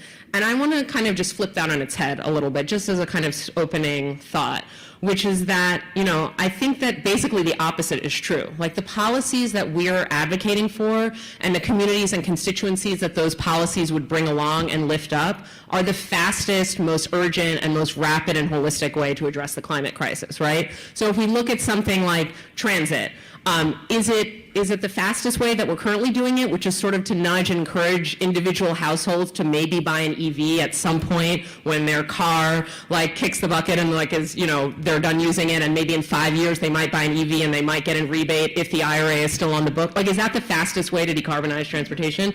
Absolutely not. Not according to any climate modeler, not according to any urban planner, any transportation scholar would tell you the fastest way is to just get people out of cars. Like even if the buses still use gas, like you just radically reduce the carbon footprint by getting people out of cars, right? Or let's look at housing and buildings, which are such a major contributor with their heating and cooling systems and electricity to the climate crisis. Like what's the fastest way to address that? Is it to like kind of maybe nudge the real estate industry to sort of accept like something that gives them a rebate if they may be like no, absolutely not. The fastest way would be to have like a public coordinated emphasis on green social housing and on forcing landlords and the real estate industry to like immediately retrofit things and making sure that workers benefit from that and unions are part of the story.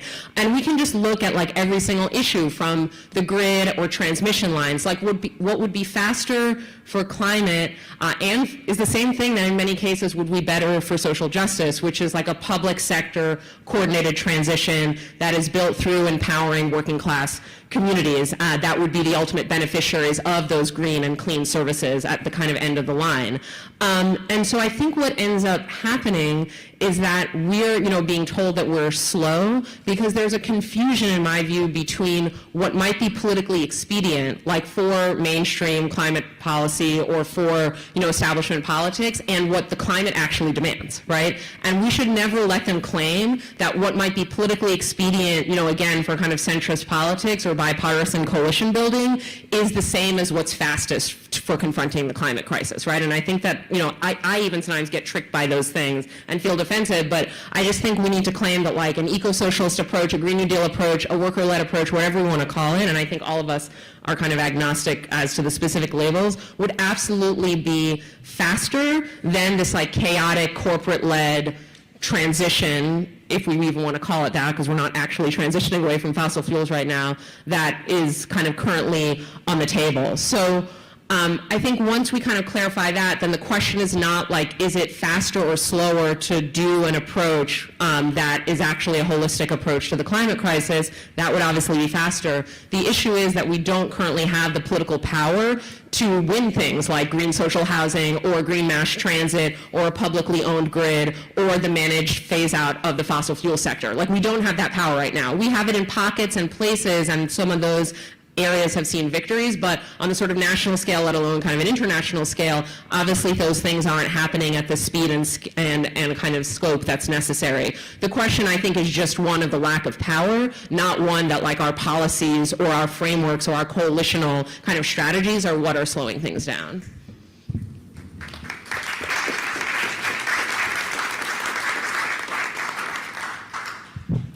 The great thing about being the last person to speak on this is that I get to say +1 to everything that has been said. But truly, I think what I feel like the panelists here have already said is that we're in the process of remaking what the Green New Deal means to us in this moment, because we are in a very different context from the one we were previously, and we've learned a lot in that process, right? And, you know, I think the moment of having the Green New Deal really it opened up possibility in the climate movement. It took a lot of what was talked about in molecules and made it like very visceral. It made it someone's lives. It made it their home. And that's like the piece that I think, regardless, is the piece that really activated a base in a way that we hadn't seen before, and also gives us so many more opportunities to think across those intersections. So I think that's the activating force that we can continue to bring into whatever comes next, whatever it may be called. And thinking about this like question of eco-socialism that builds, I mean, part of the reason we bring this up, and I'll maybe talk about it in a second, is that there's been this idea of liberalism that builds. Like, we just need to get these silly regulations out of the way, and then we'll be able to fix the crisis. And I think what we're saying is, no, we actually do need to build the power of the labor movement, the power of young people, the power of, you know, tenants, and that is actually going to ultimately get us to where we need to be. And that means also framing the work that we do in ways that we're actually telling the story of how we're making people's lives better. Often at Climate and Community Project, we say that we need climate policy that you can touch, you can feel, you can see, you can live in that house that is better than now than what it was before. And that's actually not, you know, if we think of the Green New Deal being whittled down and whittled down and whittled down into what we ultimately got 2 years ago now of the Inflation Reduction Act, we didn't get climate policy you can touch. What we got were itty bitty little subsidies that like you can maybe get if you are, you know, have over $100,000. And, you know, just an example of that, for instance, like let's say, yeah, I live in Maine, so this is a place where energy efficiency is a really big problem for people being able to stay warm, like pay their bills. And like there are subsidies to switch out your windows in the Inflation Reduction Act, but it's capped at $800. That's what you can have for your house, right? A window costs $500, and it's like, hopefully you have more than one window in your house, right? And so if we're actually thinking about giving people the things that they need in order to transition and transform, it needs to be more than a window. And like, if we can't even pay for a window, what the hell are we doing here? Like, that's why we need to be thinking about those like green social housing things on the scale in which it's actually going to build on the timeline that we do in fact need. And I think Thea just makes such a good and concrete point. Like, green social housing is the answer. It is not, you know, just making sure a rich kid can have, you know, solar nicely and aesthetically on the top of their house. And the other piece here, I think, that is eco-socialism that builds is the management. Like, we are of the transition, right? Like, this is not easy stuff we're talking about doing. Like, we have to fully remake an energy system. Like, that's 100%. Really hard to do, and there are so many opportunities for that to be maladapted, for it to like really mess up like how our energy system works. And if we're winding down fossil fuels, and like, how are we going to actually be able to accomplish that if we don't plan it? I mean, the fossil fuel industry is not about to shut itself down. I can confirm, like, if you've seen any of the activism as of late, like, they are going down kicking and screaming, and that's why we actually do need state intervention into these places and say that we are actually taking control of this, and that means that we are going to take care of people through that process. And that's not what's being done right now in terms of like the neoliberal affect towards like these kind of climate issues and, you know, how we've seen Biden and Bidenomics play out. So yeah, maybe I'll keep it there because I think the two things that we need to make people's lives better and we need to plan the transition. Awesome. Thank you all.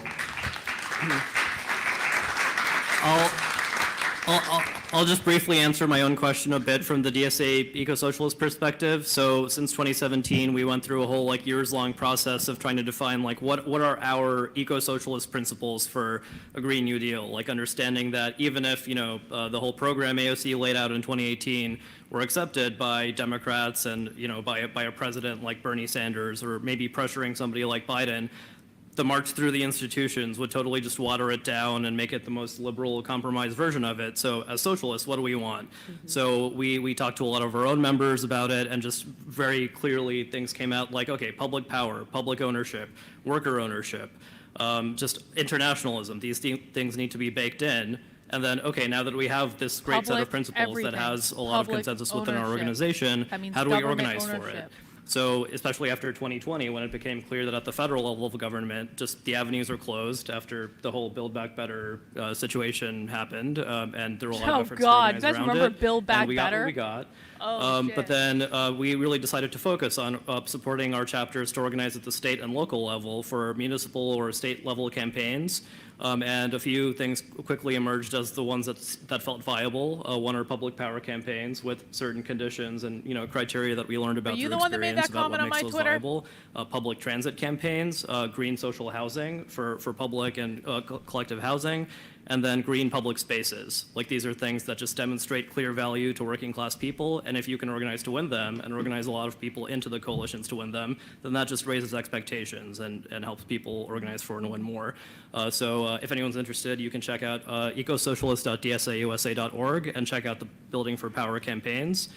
So there's a lot more we could say about that. But then getting to the next question, how do the timelines of the climate crisis affect our political calculations? Not the point. And this is Go and something watch that the just, video I you know, posted just about like this, coming please. into it from the outset, like the climate organization I started with was about like, we need to get to zero emissions and change everything in a decade. Like 2030 is 2025 we were talking about at the time. Like we're gonna get to zero emissions by 2025. And now that's next year, oh my God. So yeah, we just had to keep going through this adjustment of like, okay, well, we're not winning the things that we would need to get to change everything in a decade. So it just kept changing to 2030 and then 2035. And now I feel like we're not even real. Yeah, so how do you answer that question? How do the timelines affect our political calculations now? Yeah, I think that's it's interesting. I'm just thinking about this time I was running when I lived in DC with Ashika. We were both in DC at the same time, and I ran across a trail in Rock Creek Park, and the sign said, it was like, you know, Department of Public Works, this trail will be open again in 2027. And I was like, shit, like we are supposed to have like basically fully decarbonized the entire like worldwide economy by then, but like my community trail is not going to be open. And I think like I say that because like timelines can be really debilitating. They can feel debilitating, and also they can be opportunities for pressure and for action. And in its best form, right, it compels a government to act. It forces them to look and actually try to discern how they are going to meet targets by certain dates. But on the other hand, sometimes, and we have definitely seen this in the climate movement, that pressure of a timeline also creates terrible compromises. And I think that's always like the piece that we are holding as climate organizers and activists, is like, how do we hold both these things at once?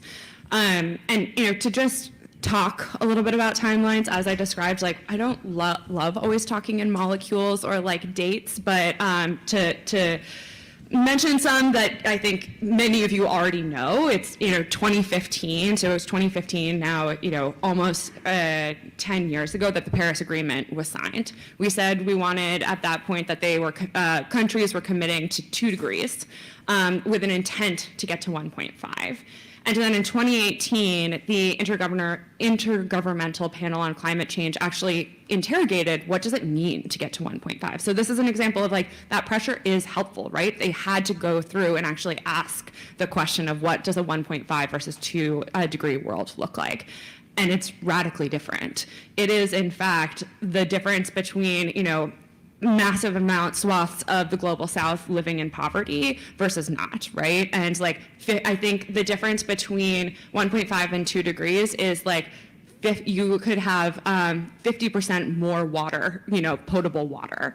It's huge differences.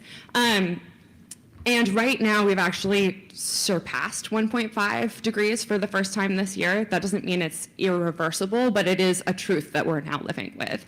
So I think the thing when it comes to timelines and like these numbers is that we can use them for organizing, but they also can feel really heavy. And but I think the thing that's really important to remember is like every little bit, like everything that we can stop is better than the like 0.002 degrees. So I think like we can't think that like once we hit that 1.5 like we did this year, that's the end. Like that's the end of our struggle Global and South like get means into a third world fatalist country, orientation. Non-industrialized country. And I think doesn't need to be in the South this is either, the core question when it comes to like the liberals and libs that are organizing around climate versus I think ourselves as eco-socialists is they have made in some ways a calculation that we don't have time to transform the world. We, in fact, the fastest way, as Theo was describing before, the fastest way forward is to work and operate within the systems that we have. And please tell me how that's going to work, since those are the systems that, in fact, created the climate crisis. And so, but we are, we may not be able to like fully solve, capitalism by get to eco-socialism in like the next 3 to 4 years, but we can identify those non-reformist reforms that actually set us up to build toward the power that we need in order to get to that alternative vision. And I think it is figuring out how we build with labor movements, how do we support as comrades of the UAW to actually build that type of power so that they are ready to do a general strike and that we are in solidarity. Those are the types of things that like they do take time and it's worth it, because we will have created far better conditions even in that warmed world. So maybe I'll stop there. Well, actually, no, I'm going to go one more place. I'm going to go one more place because it has occupied my mind so deeply in the past 2 years. So the Inflation Reduction Act passed. Yes, as we've talked about, not perfect. It's a bit of climate. We can work with what we've got there, right? We'll organize for the parts that are good, and we'll learn from what happened. But one of the things that was in here you are making shit up, and I want you to stop. Senator Manchin from West Virginia had this side deal called, I would like to call it the dirty deal, many do, but it was a deal about permitting, and this gets to the liberalism that builds peace, right? It's, often described like, well, if we need to get as much transmission into the ground, we need to get as much solar on, out there as possible. We need to get rid of these nasty environmental regulations that are just slowing us down. We shouldn't have to, talk to communities and do these, deep dives into the environmental implications of a solar plant, because it's more important that the solar plant is there. And so what's happened there is actually the fossil fuel companies have used this against us. And so now they've actually integrated for these permitting deals, it's actually fast tracking permitting for renewables, but also for fossil fuels. And many are actually saying that's a compromise that they are willing to make because it matters more to get the renewables in the ground, and we'll deal with the fossil fuels later. But as we've talked about, we need to do a managed transition. We need to be able to do both of these things at once. Democrats and we're and actually progressives. instead expanding both at the same time. Democrats and progressives are considered to be liberals. They do not like liberals. That is what neoliberal means. Democrat, progressive. These are socialists. These are not Democrats. Elimination of bedrock environmental environmental laws. And we think about the relationship, particularly where this stuff is going, it's often in more rural areas. And of course, we have seen the disinvestment. We have seen, that like this disinvestment in rural areas has also been connected to a turn to the right and to fascism. And if we say that our plan as the left is to just bowl over those These are people not again, progressives. I think what we can actually see is an acceleration. And that is going to hurt and harm us when it Guys, these are far left radical revolutionary socialists. This is why I beg and plead with people to stop listening to conservative influencers. Democrats are not socialists. Progressives are not socialists. DSA barely squeaks in because they give this conference money. But if the DSA wasn't giving this conference money, they wouldn't be included either. most of what I was also thinking. I think one of the key tensions of the, and this is obvious to say, but I'll just say it out loud, like one of the key tensions of the urgency of the climate crisis is that left-wing organizing, especially from like a base building perspective, takes a lot of time, right? Like, so if we want to do rank and file organizing, right? We want to like engage like, you know, shop floor workers in the process of democratizing their unions and like running for leadership positions and doing more militant strike tactics. So that would be in the labor arena. We want to organize tenant unions. That's knocking one door at a time and creating relationships that might take a year to really like fully solidify. If we want to engage transit users in really dilapidated transit systems into like actually becoming part of riders unions that then might run for like planning councils that then they can make decisions about land use policy. Like these are years and years long, decades long struggles that like at least half of this room of folks of faces I know well or kind of somewhat recognize like are involved in, right? And like it takes time. It's not easy to actually organize and empower working class people that have been told for a long time that they're not leaders, that they have no voice in the political system and may lack the kind of confidence like to even like get involved, right? So even getting people involved in these processes to begin with is challenging. So base building takes time, and that's just like one of the things we need to do. There's other stuff, and to some of Johanna's point, not in the civil society space, but like in government that we need to do. Like we need the public sector to actually have the administrative capacities, the resources, the technical expertise, hopefully in ways that are aligned with our politics, but even if like on a more neutral technical level, if that exists, like we literally don't have that stuff in the administrative state because Republicans, with obviously accomplices in the Democratic Party, have basically destroyed the administrative state and like public sector capacities, right? So you can go to the municipal level, the state level, the federal level, and we just don't have the resources or capacities to do the things that Johanna was saying, like to plan the transition, to buy out stranded assets of fossil fuel companies, to actually figure out where renewable energy could be sited in ways that doesn't like ruffle the community's feathers, engages them, and protects landscapes.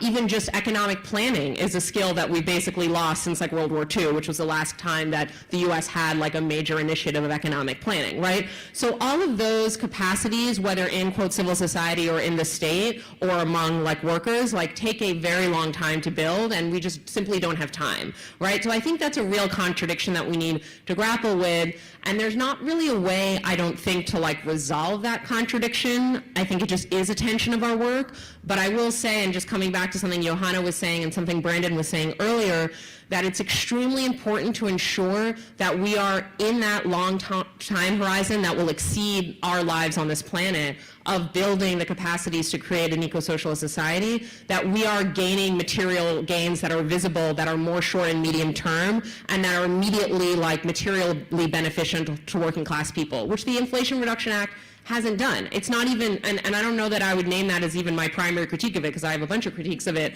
but it's primarily created material gains for affluent people. And those were people that, you know, on the, you know, they're not actually who we need to organize, especially as socialists, right? And so if the fact that, you know, ordinary people are not seeing any gains from like what's been like branded as the biggest climate legislation ever in the US, which it is, sadly, then they're not going to see themselves in climate policy, right? So how do we, you know, with also some of the campaigns that Ashik mentioned around like public power, transit, housing, green spaces, around the union organizing that Brandon was saying, like ensure that the base building and the long durée struggles we're involved in, like have moments where there's like really concrete material victories that people can claim as their own, and also like when they go home to their, you know, publicly green retrofitted house, like they like actually live in that victory, right? It's not just like, oh, I won that thing or I won it for someone else, but I'm actually living in the world that I created, and kind of having those two temporalities intersect in a kind of mutually beneficial feedback way. I think that's the trick or the magic of like when this approach works the best. But I think we do have to acknowledge that there's a fundamental tension with how long it takes to organize a fundamentally disorganized working class and what the climate timeline demands of us. Thank you. And yeah, go ahead. Okay. Brandon, if you want to just briefly say something about UAW's timeline toward 2028, that feels very relevant and kind of flipping, like versus like this needs to happen for climate reasons versus this needs to happen for our organizing. Well, I think, the two previous speakers are absolutely right about everything they said, and yet things can change very quickly. And that's what we have to keep in mind as well. Just to keep using our example, our union is not the union it is today. It wasn't our union 2 years ago, right? 4 years ago. Things can change rapidly. It doesn't mean everything has changed. It doesn't mean everything has improved. It doesn't even mean that the contracts we want are the best contracts that we have ever signed in the UAW.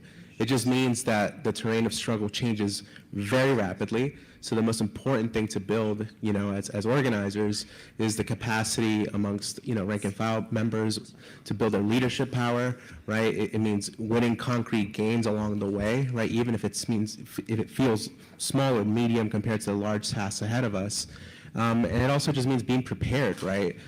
So advancing those ideas, advancing those solutions, advancing, really broad, ambitious campaigns. And that's what 2028 is all about, right? 2028 is not just a strike so that we can win our next record contract. 2028 is a demand that the working class in this country and in this world deserve better, right? And deserve the power to be able to fundamentally change their society. There is and literally a remake their clip on this society channel you to can go benefit watch. working There's an class article on my communities and working Substack class you can go people. read. So I think climate demands need to be at the center of That has that, nothing right? to do with Because it. as all of the speakers here very likely agree, Go watch the video. everything, that we talk about in terms of climate policy or climate politics touch every single other aspect of society, right?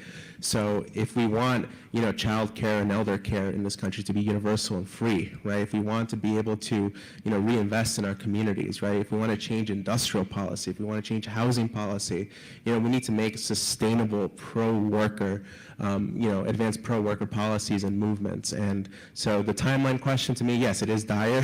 It is, it's an emergency, right? But that also means that through all of our work, being prepared for those moments that open up for us to take power. I've got to mute is Myron super Gaines important. on Twitter. I cannot deal with this guy anymore.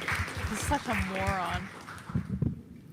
I wanted to reference a book that I just finished, Burnout by Hannah Proctor, just came out this year, and she makes a really good point that separating our larger vision into smaller chunks and achieving them in various ways, tactically and messaging-wise, is different than defining the movement by the pieces easiest to solve. And right now, VCs, the auto I feel bad for industry, yelling at big Christian oil now are because I trying think to Christian is define it behind in the us. ways that benefit them. So I feel bad about in the yelling ways now. that are easiest. And as Johanna mentioned, in ways that actually are a detriment to the other efforts, i.e. permitting and attacking regulation and community input. And so with that, as people who want to push back on it, we need to have that larger vision. Dividing it up into smaller chunks means having an idea of the whole. And that was what the Green New Deal is.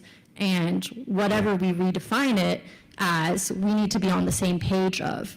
And with that, we can coordinate and communicate with each other on what are the mechanisms we are going to use to enact that change in a way that doesn't that doesn't hurt another person's effort, another group's effort. And yeah, I just wanted to add that piece, but what everybody said, ditto. Thank you. And I would just add as a segue into the next question that just the question of thinking about timelines and like the experience of these past years have really emphasized the lesson that there are no shortcuts. And that's an important lesson from the great labor organizer Jane McAlevey, who passed away whose work was really critical to us building DSA over the past decade, but especially eco-socialists. She wrote a lot and framed a lot of her interventions around labor organizing in terms of things like how do we build an environmental movement that is ready to win huge things, which was a core concern of hers. And as a labor organizer, she just laid out a lot of her disillusionment of a lot of failures of labor organizing for the past 2 decades, and how the lessons that she synthesized could also apply to movements like environmentalism for building a real climate movement that's ready to win huge things because it uses like lessons from successful labor organizing. So that's been really grounding, like to the point Johanna made, like we have to grapple with the urgency of everything, but realizing like we can't take shortcuts. We have to go through building our alternative power, especially through labor. So on that note, the next question is, what does it mean to build winning political coalitions? And what kinds of double binds do we find ourselves within as a climate left? So I'll go to Thea for that one. So this is where I'm going to come back to what Brandon was saying earlier about the New Deal coalition. So I'm really glad that you brought up that historical example because, there are a lot of ways to talk about coalitions, like on the left, right? And I think when we think about coalitions on the left, we think about like what are our allied groups, and people don't like the alliance language or ally language. Okay, what groups are we in solidarity with? Like who are we at a table with and kind of struggling towards a common end with an idea that we all mutually benefit or all have stakes in this or our fates are entangled together in some way, right?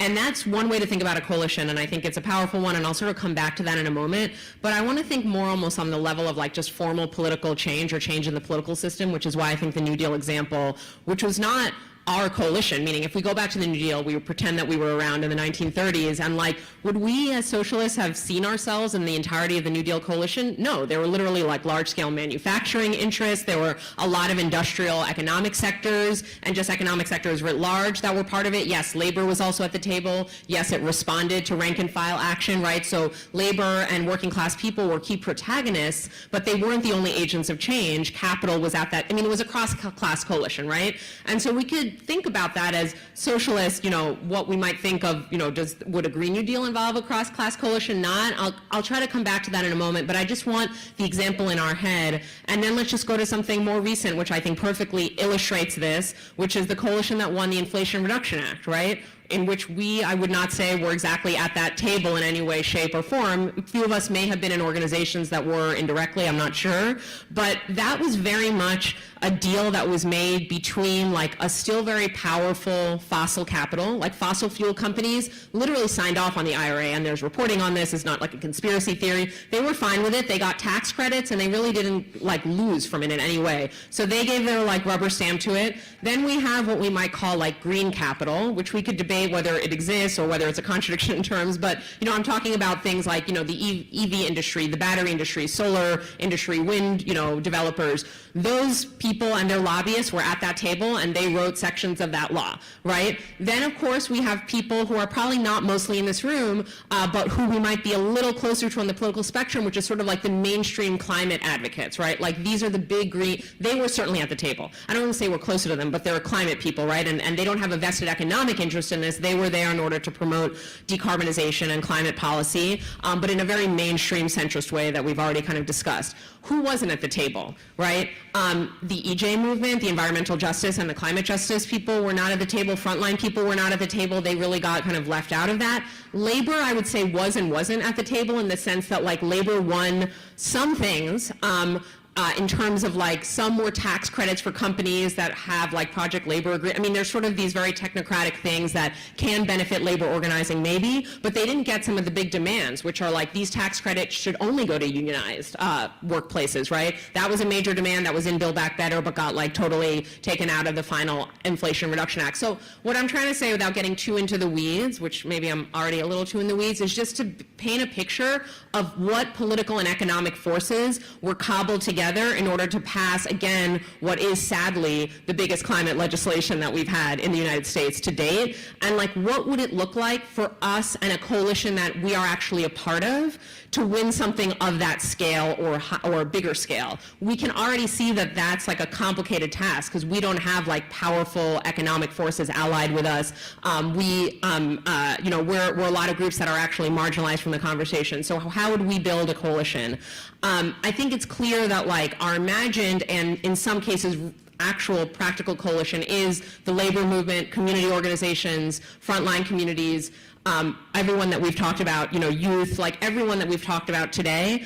And so I think what's most important, first and foremost, before we can get to a point where that would be a real coalition that could, force legislation through Congress, is where do we see internal tensions between those groups or within those groups that is preventing us from having like a really powerful coalition, even if we start as like an outside, kind of like an outside force. We want to be as powerful and unified and internally aligned as possible. Otherwise, we don't really stand a chance of like beating the more powerful forces that are kind of on the other side. So this is something, this issue of kind of like internal tensions and contradictions that unfortunately do pit elements of our desired coalition against one another. That topic is something that we think about a lot. Well, we thought about it a lot in DSA, and I think DSA, eco-socialists and Green New Deal campaigners are still thinking a lot in those terms. At Climate and Community Project, which is a think tank that Johanna and I and some other folks in the audience work with, we really think about where are the people that should be working together, like at counter purposes with one another. I think one place that also in my own work as a researcher, I think about this a lot, is the energy transition and mining. And what I mean by that, which I see heads nodding, so enough people are kind of aware of what I'm talking about, which is great. I used to have to spend a lot more time explaining that when I said it a few years ago, but what I'm talking about is the fact that all the climate technologies and green technologies that we as socialists want. We want solar farms, we want wind turbines, we want electrified mobility. I won't say we want Teslas, right, but we want e-buses, all this stuff, and all of it requires mining, right? And mining impacts frontline communities, it impacts landscapes, it also generates emissions, so it's counter to some of our climate goals, right? So that's a major tension on the political front, the social front, and the ecological front. And so what do we do about that, right? So something that we worked on last year and that I'm tremendously proud of at the Climate and Community Project was a report, and I'm just going to read you the title. I won't even get into it that much because the title says it all, which is Achieving Zero Emissions with More Mobility and Less Mining. And what we found through quantitative empirical analysis was that, in a way, there is a way to have it all if we had the type of social state and policies that would enact this, which is that if we focus on mass transit, on walkability, on affordable density, on all of these land use changes and changes to transportation and how communities are actually constructed, we can get to zero emissions faster, by the way, than the EV model, without as much mining. Not with zero in the near term, maybe in the future with a fully circular economy, but much less mining, like orders of magnitude less mining than would be required with the vision of an EV in every single household, right? And this privatized, individualized model of decarbonized mobility. And so that's a way to not fully square a circle, but to kind of get towards squaring a circle, where actually climate advocates and people that advocate for an electrified, renewable economy do not need to be in total zero-sum tension with frontline communities and people that are conserving landscapes affected by mining, right? And that then seeded a whole bunch of work that goes back to our points about relationship building. So we've visited. If you guys cannot answer this question, I'm gonna end the stream. If no one can answer this question, I'm going to end the stream. I'm not joking. There is no reason that anyone who has been watching this stream today should not be able to answer this question. What do they believe is going to fix the environment? What do they believe is going to fix climate change? There is no way that we should not already have an answer. Gloria, thank you. Gloria again. This is the second time during the Socialism Conference that Gloria has come through with the correct answer. The only thing they want, the only thing they ever want, is to abolish capitalism. That's it. That's it. Everything they're talking about is about abolishing cap. Thank you. Now we have a whole bunch of right answers in the chat.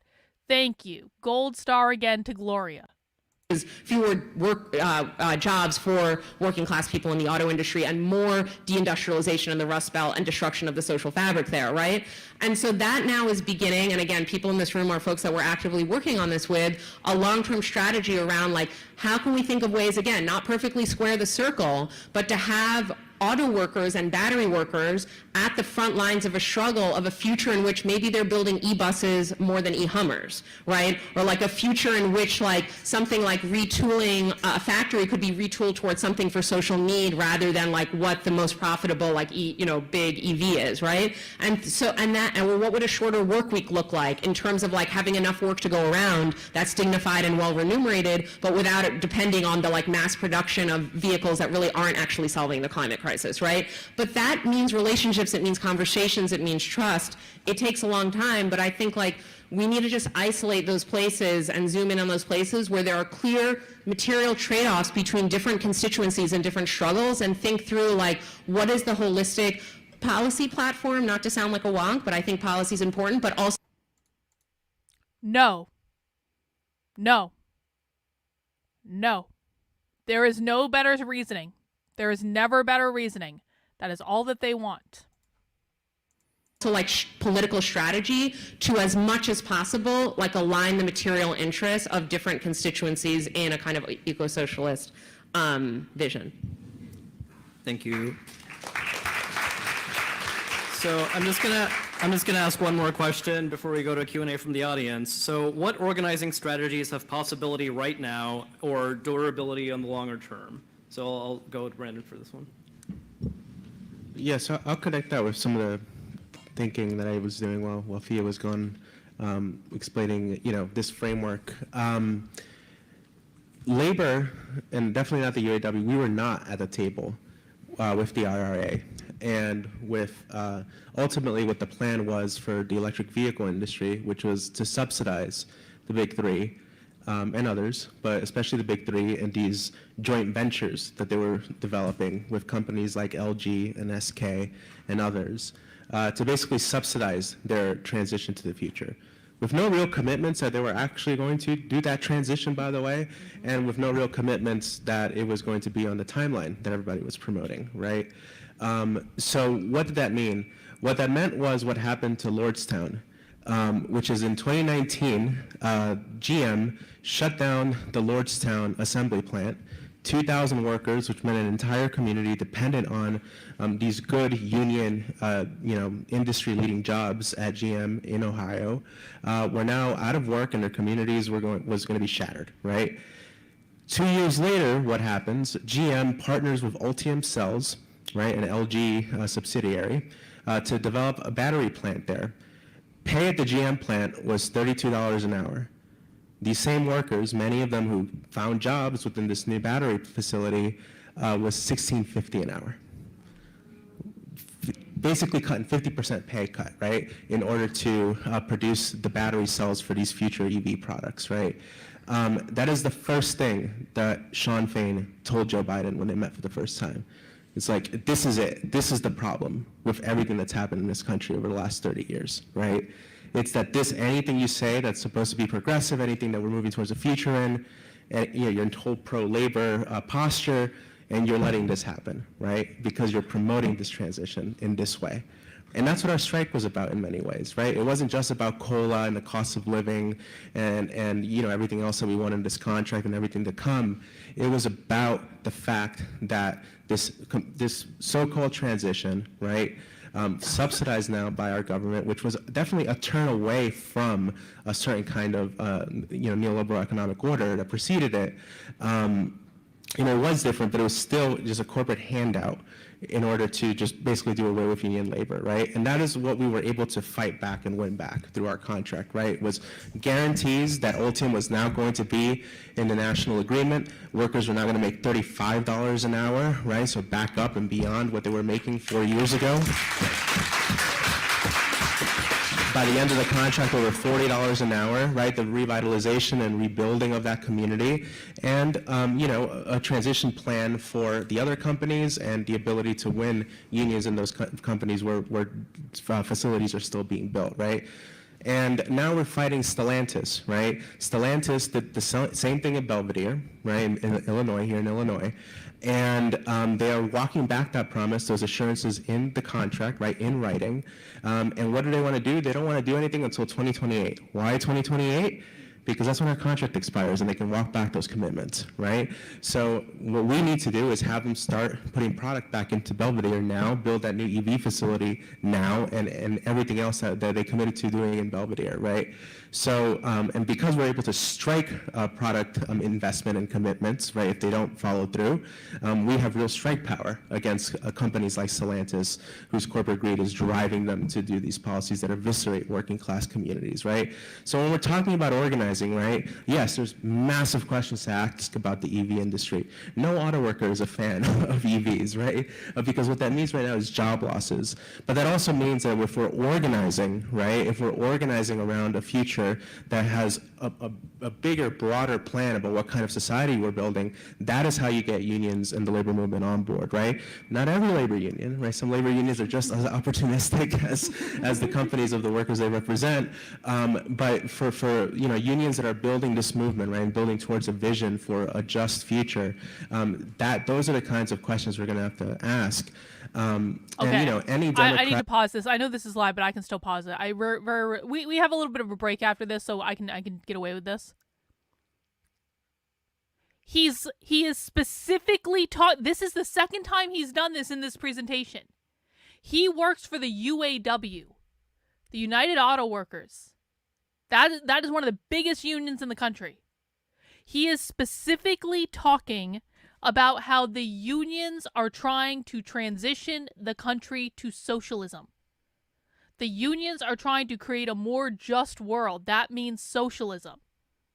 He already specifically talked about how the UAW specifically was working to transition away from capitalism, and he just did it again. When I say all unions are socialists, it's because the socialists run the unions. The socialists drive the agenda for the unions. The socialists use the unions to recruit more socialists. And the only reason we're hearing this from a UAW person is because he is literally speaking at the socialism conference. I'm gonna rewind and listen to that again. And we have a little bit of a free time after this presentation gets over, so we can we have some extra time, but I want you to listen to this again. That also means that if we're organizing, right, if we're organizing around a future that has a bigger, broader plan about what kind of society we're building, that is how you get unions and the labor movement on board, right? We have a bigger, broader plan for what kind of society we're building. That's how you get unions on board. And he just talked earlier about transitioning away from capitalism. Not every labor union, right? Some labor unions are just as opportunistic as the companies of the workers they represent. But for unions that are building this movement, right, and building towards a vision for a just future, those are the kinds of questions we're going to have to ask. And any democratic or socialist or social democratic government that's ever had to deal with these questions has had to make different kinds of coalitions. So that question is definitely very interesting to me to think through. But then at the end of the day, I think the only thing that puts you in a position to ask those kinds of questions, right, even at the end when there's some disappointments and some compromises that are made, is the question of power, right? If you're not building power towards that, these are just abstract theoretical questions, right? If you're not building power. But if you are, then that's the best opportunity we have to actually change things.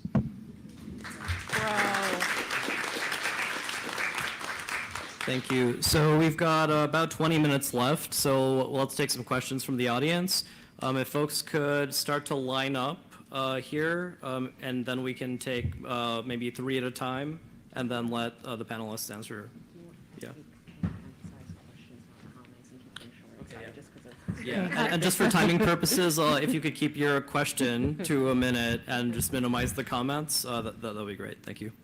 Okay, hi everyone. I was a delegate for Bernie Sanders, and one of the biggest things I learned in that experience was the power of money in politics. So currently I'm a content creator that focuses on tech billionaire money in politics. Particularly right now, there's the largest super PAC of all super PACs is backed by crypto and tech billionaires. And part of that is they want to deregulate or have no regulation around crypto and AI, which is going to be huge resources, with Green New Deal. So my question to you is, and Elise had tapped on this, like, how do we even begin to tackle these tech billionaires? Because this super PAC has 230 million in it, and they were key players in taking out Katie Porter, Jamal Bowman, and Cori Bush. And they're going to continue with that. So they're demolishing our support system in Congress right now. So how do we even begin to deal with that? Because we The can talk about socialists a are lot of pissed stuff, at AIPAC, but if man. we don't address these tech billionaires, and now these Trump-supporting tech billionaires, who, You including think Elon AIPAC Musk, or Trump who are support? like, Well, I we're guess gonna Trump, pour I in guess that's hundreds true. of Actually, millions. yeah, I They're guess they're that's probably true. gonna Never launder mind. money through crypto That's to true. these politicians and buy Congress. So then we're screwed, right? So my question again is, how do we even begin to deal with something on that scale with the money in politics? Yeah, that's true. Thank you. Okay. Hi, everybody. So my question is a little bit more focused on communications and also kind of talking towards tech side. The algorithm, like capital A algorithm, kind of rules all of us, whether we're aware of it or not. I think.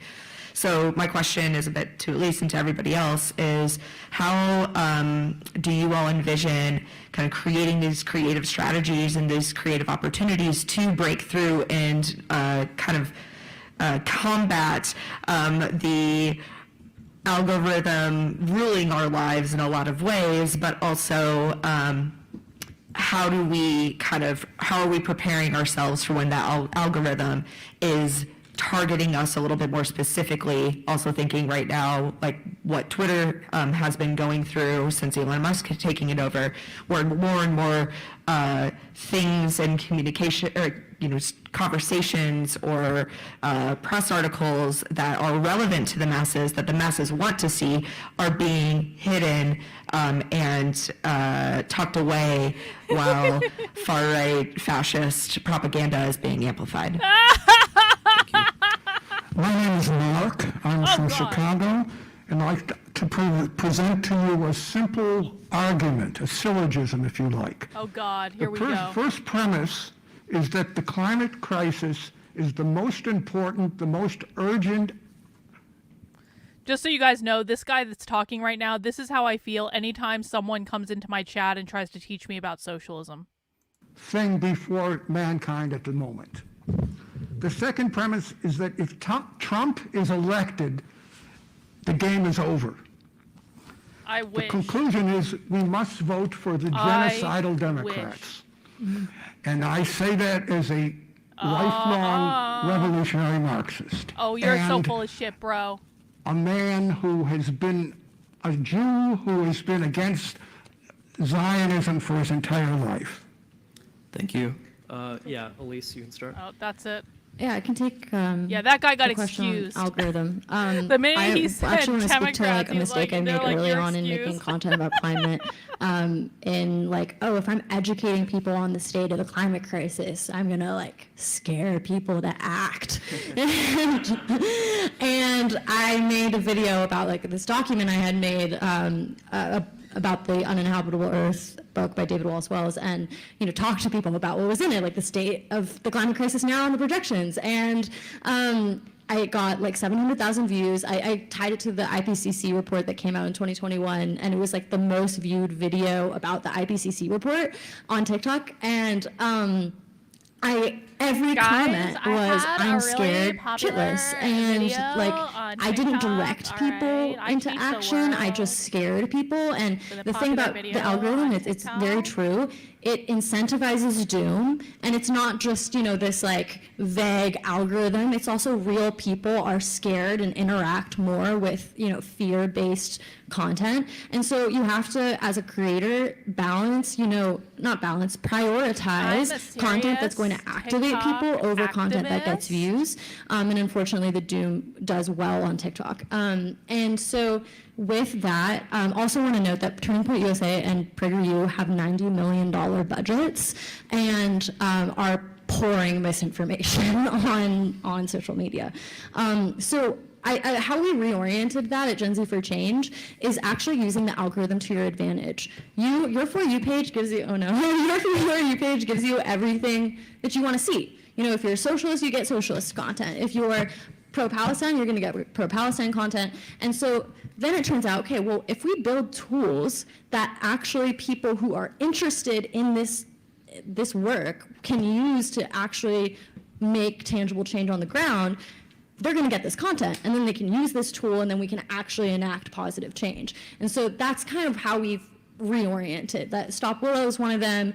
We sent 100 million emails for ceasefire to congressional offices in just 6 months, calling for a ceasefire. Stop Cop City sent mass email campaign for dropping contracts to the contractors of the project. And so instead what you're doing is you're organizing these people and being maybe, hopefully, like that first opportunity for a Gen Zer, most likely due to being TikTok, a Gen Zer, getting introduced to the issue, taking action, maybe using one of our flooding tools that like floods scab applications during strikes and thinks to themselves, I work at Trader Joe's, I just learned that Trader Joe's is union busting, maybe there's something I can do. And so like being like the start to asking questions. And so that's how we've tried to utilize digital strategy in an actual effective way and actually like sever the priority of views in our work. Elise mentioning doom on social media reminds me that maybe this is an appropriate time to bring up that I was credited by the Wall Street Journal with coining the term doom scrolling, like in a trend piece they did in 2020 through the pandemic about the widespread use of this work.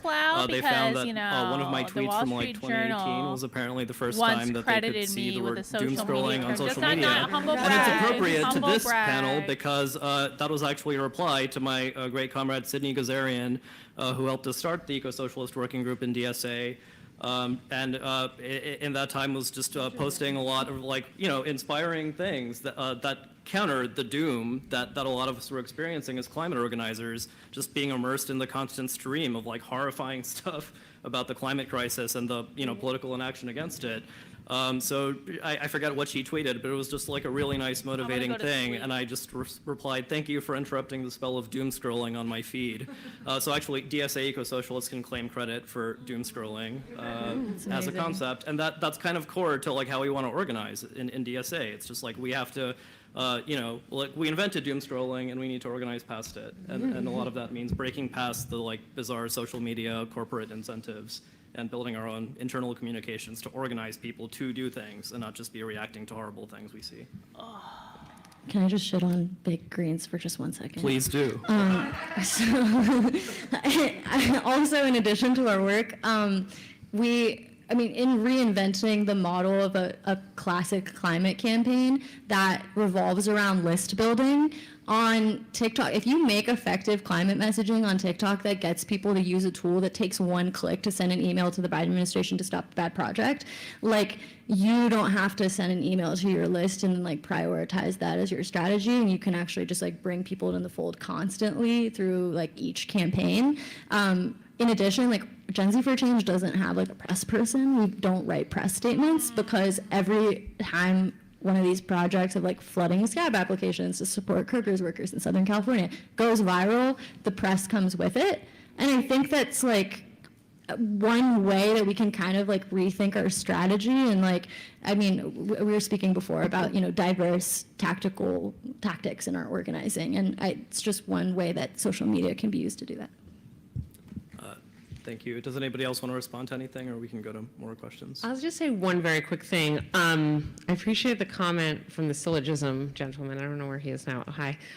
So I would prefer Harris to win over Trump. I also think, yes, she's a part of a genocidal project, and that's an uneasy thought. I do think it's extremely important to say that if Trump is elected, everything is not over. Trump has been president before. He could be president again. We don't know. That depends on how well the Harris campaign operates. That it's not. I won't try to convince you personally necessarily, but just to the broader room. I don't think it's useful to think that a specific presidential administration is the end of our struggles for a variety of reasons, including that they don't. No, I know, but you said it as a provocation, so I'm answering it. And I think that there's, first of all, other scales of organizing in politics, from the subnational to the international, that continue along while maybe the federal government is not accessible to us. There's lots of worker power and leverage and militant tactics that sometimes become more relevant when there's more hostility in the White House. There's, we could point to various social struggles that got their start under very right-wing administrations. So I won't belabor the point, but I do think it's important in this moment of what feels like, understandably, a very existential election, but also is one in which both parties agree on continuing a genocide and not addressing actually some of the major issues. We need to think through organizing strategies that work in a variety of political contexts. All right, I just want to explain that. So for people who might be new, real socialists, that guy who got up and was like, we need to vote for Kamala Harris because Trump is going to kill us all. He's not a real socialist. He might be an old hippie socialist. Maybe he kind of does some stuff with the DSA. Maybe he might be an older guy that just doesn't know.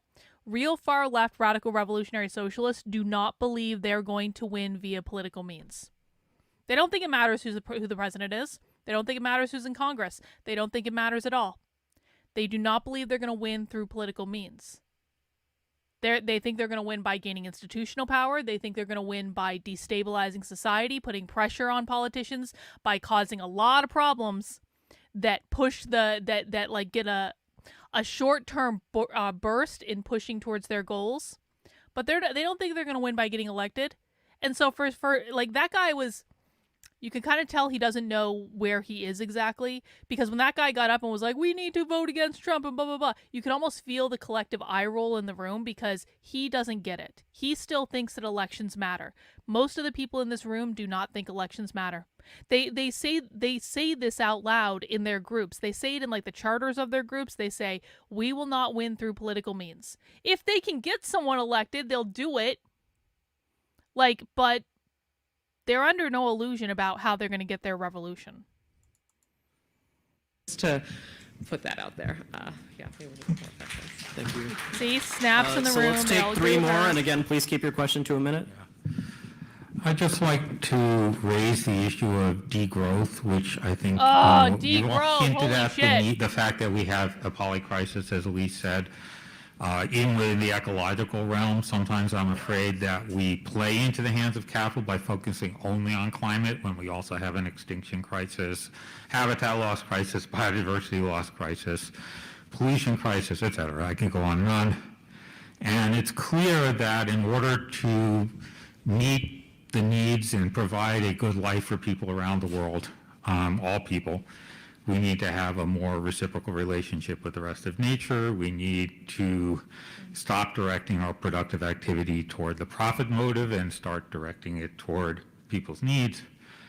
I don't think I need to explain that in a socialism conference, but obviously capitalism can't accommodate that. So how do we deal with the messaging on that? And no one's explicitly mentioned the need for that, and we are trying to work within a system that, as Johanna said, can't solve the problem. And so how do we deal with that?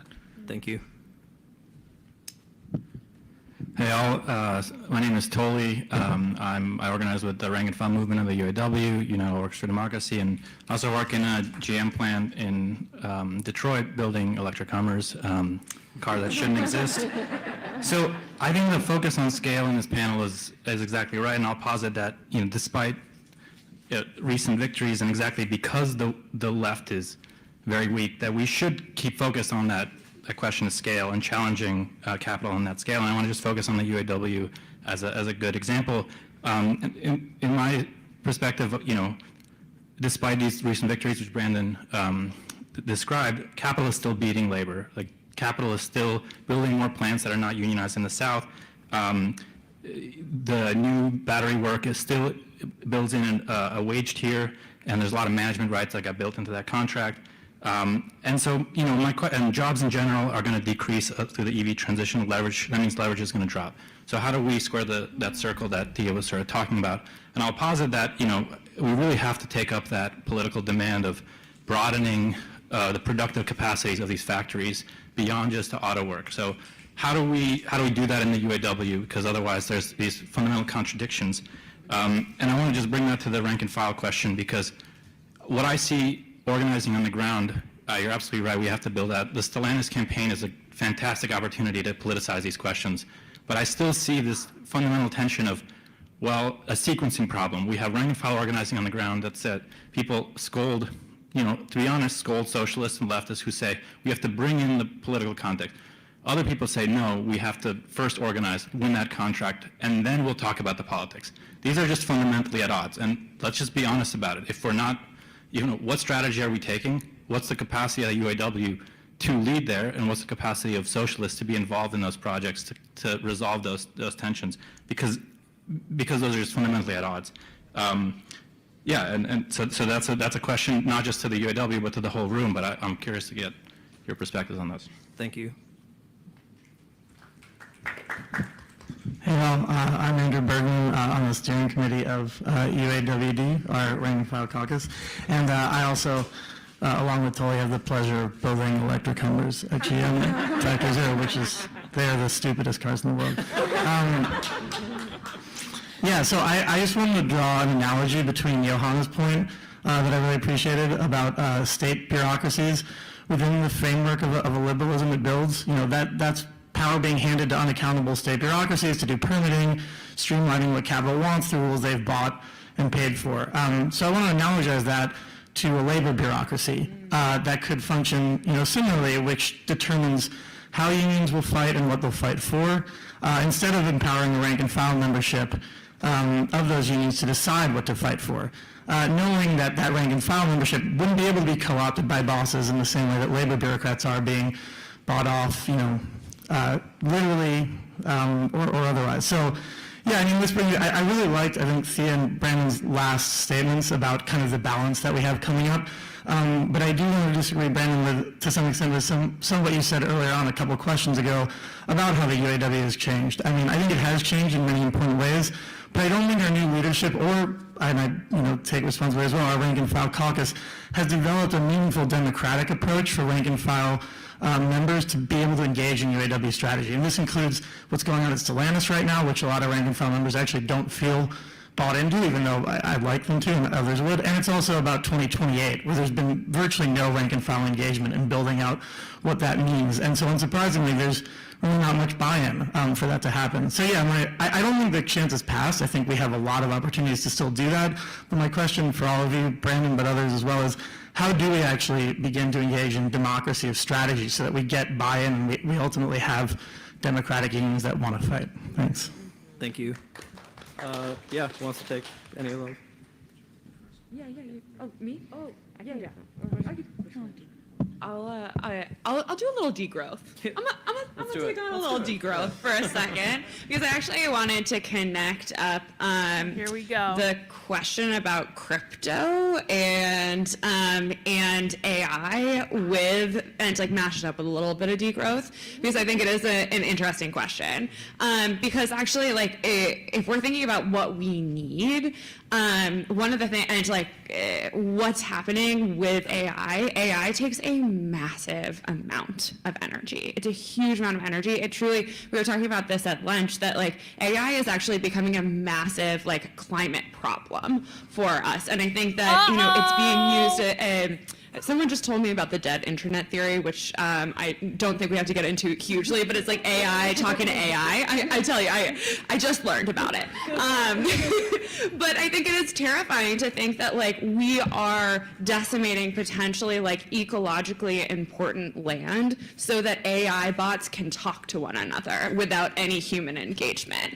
And so like when we're thinking about degrowth, I think that's actually AI like a really like important point of like thinking about like the physical footprint of AI generated bots. And so I think we can actually figure out these ways to like very structurally determine what is needed, and I think that is actually to a little bit of Andrew's point too, like how do we as a group of people determine what we need. There are some things like AI that I think we can discern maybe is not necessary at all, but like how do we actually, again, get to those tension points of like what is necessary for life and make decisions about policy, about structure as we move forward. So I think that there's actually a lot to be done when it comes to AI and land use and how we confront that as a climate movement and as a movement more generally, and how those things are also often attached to the military, also, are being utilized to send drones abroad. My colleague Patrick, who's in the audience here, is already starting to think about like that intersection as well. Like again, like how is the expansion of these like products actually not only affecting our land use in the United States, but is also actively being used to kill people too. Thank you. Yes, degrow AI and crypto. You heard it here first. Yeah. Anyone else? Yeah, go ahead. Yeah, I'll speak briefly on that because I really want to hear what Brandon has to say to a couple of the labor questions that have come up, not to put you on the spot too much, but I'm curious. But with degrowth, I think the person asking the question suggested that the frame of degrowth may or may not get you anywhere in like a public campaigning kind of perspective in the US, at least. I mean, I know in France there's some popular support for it, or there's a bit of a movement around it. I think in the US, if you showed up in a working class context and were like, we want to shrink what you, I mean, I don't know. It's a hard sell on its own terms, but I do think that there are ways to get at it that are a little bit more indirect and roundabout, but achieve the actual goal. In my view, degrowth is not about like just a technical thing about like shrinking GDP. Like for me, degrowth, the most compelling version of it is like we want to reduce like the material footprint and material throughput of the economy, right? And so let's go back to some of the solutions that we proposed from an eco-socialist perspective, whether it's mass transit or green social housing or a more publicly coordinated grid.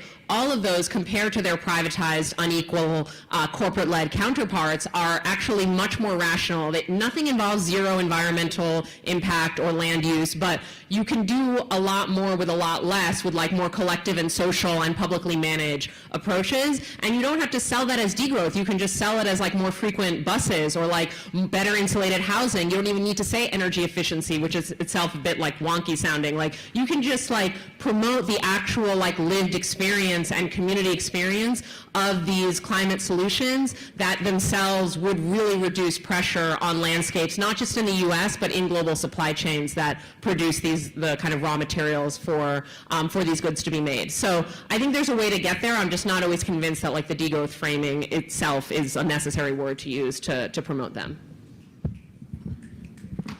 So yeah, the two questions related to UAW, I think they both point to the UAW specifically, but broader than that. So I definitely appreciate that. For Toli's question, which had to do with, I think, just how EV relates to jobs and job losses and basically industrial capacity in this country. The hard truth of that is that the reason we're in this position is because we're fighting this fight what presentation alone, did you right? watch?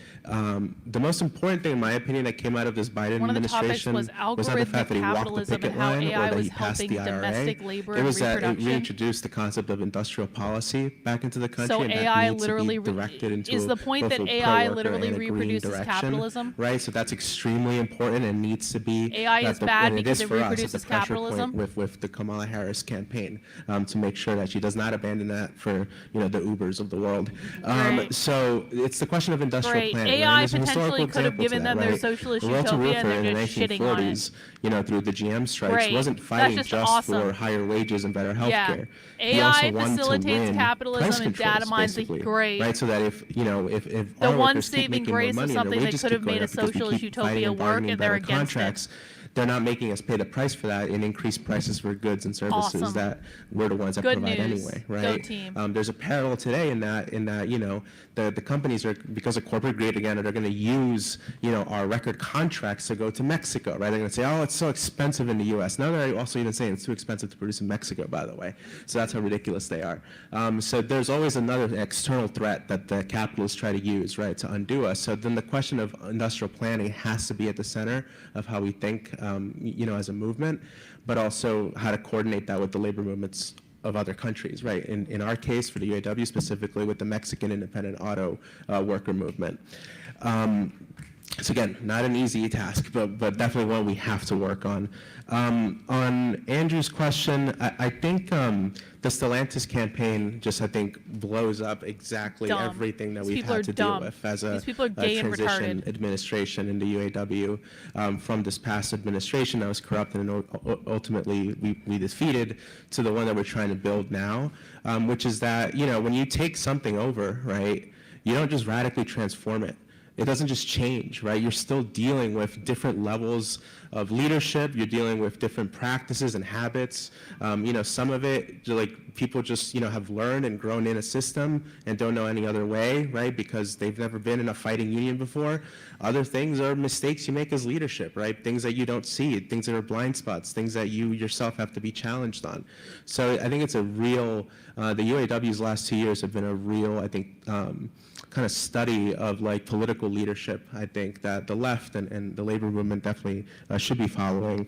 But I think the only thing we can do, right, is not to like endlessly like scold ourselves for mistakes or see what's wrong, but actually open up these opportunities, right? We won the right to strike over product investment and commitment in the contract. Well, let's live up to that, right? Let's actually use that to our advantage and take on Stellantis so that it's not just like what traditionally happens in unions. It's like every 5 years with the next contract, you take on the fight again, right? But you had 4 dormant years of not really organizing, right? This is a really important fight because it's going to be within a contract, right? On the shop floor, it's going to have to be taken on. And I think a lot of, rank and file members are going to come up against leadership at their local level, right? Or regional level that are going to have to, that it's going to have to confront the fact that we need to fight, right?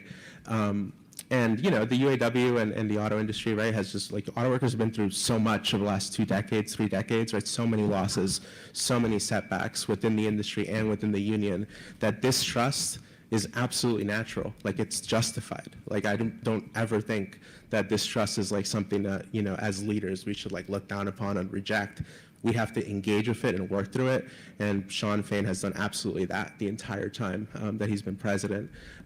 He's engaged with it directly and gone to the members to talk about it, and he's going to keep doing that. So in 2028, it's the same way. It's going to be a contract deadline for us, right? So what that means, and that's what I've been trying to preach here on yesterday's panel, rank and file and local leaders at every other national union in this country in order to try to see if we can coordinate 2028. We're going to have those internal fights within our unions, right? That's because the not every 2028 union is strike. ready nor interested to take on the challenge of a national, bold, fighting labor movement. But that's the question we put on the table. 2028 is when they're really going to try to push their fucking revolution. We are just about at time, so I'm going to let Elise share any closing thoughts, and then unfortunately we can't take more questions, but we would love to keep teasing at all the many threads we could keep discussing. But yeah. We can start drop. I think it's a girl. Well, just, thanks for listening. If you have any questions, feel free to chat with me after. I think, we need diversity of people and diversity of tactic. Didn't have an opportunity to, share that, how to blow up a pipeline. We might need to actualize that energy. And did you just say how to blow up a pipeline? Things are urgent, and at the same time, we need to practice patience.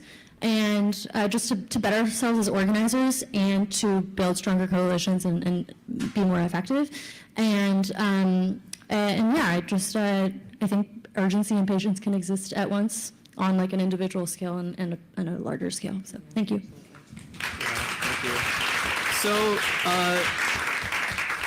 thank you all to audience members and to our excellent panelists. There are just so many threads here. I feel like we could have gone in so many directions over the past hour and a half, and it would have been as illuminating. All right. And just in reflecting on a lot of these threads, as eco-socialists, we think a lot about the built environment that we have to transform. At the root of carbon emissions is, transit and power and just all these systems that we have. Did she actually say blow up a pipeline? Member. Hang on, I need to go back. I need to listen to that again. I apologize. Didn't have an opportunity to share that, how to blow up a pipeline. We might need to actualize that energy. And things are.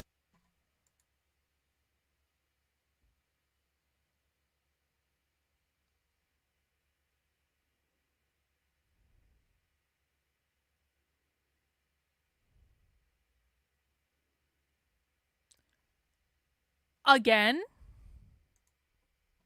Let me go a little bit further back. I always want to make sure I didn't understand this out of context. We can start drop. Thanks for listening. If you have any questions, feel free to chat with me after. I think like, we need diversity of people and diversity of tactic. Didn't have an opportunity to like share that, how to blow up a pipeline. We might need to actualize that energy. And things are urgent. And at the same time, we need to practice patience. She just said it out of nowhere. Just to better ourselves as organizers and to build stronger coalitions and be more effective. And yeah, I think urgency and patience can exist at once on like an individual scale and a larger scale. So thank you. What is her name? We might be taking the next 15 minutes to do a clip of this in real time. What is her name? Can someone look up this presentation on the Socialism Conference website and find out what her name is, please? The name should be in the presentation. Just look at the virtual program. Here's what we're going to do. I'm going to make a clip of this real quick. I'm going to go back on my live stream. I'm going to my live stream right now. And I'm just saying, like, no one talked about blowing up a pipeline. And then all of a sudden we were talking about blowing up a pipeline. And that's just a little, that's a lot. That's a lot for me to process. Hang on. I'm going to show you guys. I'm literally just going to go back on my live stream and I'm just going to make a clip of this real quick. Shit. Hang on. And I'm going to post this on Twitter, be like, hey, yeah, no big deal, but we just got to the blowing up of the pipeline section of the Socialism Conference.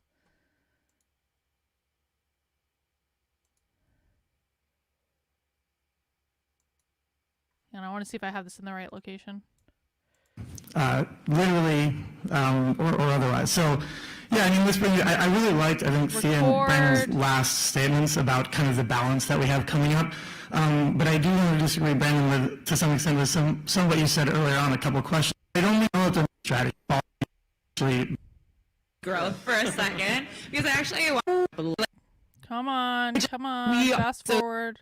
Really figure out these ways. I know I'm watching myself here and it's a little weird, but send again. Come on, fast forward. Landscapes, not just fast forward to the pipeline blowing up part. AI is bad. And that for administration. Don't care about union guy right now. Fast forward. Strike over it. The local that don't care. Talk to me about blowing up the pipeline. We need diversity of people and diversity of tactic. I think. Well, just thanks for listening. If you have any questions, feel free to chat with me after. I think like we need diversity of people and diversity of tactic. Didn't have an opportunity to like share that how to blow up a pipeline. We might need to actualize that energy. And did you just say how to blow up a pipeline? Things are urgent, and at the same time we need to practice patience. And just to patience can. Thank you all for gone and as carbon emissions. Say blow up a transit and power and just all these systems that we have. Did she actually say blow up a pipeline? Remember? Hang on, I need to go back. I need to listen to that again. I apologize. Didn't have an opportunity to like share that how to blow up a pipeline. We might need to actualize that energy. And things are.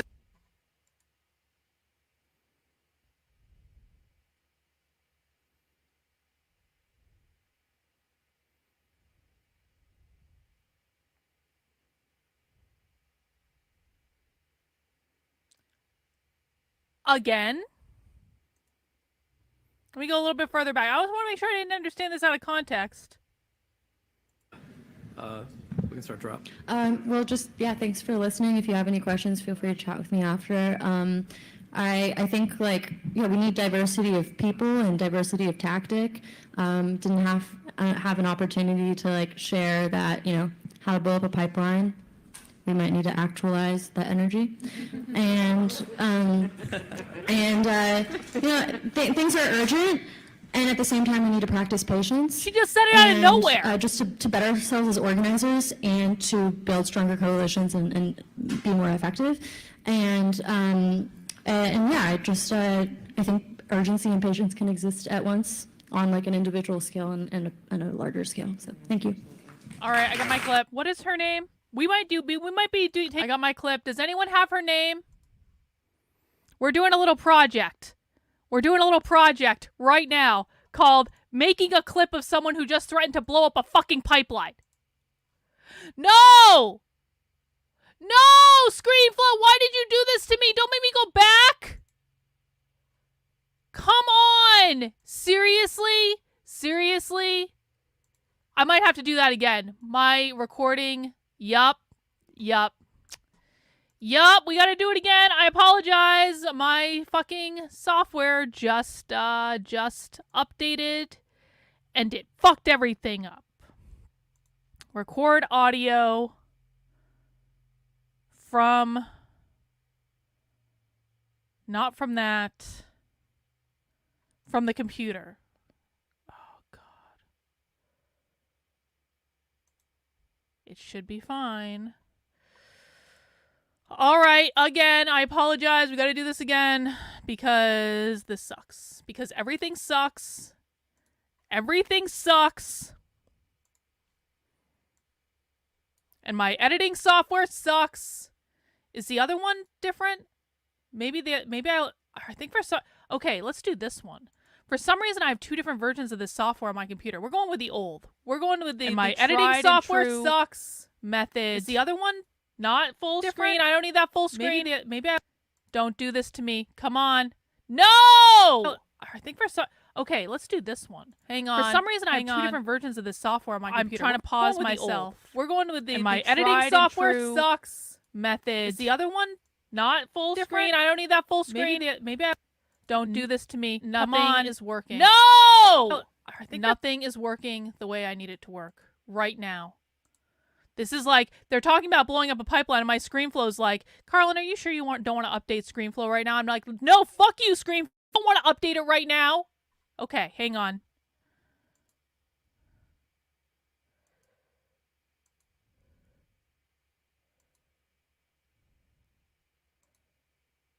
Okay.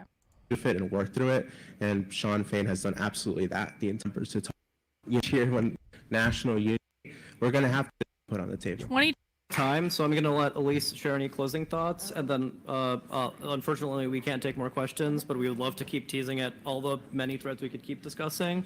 But yeah, we can start to wrap. I think it's a girl. Well, just, yeah, thanks for listening. If you have any questions, feel free to chat with me after. I think, like, we need diversity of people and diversity of tactic. Didn't have an opportunity to, like, share that, how to blow up a pipeline. We might need to actualize that energy. And did you just say how to blow up a pipeline? Things are urgent, and at the same time, we need to practice patience. And just to better exist at one. Thank you all to audience members over the past hour and a half, and it would have been like as illuminating. All right.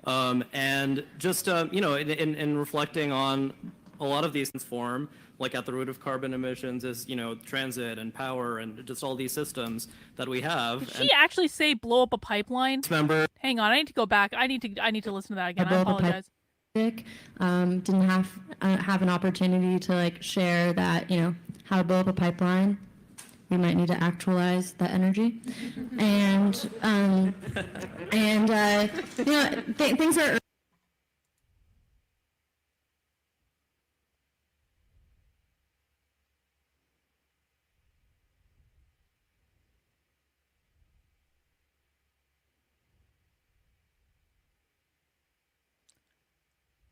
Again? Let me go a little bit further back. I always want to make sure I didn't understand this out of context. We can start to wrap.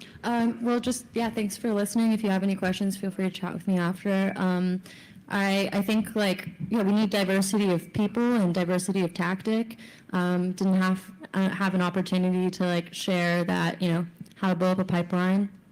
We might need to actualize that energy. And things are urgent, and at the same time, we need to practice patience. She just said it out of nowhere. Just to better ourselves as organizers and to build stronger coalitions and be more effective. And yeah, I think urgency and patience can exist at once on like an individual scale and a larger scale. So thank you. What? All right. What is her name? All right. All right. I see people putting her Twitter in the chat. Thank you guys. I appreciate that. Everyone pray. Pray. Pray. Did it capture? Come on. Yes. Yes, we got it. Okay, now I just need to do a quick little edit. I want to put her name on it. I want to get this on the Twitters real quick. Hang on, this will take we're going to get to the next presentation, guys. We got one more presentation to watch, and I know everyone wants to watch it, and we're going to watch it, but we just saw a fucking clip about someone talking about blowing up a pipeline. And sometimes there are priorities, okay? Sometimes there are priorities. I did see the LinkedIn as well. Let me just get this edited real quick. Hang on. This will take 30 seconds. I promise. I just need to put her name on it. I'm going to cover up the giant communism symbol. Because for some reasons, conservatives don't like sharing stuff with a giant communism symbol. I don't know why exactly. So I'm covering up the giant communism symbol to make sure that people actually share it. Okay, her name is Elise. I saw that.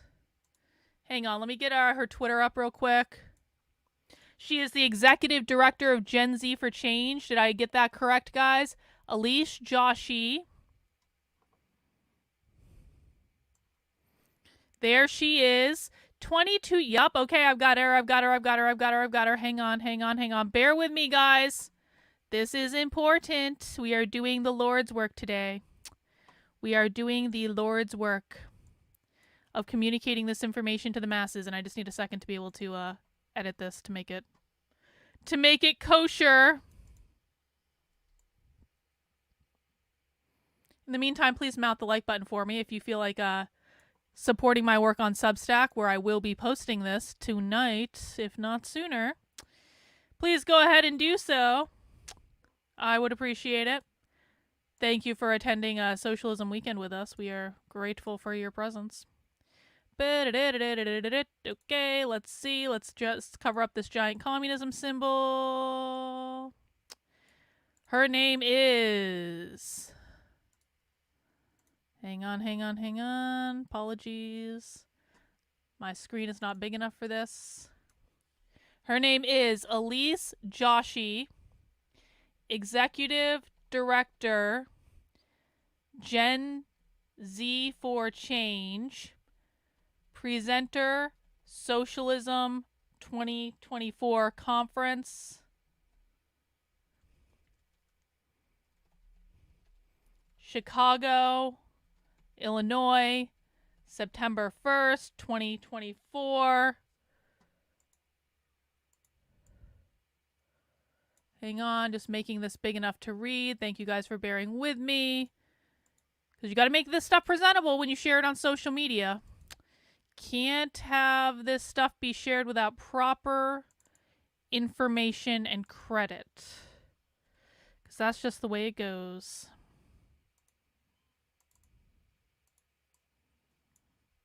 That is just the way it goes, my friends.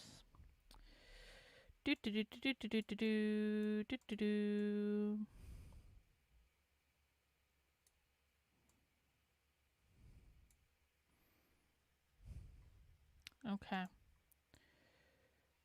All right. Hang on one second, please.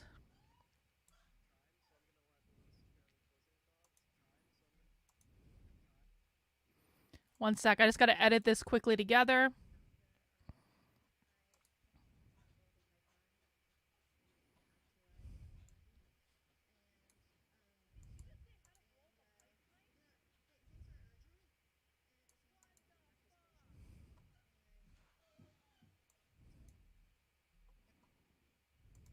One sec, guys.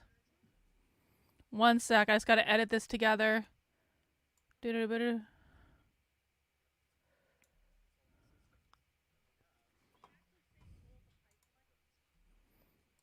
Hang on one sec. Almost there, guys. Almost there. Thank you for hanging in. I just got to edit this together real quick. Make sure it makes sense.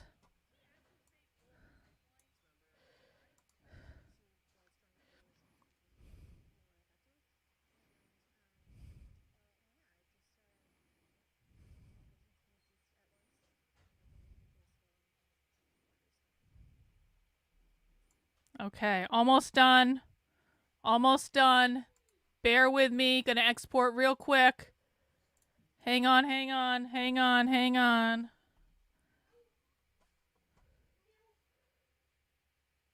All right.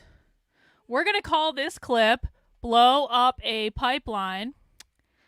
Fastest export. There we go. We're exporting now. We're going to be able to get this on Twitter in a second. Elise is going to make some new friends. It's going to be awesome. Who's ready to share the link on Twitter when I put it up? Yep, we're all doing some great job journalisming today. The technical name for what we do is journalisming. It's not journalism, journalisming. Okay, everyone clear on that? Everyone clear on that? Yeah, she said she wanted to blow up a pipeline live on the internet.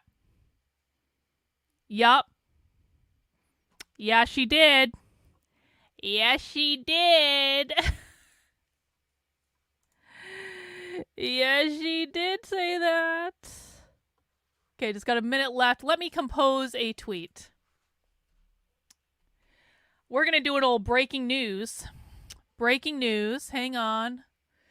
If my Twitter wants to cooperate, because now, of course, because I'm exporting and streaming at the same time, my computer's like, bitch, do you know how slow I'm going to run right now? And I'm like, yeah, computer. Yeah, I know. I know. I know you're going to freeze. I know you're going to make my face freeze in a weird position on the stream that inevitably someone's going to screen cap later. And be like, look how ugly Carlin is. She's freeze framed in this stupid position that makes her look 20 pounds heavier than she actually is. So okay. So we're doing okay. Breaking news.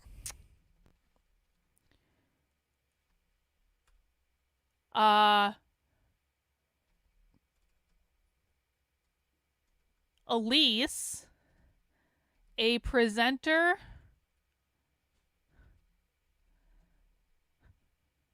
at the Socialism 2024 conference, openly talks about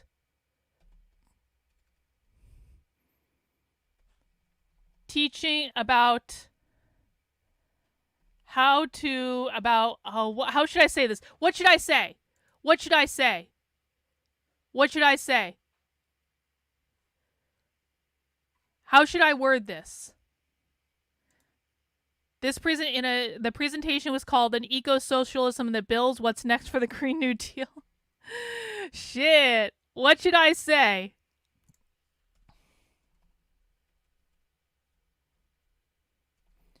The presentation was called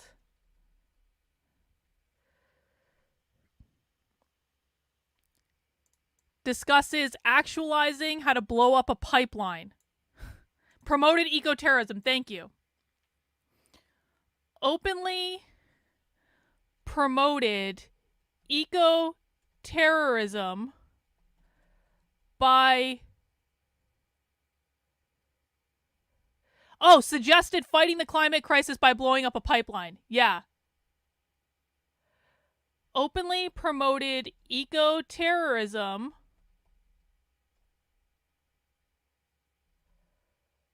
by suggesting they blow up a pipeline to fight the climate crisis.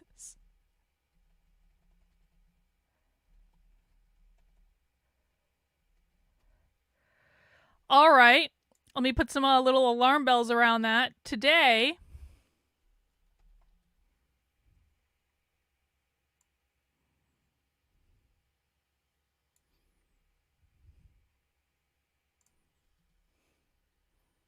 hang on, I'm wordsmithing our tweet.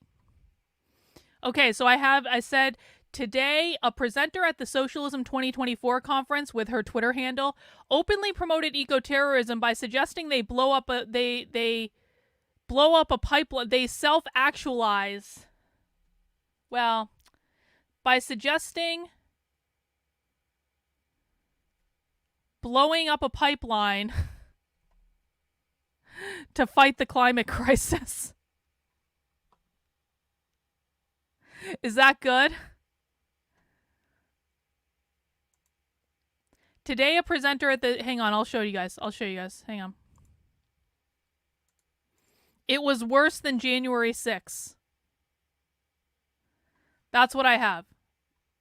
Today, a presenter at the Socialism 2024 conference openly promoted eco-terrorism by suggesting blowing up a pipeline to fight the climate crisis. The presentation was called an eco-socialism that builds. What's next for the Green New Deal? Let me put some little alarms in here. Got to get some alarms. Got to make this nice. Alarm. Nope, not that alarm. How about light? Aha. Bing. Oh shit, what the hell? Oh, didn't put it in. Hang on. This is because my computer is running slow because I'm daring to stream on my computer and therefore it's like, we're gonna run slow, bitch. No. Fuck.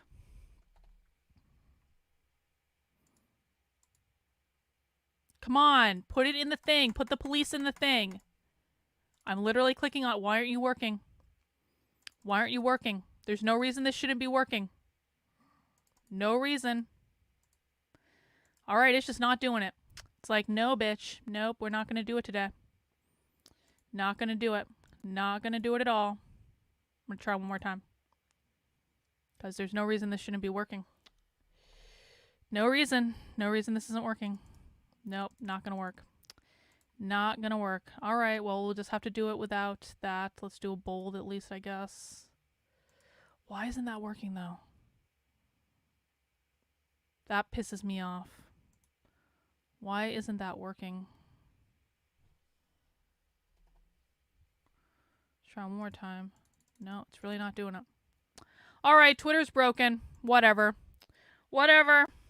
Hang on, let me just, oh shit, hang on. You don't need to see my desktop.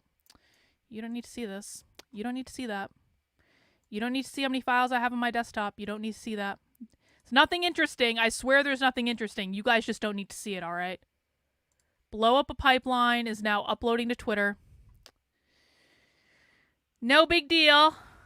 No big deal. We're going to go back to presentations in a second, guys. Thank you for hanging in. We're breaking news on the internet right now. We are breaking news on the internet right fucking now.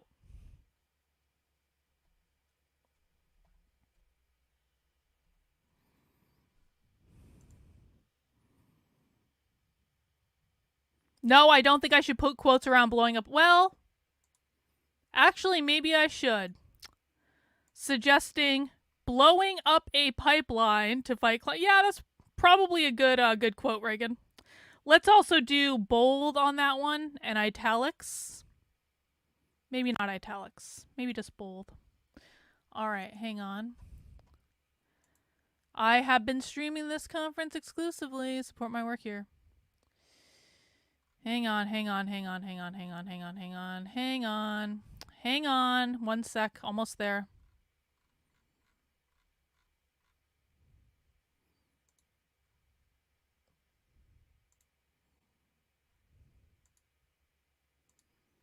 One sec, guys. Almost there. Almost there. I just need to do one more thing. Appreciate you guys hanging in. This is important. Actually, it might not end up being important. You know, we're only talking about a pipeline getting blown up. We're only talking about getting a pipeline blown up. What could go wrong with that fucking plan?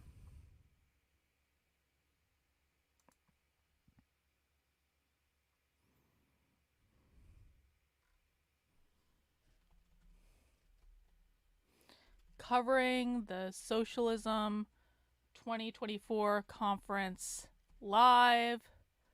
Support my work here. Find live streams here. 1 sec, guys. Almost done. I promise.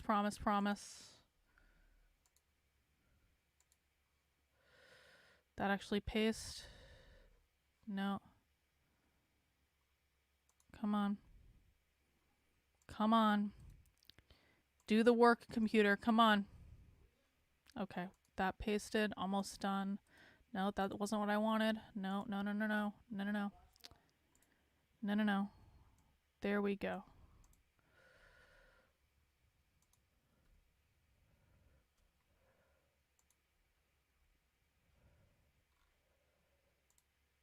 Okay. All right. We're good to go. Post. It's uploading. Let me put the tweet in the chat. I'm expecting everyone to retweet this, quote tweet this. Copy link. There you go. Retweet this, quote tweet this. Everyone has an assignment. There we go. All right. Now let's just see what happens. Let's just see what happens. But we got to go back because we got one more presentation to watch. It's probably already started. We're a little bit late. Thank you guys for allowing me to take the time. We are going to go to... It may not have even started yet, to be honest. Okay, here we go. Yep, they just got started.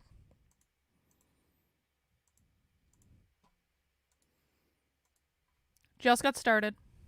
Both explain where the books come from and what they tried Dare to do. Win, Building on the Mass Protest Briefly, Decade. Carter method, but then a little bit more in depth if we burn. All right. I need Also, to pee. I'll be right try to back. Let explain me know what if I missed now anything. think that they did do. And a lot of that is based on what I've learned in conversations like this in the years since it's come out. I think about the books slightly differently than I do when I wrote them because of these kinds of really productive exchanges. But I didn't want to just only once more explain what these books were. I wanted to create a talk, not only because I was so grateful being brought out here to Chicago, create a talk that was tailored to the context of a room like this, the context of a meeting of the US left in 2024. So I'll also try to, if I have time, take a few steps forward and start a conversation about what it does mean to win. The title of this talk that we decided on is Dare to Win, which is the second half of a famous phrase, dare to struggle, dare to win, which has its roots in China, but also in the history of the Chicago left. And what I like about that phrase, dare to struggle, dare to win, is that it separates out the two elements, right? These are different things. They're both necessary, but they're not the same. You can dare to struggle and not dare to win, and vice versa. So hopefully I can get to the part of the talk that is really geared at this moment here in Chicago in 2024. This book, The Jakarta Method,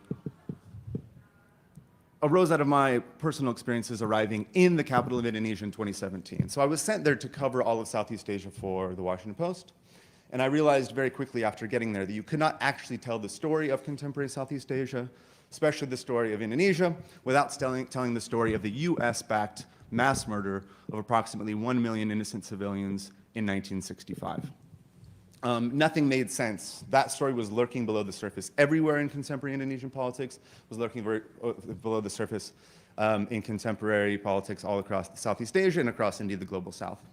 I also came to the conclusion that that story itself would be illegible if I did not also, in some sense, place it into the larger story of the construction of US hegemony in the 20th century. So I tried to tell that story as well. So very, very briefly, I'll go through that again.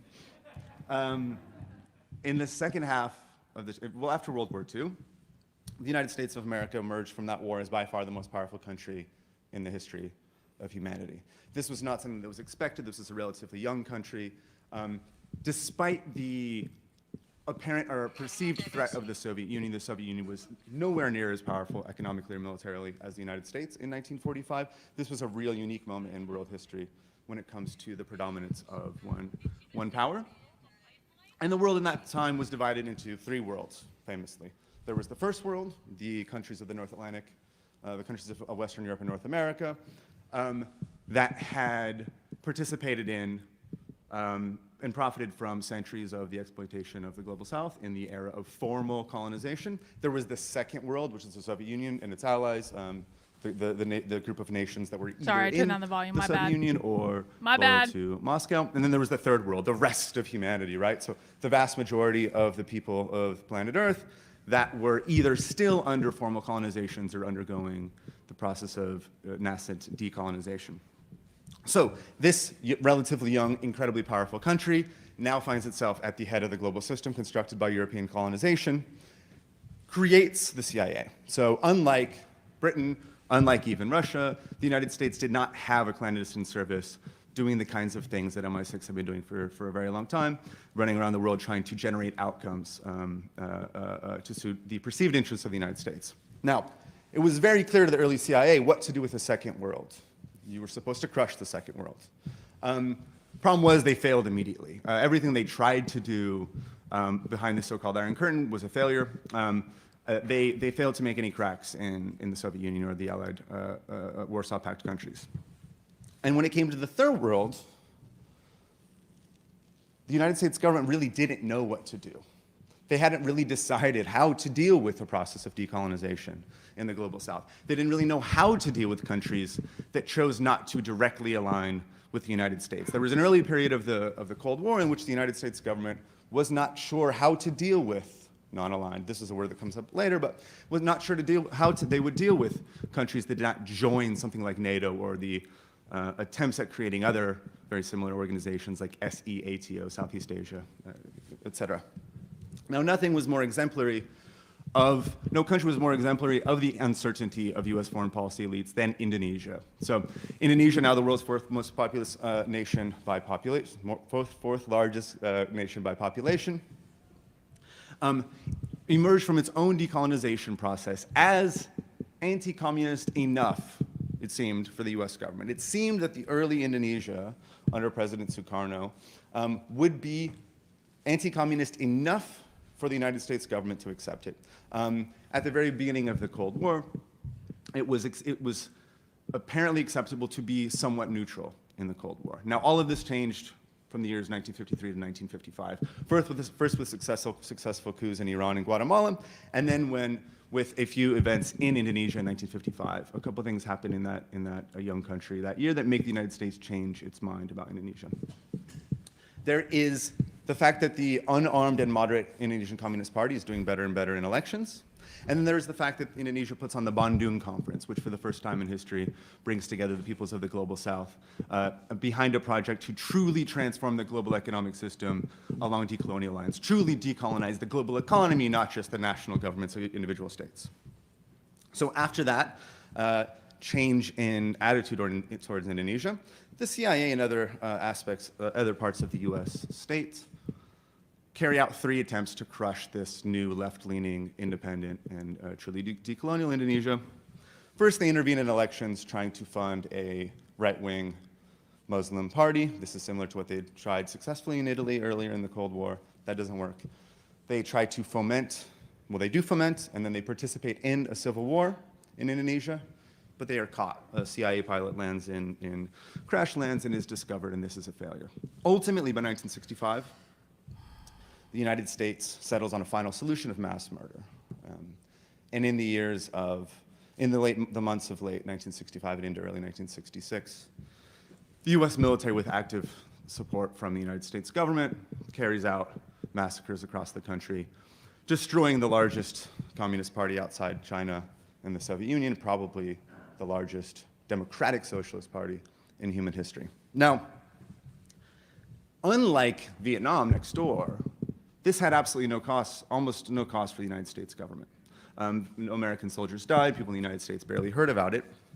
And this was considered such a success for US foreign policy elites that it was reproduced around the world by allied authoritarian capitalist regimes, right-wing movements, anti-communist movements. Most famously in Chile, after Democratic Socialist Salvador Allende is elected, the word Jakarta appears on the walls of the capital. And what that means to Chileans was very clear to those who had been paying attention to the Cold War at the time. It meant we're going to kill you. We're going to kill the socialists. We're going to kill the employees of the Allende government, just like the Indonesians killed their communists. And this is exactly what happens after the US-backed coup, which installs Augusto Pinochet in 1973. Jakarta does arrive in Chile. And this once more is copied later in the Cold War, specifically in Latin America, but not only in Latin America. By the end of the Cold War, by 1990, we see that in at least 22 countries that I found, the mass murder of socialists or people accused of being socialists was carried out in the service of the construction of authoritarian capitalism, and ultimately of the US-led global capitalist system. So, of course, that, what I call the Jakarta method, that global, the anti-communist crusade around the world. Can everyone please reply to that tweet? Just say something about this is crazy or something like that. Just reply to the tweet. Cleansed the ideological field of all socialist ideas. And in the domestic sphere, when a group became enough of a perceived threat to the US state responded with infiltration and assassination. Now, the most famous case of that, I think, or maybe at least the most important case, is also the case of the man that most famously replying used the to tweets phrase, boosts the "Dare to response. I need struggle, everyone to dare reply win," to it, in the English to language, like and that's it, Fred Hampton, and who was killed by the to United States government here in retweet Chicago. it and quote tweet it. So my claim by the end of the 20th century is not that the mass murder of communists is how Here's the link US again. won the Cold War, but that it is a fundamental part of how the Cold War was won. The Cold War ended because the Soviet Union accidentally destroyed itself. But the construction of the very specific global capitalist system that we now live in today Thank you, was Aaron. constructed very meaningfully through the extermination of leftists around the world. And this book ends around there, around 1990, which is incidentally, slightly coincidentally, it's not exactly a sequel, but that's more or less where this book starts. At the moment that is often called the end of history, at the moment of real US polarity, if it was remarkable the extent to which the United States had power in 1945, in 1992, this was really unparalleled. This was the moment of the United States that felt they could really do what it wanted, the moment of a neoliberalized global economic system, and the moment that is created by obviously the fall of the Soviet Union. This book then is about mass protests, a wave of revolts that in different ways, to more or lesser extents, challenge that global system in the 2010s. And even more so than the case of the Jakarta method, my relationship to that project, my relationship to that story is personal. I'm going to look down here to see what time it is, but that's what I'm doing. Okay, all right. I don't know if that helped me at all, but I know what time it is now. My relationship to that topic, the topic of mass protest, once more is personal, even more so than it was to the project of writing the Jakarta method. In June 2013, I was living in Sao Paulo, the largest city in Latin America, working as a foreign correspondent, when a set of small protests became very large protests, when mass protests literally arrived on my doorstep. Well, I lived in an apartment complex without doors, but the tear gas wafted up to my apartment. And what happened in June 2013 is that initially, a group of anarchists and leftists organized a set of street protests against the rise in the price of the bus fare in Sao Paulo. Now, this was a group that had been around since 2005. They are called the Free Fare Movement, the Movimento Passe Livre, MPL. They grew up out of Brazil's alter-globalization movement, and for 8 years they'd become experts in how to do raucous, prefigurative, I don't know if the street group direct will help on actions this one, but in I guess we'll see. protest of public transit fare increases, and in the technology of the creation of a mass revolt. They really knew Brazilian public transportation, and they were experts in creating public interventions in protest of price rises. The first 4 protests succeed in shutting down parts of the city, but they don't succeed in getting the Brazilian elites on board. They don't succeed in getting the nation on board. And when I say the nation, I really mean the oligarch-owned Brazilian media that would have been responsible for, of course, letting the rest of the country know what's happening in the largest city, because the rest of the country wasn't there. They had to rely on the media to understand. On the day of the 5th protest, which I attended, Brazil's mass media demands a police crackdown. Now, if Brazilian journalists came from the class of people that usually experience repression at the hands of Brazil's military police, which is a legacy of the US-backed dictatorship in that country, they should have known how this was going to go. But they're not, and they didn't. The crackdown that did come and hit me, but not whatever, but a lot of people that I work with and many, many other Brazilians, so shocked the Brazilian media that they soon began to denounce the very crackdown they had called for. They were so shocked by the effectiveness, the brutality of the crackdown that they asked for, that their narrative flipped overnight. From the morning, they went from saying, this is a group of punks and anarchists we need to clear off the streets, to this is a patriotic uprising in defense of the right to rise up for something. They didn't really know what to say, but they knew that it was bad and now it's good. But as they started to sort of quickly reach in their ideological chests for reasons why it could be good, and they weren't going to use the same reasons as the anarchists and the leftists. The reasons they supplied tended to be more conservative, tended to be more sort of common sense liberalism. Thank you guys and for so replying. when you see a huge wave of people entering the streets the next week, this is experienced by many of the original protesters and by me and people that were somehow sympathetic to the original protests as a moment of euphoric victory. Like, it's happening, they're here, right? But what happened is these new arrivals came to the protest with new ideas as to what it was about. And this is different from what the original protesters thought. And the new protesters entered into initially verbal but ultimately violent conflict with the original protesters until just 1 week later, the original leftists are expelled from the streets by the beginnings of what we would now recognize as a far-right movement in Brazil. Now, fast forward 5 years, they take power in 2018. The Bolsonarista movement, probably the most extreme right-wing movement in the democratic world, traces its origin to the June 2013 protests. I don't think they're wrong. I also don't think the leftists and anarchists are wrong when they say we were the ones that organized this, and it was really actually about public services and the opposition to police brutality. So this was profoundly unsettling for me and a lot of people that lived through this. So what I did over the next few years is that whenever another apparent event, another mass protest event that was apparently like this appeared around the world, I and my friends in Brazil, people who lived through this, would watch with a mix of anxiety and trepidation. Turkey was happening at the same time, then there was Ukraine, and we would watch and we would think and we would say, we hope it doesn't go the way that things went in Brazil. This was the way that we followed the rest of the revolts that happened throughout the rest of the decade, ultimately culminating in Hong Kong and Chile. They didn't always, but they sometimes did to greater or lesser extent, go the way that things did in Brazil. And also in those years, I began to look backwards on the revolts that had started in 2010 and 2011 in the Arab world, Tunisia, Egypt, Yemen, Bahrain. Because it became clear to me that the events in Brazil would not have gone the way that they did if they had not been interpreted by Brazil's oligarch-owned media as if they were the same thing as what had happened in Egypt.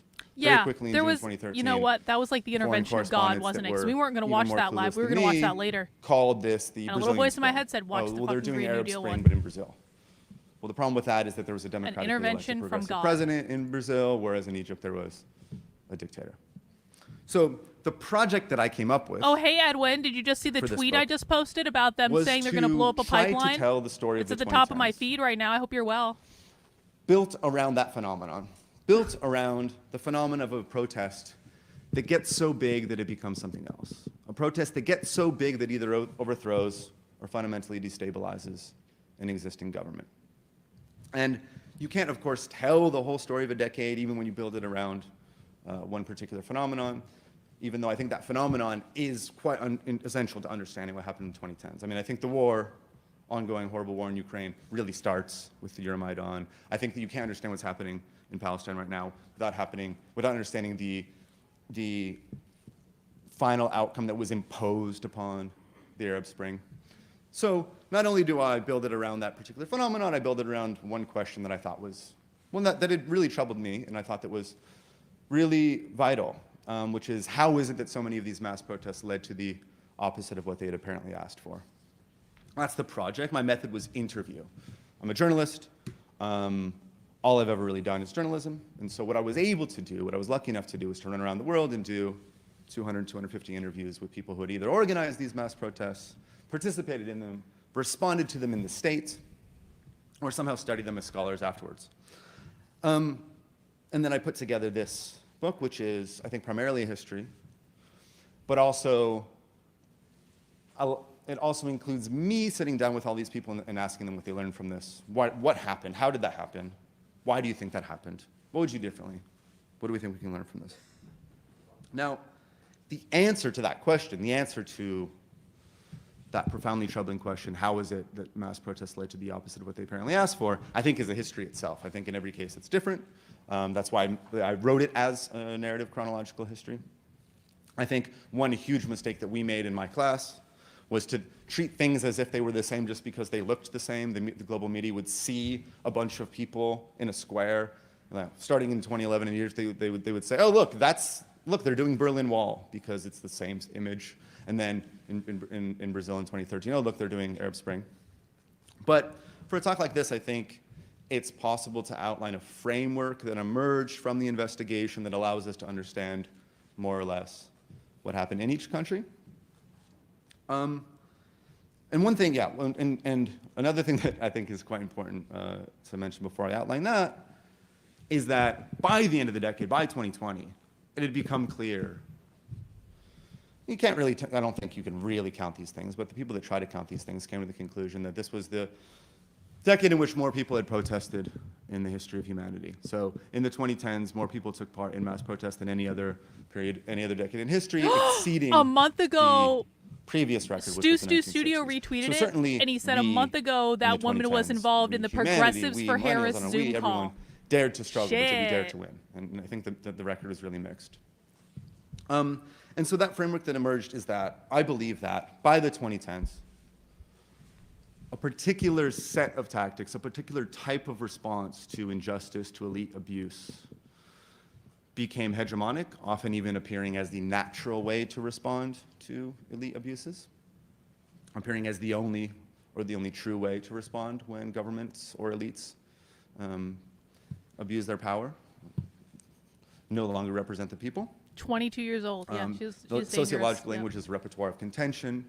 It is a set of tactics that seem to be natural to a wide enough sector of society that everyone can do it very quickly. Because in these moments, my approach is that people, and I'm not, in the sociological tradition, in these moments, it becomes clear, studying the history of contention, that people reach for things that they know about beforehand. They don't magically come up with a thing that is right. They reach for something that already exists, that's something they've already done before. So that repertoire of contention, that recipe of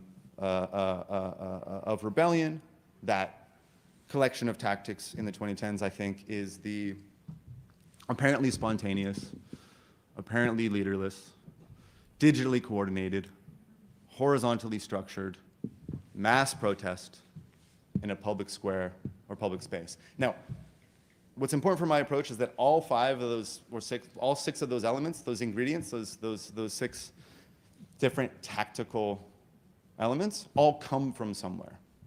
Very quickly in the book, I try to sketch sort of where they come from.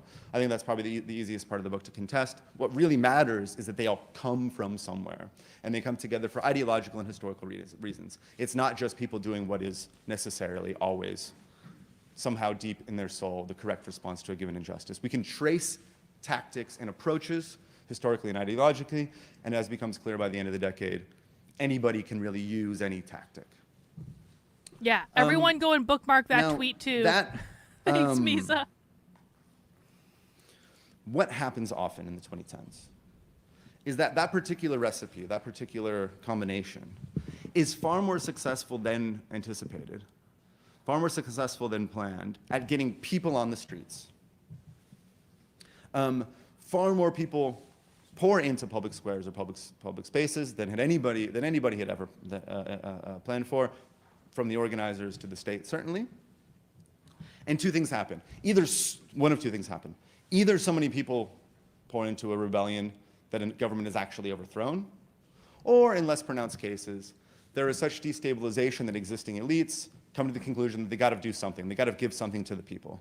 They come to the conclusion that somehow or another have to respond to what's happening on the streets, or else business as usual cannot continue. Often, crucially, the conditions for the accumulation of capital cannot continue. There's some kind of a breakdown in the economic system, which is what of course, all government officials in democracies or not care about in the global system nowadays.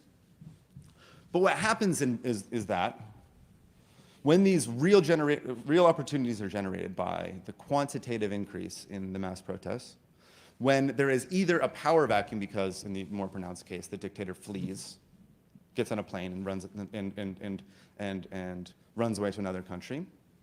Or in less pronounced cases where there's an opportunity for deep reform or to extract concessions from the state, it turns out that a protest, specifically a protest that is constituted in this very historically contingent way, is very poorly suited to taking advantage of either suited to taking advantage of a power vacuum or to elaborating a set of demands that would allow it to extract concessions from the state. And I'm not trying to be rude or critical about the tradition of each one of these elements in that recipe. Often, the most eloquent theorists of this recipe, of this repertoire of contention, did not see it being appropriate to overthrowing a government. And what I found over and over and over in my interviews is that, for example, in Egypt, the morning of January 25th, the morning of 2011, the morning before the protest that night, which was, and is quite relevant, I think, initially about police brutality, even the organizers thought there was no way they were even going to get to Tahrir Square, let alone overthrow the government, right? Over and over and over, people told me, 2, 3, 5 days before this eruption, we thought that nothing was going to happen. We thought we were going to get beat up again like we have every day for 10 years, and nothing was going to happen. But then when there is this real moment of opportunity, either to form a transitional government, to seize state power, or to at least be involved in effecting a certain type of transition to a new regime, over and over, the protest of this type fails to do so.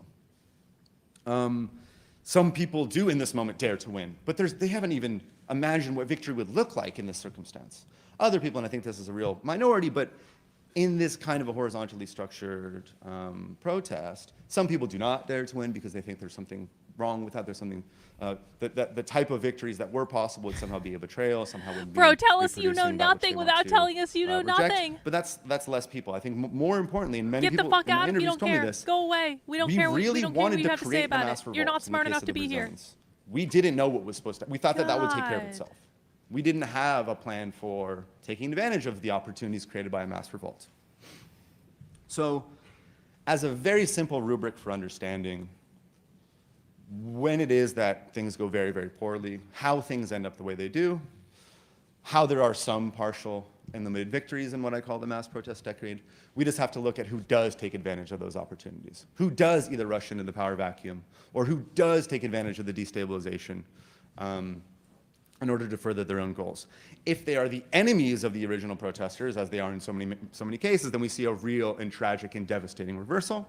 If they kind of agree with, kind of come from the same political milieu as the protesters themselves, and this is the case in Chile in 2019, for example, you see that as I would see that as a partial victory. But in no case that I looked at in the 2010s did the actual protest itself effect the outcome.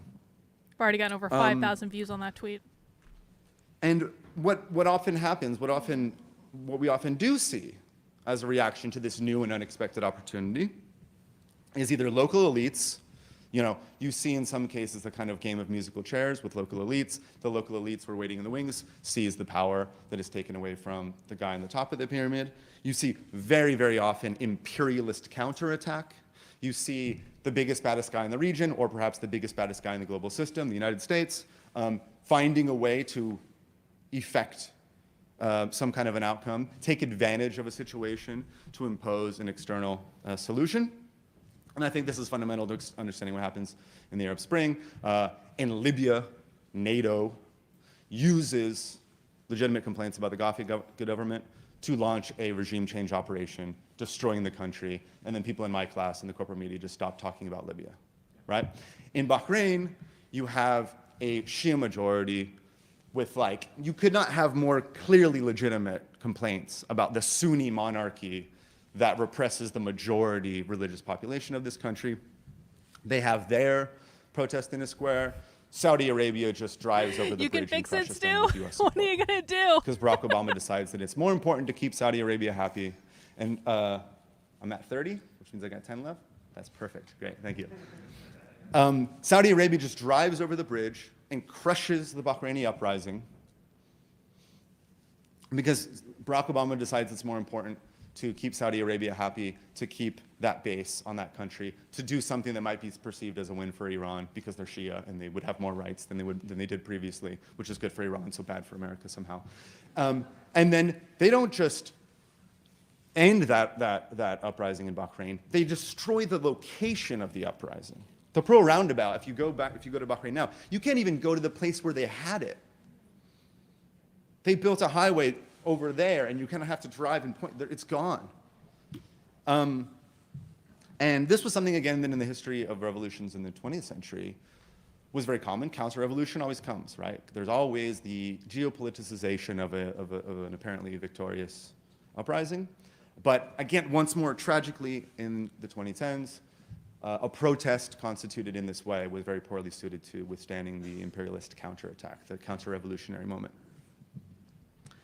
And so this book is constructed through interviews, as I said. So when trying to grasp for lessons as to what could have been done differently, they often are forced to look to what actually happened. Who were the groups that did take advantage of these opportunities? And somehow or another, they were groups that were organized enough and ready to act. They were groups that had some kind of means for collectively deciding how to act quickly. Collectively. Many of them were in no ways progressive, but they had some kind of means of being prepared for an unexpected opportunity and seizing it. And tragically, the protest itself usually failed to do so. So,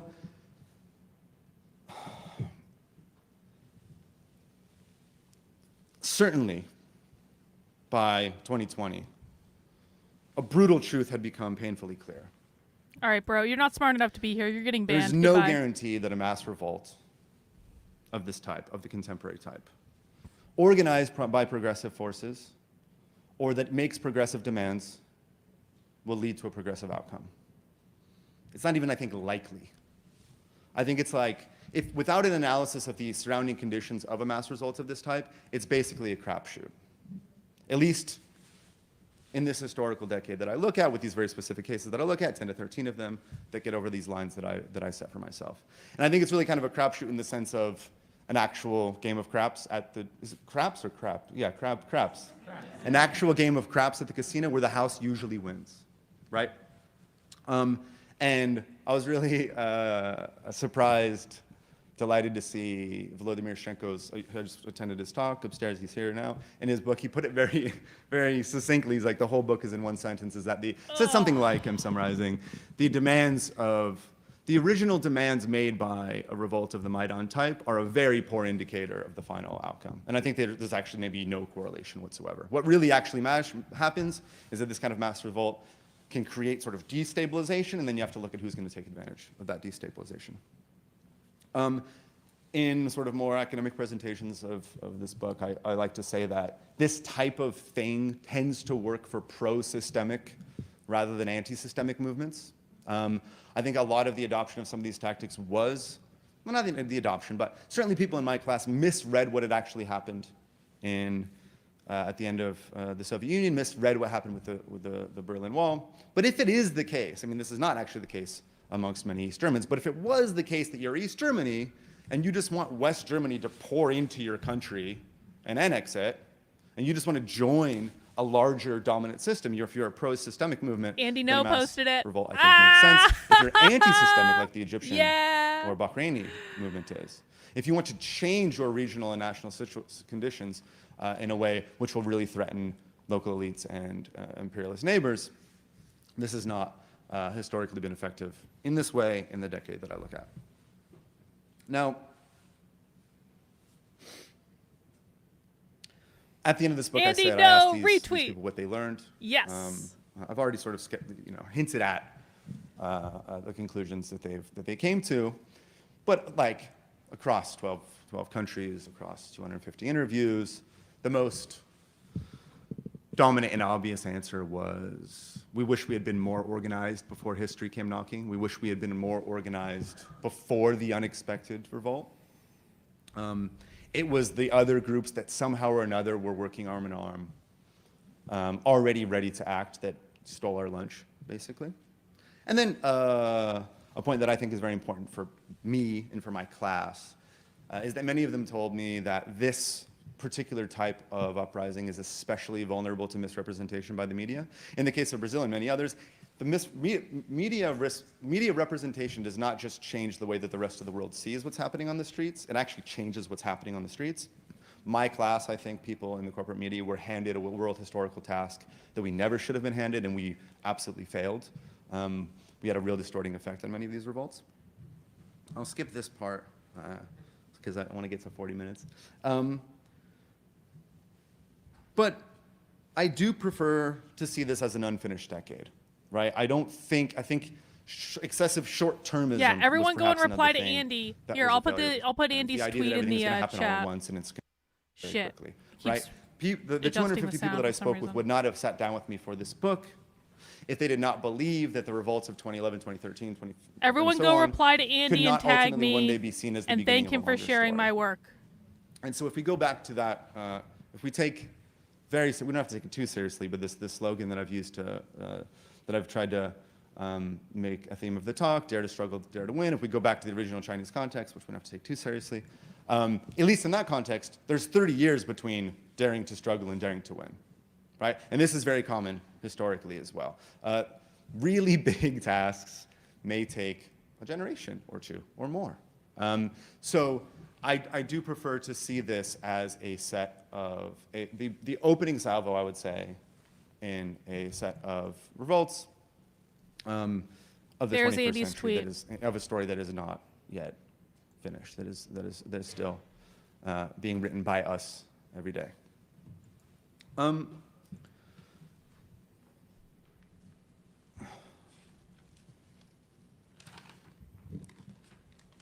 But then, again, going back to that slogan, another lesson that emerged, and again, I'm just a journalist, this is people smarter than me, people that have fought and suffered and really crystallized wisdom and just handed it to me. Another thing that emerged over these conversations is, well, we wish we had kind of created some idea of what victory would mean. When we had an ability to win somehow or another, we didn't know what we even wanted to get. We sort of leveled up so quickly that we didn't know what we could get out of it. So I think one of the things that those conversations encourage us to do is to always have a kind of list of possible wins, right? Like to walk around with like a list of imaginable W's in your back pocket. And like that list, whether, it includes small short-term things, bigger medium-term things, huge wishes for the long term. Reality is always going to knock you in the face anyways. You're going to have to be updating it constantly. But I think that one of the most inspiring and interesting parts of this conversation, this conference, of seeing so many other people speak, is seeing them put together real lists of concrete wins, real lists of things that can be done in the short term, in the medium term, in the long term, that would allow us to imagine what victory is and ultimately to dare to win. So without being at all comprehensive or replacing any of those conversations that I've been privileged to listen to over the last few days, I'd like to very modestly add to, possibly start a conversation here about some other possible lists of wins that emerge from at least this particular type of work that I've been engaged in, right? So this little list, again, humbly feel free to reject, will of course reflect my professional and lived experiences for, I haven't lived in the United States since 2006, I'm not that close to the ground. But I'm eager to participate and to open up discussion about building that list and revising that list forever. So obviously, at a conference called Socialism, the big win is the transformation of the global economic system, right? That's the one, that's, if you're a socialist, that's probably what you're supposed to want. You missed all the fun. The creation of a new global economic order, that's the big win. We don't need to really argue about that. My personal take is that if that's going to happen in the medium or the short term, it's going to have to somehow engage with the existing set of nation states that we have, imperfect as it is or not. But anyways, but what else can we think of as short or medium term wins that don't get in the way of a bigger transformative project? very quickly, and again, I'm happy for you to push back or add to this list. One is to see a transition from polarity to multipolarity without unleashing a global war that destroys the planet, right? So simply, like, what do those of us that are in this room, especially those of us that are citizens of the United States or residents of the United States, where is our position in the global system most effective at least stopping a possibly catastrophic outcome? I think that historically, countries in general, but definitely countries like the United States, respond to a perceived loss of power with violence. And there's a real risk that the United States government, which has accumulated the largest death machine in human history, could act incredibly irresponsibly as China rises over the next few decades. And simply helping to make it less likely that happens, I think, is a huge win. You'll notice that I've started with sort of a modest approach here, right? Like, and this is, I think, matters to me, I think, as a US citizen, to recognize this, that like, this kind of a win is one that could be relatively thankless, one that does not involve sort of heroic glory, and one that does not mean that the US left is the main character of the 21st century. I think it's really possible. I mean, the US left, the US right, the US center, the US center left. We'll probably have to get used to the idea that we're not the main character of the 21st century, and this is a strange thing for, considering the last 200 years of US history. We've been taught to believe that we are the main character, and something like this, I think, speaks to our very specific positionality. It's a strange set of contradictions that if you can make the US government slightly less imperialist, just slightly less, you can save hundreds of thousands, if not millions of lives around the world. But again, this means kind of not, you don't get to ride down from the mountains like Che Guevara and form a new revolutionary government. Maybe someone else in some other country will be doing that kind of thing in the 21st century. But that, I think, is a place where we, with small amounts of strategic effort, can make a huge influence, where we could really change the course of the 21st century. These are world historical questions. This is like, maybe in like 10,000 years, they'll be talking about whether or not the United States, responded to its loss of status by starting a world war that wiped out half the planet, right? And then, again, being very modest, having the United States become slightly more social democratic, I think, is a win for two reasons. One, because it helps the truly suffering people in this country, that helps the people that are truly poor and indigent and that deserve a better life. But I also think it makes the United States less dangerous, too. I think that the United States is less likely to either fall to fascism or to launch even more wars than we're already engaged in if we could sort of take care of everybody, whether or not there are political enemies in the system. Almost done here. And then three is one that is a little bit bigger and related to this book, which is that it would be a huge victory, as far as I can see, to be somehow prepared to offer something that is not barbarism when history comes knocking, if it does come knocking. If there is the kind of unexpected revolt that creates some kind of a power vacuum, somehow or another, something that we can never imagine right now, that demands some kind of an answer, just to simply be prepared to offer anything that is not barbarism, I think would be a huge victory. This one's very obvious and quick, so I'll just run through it because this is not the focus of my talk. Make possible global cooperation on climate change, and I think once more this involves engagement with the actually existing system of states. And then finally, I'll end with this one. Democracy in the Middle East. Now, when you put it that way, it sounds kind of like a State Department talking point from like the Bush and Obama eras, right? I feel like this presentation is just a real letdown after the last one. And when you put it that way, it sounds like all you need is to have two parties sort of contesting elections somehow or another, and that would be fine. We're so close to being done.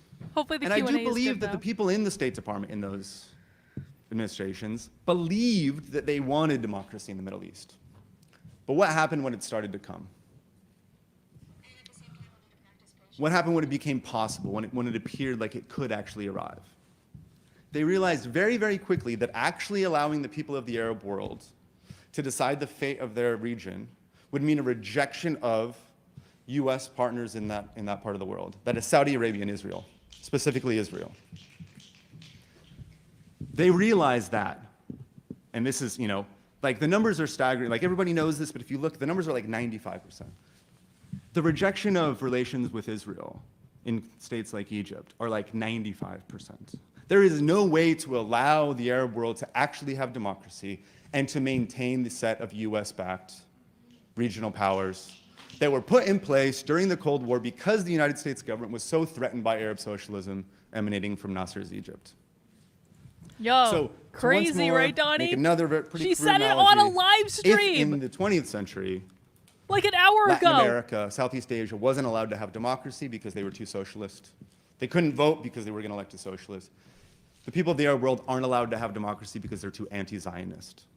And simply changing in some small way that calculus to make it so that the United States does not insist upon the brutal imposition of those regional powers in the Arab world would change everything. I think that is one of the chapters that I think is really unfinished from the Arab Spring.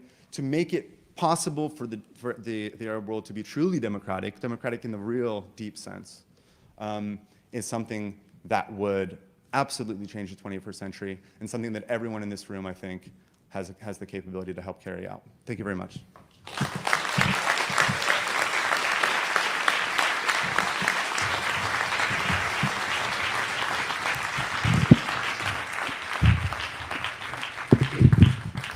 So I'll take a stack of hands and maybe call people up to the microphone 2 at a time, so we can move. That was an through. awful We'll microphone start with experience. the comrade with the lavender, and there was somebody up over All here, right, our right last blue. Q&A of the Socialism Conference. Me too. And then the red T-shirt, followed by the long sleeve T-shirt there, and then keep I your wonder if they hands know up they're going viral on until Twitter right now. Go ahead, please. I'm curious how. Oh, also thank you. Oh yeah. Thank you. But yeah, I'm curious how you see social media and tech playing a role in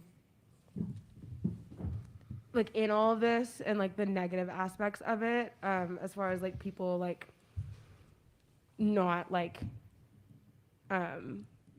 not sticking with these movements. Sticking with what, sorry? With these movements, Okay. not staying engaged. Yeah. Just the last word. Hello, Vincent, for I think the third time today. Hi. So, I think I've already told you about how much I appreciate your work and find it insightful. Now it's time to offer a bit of a slight criticism, if I may. I mean, granted, you are the expert here. Don't get me wrong, but I was just thinking about the part when you were speaking, where you mentioned moving the United States to be a bit more social democratic as a goal. Now, one thing that comes to mind is that, well, it's a very modest way of thinking, but also trying to move the U.S. to be more social democratic as a solution presents its own unique issues as well. For example, we all know about the exploitative nature of the United States capitalistic economy. However, social democracy does not necessarily help this, and in some ways can make it even worse, because social democracy, in order to have that agreement between the government and the corporations to maintain the corporation's profits while also providing the public services to everyone that a socialist economy would have, that requires essentially moving all that exploitation from the domestic level to the international level. They're So that's why required at the social conference. I democracies posted a clip about it for separately. example, in Scandinavia, But they're are mandated. essentially built off of the blood of the third world. And lastly, social democracy comes with its own issue of the establishment using it as a form of appeasement to protesters. That is, I think, one of the main criticisms of, I think, a lot of democratic socialists / Marxists, this form of appeasement to sort of assuage the population of the inherent contradictions of capitalism, which social democracy is still capitalist, by the way. So those are the two main concerns that I have, and thank you. Social democracy is still capitalist. They don't like the democratic socialists, guys. I keep telling people this. Since you were talking about crapshoots earlier, and how that can be a good analogy for outcomes, when you were talking about the State Department and whether they sincerely believe it, I thought another analogy could be, I think they see it as when you short a stock, you can definitely gain something, but the liability that you can incur has no no cap. And so it's kind of like, I think they were just, they're just afraid of change and the possibilities of what could be lost. My one question is, so you spoke about like how the horizontal leaderless protests had many of these issues because they were unorganized, or many of people were not organized. I was wondering what you think of the campus protests that took place this year. I saw in a lot of social media and news reporting that the campus, a lot of the campus protesters seemed to be very organized, had a very good way of, when new people wanted to come into the encampments or come into the protests, that they had like a specific process for integrating them into the larger encampment, and a series of protocols as to how they dealt with others, and I was curious to hear what you thought. Sure. Hi, my name's Philip, from DSA and the Reform and Revolution Caucus, a Marxist caucus in DSA. And Vincent, I'd really want to thank you for all there is your a specific insights ultra-socialist and caucus in the very valuable DSA to and pull the fascinating. DSA farther I left. sort of had a comment and a question mixed in there. It sort of really stands out to me what you're saying. How there was a really an incredible wave of mass rebellions and protests over the last 10, 15 years. In some ways, on an unprecedented level. There's no difference. I think that really highlights the deep crisis that global capitalism is in, and the enormous discontent and upheavals that have been taking place and that are coming. But also, I really agree what you point out, how little has come from these protests, how they failed again and again. What stands out to me, and it's sort of a question, it seems to me somewhat implicit in what you're saying, but it's not explicit. I'm wondering, am I just reading this in, or at least my view, and I'm curious where you stand on this, is I think a huge weakness in these movements. There's been huge numbers, huge energy, huge protests, huge rebellions, but there's been an ideological weakness in these movements, and I would say that is a lack of any idea on a deeper level of an alternative capitalism. There's lots of protesting of capitalism. There's lots of anger at the establishment. There's lots of a desire for change. But the idea, and I wonder a little bit of your agenda you're putting forward in itself is an expression of those lower horizons. The idea of a bold, revolutionary alternative to capitalism that had a mass appeal in the 20th century was really noticeable how little that existed in the protests of the last 15 years. And then in your agenda, I see that a little bit echoed in the idea, well, can we just have a more managed rise of China with the US being less violent? Can we have a little bit of social democracy in the US? I agree. I would welcome those would be preferable to the current course we're on, but that also seems to me itself an echo of the very diminished expectations and horizons. And I think that's a central task I would put to the left here in this room and in this conference is I think we need to win. It's not just enough to have mass protests and numbers. We need to reconquer the idea of a mass socialist vision and outlook that there's a fundamental alternative to capitalism, abolition of the private means of production, and a socialist cooperation on a world scale that goes beyond nation states rather than just cooperation of existing national structures. The idea Start to wrap up, please. of democratic socialism on a world scale. So I'm curious, what do you think about that? Said a lot of the quiet part out loud there in that question. That's why Q&A is the best part. Brian from Chicago. Comment and question. First, what I really loved about your book is it presented the feel of being a part of those movements in a way that I hadn't read before. Organizing with Occupy Chicago and other things around that, you felt like you were part of a global wave of resistance. We went up to Wisconsin and it was fight like an Egyptian, and we came back to Chicago and we led protest to the Egyptian consulate chanting in Arabic, Al-Shab Yurid Iskat il-Nizam, one of the main chants of that. The last demonstration we did then in Occupy Chicago was, of course, around Trayvon Martin, which then connected up with the 2014 protests. And so the sense about being part of this wave of global revolt, I felt in your book in a really powerful way and really appreciated it. My question is actually a little bit similar to Phil's, too. I mean, like, you know, you mentioned that it could take generations, and I worry that we don't have generations with climate change and with how destabilized the entire world is. And so I think that, like, the main lesson of your book as far as the question of organization and being aware that if you're not able to enter the stage of history with an organized force able to say, we need to do this thing, we don't have the plan, then you're going to be crushed by the right or for liberal opportunists. But I think with that, it's like we need to do it not just to, like, make imperialism less bad or make democracy a little bit better, but we need to be able to have a revolution in this country that corresponds with international revolution to take down the US state and to take down the global system. So I think as far as dare to win, we need to connect with people and have the imagination talk about the immediates. But I think we need to connect those immediates to the bigger, larger questions to be able to not just say, not barbarism, but liberation for all. Sure. Hi, thank you.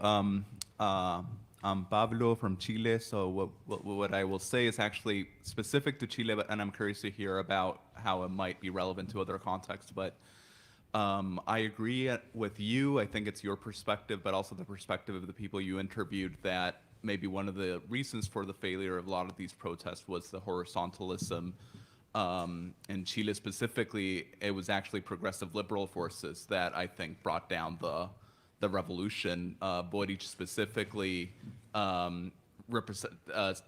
represented himself as the representative of the movement, made a deal with the Piñera government for a new constitution, and 3 years later we have the far right almost in power, right? But while I'm sympathetic to that critique, I'm wondering if you could say something about, maybe engage a little bit in a counterfactual history in terms of how might it have been otherwise? Because from my perspective, it was precisely the horizontalism that made in Chile, and I'm talking about Chile, but I suspect this is relevant to other contexts. It's precisely the horizontalism that gave the movement a broad appeal from the perspective of an everyday citizen. It's like it wasn't led by a political force. That's what people liked about it. And on the other hand, there wasn't any structure really that could have taken the power in a party way. There's a communist party that's completely compromised because of the ways in which it's been, you know, that's the Communist Party USA, in the liberal state. And then there's like fringe left parties that most people would not have seen as legitimate leaders. So I just don't know what structures are in place to have a non-horizontal revolution in a place like Chile. So if you could say something more about that. There weren't. Yeah. How many? Hi. I'm Joachim. I'm French. Active in Paris with the NPAR, which is linked to Speak Out Socialist here. I have first, there's just something that you said that made me think is that the Egyptian, when they started the demonstrations, had no idea they would overthrow the regime. They thought it was just another demonstration. And actually it made me think of the mood among the demonstrations in the pension reform movement last year, because that was exactly the mood, except that we lost. But people were going without this willingness to win. And it made me think that actually we're never going to know beforehand when we're going to be able to win. So, yeah, I guess it's a case for optimism. But also, good night, Elena. Thanks for hanging out. Something that I have a question is that, do you really think that once the regime are overthrown, it's like, I'm going to start from the beginning. It's, you compared the systemic and anti-systemic demonstrations, and had the example of where East Germany compared to the to Egypt. But I think that people in East Germany had quite the same claim that people demonstrating in Egypt. Oh no, yeah, just, they did. I think that people, when they demonstrate, they have, you know, they have kind of the same problems all over the world. Of course, you have to look at the specifics.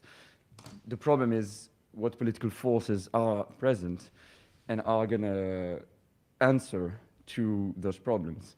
And maybe that's also the problem that was the main problem in this anti-systemic wave of protests in Egypt, is that the main answer was exactly the same as it was in East Germany, and that was liberal democracy, which doesn't work.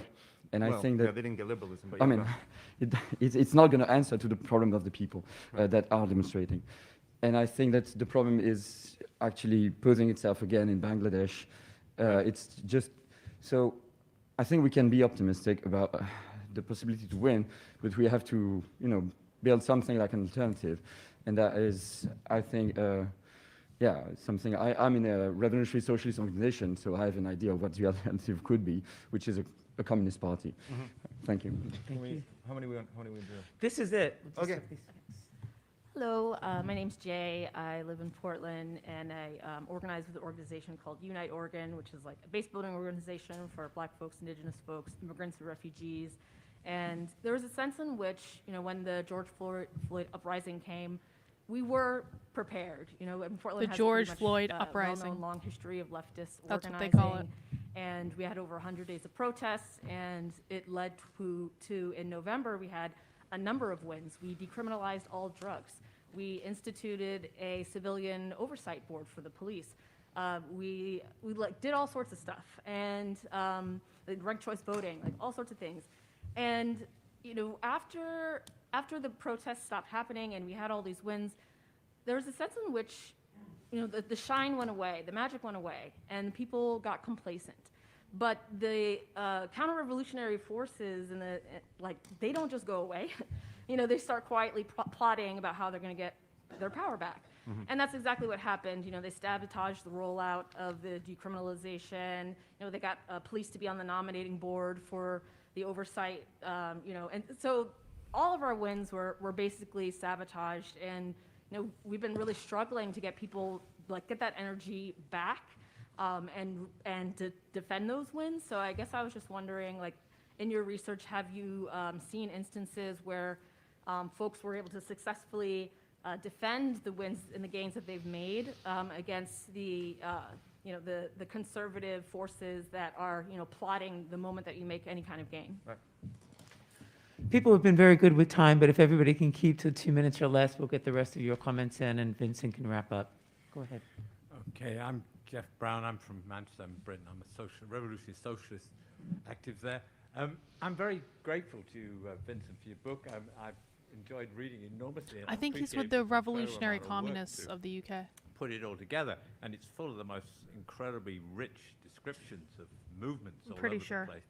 I just feel that it is important to try and draw conclusions, but I would draw somewhat different conclusions from the one that you have, because I don't think it's very controversial to argue on the basis of this book that I think maybe you did say it, that all of these movements recognized when they were defeated that they weren't properly organized. And I think that the key to organizing is actually being clear about what you're trying to do, having ideas. You have to have a theory of the state. You have to have an understanding, and this is, I was listening to Ruth Wilson Gilmore in the meeting just before here, talking about Lenin as part of, somebody who was a winner, that you actually have to understand that the state is something which is ultimately bodies of armed men. It's out there to smash you when they need to, when they feel their power is being threatened. And that's, of course, what we see in Egypt and many of the other examples that you've covered with such energy. I just feel that this importance of actually gathering ideas, which is actually what Socialism 2024 is about. It's actually about taking ideas seriously and actually making sure that we are able to operate in the real world. We're not just here for the sake of being at a conference. We want to actually apply our ideas in the real world. And that, I think, is the lesson. That you do actually have to be ready to give a lead. And this idea that as many of the organizations that you or many of the Please wrap up. The movements that you describe, who sort of call themselves in some cases legalists, it's just a complete nonsense. I mean, they are actually leaders. I mean, the people you describe in the Brazilian Fairs movement are a wonderful group of people. You're at time. Thank you. Yeah. Thank you, comrade. Anna. Hi, thank you so much for this talk. My name is Sophie. I'm an organizer with Prison Education Project. I'm also an academic, and my research focuses on the political theory of prefiguration and prefigurative politics, which is something I'm very invested in and very much a defender of in its iterations and its necessity. And something that came up for me as I was listening to you speak was I was curious if you had noticed in this work of gathering this research, or could perhaps infer based on that work, whether or not organizations that organized with an ideology of prefiguration of living in the now in a way that engenders and both is suited for the future versus organizations that maybe have politics for now and politics for later kind of organization, if you see a difference in how those movements either succeed or meet their downfalls, or if you could kind of interpret along those guidelines if you think that would have significance to those ends. Okay. Thanks. Hi, my name is Johannes. I'm from Germany. I want to thank you for the wonderful talk. I have a question because you said that a key learning among the people you interviewed was that we wish we would have been more organized. So I wanted to ask you, do you know what then followed for them? Like, are they now all building the Revolutionary Party, reading Lenin? I skipped that part of the talk, but yeah. Yeah, that quite, would be quite a lot of them, yeah. That would be okay. If you could just expand on that, and maybe in addition, was it intentional that it was a horizontal movement? Because you were talking about anarchists, and most of the time, they kind of want this, I think. Right. So was it intentional? Are they now all changed in what they perceive Great. as political leadership? Yeah, that's another huge part of the talk that I skipped. Yeah, great. I'm happy to do it now. You're forcing me to do it. Yeah, great. Hi, Vincent. Hey. I'm very grateful for your talk. It was very insightful. I wanted to ask you about your idea of, just like this main characterization that you brought up, because I thought that was really fascinating. And I think, to me, the basis of that idea is that the ideological and repressive state apparatuses in our country, and just like the sheer economic and militant control that our state has over resistance, makes it such that it's much less likely, maybe not impossible, but very much less likely that real disruptions to the global order are going to come from within our country, the heart of the imperial core, than they are from countries that you have been discussing this whole talk, like we've been talking about, countries involved in the Arab Spring, Latin America, and et cetera. So my question to you is, or I guess one more thing, implicit in this idea is that we need to center along with revolutionary ideals, and understanding that like a true internationalist perspective is one that stands in like a materialist understanding of what solidarity with these countries outside the imperial core means, which is to get people in our country to support, hands off these other countries, right? Like you mentioned with... Please wrap up. Yeah, okay. So my question to you is, what do you think what methods should be taken to get this main characterization carried out? Yeah. Okay, great. And comrades, I know not everybody got to speak or ask questions, but Vincent's going to go up to Haymarket after this and sign books, and I'm sure we'll speak to you more if you Please like. come at me. Thank you so much. I'm going to try to go quickly, but there's some overlapping things, so hopefully we can do it in the remaining 15 minutes. The first question was about social media. Thank you for that. That was one of those ingredients, right? So digital coordination is something that really matters in the 2010s. The narrative back in 2011 was probably most often that this is all because of social media, and that's a good thing. I come around to thinking by the end of the decade, this was partially about social media, and to the extent that that was true, it's mostly a bad thing. So I think in order to get over the line that I established for inclusion in my book, to overthrow a government or fundamentally destabilize a government, you probably always need many, many factors coming into play. I think social media was one of them in most of the countries, but really it has a distorting effect, I think, as much as it has a helpful effect. This overlaps with the question that came later, which is that social media did really help that quantitative upsurge. It did make it easier for people to come into the streets more quickly. Turkish sociologist Zeynep Tufek actually talks about how back in the era of the civil rights movement in the 40s and 50s and 60s in the United States, it might have taken years to put together some of these famous actions that changed our country. And over those years, that meant that they became really organized. They got to know each other. They had a shared understanding of how to carry out collective decision-making. Now, in the 2010s, for better or worse, I think both, you could have 1 million people see a post at 10 a.m. and be in the streets at 11 a.m. But the only thing they had in common was that they didn't like that post, right? And so quantitatively, social media allows for this scaling up, but then in that second phase, it's really a problem. I think the second question, oh yeah, there you are. I thank you for making more clear what I guess I didn't make clear enough in my tiny little list of addenda to the list of W's. I started with the really, really big one, which I think is important to keep there. I think a transformation of the global economic system is going to happen whether we like it or not, and doing so in a more human way is going to be necessary to save humanity and the planet. So everything else was something that was really small, short-term stuff, and I think part of the inspiring nature of many of the organizations that people do turn to after the 2010s, or some of the organizations that I find most inspiring in human history, is that they carry out the work of having this list of small, medium-sized, and big W's, and they make sure that they're including ones, the small ones help you get to the bigger ones. So if they actually get in the way, then that's a problem.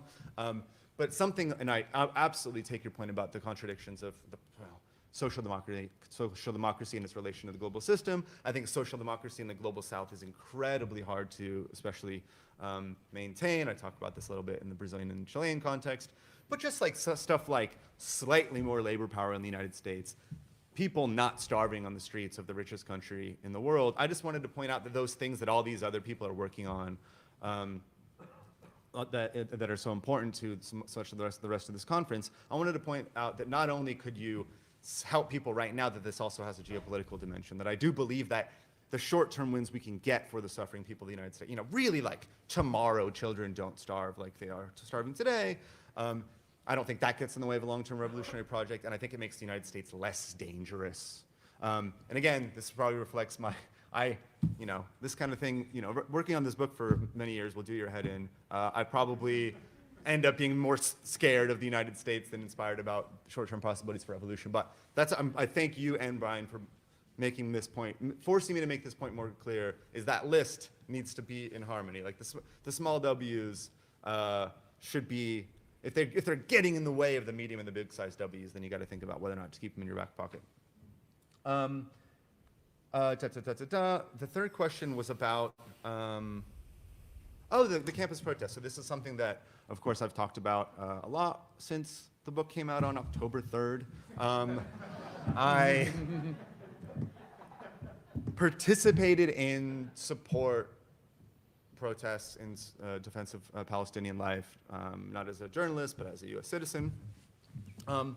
For most of the months from October to May, I would say things like, this reminds me more of 2003 than the 2010s. This reminds me more of when I protested the war in Iraq, when we sent a clear message to the people in power and they just ignored it, than it does to the 2010s. What changed was the crackdown at Columbia. That's what made it feel more like the 2010s to me. And just to wrap up, you point to something that I found. So Chilean points to the Chilean question, I forget your name, I'm sorry, points to something which I think is true, which is that it's still like a horizontally structured protest is still the easiest one to do.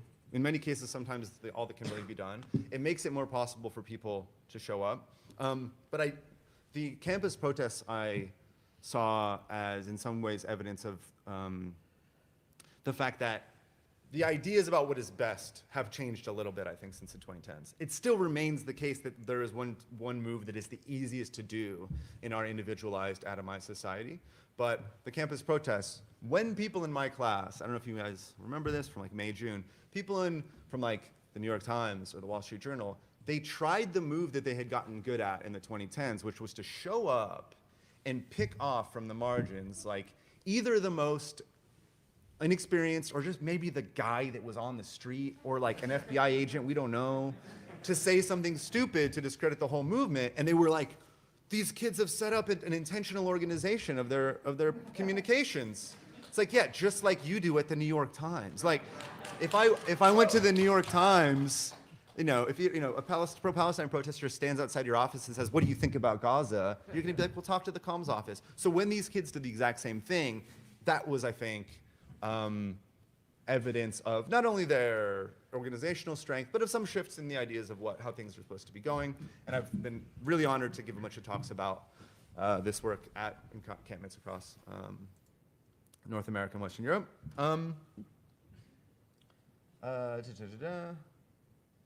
Was this the fourth question?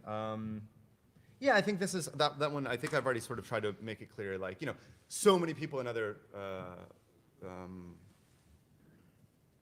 spaces here, whether working on union organizing, tenant organizing, the defense of Palestinian life, the defense of queer life, etc. Talk about non-reformist reform, like thinking about what is really possible in the long term, what isn't possible in the short term, making that act in harmony. I think that's what the first question was really about. And I think Brian, points me in this direction as well.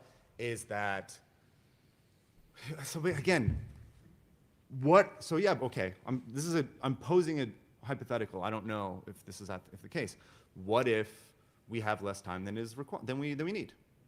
What if we actually don't have the time to do what is required to be done? That's a really tough question. I think it is one posed to us by the set of crises around the global system. It is perhaps the case that we need to act more quickly and in a more organized fashion than can be done.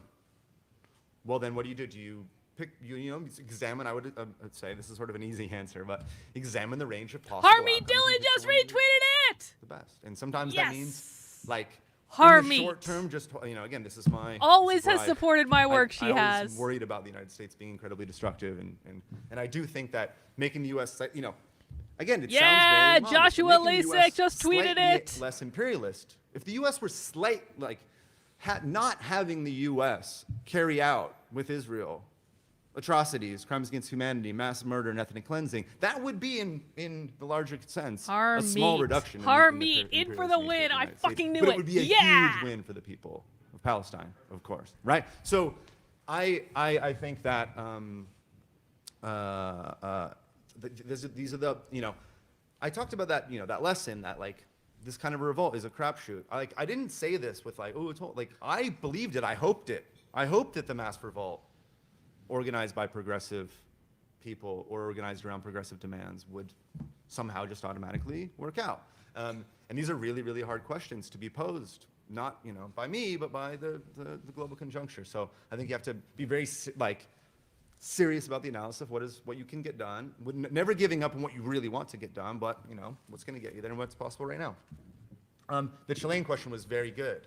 They were all good, but the Chilean question allowed me to expand on the estallido social in ways which I think were helpful.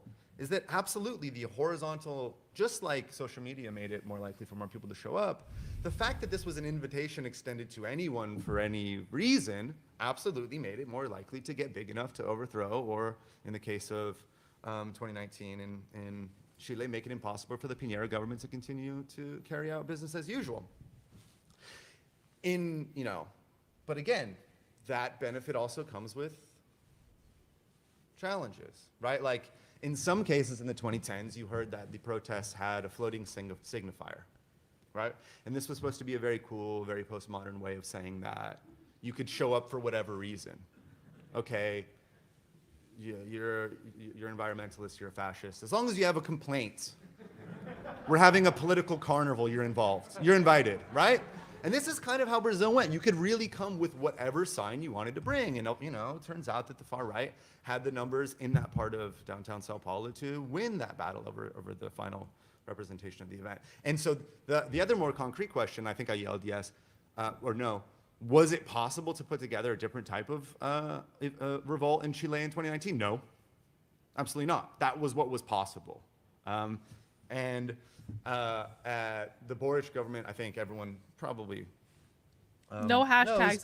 did not Hashtags not good on the Twitter. promises of the estallido social has been quite disappointing to a lot of the left. But if you compare it to Egypt, if you compare it to Brazil, you have one of the leaders of the 2011 protest movement becoming the president. It's almost like if Malcolm Harris was the president of the United States. You know, like he might do a great job, might do a great job, but like that was a crazy outcome in comparatively, and the fact that a young mix of progressive and social democratic and some leftist forces in the global South would have a hard time governing in the face of elites and stumble, that's not surprising to me at all. So I sort of agree with everything you said about Chile, so I thank you for making me say that out loud. On the question of systemic versus anti-systemic protests, I also agree with you that actually what East Germans were actually asking for was not what CNN said that they were asking for. So I want to make that clear that it wasn't actually that East Germans were in the streets saying we want liberal capitalism to join. And certainly across the Soviet Union, the demand was not just like we want to join. Certainly did not we want to join the global system as junior partners. Often the demands were for more democratic socialism. So it is only if you accept the misreading of the fall of the Berlin Wall, because there were some, if you accept that what was asked for is to join, if you accept in general that what is asked for is to join a larger power structure, then this particular type of revolt, I think, is more likely to be successful. If you actually want to change the larger circumstance, you I'm gonna have send it to Alex Jones. another. Wouldn't that be something? At least historically, this is proved less effective. So in the case of East Germany, absolutely. Just for shits and giggles. The demands were different. But I do think that West Germany, East Germany got a better deal than Egypt, I think. I mean, and that's why, because West Germany, one of the richest and powerful countries in the world, basically invested in I think, unequal. These two countries didn't, join as equals. West Germany brought East Germany into it, but invested quite a lot in bringing East Germany into Western Europe, whereas Egypt did not get liberal democracy. It got more neoliberal capitalism, a more brutal dictatorship. So yeah, the system did in both cases sort of respond, and they responded the way that the system responds in East Germany versus the way the system responds in Egypt.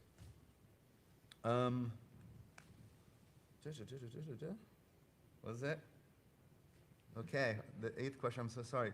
G, was it G? Was it? You just in one word say what the question was? I don't remember. Oh yeah, so this is a really hard question, but one which was very familiar to 20th century revolutionary movements. With an actual, historically, we can debate what it means to have a revolution, and I don't try to take up this question in the book because people have different ideas. But historically, the counter-revolution comes, and then defending that counter-revolutionary attack is a very, very difficult thing to do. The classic, the big, capital R revolutions, France, Russia, you have everybody, invade you. You have the remnants of the former regime forming alliances with neighbors and attacking you. Cuba, you have 60 years of the U.S. government trying to crush you. So that is, I think, just one of the necessary steps. If you truly try, and even if you don't, that's the thing about counter-revolution, which is, again, I wish it was, this is an awful truth, is that often you don't even have to have a counter-revolution, you often don't even need to have a revolution for there to be a counter-revolution. All that is needed is that the elites need to feel threatened enough to think that you might win to launch the counter-revolution. We saw a lot of this in the 2010s, to the horror to the horror of many of the original organizers, and and we saw this ending in tragic consequences. So this is just, I wish it wasn't, but that's the game. In politics, when you're doing something that will take power away from people that have it, and usually the people that have power in the global system right now got there with violence, or they have the means of violence at their disposal, often they're going to reach for it. Okay. Oh, yeah. So, okay. Yeah, that was more of a comment about the importance of organization. I basically agree. And again, this goes back to the second question, Brian's question. In the book, a lot of, I did skip this.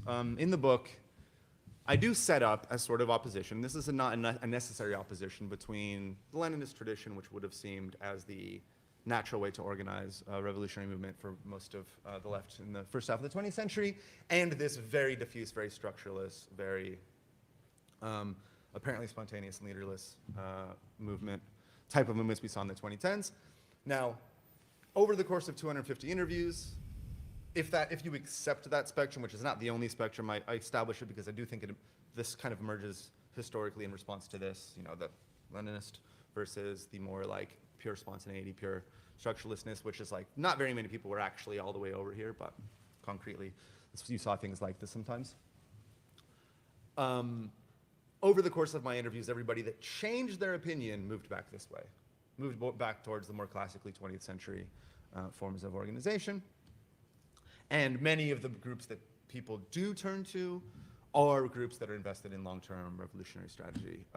Again, this really matters where you are, right? So like in some countries, that word Leninism is like associated with a very, very specific group of people. You get in a lot of trouble for talking about it. In other countries, there's that big party that's been there forever, and everyone kind of likes them, and it's no big deal. In Brazil, Liz Wheeler, that's a good idea. I'm going to DM her. The MST, which is not a party even. That's a good idea. Has a kind of democratic centralism.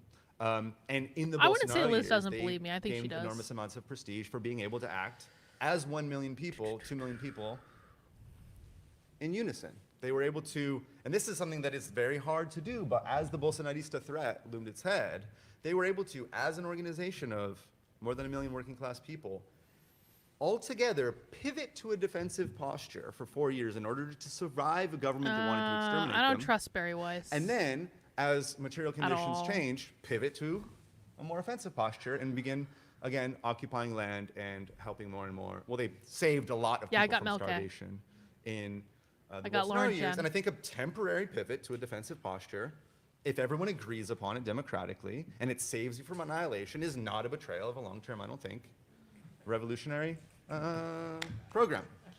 Survive. Yeah, you do have to be alive to carry out a revolution. Exactly. And then, okay, I'm going very quickly. Let's see here.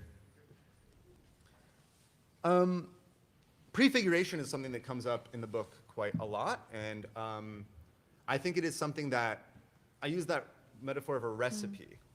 Not in the book, this is something that actually came out of conversations like this, is that all those ingredients that are thrown into the recipe of the 2010s type of contention all have their place, I think. I think in the very specific moment of the 2010s, you saw some excessively dogmatic commitment to prefiguration.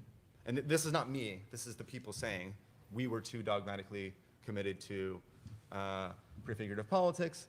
That doesn't mean that, if one recipe has too much butter, that doesn't mean you stop using butter in cooking, right? So I think the prefiguration is an essential part of, in general, emancipatory politics. But in the case of a country invades you, you can't act in that moment how you want to act after the war is over, right? Like, you can't always be the change in every moment. No, I don't think I will, Joseph. So prefiguration is something I'm really interested in. Denied. It's an intellectual history where it fits.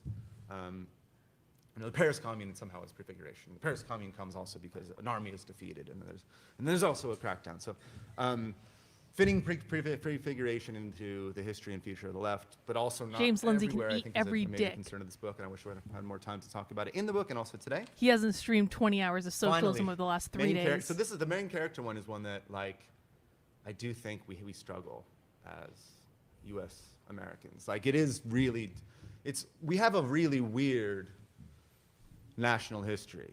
The last 150 years, for like absolutely not for all of the citizens of the United States. There are major populations that have always been excluded and remain excluded. But compared to other countries, there's a big chunk of the United States that has only seen itself sort of being more powerful and more important for like 5 generations. And I do actually fear the reaction of those class of people, which is, my class also as well, when they realize that might stop. Like, again, I spent maybe too much time on like horror investigations, but I'm really afraid of what the United States might do when it becomes normal, when it starts to do this for a while instead of just that. And I don't think it's the U.S. left that has main character. I think it's the U.S. left and center and right and center right. Everyone in the U.S. kind of has main character syndrome. We're very, very rich. We're very powerful. And for a long time, it was possible to just close out the rest of the world and pretend that we were. I don't have an answer.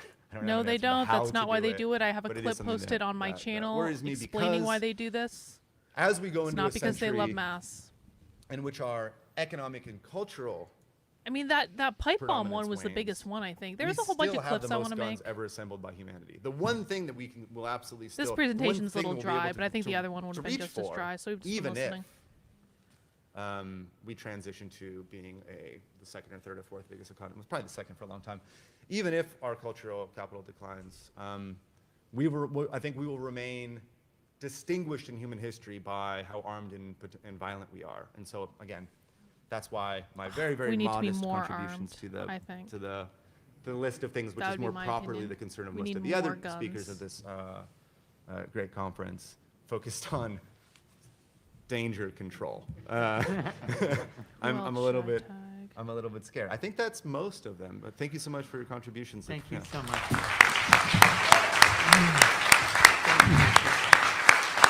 Is that it?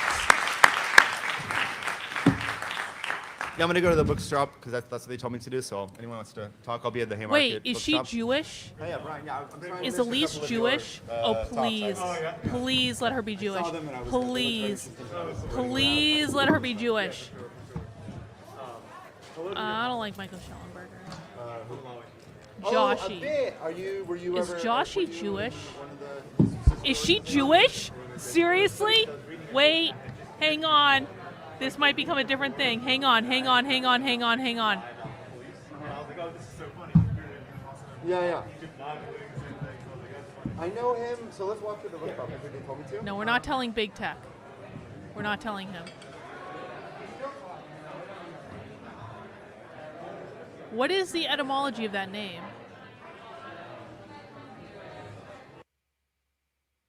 I don't know. I don't know if that's actually a Jewish name. I don't know. That's fine. All right, guess what? We're done. That was it. That was the last presentation of the Socialism Conference that we're going to watch. There is one more presentation tonight, but we have other things to do. Hey, listen. If you made it through the entire Socialism Conference, I just want everyone else to congratulate. Listen, man, if you've only been here for a couple minutes, if you have been here, we streamed. Let me just do some math real quick. I streamed for 11 hours yesterday, 9 hours today, and I think about 3, maybe not quite 3, 2 hours the other day. 22 hours. I have been watching socialism. I've watched 22 hours of socialism in the last 48 hours. Because I started streaming at 8 o'clock on Friday, and we're ending streaming at almost 8 o'clock today. I have spent almost 50% of my time over the last 48 hours watching socialism. I get a free pass to be in a bad mood for a day or two. I'm just saying. If anyone was offended by my tone, you keep in mind that I have spent the last 22 fucking hours out of 48 hours watching socialism, all right? Reagan also gets a pass. Reagan can be a bitch if she wants to. Anyone who made it for at least 90... If you watched at least 75% of this coverage, then I'm giving you the bitch pass to be in a bad mood for the next couple days. You're allowed to take your time. We have taken in a ton of toxicity, and we now need to detox. You can detox in a variety of ways. You can yell on the internet. You can shitpost on the internet. You can talk down to stupid conservatives. I want everyone to, like, if you've been waiting to talk down to conservatives to be like, yeah, I am better than you, bitch. Yeah, I am. You want to know why I'm better than you? Because I just spent 22 hours out of the last 48 hours watching fucking socialism. What the fuck were you doing? You can talk down to people. You can be a dick. You can do whatever you want. You can do whatever you want. Everyone gets a prize. Because this is not easy. I'll tell you what. I have done a lot of shit in my life.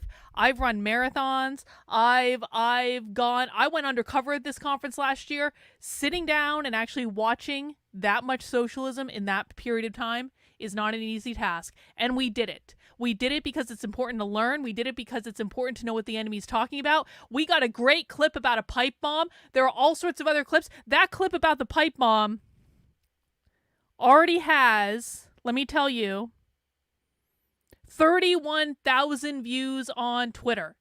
That girl probably is just logging into Twitter, be like, how'd my presentation go? And she's going to find that half of the fucking conservative right, the ones that don't have me blocked, are talking about her pipe bomb fucking bullshit at the Socialism conference.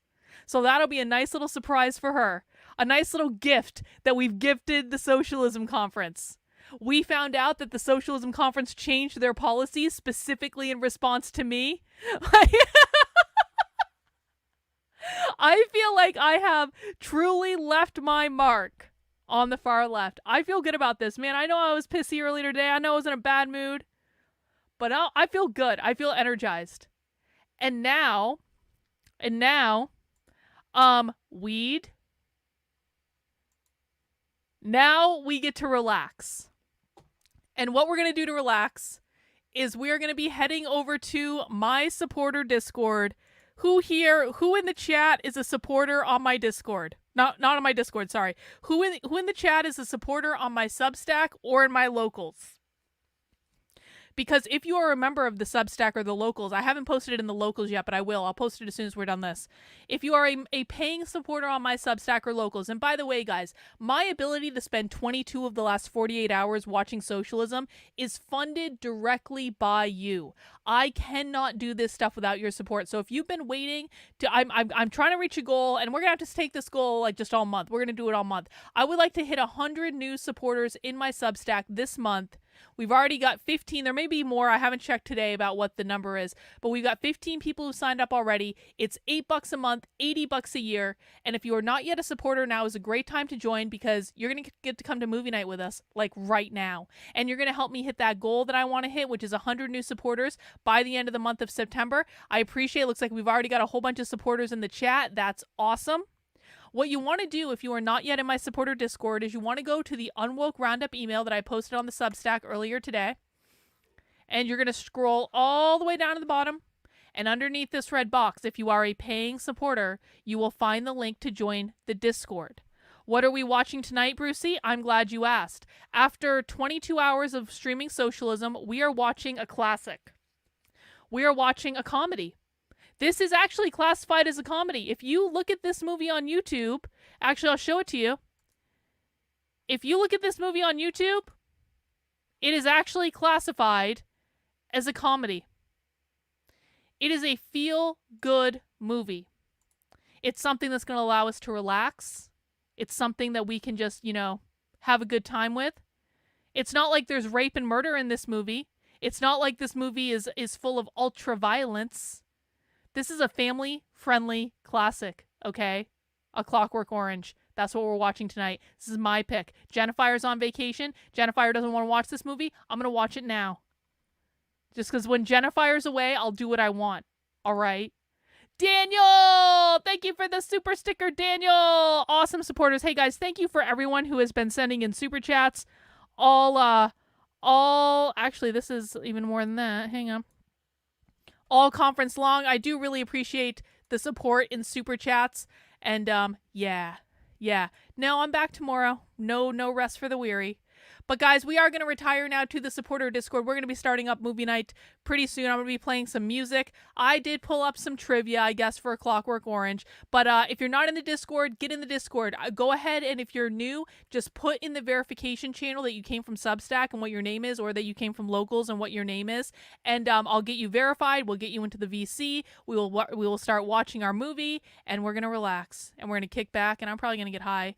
And who knows what I might say when I'm not being recorded in my Discord. Who knows what might come out of my mouth. But that's what we're doing, guys. Hey, thank you guys for Allison!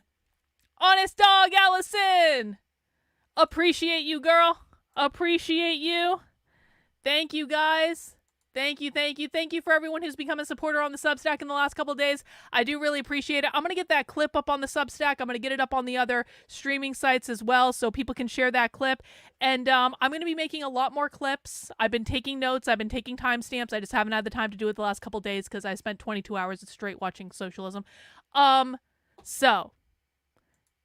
Elise Joshi was campaigning. I want to know, is she fucking Jewish? What is the etymology of that name? What is the etymology of that name? Because if she's Jewish, I can get the groupers to share it. I'm just saying. it's gonna be easier for me to get the groupers to share. Okay, I don't. Okay. Anyway, guys, that's all we have. That's a wrap. We did it.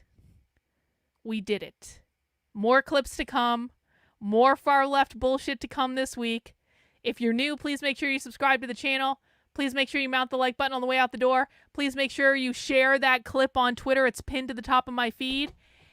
And I'm going to go and we're going to get movie night started and we're going to watch Clockwork Orange. All right, guys, that's all for right now. Take care. We'll see you soon. Bye.